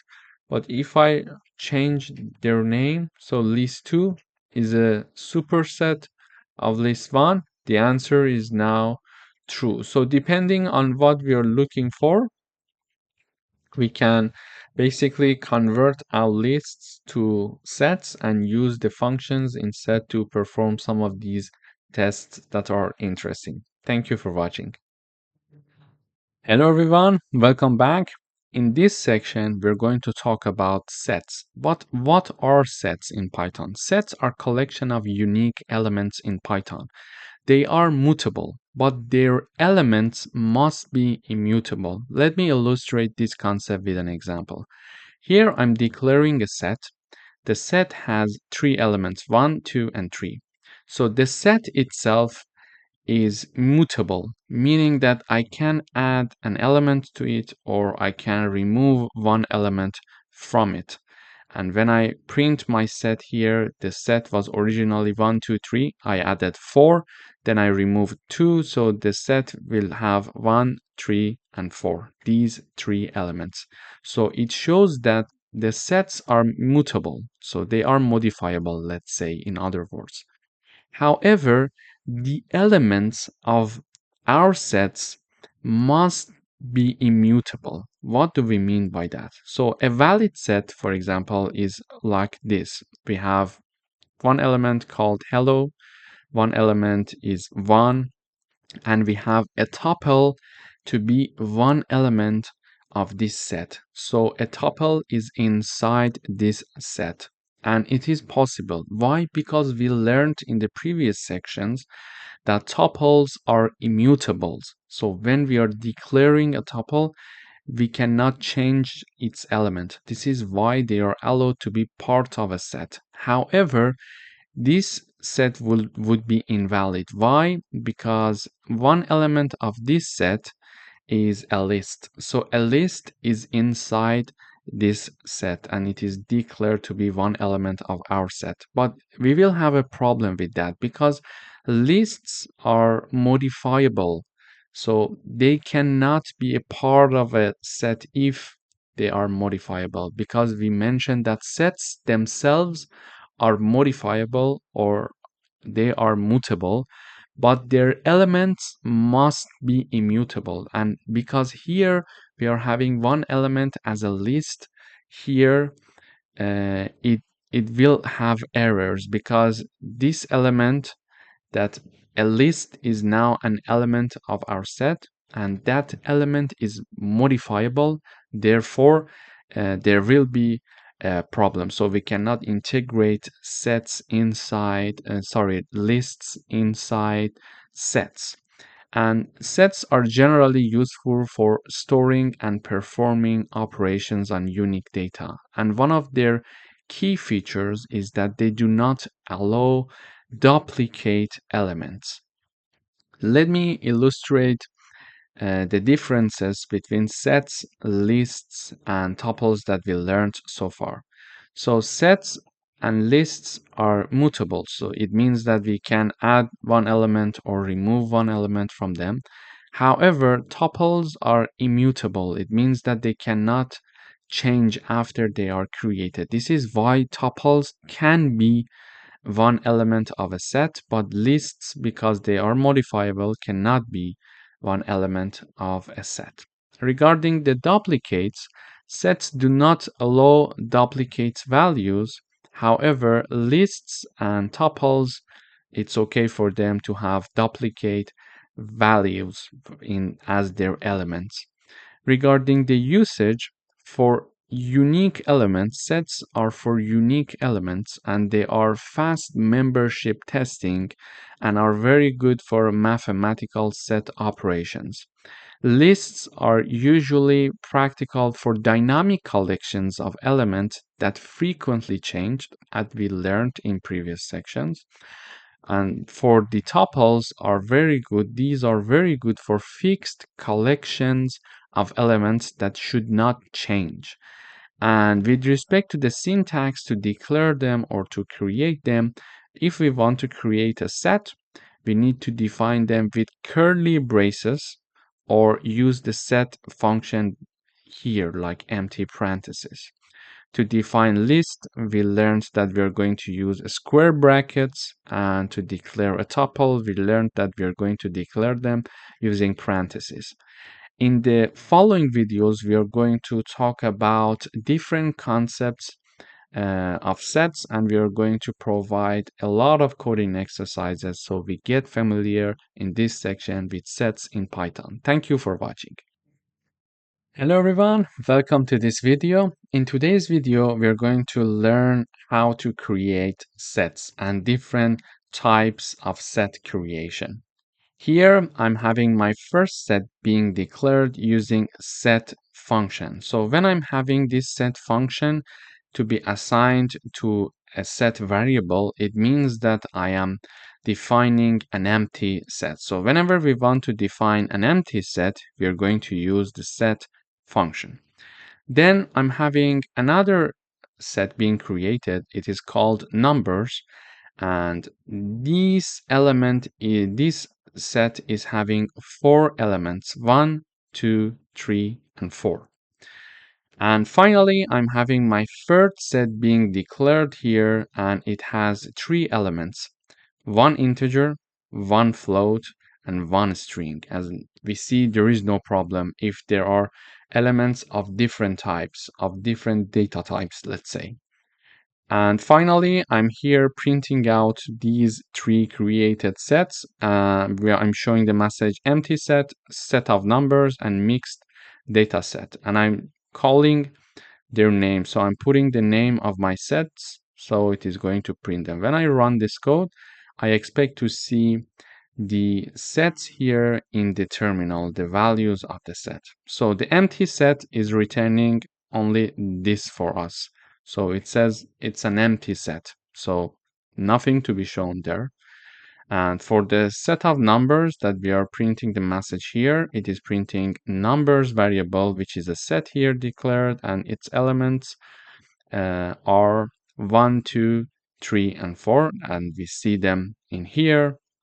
And finally, here I'm having mixed data set, which is calling this mixed set, and it contains 3 elements: 1, hello, and 3.14. So in this video, we learned how to create and print elements of a set. Thank you for watching. Hello everyone, welcome back. In today's video, we are going to learn how to add and remove elements from a set. I'm declaring a set here, and I'm initializing it to 1, 2, and 3. So there are 3 elements here being assigned to this set, and the name of my set is my set. So in order to add one element to this set, I'm having the name of my set, then the add function, and in parentheses, I type down the value that I want to be added to this set. So let me comment the rest of the code first, and afterwards we're going to investigate those as well. So now I added one element to my set, and this value 4 is added to the set. So the set is updated, and now I'm printing the message after adding 4. Then I'm printing my set. So when I run the code, I see this in the output. After adding 4, this message, and then the set is being printed. Now the set BC has 4 elements, 1, 2, 3, and 4. Previously, it had only 3 elements. So we learned that we can add elements or values to our set. So now we're going to discuss how to remove elements from a set. So our set is now having these 4 elements, and I would like to remove element 2. So number 2, I want to eliminate it from my set. I type down my set dot remove, and then I type down number 2, and then I'm printing the message saying that after removing 2 and printing out my set. So after removing 2, when we compare this set with the last version of the set, the previous version of the set, let's say, we see that number 2 is being removed here. One thing to mention here is that if the set does not have one element, and I type down the wrong element here, so I'm typing down to remove number 5, but there is no number 5 here. So it is going to give us an error. So it's a very good thing to know that if you type down the wrong number, you're going to receive an error from the compiler. There is another way to remove elements in a set. So in order to remove uh, elements in another way from a set, we can type down the name of our set, then use the discard function. And then in the parentheses, I'm going to type down the value or the number that I want to be removed. Then I'm showing the message after discarding 4, and then I'm printing my set here. So when I have this function discard being run, we see that after discarding 4, this message, and we're printing our set. So the previous version was containing 1, 3, and 4. So we discarded number 4, and we see only 1 and 3. So there are only 2 elements left now in the set. And one thing to mention here is that if we type down the wrong element number here in parentheses when using discard function, and when I run, it shows no error to me. So it runs, but it does nothing. Okay, so this is very important to know that. So in this video, we learned how to add or remove elements from a set. And also we learned if we are using the remove function, if we type down the wrong number in parentheses to be removed from the set, and that number is not existing in our set, it is going to return an error. We learned that we can do the same thing with discard function. We can remove elements with the discard function, but the difference is that if we are going to type down the wrong number that does not exist in our set, it is not going to return any error message for us in the terminal, so we are not able to trace it easily if we are typing down the wrong number. So this was it. In the next videos, we are going to dive deeper into the set concepts. Thank you for watching. Hello everyone, welcome back. In today's video, we are going to check if a value is present in a set or not. So this is my set here. It has 1, 2, 3, 4, 5 elements, and the elements are from 1 to 5, in fact. And I would like to check to see if number 3 is inside this set or not. To do that, I'm having a variable called value. It is assigned to number 3. So I'm calling the isValue in set function, and I'm passing 2 arguments. First, I'm passing my value variable, and then I'm passing my set. So this function is going to check if this value variable, which is 3, is having the element in this set or not. So if this 3 number is one of the elements of this set or not, this function is going to do that for us. So this function is declared and created using the def keyword. The name is value in set, and it accepts 2 arguments, value and my set. then it is going to return the output for us, and it is going to return this for us. It is going to check if value is in the my set. So 3 already exists in this set. So we expect the output of this return function will be true. So when I run this code, the output, it says is value in set. So this is the message, and then we're calling the function and passing the argument. So it is going to return the result for us, and the return of this is going to be true. Why? Because 3 exists in this my set element. So if I type down 5, the answer is still true, because I'm asking to see if number 5 is inside this set, and we see that number 5 is indeed there, so the answer is true. But when I have the 7, the answer is false, because 7 is not one of the elements of this set. So this is how we can check to see if a number is presented in a set or not. Thank you for watching. Hello everyone, welcome back. We would like to write a program that finds the maximum and minimum values in a set. Here is my set. It has 5 elements. The elements are 5, 1, 8, 3, and 7. So we would like to find the maximum and the minimum. So the maximum we can find easily ourselves. So it's 8, and the minimum is 1. But what if we have a set that is very large? We need to use coding to find the maximum and minimum. So in order to do that, I'm having my function called max and min. And here is the function call. So we are calling this function, and as the argument, I'm passing my set here, okay? And when this function is called, it is using the max function. So let me type it here.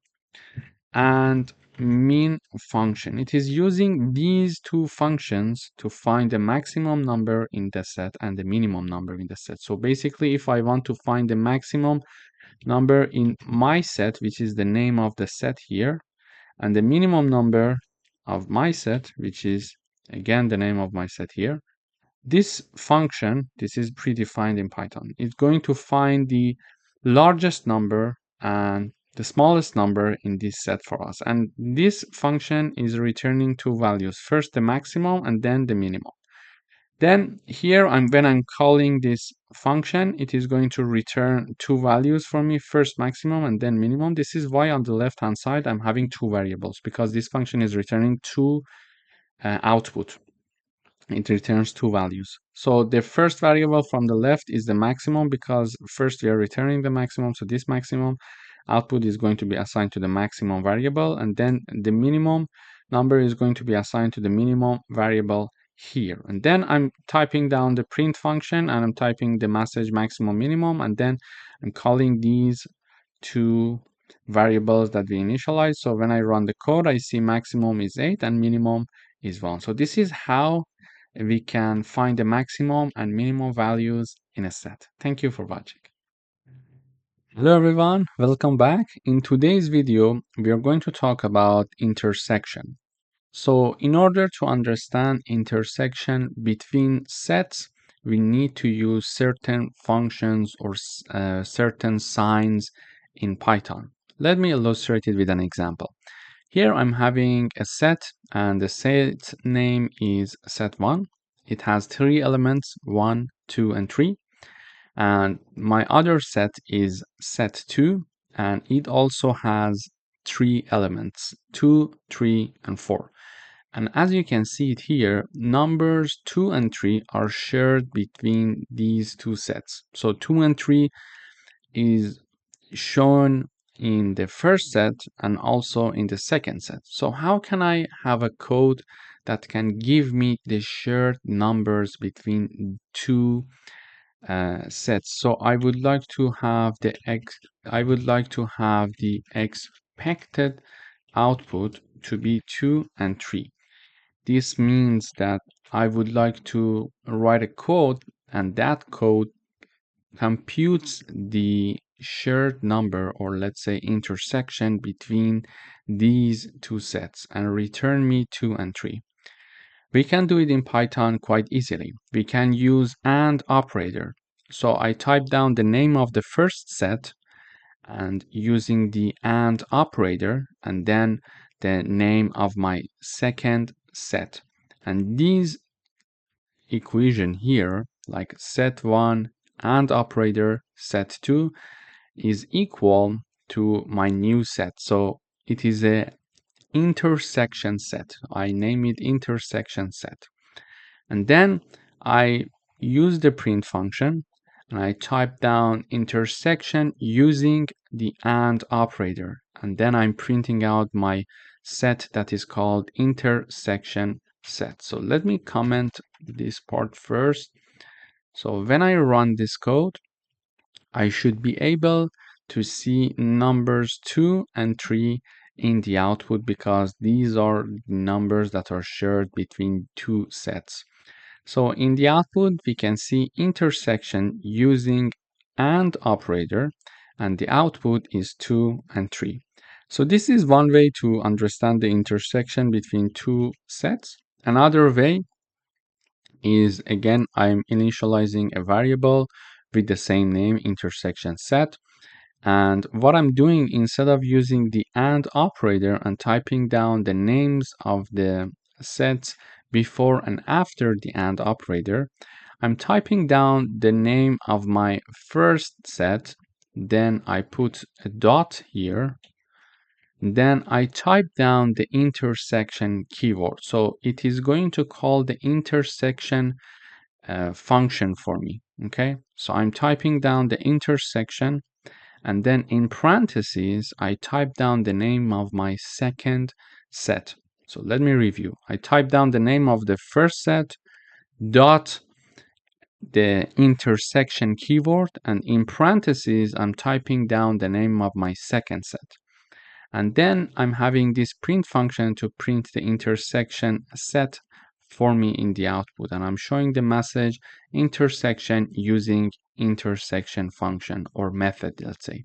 Then I'm typing down the name of my set that is assigned to the intersection of these two sets. So when I run the code, again, I see this message intersection using intersection function, and the output, the result of this set is 2 and 3. So this is how we can use intersection to combine the code in a way that it can give us the shared numbers between two sets. And it's quite easy. Thank you for watching. Hello everyone, welcome back. In today's video, we would like to find common items in two lists using sets. Here I'm having two lists, list 1 and list 2. List 1 has 4 elements, 1, 2, 3, and 4. List 2 has 4 elements, 3, 4, 5, and 6.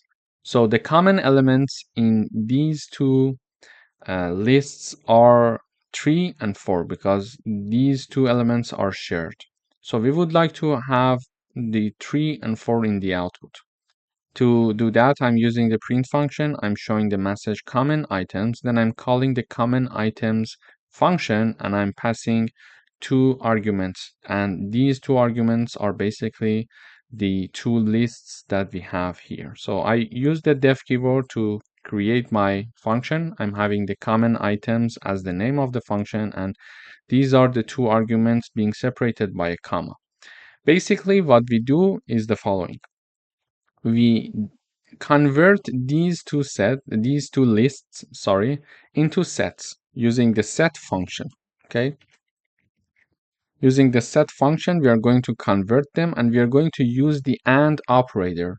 Why? Because AND operator is going to help us to find common elements between two sets. Okay. So AND operator is going to help us to find common elements in two sets. Okay, so I first convert these two lists to sets using the set function, and then I use the I use the AND operator to find the common elements between these two sets, and it is going to basically return the output for us. And when we call the function, it is going to do the calculation and return the output, and output is being printed in the terminal here. So 3 and 4 are the common elements between these two lists. Thank you for watching. Hello everyone, welcome back. In today's video, we are going to talk about symmetric difference. So let me give you the definition of symmetric difference. So the symmetric difference of two sets contains all elements that are in either of the sets but not in both. This means that the symmetric difference excludes elements that the two sets have in common. To illustrate it with an example, I have set 1. It has 3 elements, 1, 2, and 3.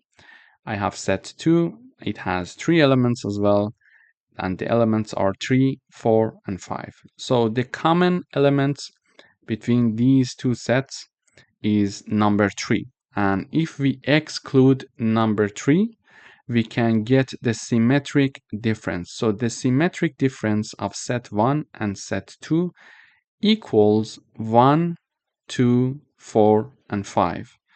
All elements that are in either of the sets but not in both. So this is the meaning of symmetric difference. But how do we do it using Python? To do that, we have the name of the first set, then the operator of the symmetric difference, and then the name of the second set, and this is equal to our new set, and I name it symmetric difference set. It could be X, for example. It could be Y. It's your choice. Then in the output, I'm using the print function and I'm typing down symmetric difference using, and then I type down the name of the set. So it is going to print me the symmetric difference of two sets. And there is another way to do that as well.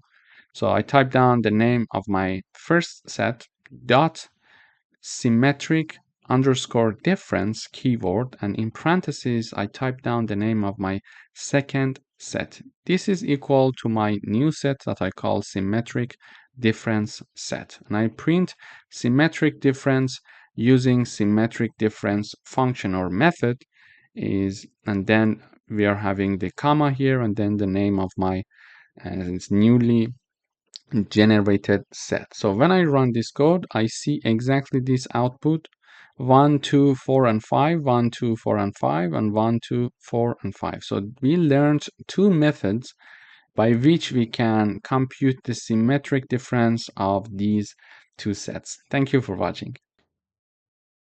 Hello everyone, welcome back. Today we would like to write a program that finds the second smallest number in a list, and we can do it using sets. Okay, so here is my list and it is not sorted. We would like to have the second smallest number in this list. So the smallest number is 1 and the second smallest number in this list is 2. But how do we get that? We write a function called second smallest. So I'm using the print function to show this message in the output, second smallest number colon. So this message is shown in the output and you see the result is 2. And then I'm calling the second smallest function and I'm passing my list, which is called numbers, as an argument. Then what we basically do here is the following. I have my list being converted to a set. Why do we do that? Because we would like to get rid of duplicates. In case there are some duplicates, we need to get rid of them. And then why do we need to get rid of the duplicates? Because if we have a set like this, and if we want to find the second smallest number, we are going to access this index. Okay, and this index is the smallest number and not the second smallest number. The second smallest number in this set, in this list, sorry, is number 2. But because we are having duplicates, we are getting the wrong output. So this is why we need to get rid of the duplicates. And to get rid of the duplicates, we convert it basically to a set. Automatically, duplicates are removed. Then I use the sorted function to sort everything in ascending order. And then I'm assigning it to a variable called unique numbers. Okay, so if I print unique numbers here, unique numbers, and I run the code, you see here it is sorted. Okay, and there is no numbers that is being repeated. So we got rid of the duplicates because we were having two fives, for example, there. So we got rid of the duplicates using the set, and then we sorted in ascending order. So now uh, we are having in ascending order, and the second smallest number is basically the second number from left. And to access that, we type down the name of the variable, and then we type down the index. And the index 1 is for number 2 because the first element has the index 0. And in order to access this element, we need to use index 1. So if I type down, for example, index 0, it is going to print 1 in the output for me. But 1 is the smallest number and it is not the second smallest number. The second smallest number here, as we see, is number 2, which has the index 1. So when I run, I see in the output number 2. Thank you for watching. Hello everyone, welcome back. In today's video, we are going to learn how to do membership testing for sets. I'm having one set that is called my set. It has 3 elements, 1, 2, and 3. Then I'm printing is 2 in the set. I would like to check if number 2 exists in the set my set. Mathematically speaking, if I want to check that, I type down number 2, then I use the in keyword, and then I type down the name of my set. Okay. And also I would like to see if number 5 exists in the set or not. Here I type down the message, is 5 in the set? And if I want to do it in the programming language, I type down the number, then in keyword, then name of the set. Let's say set name. Set name. Okay. So when I run this code, the first statement is true. Why? It returns us the value true because 2 is indeed existing in my set. So number 2 in set. I'm saying, is number 2 in the set? And the answer is yes. This statement is true because 2 indeed is inside this set and it is one of its elements. And then I'm saying that is 5 in the set? And no, the answer is no. This statement is not true because 5 is not in the elements of the set. Therefore, the answer is false. But if I type down, for example, here is 5 not in the set, is this statement true or false? 5 not in my set. Okay. So what do you think? Is 5 not in the set? I'm saying, yeah, number 5 is not in the set. Yeah? And I'm typing it in Python programming language. 5 not in, and the name of the set. So the answer of this statement is true.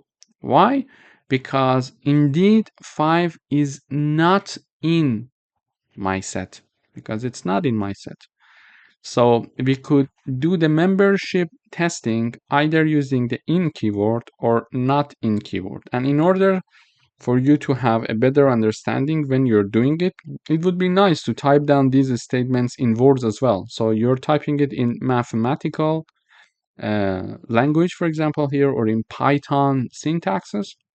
But it would be nice to type it down in words as well. It sounds nicer when you type it down, I think. So you type down is 2 in the set, and then you type down the code.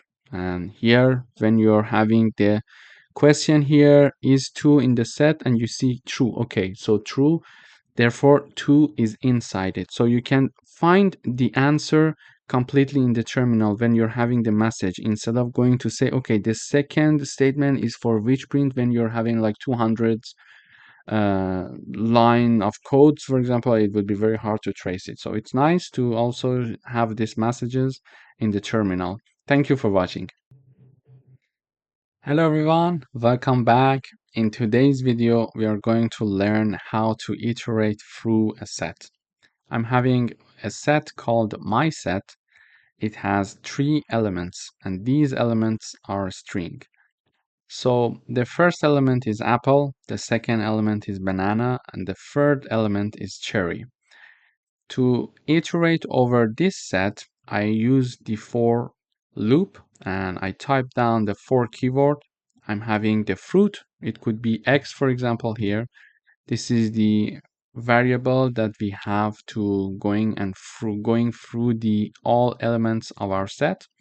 I'm having for all X in this set and the name of my set. So I type down the for keyword, then here the in keyword, and then after in I have the name of my set, and before in I'm having my variable. And then in the next line, for each iteration, I'm printing the value of X. So in the first iteration, X equals apple. In the second iteration, X equals banana. And in the last or third iteration, X equals cherry. So when I run this code, we see exactly the same output, apple, cherry, and banana. However, we also learned how to print the set itself in, in one go. So when I run this code again, I use the print function and I type down my set, and I'm having the my set being printed in the output. So if we want to print elements one by one, we can use for loop to go through it, to iterate through the set. Or if we want to print all the elements of a set in one place, we can have the print function directly and type down the name of the set in the parentheses. And in this case, the name is my set. Therefore, we are having my set being printed here in the last line. Thank you for watching. Hello everyone, welcome back. In today's video, we're going to talk about subset and superset. But let me give you my definition and explanation using an instance. Here I'm having set 1 and it has 3 elements, 1, 2, and 3. And we are having set 2, it has 2 elements, 1 and 2. And if I want to define subset meaning, it means that we can declare that set 2 is a subset of set 1 because all the elements of set 2 are contained in set 1. Let me repeat it. So I can say set 2 is a subset of set 1, and the reason is all the elements of set 2 are contained in set 1. Therefore, set 2 is a subset of set 1. And vice versa, we can say set 1 is a superset of set 2 for the same reason, because all the elements of set 2 are contained in set 1. So in other words, if one set is a subset of another, the second set is automatically a superset of the first one. So if we want to do this checking with Python in codes, we can have the code like this. So I type down the print function, and in the parentheses, first I type down the message. I would like to see if set 2 is a subset of set 1. To type down in codes, I type down the name of the set 2. So set 2 lower than or equal to, and then set 1. This sign represents a subset. And if I want to check the superset, so I would like to mention if set 1 is a superset of set 2, I type down the name set 1 and using the larger than or equal to sign, which is the superset sign, and on the right hand side, I'm having set 2. So for the subset, when we are checking, I type down the set 2 on the left hand side, and for the superset, I type down the set 1 on the left hand side. So when I run this code, we see this in the output. So I'm asking to see, is set 2 a subset of set 1? And the answer is true. Well, yes, the answer is yes, because all the elements of set 2 are included in set 1. And then I'm saying, is set 1 a superset of set 2? And the answer is yes. And for the same, Reza. Thank you for watching. Hello everyone, welcome back. In today's video, we are going to talk about set comprehension. So set comprehension is a concise way to create sets in Python using a single line of code. It allows us to define a set by specifying an expression and optional conditions. For example, here, I'm having my name of my set is squares that I'm creating here. And to create the set, because I want to be the set of squares for numbers from 1 to 5, I'm having x star star 2, so square of numbers. And for each x that is in the range 1 to 6, because we're writing down 1 to 6, but we are willing to have something from 1 to 5. Why we are writing down 1 to 6 then? Because the start point is inclusive, but the end point is exclusive. So if we want to go from 1 to 5, we need to type down in the range 1 to 6. Okay? So, and then when this is calculated, it is assigned to squares, and then I'm printing out the squares. So when I run this code, I see the output is 1, 4, 9, 16, and 25. But why? The reason is, so x is taking value 1 to 5, 1, 2, 3, 4, 5. And then when we are computing these numbers to the power of 2, we're having 1, 4, 9, 16, and 25. So this is how we can create a set comprehension using a single line of code. We are going to do some further exercises for set comprehension in the next videos. Thank you for watching. Hello everyone, welcome back. Here we're going to discuss another example, another coding exercise for set comprehension. So we would like to create a set of even numbers from 1 to 10. What is the definition of even number? The definition of even number is the following. So if a number is divided by 2 and the remainder of this division equals 0, it means that number is an even number.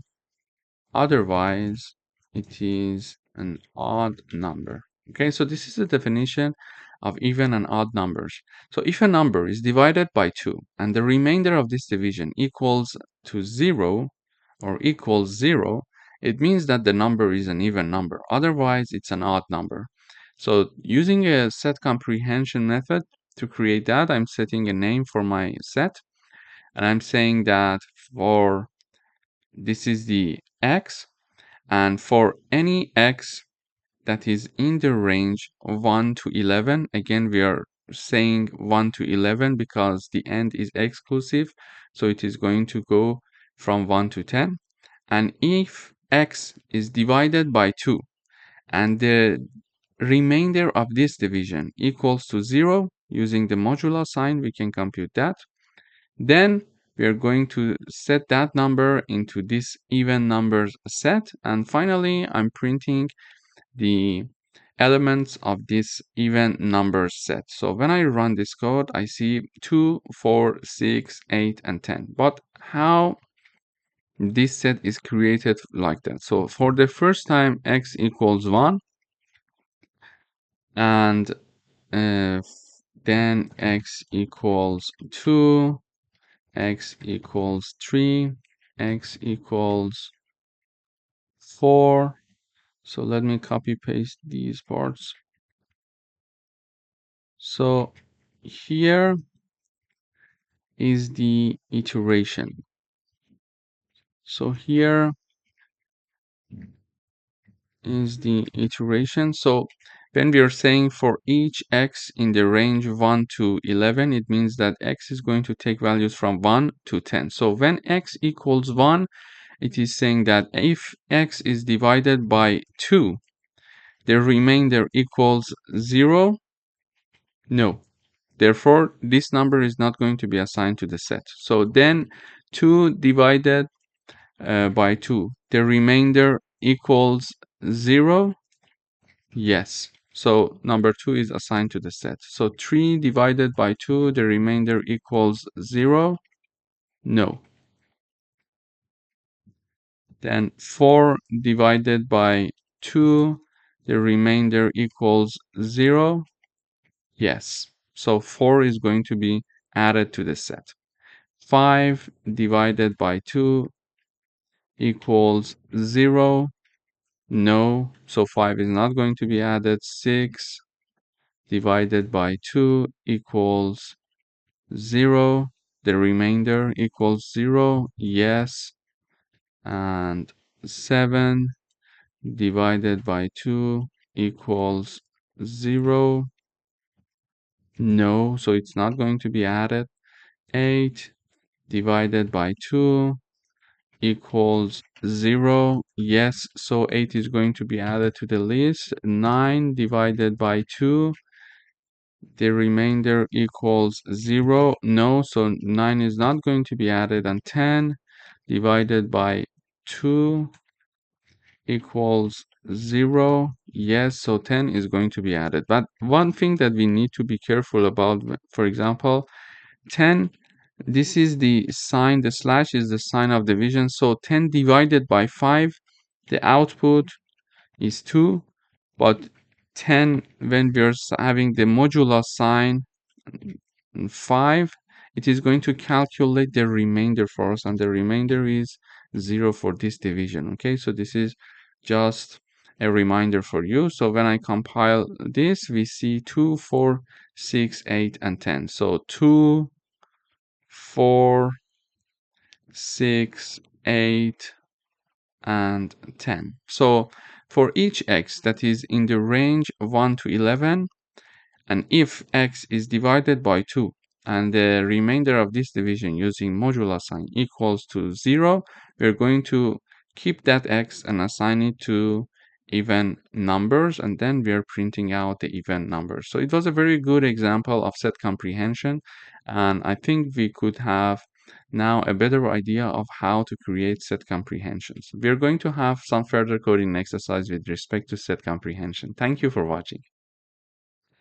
Hello everyone, welcome back. In today's video, we're going to talk about another set comprehension coding exercise. So we would like to find vowels in the word T. I'm having the vowels in T set. So the name of my set is this one. I'm creating um, a set of X for each X in the T string if X is in one of these. Okay, let me illustrate it with the output. So when I run this code, I have E and A. So when X is going to iterate over all the letters of T using this for loop, okay, one time it is going to be equal to T, one time it is going to be equal to E, and one time it is going to be equal to A. So then it is going to check if the T, for example, in the first iteration that X equals T, it is going to check T if it exists in this string. So we want to see if T equals to A, E, I, O, or U, one of them.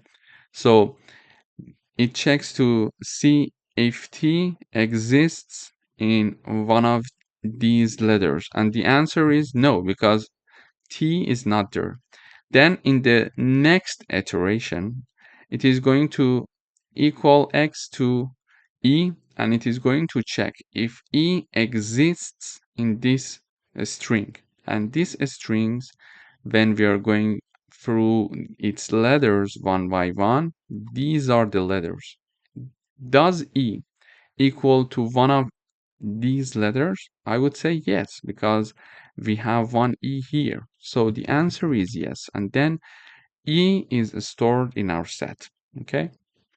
In the next iteration, we are having X equal to A, the last letter of T, and then it is going to check and see if A exists in this string.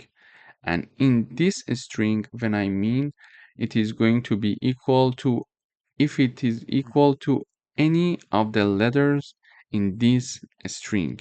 And the answer would be yes, because A exists there.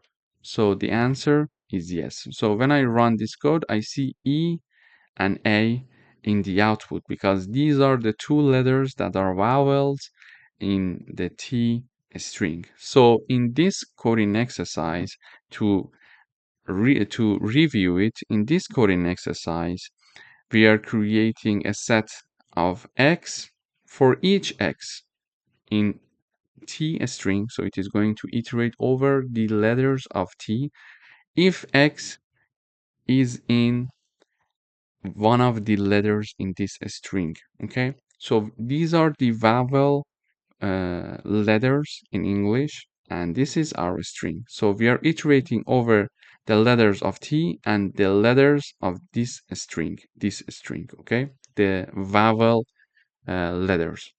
Then we would like to check if one of the letters in T, so for example, if the T, the first letter, equals to any of the letters here. Then if the second letter of T, which is E, equals to any of the letters here. And finally, we're going to check to see if the last letter of T, which is A, equals to any of the letters in this string that contains all the letters of our vowel sound. And the answer for T is no, because we don't see T here. For the E, the answer is yes, because we have one E here. And for the A, the answer is yes, because we are having A as well here. So the output is E and A. So this is how we can create a set of X for each X in T if X in this string. Okay, A, E, I, O, and U. This is how we can make a comparison letters by letters between two strings. So if the first letter equals to any of the letters of the second string, the second letter of the T, which is E, exists in any of the letters of the second string, and the last letter A exists in any of the letters of my second string. So basically, we are saying if T equals to any of the letters of my second string, and when I say string, I mean E, I, O, U, because we are defining it in double quotes, so it's a string. And then if E equals to any of these letters, A equals to any of these letters. So this is how we can create a set of X using set comprehension. Thank you for watching.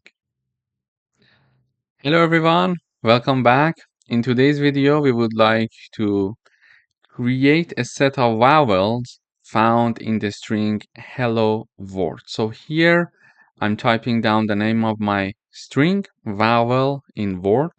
Then I am creating a set of X for each X that is in hello world string if X is in this string A, E, I, O, U as well. So here we see that when we are having this for loop, it is going to iterate over all the letters of the hello world string and checks to see if that specific letters equals to any letters in this string, which are the vowel letters. For example, it is going to say for the first iteration, while we are iterating over this string, it is going to check and see when if equals to H, if H equals to any of the letters in this string. Okay, so it is going to check if H equals to A, H equals to E, H equals to I, H equals to O, H equals to U. Okay, so it is going to check this out.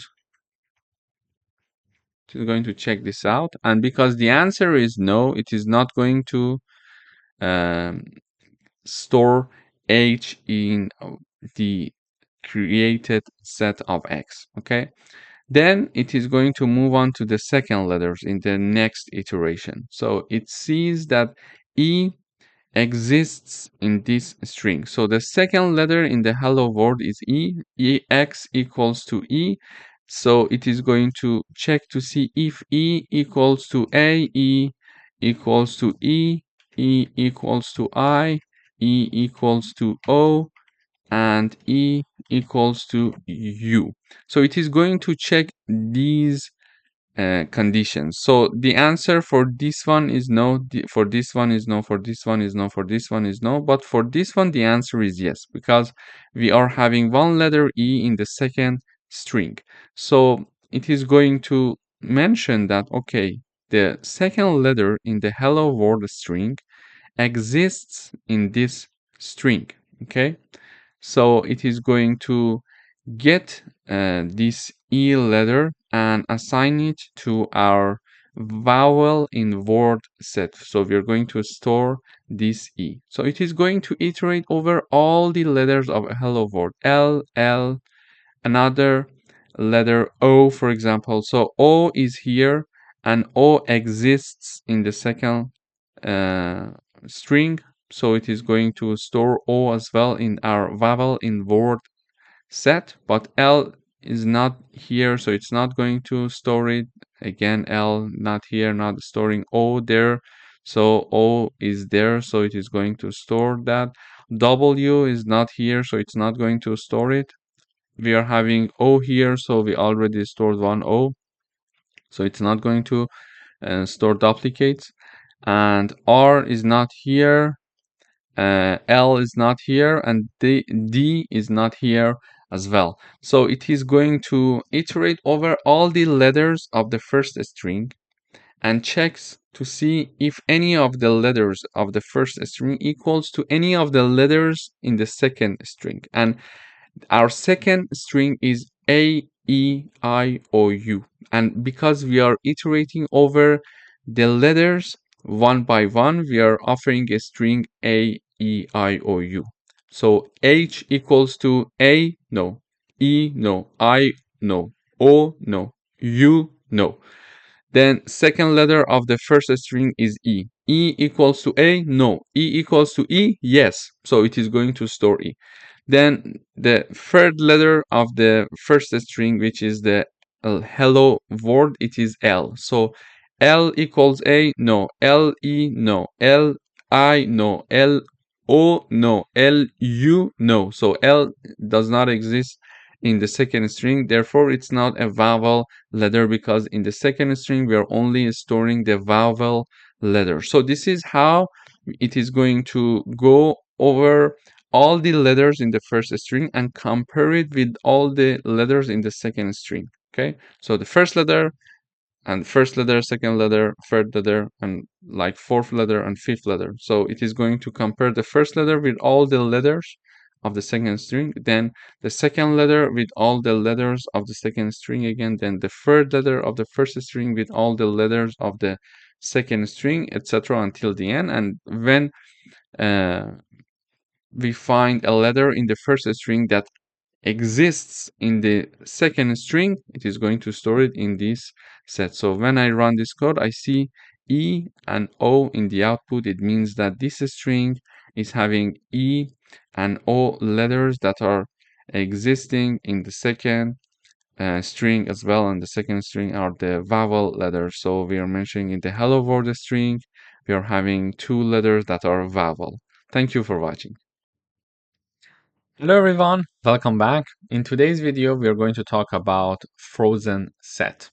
There is a function in Python that we can use to freeze the set for ourselves for any purposes. For example, in the beginning of your code, you want to initialize the set and you want to make it to be frozen to make sure there will be no modification for this set throughout your program. Okay.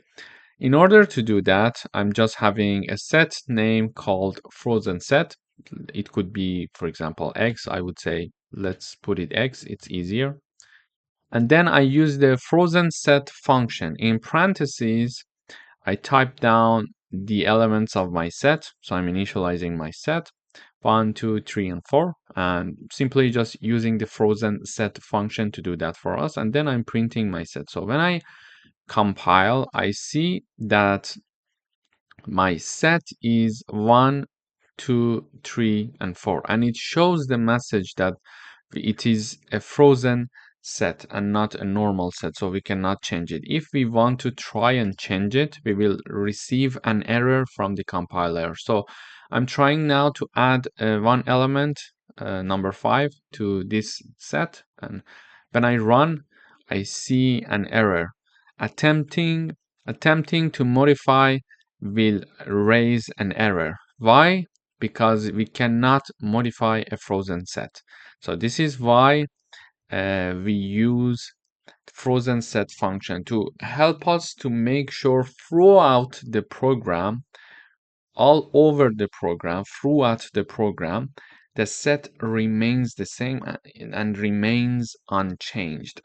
So this is how we can use frozen sets in our program in Python. Thank you for watching. Hello everyone, welcome back. In today's video, we would like to write a program that finds elements that are in set 1 and not in set 2 or set 3. We are having three sets here, set 1 to set 3. Set 1 has 4 elements, 1, 2, 3, and 4. Set 2 has 4 elements, 3, 4, 5, 6. And set 3 has 4 elements as well. So 4, 5, 6, and 7. So we would like to find elements that are in set 1 and not in set 2 or in set 3. So let us start with the first element, 1. Is this number exists in set 2 or 3? No. So one of the numbers that we are looking for is 1. Then we check the second element, number 2. Is that number exists in set 2 or 3? No. So the second number that we are looking for is number 2. So the third element, the third number is number 3. And we see that number 3 exists already in set 2. So this is not what we are looking for. And the other one is number 4. And we see that number 4 already exists in set 2 and set 3. Therefore, these two numbers are not the numbers that we are looking for, 3 and 4. So the unique numbers that are in set 1 only are 1 and 2. But how can we find it using Python and not doing it manually? To do that, I'm having a set called result. Then I'm having the name of my first set, which is set 1, dot difference keyword, and in parentheses I type down the name of the second set, dot difference keyword again, so the difference function is going to be called. And then in parentheses I type down the name of my third set. And the result of this is going to be 1 and 2. So the things that are in set 1 and not in set 2 or set 3. This is how it is going to calculate it and assign it to result set. And we are printing out the set that is called result. And we see that in the output, we are having the number 1 and number 2. So to review it, we type down the name of my first set, that is set 1. Then dot difference, in parentheses, I type down the name of the second one, dot difference, and in parentheses the name of our third set that we would like to investigate. And this code is basically going to find us the elements that exist in set 1 and do not exist in set 2 or 3. So number 1 does not exist in set 2 or 3. Number 2 does not exist in set 2 and 3. So these two numbers are the numbers they are looking for. Number 3 already exists in set 2, and number 4 already exists in set 2 and 3 as well. So we would like to find these two numbers using Python, and using Python we type down the name of the first set, dot difference, and then the name of the second set in the parentheses, then dot difference, and then the name of the third set in parentheses. Thank you for watching. Hello everyone, welcome back. In this video, we would like to write a program that takes a sentence as input and prints the unique words in it. So here I'm having a string called sentence, and this string is here. So it has apple being repeated 2 times, banana being repeated 2 times, and orange. But we see that banana and apple, they are both duplicates. So they have duplicates and they're repeated because we are looking for unique words. We can think of sets because one of the features of sets is that they can help us to have the unique elements. So it does not allow duplicates. So we can try to convert them to sets. Okay. So I'm having my variable called x, which is a set, and I try to convert this string into a set, so the set automatically will eliminate the duplicates. To do that, I'm having my variable x, which is a set, and I'm trying to convert this sentence into a set. So I type down the name of the sentence, but before converting that, I use the split function here. So a split function helps me to divide the string into words based on the white space by default and return a list of those words. And this is going to be very helpful because when we are having words, word by word elements here, a set can immediately identify the repetition. So I'm going to use the split function to have this string being divided into words. So it's not going to be apple, banana, etc. It is going to be apple, banana. Sorry, there is an extra in here. Apple, orange, then banana. Okay, it is going to, so this is what the split function is going to do. It is going to divide this string into words. They are separated by a comma now. Okay, then because they are in a function called set, they are going to be converted to set. And while they are being converted, so apple is going to be assigned to my set called x because there is no duplicate for that. Banana is the second element, is going to be assigned to my variable to x, which is a set. Then another element is apple. So when we are trying to insert this apple, the Python compiler will understand that one apple already exists in the set, so it's going to just eliminate the second one. Then it goes for the orange, so it says orange, it's not there already, so we are going to insert orange. And finally, banana, it says that banana already there, so we're not going to insert another banana because it's not possible in sets.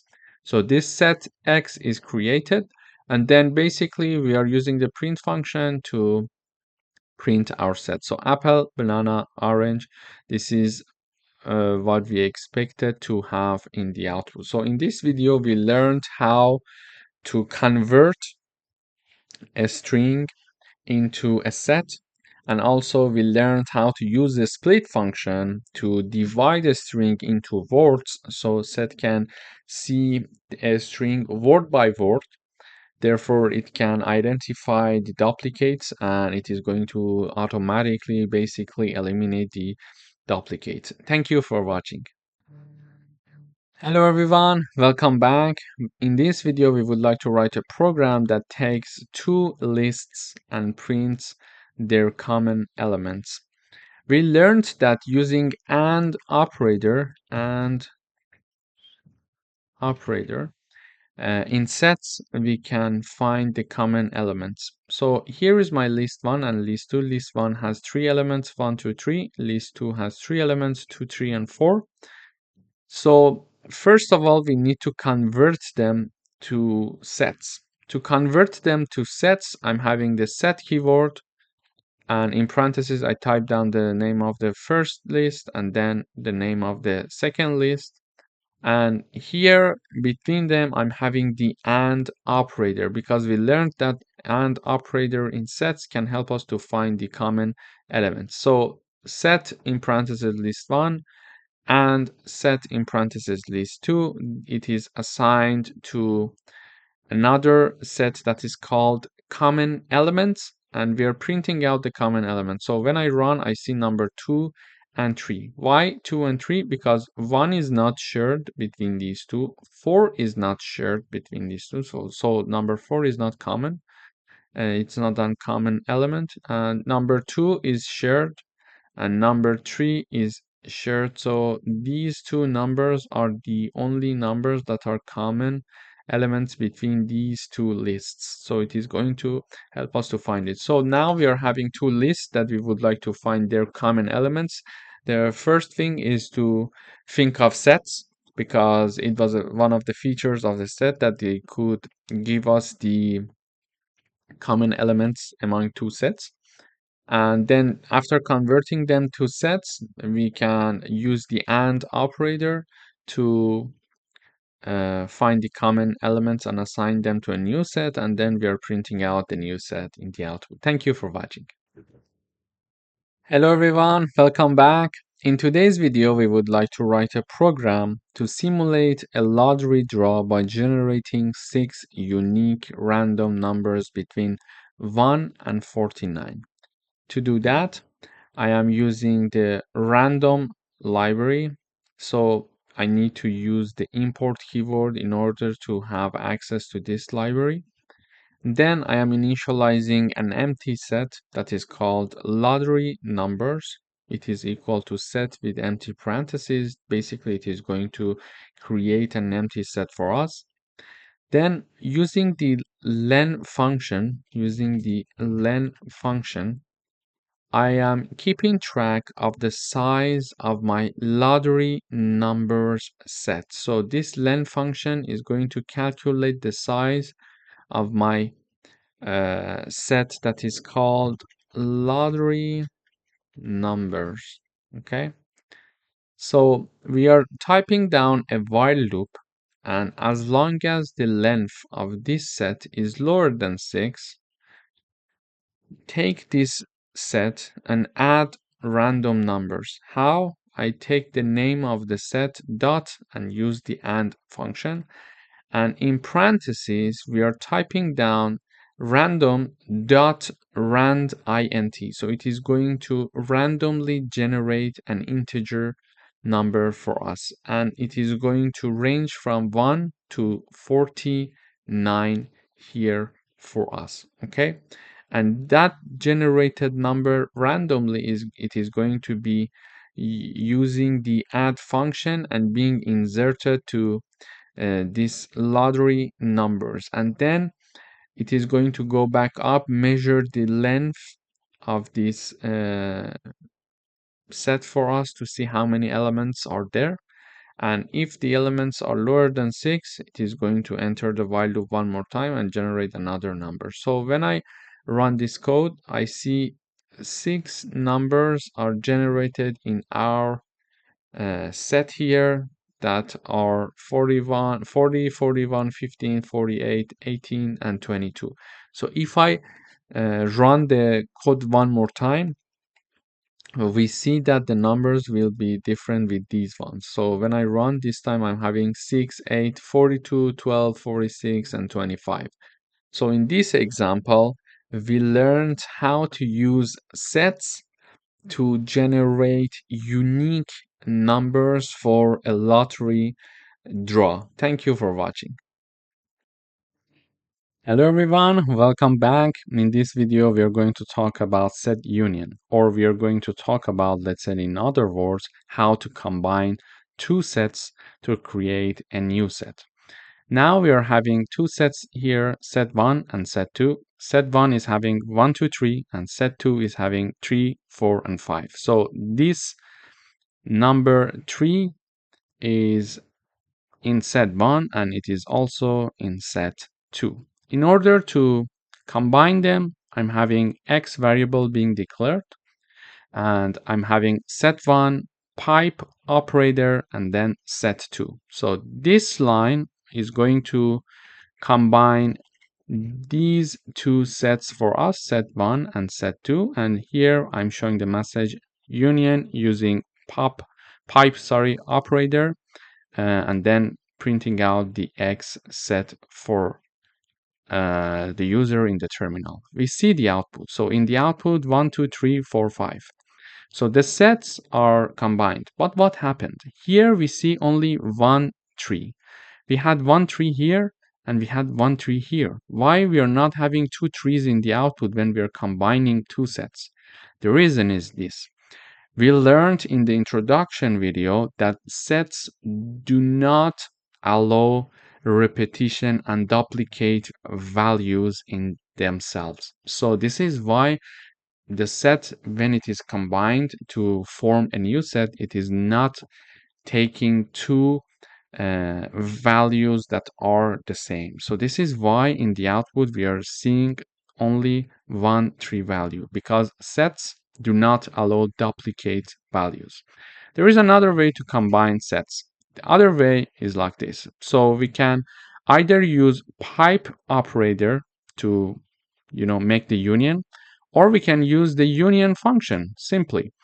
We type down the name of our first set, then the union, and in parentheses, we type down the name of the second set.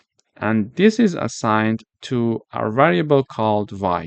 Now I'm typing down the message union using union function, and I'm printing this y for myself in the output. So we see in the output the sets are having the same elements, and in this case also we are not having two number 3 being printed in the output for the reason that I mentioned. It's your choice, either using pipe operator or using the union function. Both of them can help us to create a new set based on two already sets that we are having. Thank you for watching.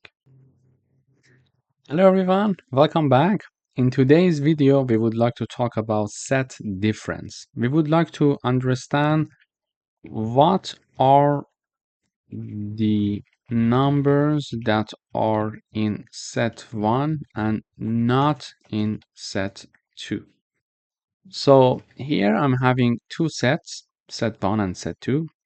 Set 1 has three elements, 1, 2, and 3.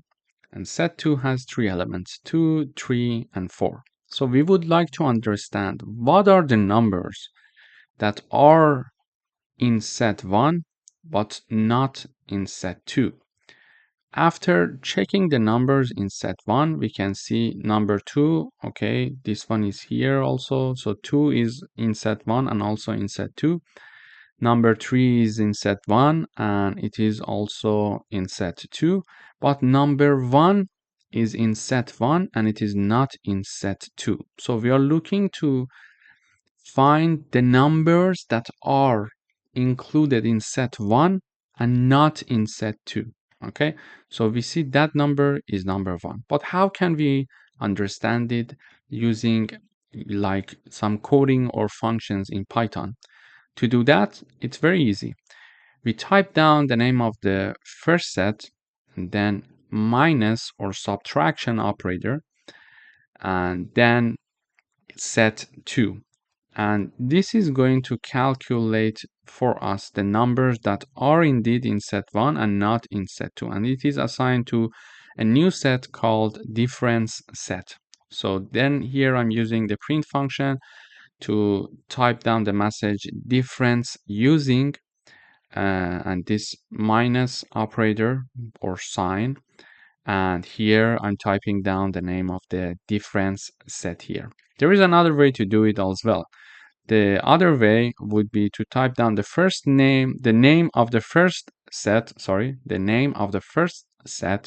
dot the difference keyword, and in parentheses we type down the name of the second set, and this is assigned to my new set that is called difference set. So, and we are typing the message saying that difference using the difference function or method, and then I type down the name of my set that I want to print its value. So when I run, I see number 1 is shown using both methods, we reached to number 1, showing that we did the correct calculation, because when manually we checked that, it was again number 1.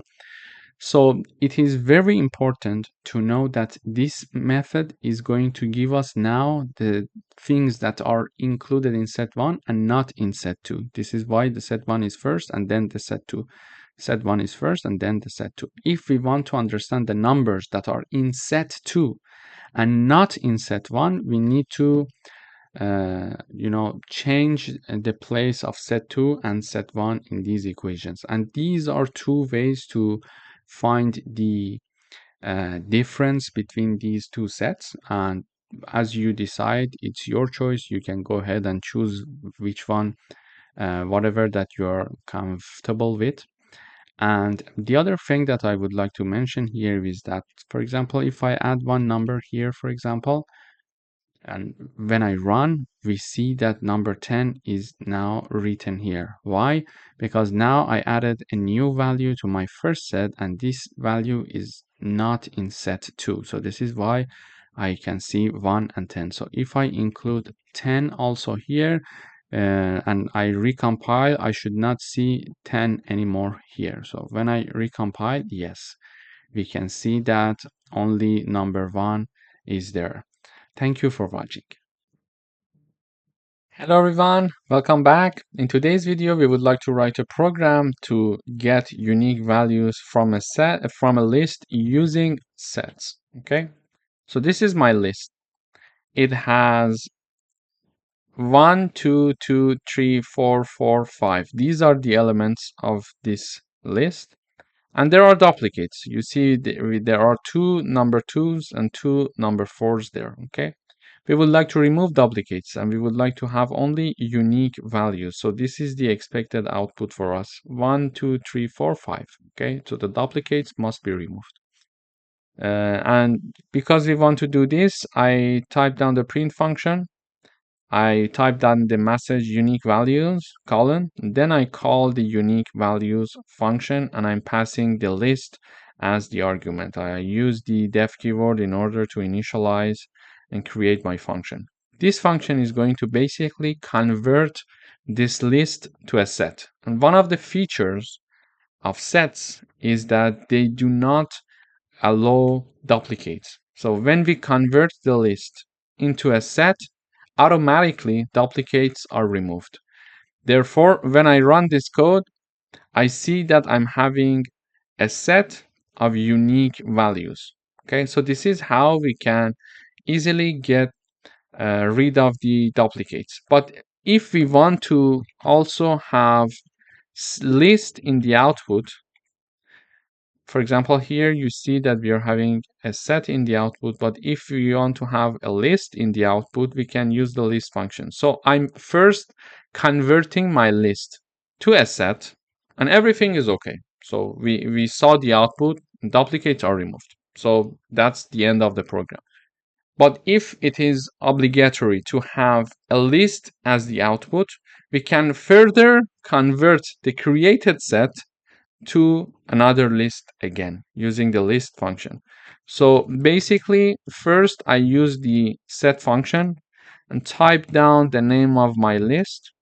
So this list is being converted to a set and it is automatically getting rid of the duplicates. So this is the end of the program if we are okay to have an output with a set. Okay. But if this is, for example, a force that we are looking for a list in the output, we can use the list function by typing down the keyword list and put everything in the parentheses. Therefore, it is going to convert the created set, which already got rid of the duplicates, to another list. So when I run the code, I see that I'm having a list here and we got rid of the duplicates. Thank you for watching. Hello everyone, welcome to dictionary section. A dictionary in Python is a collection of key value pairs. Each key is unique and it is used to access its associated value. Dictionaries are one of the Python's built-in data types and are mutable. It means that we can modify them after creation. And the key features of dictionaries in Python are as follows. Each element in a dictionary consists of a key and its corresponding value, written as key colon value. And we can add, remove, or modify items in a dictionary. And we cannot have duplicate keys in a dictionary. Let me illustrate all these concepts with an example. Here, I'm having a dictionary called my underscore dict, and then it is equal to braces. This code is going to give us an empty dictionary. But what if we want to declare a dictionary with some key value data?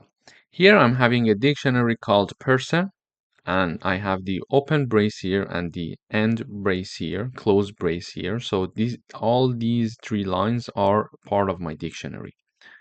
Then I'm having keys called name, age, and city, and the associated values are Alice, 25, and New York, respectively.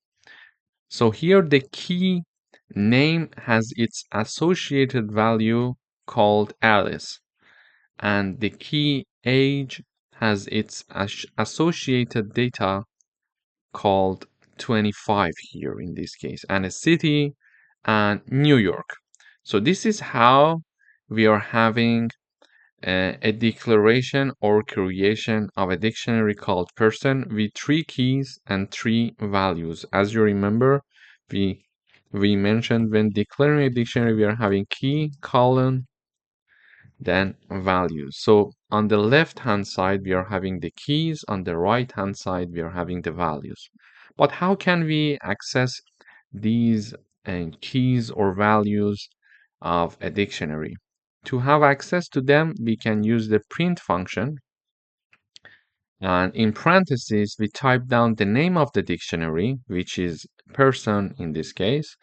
And in square brackets here, in a square bracket, I'm typing down the name key, the key which is the name, sorry.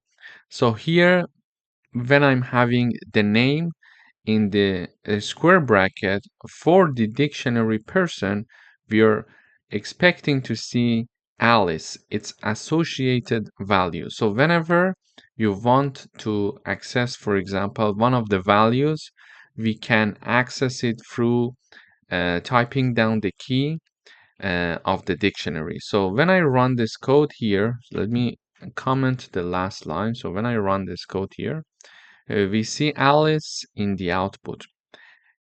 So let me give you another example to access other uh, keys or values in Python. So here, as I mentioned, we are going to type down the name of the dictionary, which is person, and then open brace here. Then we are having quotes. And then I type down the age because the age is the second key in this dictionary that is called person. And I'm going to close everything here now. So when I run the code again, I expect to see 25 as well in the output. As you can see, we are having the 25 here as well. And finally, we can have the name of the dictionary. Then we can have the city, which is our last key in the dictionary person. So in order to access these values, we need to use these keys along with the name of the dictionary, because we may have like several dictionaries. We need to mention of which key, the value that is associated to which key in which dictionary we would like to have access to it. Okay. So here I'm typing down the name of the dictionary, and in braces, sorry, in a square brackets, I'm typing down the name of the key, and the last key is city. So when I rerun the code, I expect to see New York in the output. So here also is the last value that is associated to the last key, which is the city here.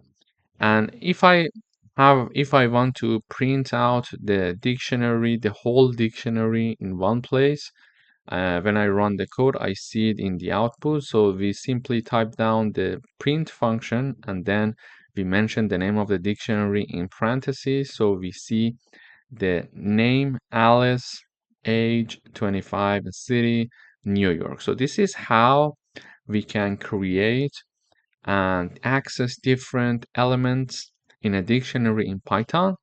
In the following videos, we are going to dive deeper into this concept in Python. Thank you for watching. Hello everyone, welcome back. In today's video, we are going to make a comparison between list, tuple, set, and dictionary.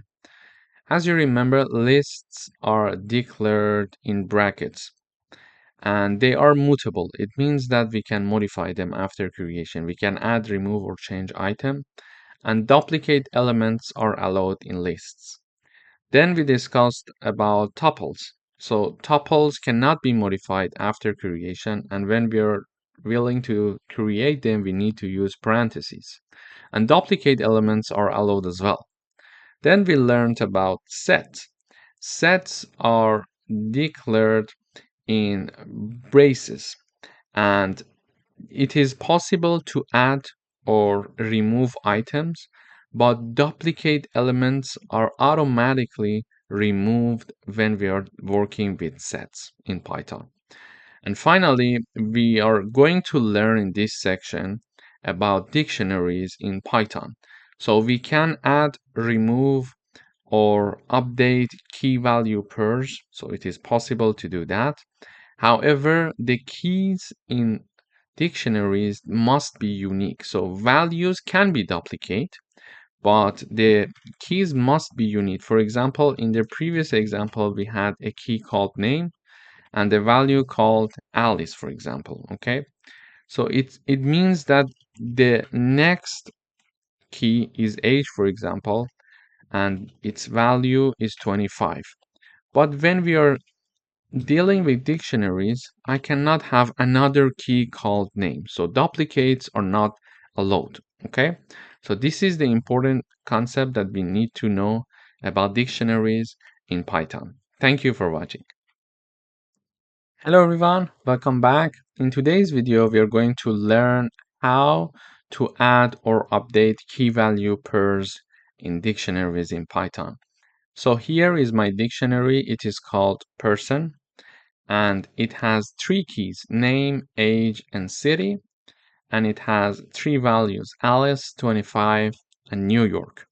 So when I print this dictionary in the output in the terminal, we see that all the data of the dictionary is being printed. So name Alice, age 25, and city New York. If we want to add a key value pair to our already existing dictionary, we type down the name of the dictionary first, and then we are going to use square brackets. And in the square brackets, in quotes, we can simply type down the new key that we would like to add to our dictionary.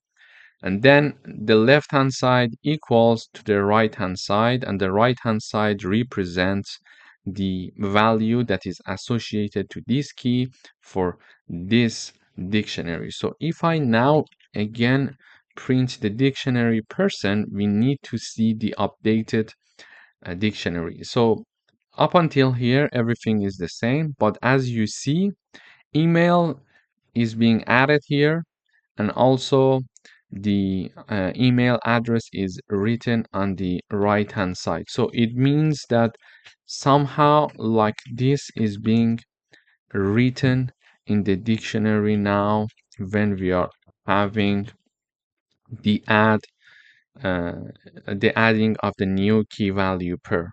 So when we are having this, it means that a new key is being written here and a new value associated to this key that was just declared is also existing there. So in order to do that, I am going to review now. We type down the name of the dictionary. In the square brackets, we are typing down the name of the new key. And on the right hand side, we are typing down the value that is going to be associated to this key that we are declaring now. Then if we want to update our dictionary, for example, one element, one value of an existing key, we can have this code here. So when I run this code, we are seeing the, sorry, I need to print the output. So when I run the last line, the last modification of the code, and I run the code again, we see here I'm typing down the name of the dictionary, which is person. And here I'm typing down an already existing key in my dictionary, which is age. So when an already existing key name is mentioned here, it means that I'm trying to update the value that is associated to that key. So when age already existing there, it means that I would like to modify this age. So age was already 25, but now I would like to update it and make it 26. Then when I print the dictionary, we see in the output the age is now 26 and not 25 anymore. Okay? So in this lecture, we learned how to add a new key and its associated value to an existing dictionary. And also, we learned how to modify an existing key's value in a dictionary in Python. Thank you for watching. Hello everyone, welcome back. In today's video, we are going to learn how to remove items in a dictionary. Here is my dictionary called person. It has 4 keys and 4 values: name, age, city, email, and Alice 25 New York, Alice at example.com. And we would like to remove this key and its associated value from our dictionary. To do that, I use the del keyword. Then I type down the name of my dictionary. Then I have open bracket. Then in the bracket, I type down the name of the key that I would like to remove, and then I close the bracket here. When I print my dictionary here and I run the code, we see name Alice, so the first key and its value is there. We see age and 25, it's here, and then we see email and the email address here, and we see there is no print in the output of the city and the New York. It means that using the del keyword, we accessed the person dictionary to remove the city key and its associated value. So basically, this is how we can remove items from our dictionary. Thank you for watching. Hello everyone, welcome back. In today's video, we are going to learn how to iterate through a dictionary. So this is our dictionary called person. It has 3 keys: name, age, and city, and 3 values: Alice, 25, and New York. And we would like to iterate through this dictionary. To do that, we need a for loop, and we are going to use the for keyword here. Then I'm having 2 iterating variables here, one named key, one named value. I'm just choosing the name myself, so because I think it's easier to understand it when I'm typing down key and value. So one of the iterating value variables that is called key is going to iterate over name, age, and city, and the value is going to iterate over the associated data to the associated value or data to these keys here. So this value iterating variable is going to take Alice, 25, and New York. When we are typing down the for loop, we know that we need to use the for keyword, and it means that for each key and value in the person dictionary, and we need to have the dot items in empty parentheses. It means that we are calling the items function to go through the items of these dictionary that we are having here. And then in the for loop, in each iteration, we are going to print out the key and value. So when I run this code, I see name, Alice, age 25, city, New York. Basically, in the first iteration, key equals name and value equals Alice. So this is why we see name and Alice in the first iteration. In the second iteration, key equals age, value equals 25. And in the third iteration, key equals city, value equals New York. So this is why we see name Alice, age 25, and city New York. So in the first iteration, key equals name, value equals Alice, and we are printing out key, then value. So key is name and value equals Alice. In the second iteration, key equals age and value equals 25.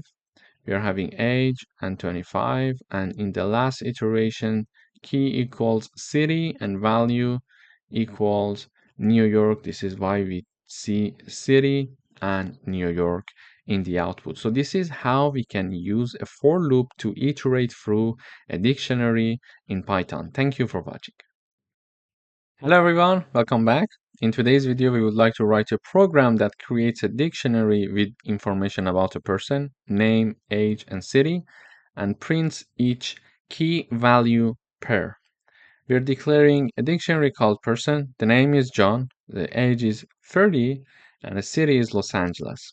Then, in order to print each key value pair, we need a for loop.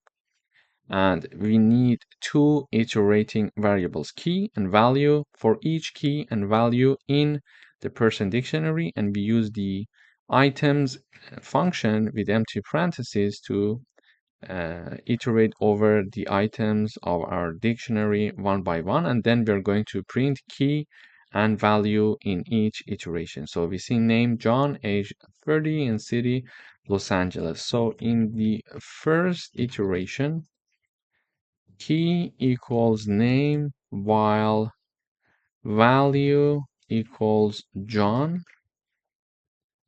In the second iteration, key equals age, value equals 30.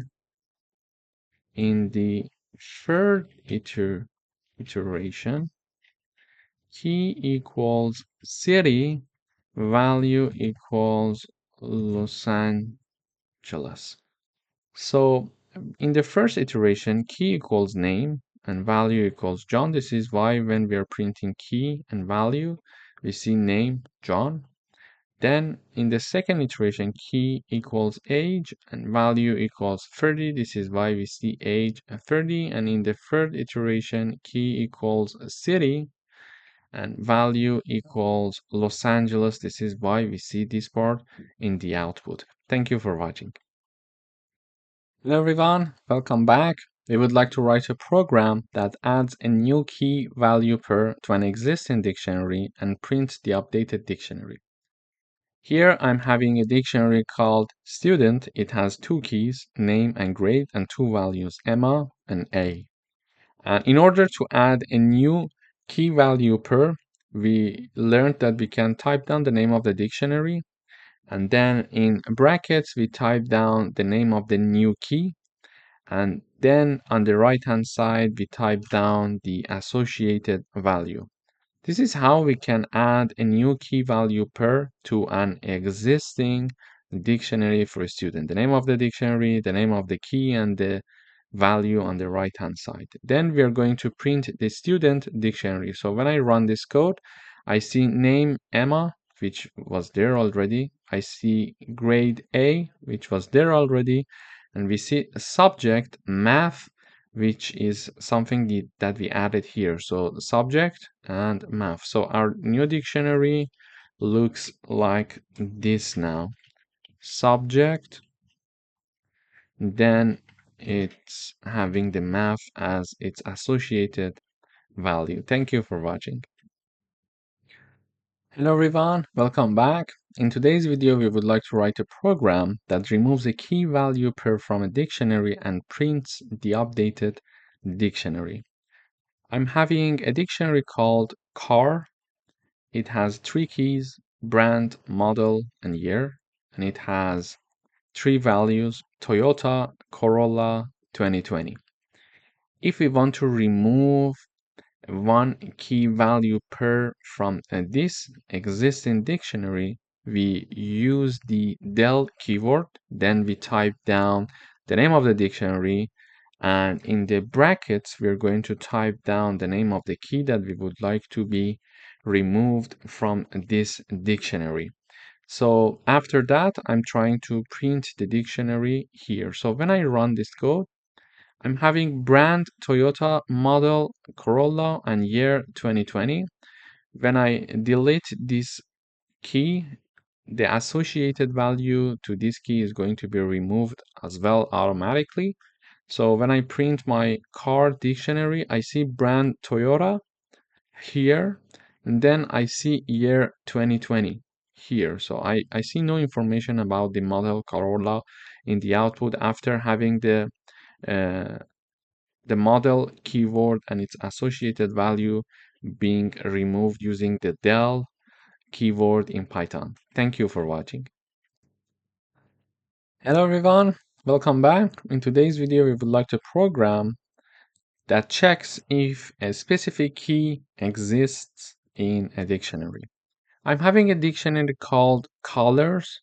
It has three keys: red, blue, and green, and it has three associated value.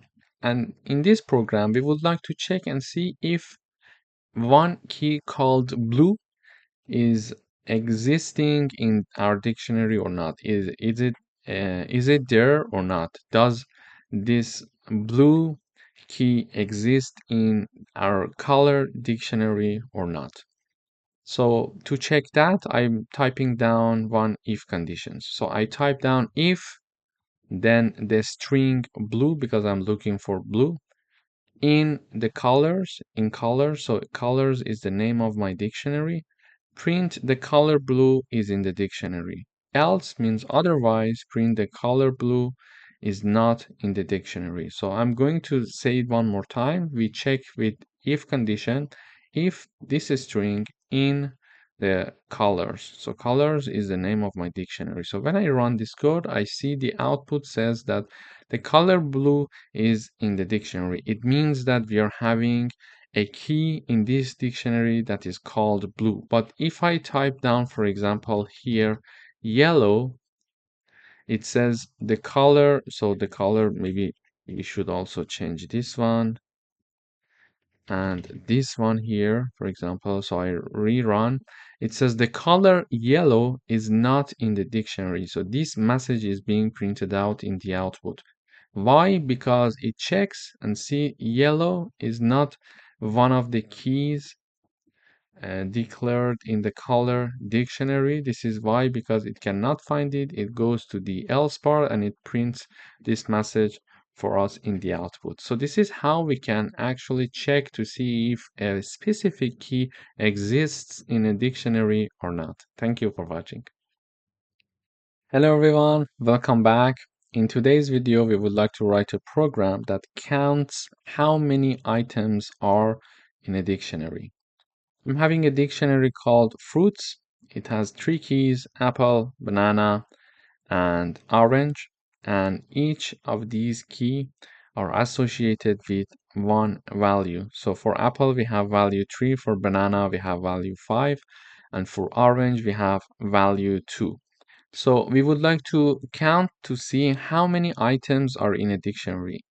In this dictionary, I'm having three items here. So three keys. By items, I mean three keys. So three keys are inside the fruits dictionary. But how can we count it in Python? We can use the len function, in fact, the len function. In the previous videos, we have already worked with this function. So we can use the len function to give us the number of keys that are inside this dictionary, but inside this function, we need to type down the name of our dictionary, which is fruits. So we are initializing a variable called count, and it is equal to the len function, and in parentheses we are having the name of the dictionary. So this function is going to calculate the number of items that are inside the fruits dictionary. Then I'm printing out the count for myself in the terminal. So I'm having this message: the dictionary has, and then the count variable is here, and then the items at the end of my message. So I'm printing out the dictionary has 3 items. So, and if we count it, we see that there are indeed 3 items inside this dictionary. So if we have a dictionary with a lot of keys, we can simply use the len function to do the job for us, to do the work for us, and we can easily understand how many keys are declared inside a dictionary. Thank you for watching. Hello everyone, welcome back. In today's video, we are going to learn how to merge 2 dictionaries. I'm having dictionary number 1 and dictionary number 2. I would like to put the information of the second dictionary in the first dictionary. And we see that dictionary 1 and 2, they have one element in common, which is B. So the key B is shared between them. But in the first dictionary, it is associated with 2. And in the second dictionary, it is associated with number 3. I'm going to type down the name of my first dictionary dot update. So I'm using the update function, and in the parentheses I type down the name of my second dictionary, and then I'm printing out the first dictionary in the output. When I print the first dictionary in the output, I expect to see this element in the dictionary 1 and these 2 elements in the dictionary 1 and not this one. Why? Because B is a common element, is a common key, let's say, between these 2 dictionaries, and we are updating the information of the first dictionary with the information of the second dictionary. Therefore, because they have one key in common, it is going to, this part is going to be replacing this part. Okay, so I expect to see A1, B3, and C4 in the output when I'm using this line of syntax and code. So the name of the first dictionary dot update using the update function, and in the parentheses I'm typing down the name of my second dictionary. So in the output, as you see here, I'm printing the first dictionary. I see A1, B3, and C4. So we don't see B2 in the output. Why? Because the information of the first dictionary is being updated, and the information of the second dictionary is being inserted in the first dictionary, and because they have one key in common, the key of the second dictionary is going to be in the place of the B key in the first dictionary. So we see this one in the first dictionary and this one in the first dictionary, and this one is going to replace this one here. And we have another method to merge 2 dictionaries as well. To do that, I'm having a new dictionary being declared called merged, and then I'm using braces, and in braces I'm having star star and the name of the dictionary 1, comma, star star, the name of the second dictionary. So this is going to do the same work as this line does. So it depends which one you find more convenient, and you can go ahead and choose it. So after that, I'm printing the merged dictionary, and as we see here, the output of the first method and second method, both of them are the same. The outputs are the same. So it depends on you which one that you prefer. You can go ahead with that. So this is the second method. So in this video, we learned how to merge or update dictionaries In Python, we can use this method, name of the first dictionary, then update function, and in parentheses, the name of the second dictionary, or we create a third dictionary. For example, in our case here, it is called merge. And in the braces, we type down star star the name of the first dictionary and comma and star star the name of the second dictionary. Then we are printing out this third dictionary that has been created, which is called merge in this case. And then we see the outputs are the same. Thank you for watching.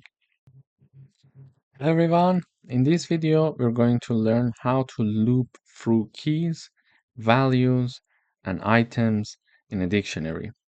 Here I'm having a dictionary and it has 3 keys here as you see, name, age, and city, and it has 3 values, John, 30, and New York. If we want to only iterate through the keys of this dictionary, we can type down the keyword for, and for each key in my dictionary dot keys. If I use the keys function, this is going to help me to only iterate through the keys of the dictionary, okay? Name, age, and city. Then for each iteration, I print key. So in the first iteration, key equals name. Second iteration, key equals age. And third iteration, key equals city. Okay? So in here in the code, I'm printing a loop through keys. Then I'm typing down my key variable here, which is my iterating variable for each key in my dictionary dot keys. Print this key for me. So in the first iteration, key equals name, second one age, and third one city. Here is how we can iterate over the keys in a dictionary. Then what if we would like to iterate over the values only, not the keys anymore? We are typing down this message for us, loop through values, and then I type down 4 values in my dictionary and then dot values in parentheses, in empty parentheses. So we are using the values function to iterate over values, and then in each iteration I'm printing the value in the output. So in the first iteration, value equals John. In the second, value equals 30. And in the third value, equals New York, as you see it here. So using values function in dictionaries, we are able to iterate through only values. And if we would like to iterate over key value pairs, we use the items keyword. So I'm typing down for any key and values in my dictionary dot items print key and value. So it is going to say name John, age 30 in the second iteration, and the third iteration city and New York. So when I run this code, in the output we see loop through keys, and only keys are being printed as we expected here, name, age, and city. Then we are having loop through values.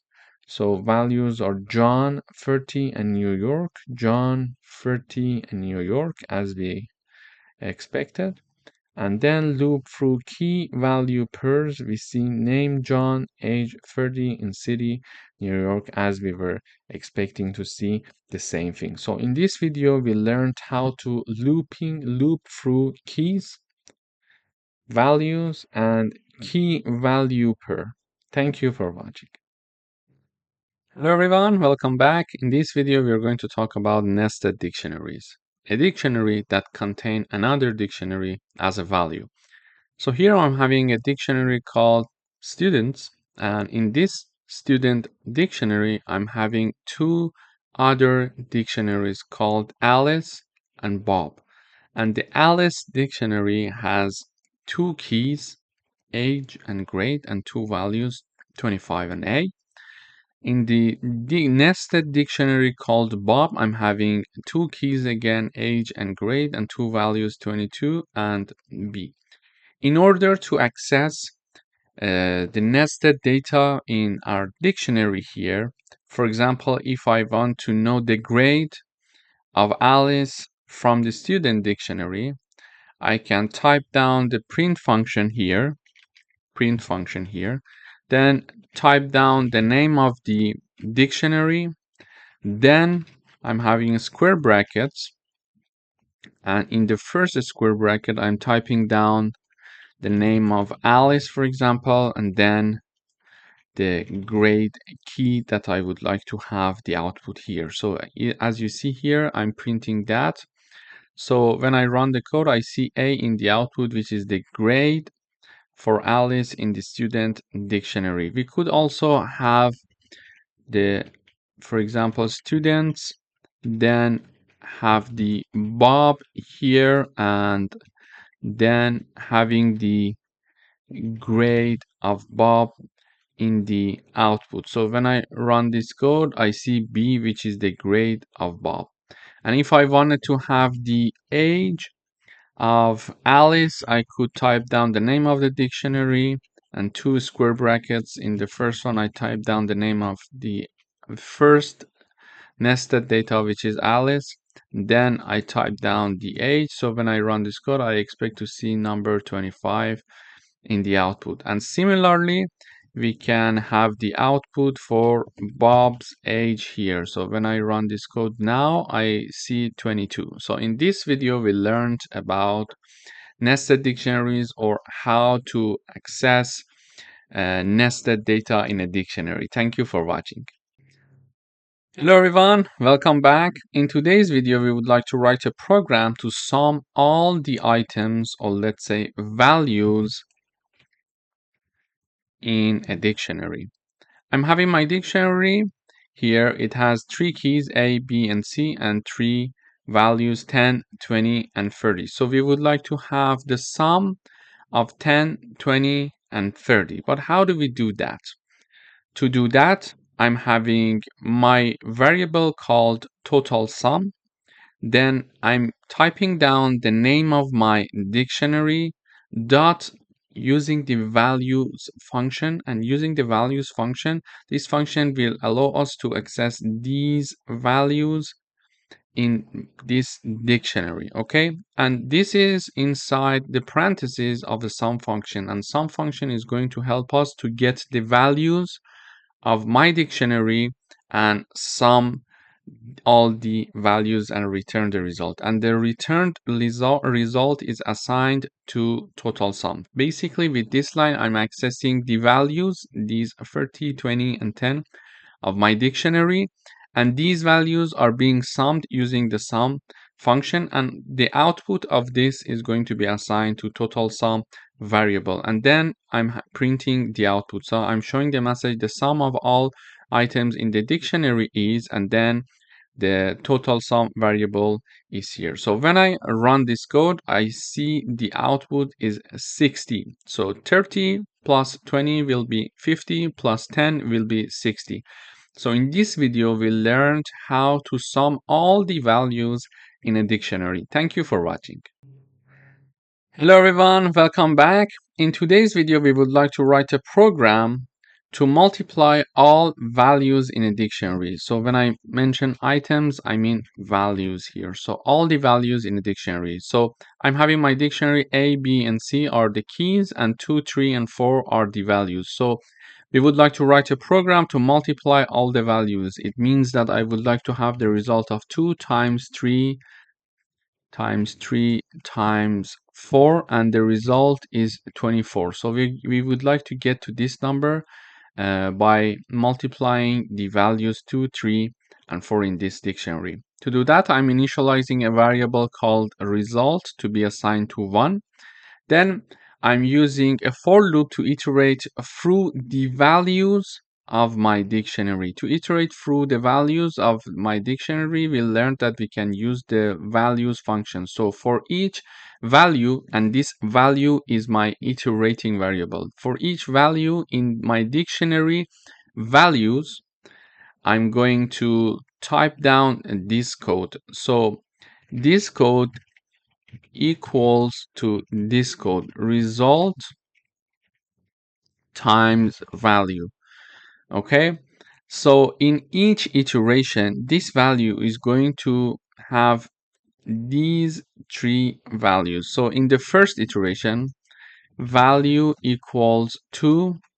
In the second iteration, value equals 3.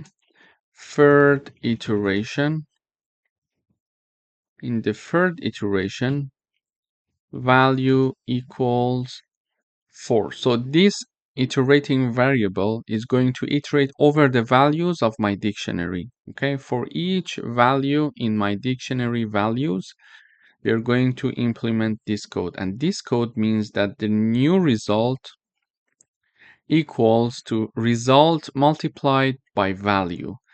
In the first iteration,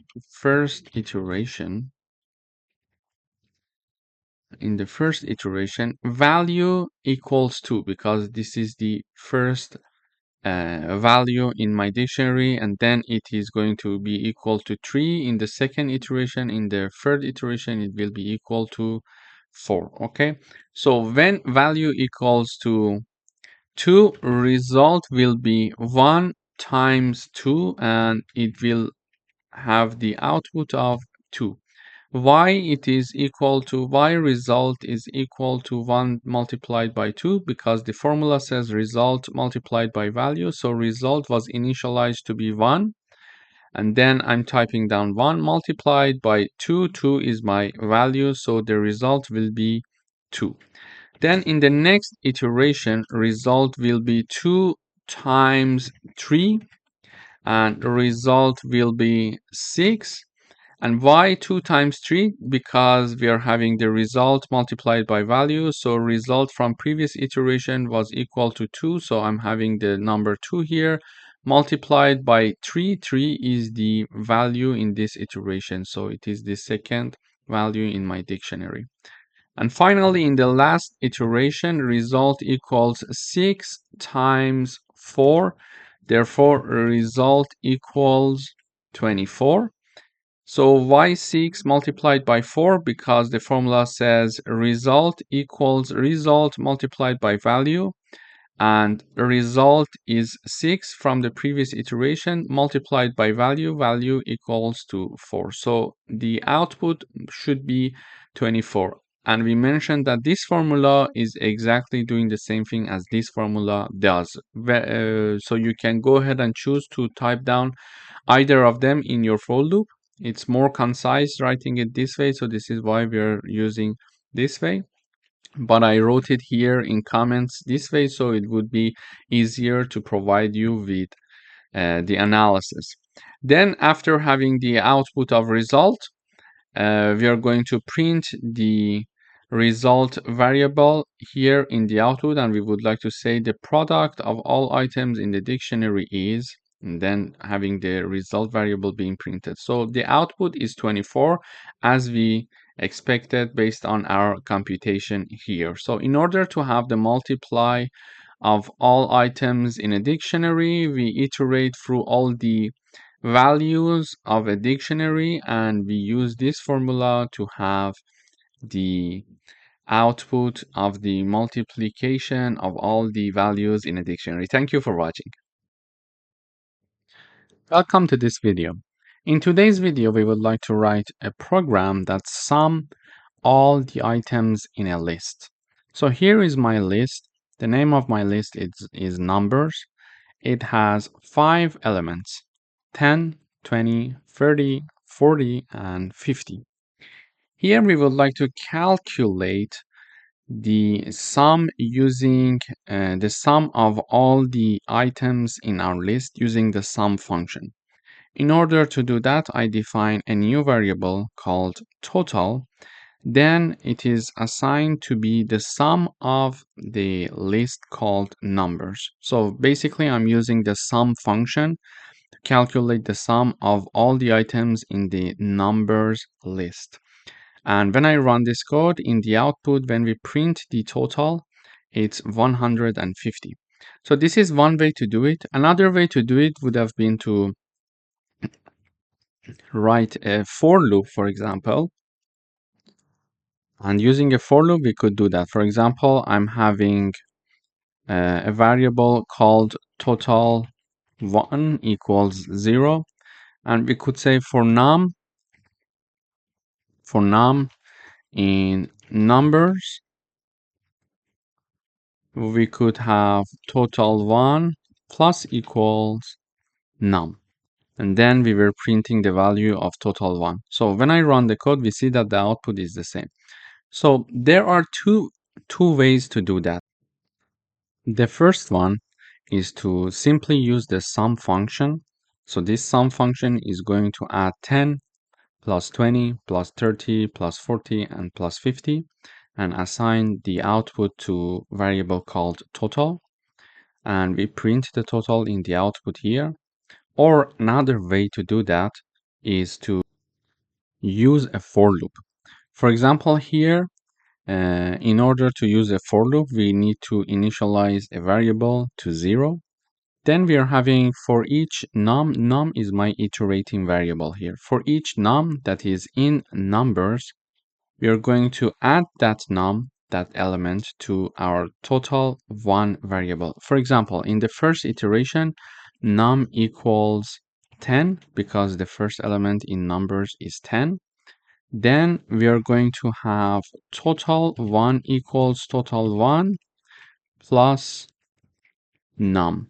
And this means that total1 is initialized to be 0, so it's 0 plus num is 10, so the total1 equals 10.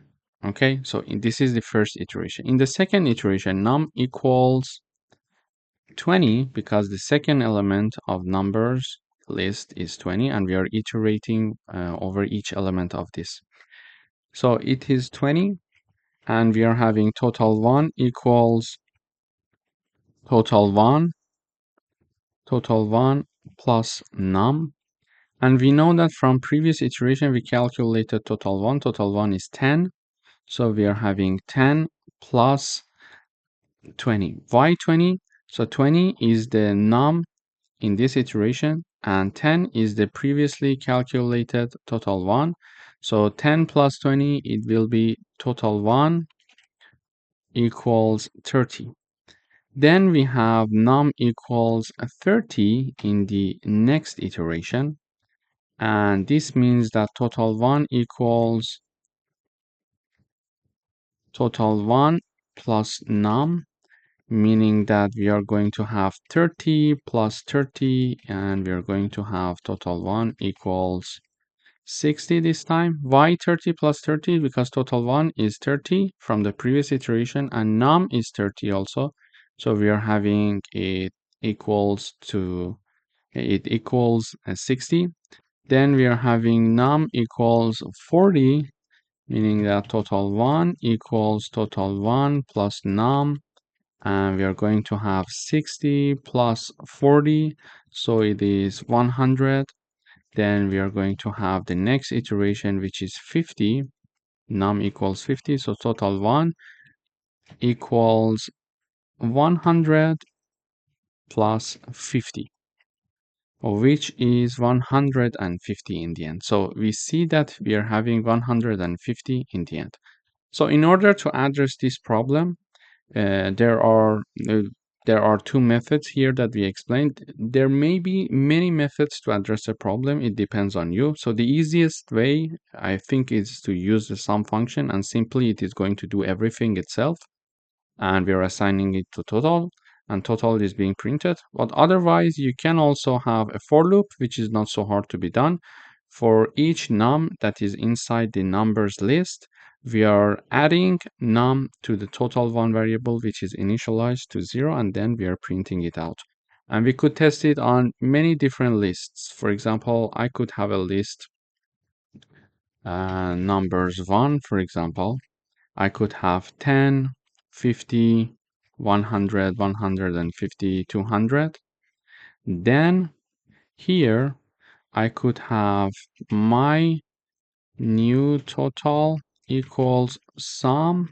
What was the name of the list? Yeah, numbers 1. Okay, so we're going to use that,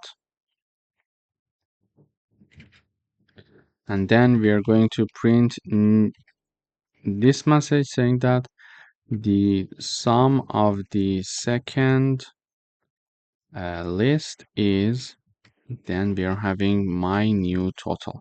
So when I run the code, this time we see that the sum of the elements that are inside this list is 510. So this is how we can use the sum function. We could get the same result using a for loop as well. So if I wanted to do a for loop, I could say total 2 equals 0. First, this is my variable. Then we are going to have this code, meaning that we are having my iterating variable num iterating over the numbers 1 list. Then in each iteration, we are adding the value of that element to total 2 and we are printing it out. So we see that using a for loop, we can also do that. Thank you for watching. Welcome back. In today's video, we would like to write a Python program to multiply all the items in a list. So here is my list. It has 4 elements, 2, 3, 4, and 5. We would like to know what would be the output of this. 2 multiplied by 3 multiplied by 4 multiplied by 5. What is the output of this? Of course, we can do it ourselves manually, but how can we do it using Python? Here, first of all, we are going to initialize a variable to store the product. So it is called product and it is initialized to 1. We are having the loop that we need to iterate over all the elements of this list. And in each iteration, we are going to multiply that element by the product, okay, which was initialized to be 1. So what we mean here is the following. So in the first iteration, we are going to have num equals 2. So product equals product multiplied by num, meaning that we're going to have 1 multiplied by 2, meaning that product equals 2. Okay, so this is what we're going to get. Why? Because this product multiplied equal num is exactly this formula. So it depends on us. If this is easier for you to follow up, you can simply write this instead of that. They are the same thing. So here I'm having the product equals product multiplied by num.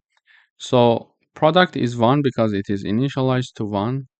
Then num is 2 because it's the first iteration and the first element in the list called numbers. It's 2, so the product equals 2. Then in the second iteration, we are having num equals 3, meaning that product equals 2 multiplied by 3, which is 6.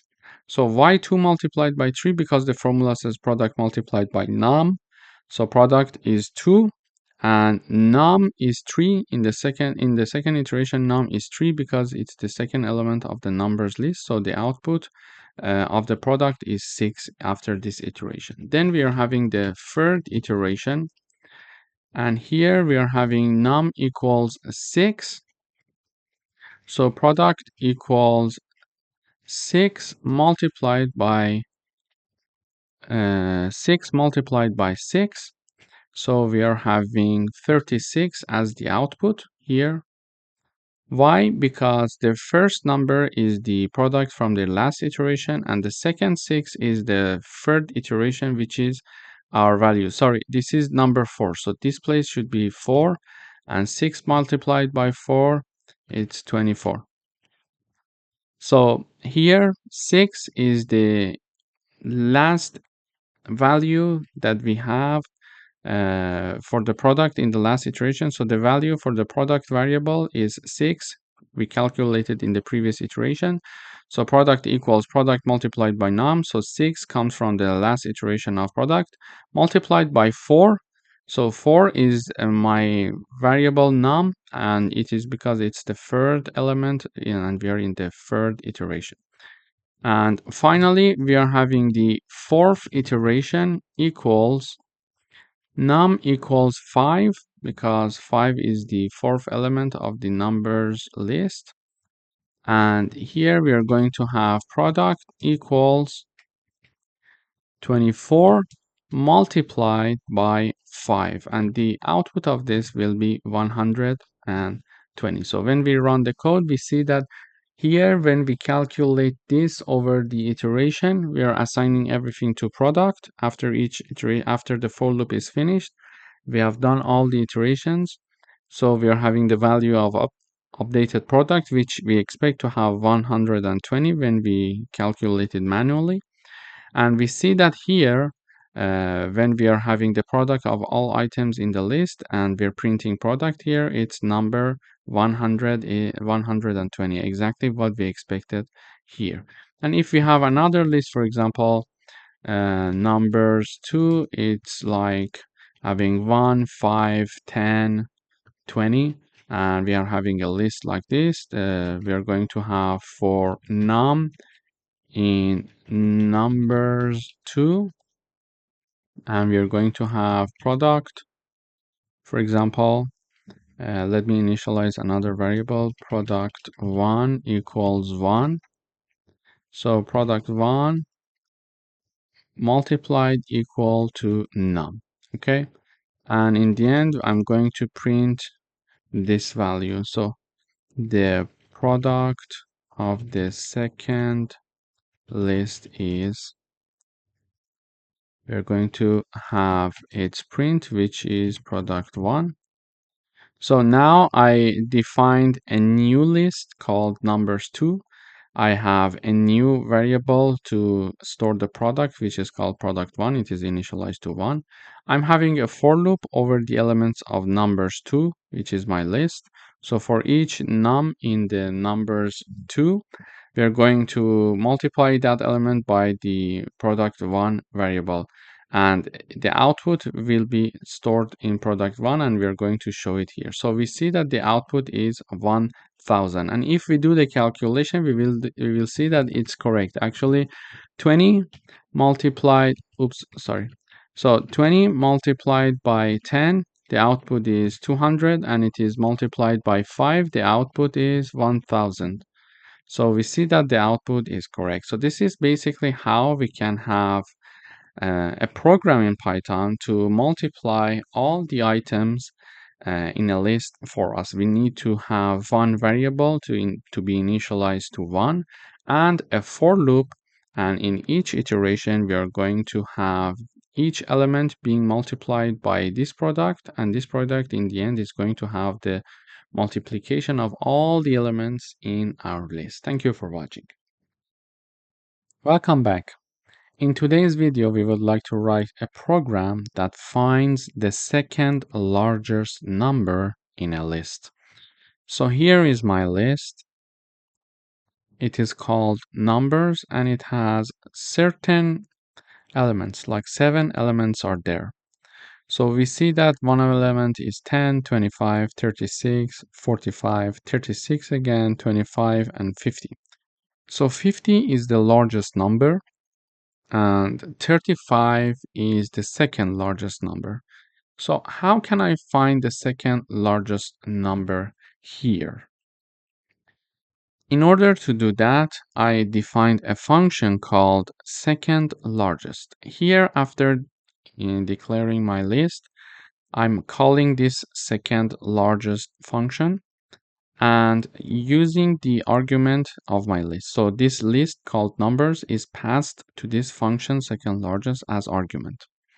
So in this function, we are having the first line when it is called, the numbers is converted to a set and then again converted to a list. Why do we need to do that? So if you see here, we are having number 36 two times, and we are having number 25 two times. So we are having duplicates. In order to find the um, unique list, it is good to remove the duplicates. So here we are talking about the second largest number. When we are having duplicates here, it can provide some problems for us. For example, here is my numbers 2, and just assume that we sorted our list here in descending order, and we are having, for example, 50, 50, 46, 26, and 2. These are the elements of my list called numbers 2. Okay, but there is a problem here. So now if I'm looking to find the second largest number when the list is sorted in the descending order, the second largest number is the second element. Okay, so the first largest number, the largest number is the first element because it is sorted in descending order. You see? So the second element should be the second largest number if we have no duplicates. But because we are having duplicates here, we see that the second largest number, which is 46, is in the third place because we are having a duplicate here. So it's important to remove duplicates in order to avoid any mistakes or problems. This is why we need to first remove the duplicates. So if I remove the duplicates, we see that now the second largest number is the second element. And lists can have duplicates, but one of the features of the sets were the fact that they can only have unique elements. No duplicates are allowed in sets. Therefore, we are converting numbers to sets to remove the duplicates. But because we were working with the list and we would like to continue with working with the list, we are then again converting it to a list. So now if I print these unique numbers, you will see that in this new list, we don't have the duplicates that we are having in the numbers. So when I run the code, you see that 36, 10, 45, 50, and 25. So 25 is only one time repeated there, and also 36, it's only one time is being there. That's it. So you see that here also we removed the duplicates. After removing the duplicates, this is how my list looks like. Now I need to sort this list in descending order in order to find the second largest number. In order to sort it in descending order, we write down the name of our list, then we use the sort function. In parentheses, we are having reverse equals true. So this is going to help us to sort our list in descending order. And if I print my list one more time here,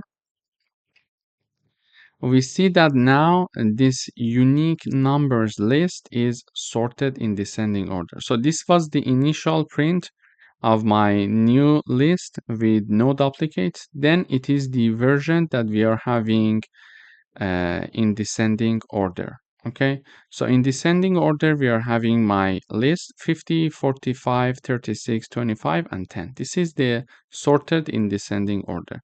Now we see that the second element is the second largest number in this list. And in order to access that, we are going to simply write down the name of the list and then the index 1, which is representing the second element. Why? Because index 0 is for first element and index 1 is for second element. Okay, so this is how it works. Index 1 is for second element and my second element is 45, which is exactly the second largest number in my list. So basically, in this video, we learned that we can find the second largest number in a list. And if I'm looking for the third largest number in my list, we can simply write down the index 2, which is representing the element 3, which will be 36. So we see that the second largest number is 36, and the third element here is also 36. Thank you for watching. Welcome back. In today's video, we would like to write a program that removes all occurrences of a specific element from a list. For example, if you look at here, you will see that I'm having a list here. It is called numbers. So the list called numbers has these elements.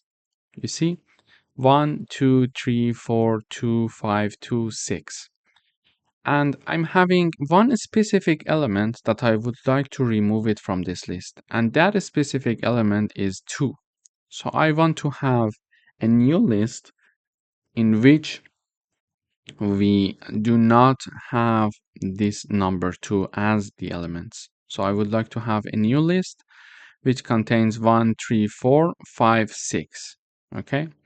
So in order to do that, there are many ways that we can do it. We can write down a for loop to have a new list being created, and if while we are iterating through the list, if the element equals 2, for example, we continue and we skip.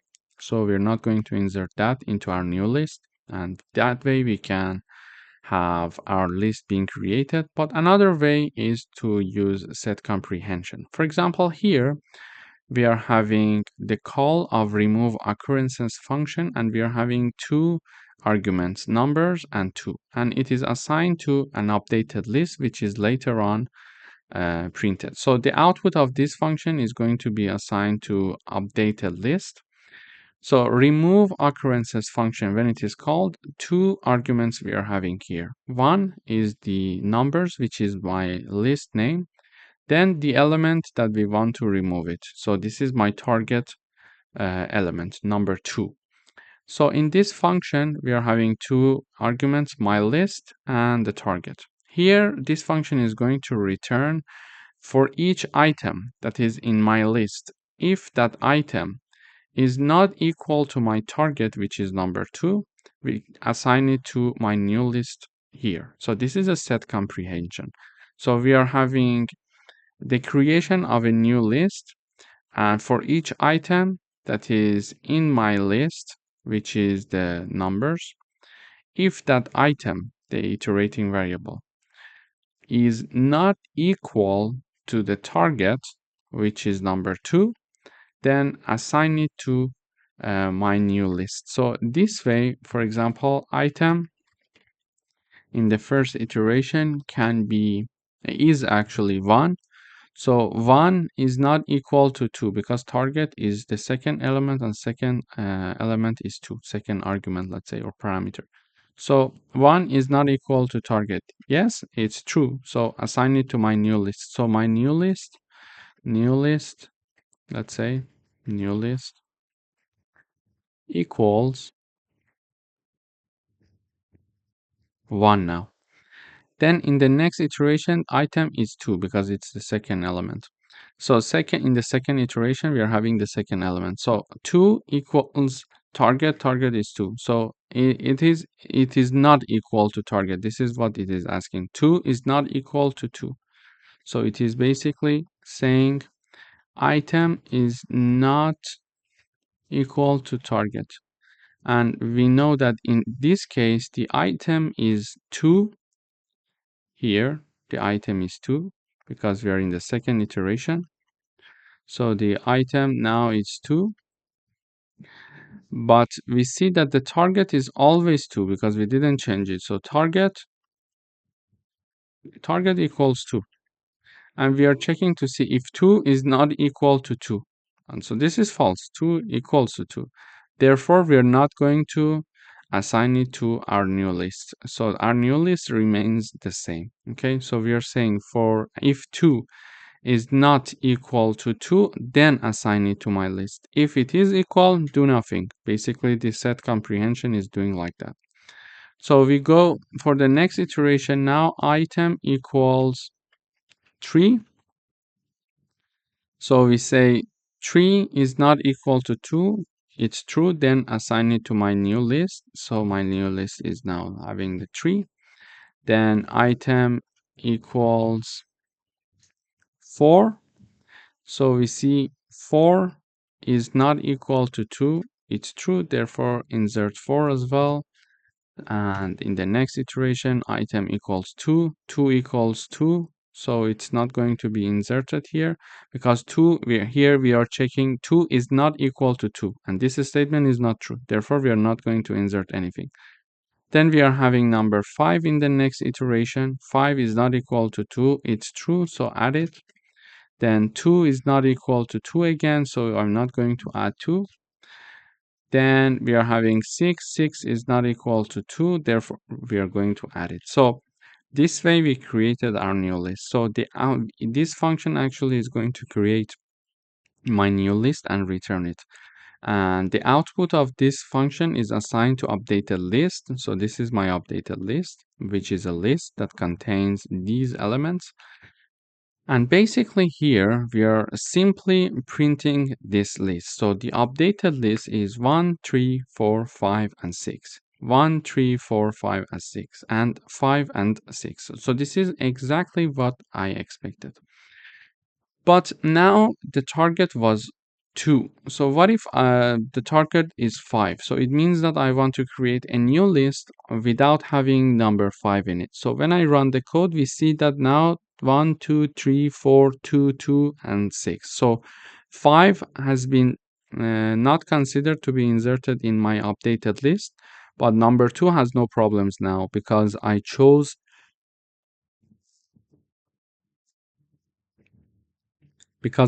simply to remove number 5. And if I wanted to have number 1 as the target element to be removed, so when I run, we see that number 1 is not there anymore. Basically, this is how we can remove all occurrences of a specific element from a list. Thank you for watching. Welcome back. In today's video, we would like to write a Python program to get the largest number from a list. So here is my list. As you see here, the list contains these elements. So there are 6 elements in this list: 10, 25, 78, 45, 89, and 23. So when I run this code, we see that it says the largest number in the list is 89. So basically, here we are finding the maximum number in the list, and this is what we wanted to do. But how can we do it in Python? So there is a built-in function in Python that is called max, and this function can help us to find the maximum number. We are having the max, and in parentheses we are having numbers. So we are having our list being in the parentheses. So this max function is going to find the maximum number that is there in the list numbers, and then it is assigned to largest variable. So variable is called largest, and that max number that is found from this numbers list is going to be assigned to the largest. And basically here the largest number is 89. So 89 is assigned to this variable, and then 89 is being printed here. So this is the easiest way to do it. However, there are other methods that we can do this. So another method that we can think of is the following. So here I am having my list called numbers being converted to a set. So if there is any duplicate, it is going to be removed. Then it is going to be assigned to, it is going to be converted to another list again, because we were working with a list. We would like to keep it with list. And this is going to be assigned to my new list. Okay.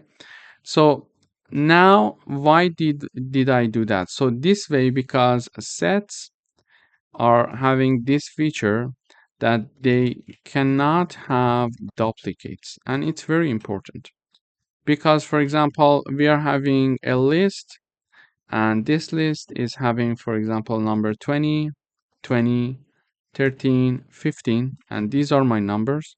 And usually when we are having a set, we are not going to have a duplicate. So it's one of the features. They are not going to allow you to have duplicates.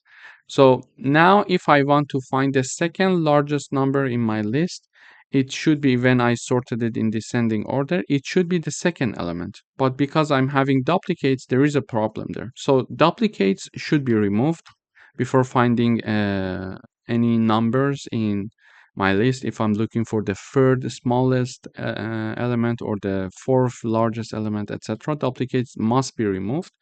So now I see that the second element is the second largest number, for example. No, because now it's not sorted. We need to first sort it as well. So now I would have the sorted list, and now it is equal to 20, 15, and 30.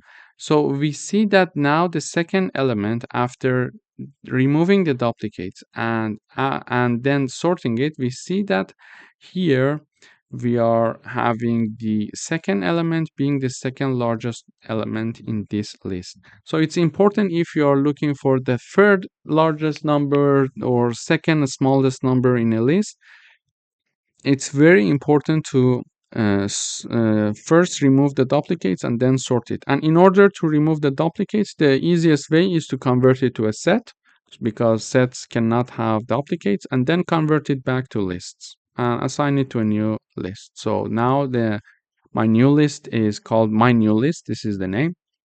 And if I print my new list here, when I have my new list, for example, in the print, so if I print it here, so let me comment these parts.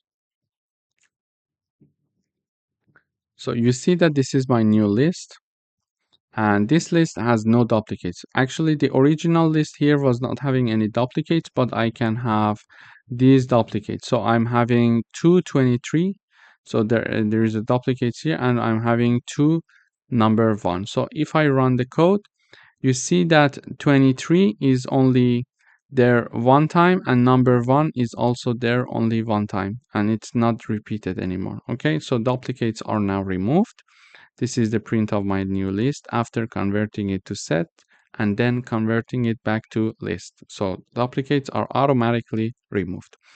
Then because I'm looking for finding the maximum number, I need to sort it in descending order. And now that I'm sorting it in descending order, in order to do that, first I write down my name, then the sort function is called. So in the parentheses, I'm having reverse equals true, meaning that it is going to sort the list for me. So now if I print one more time my list, here you see that after sorting, we are having 89, 78, 45, etc. until the end. So it's sorted in descending order. And finally, if I'm looking for the maximum number, so we are here looking for the largest number in the list. Here, we can write down the name of our list and index 0, because index 0 represents the first element, and because we are having a sorted list in descending order with no duplicates, the first element is the largest element. So when I run the code, you see that number 89 is being printed in the output. But if I was looking for the second largest element, I could simply write down index 1 here. And because we already removed everything, the duplicates, we shouldn't be worried about it. So 78 is there. So if I write down number 2, it's going to give me the third largest number, which is 45, which we see here. So this is how we can find the largest number in a list, or any other largest number, for example, the second largest, the third largest, etc. And if in case you're looking for the smallest number, you can simply use the -1. It is the last element in our list. And because we are having a list in descending order with no duplicates, the last element is going to be the smallest element. So -1, if you write it down, you're going to have the smallest number. If you write down, for example, -2, you're going to have the second smallest number. You see number 10 is being printed in the output. Thank you for watching.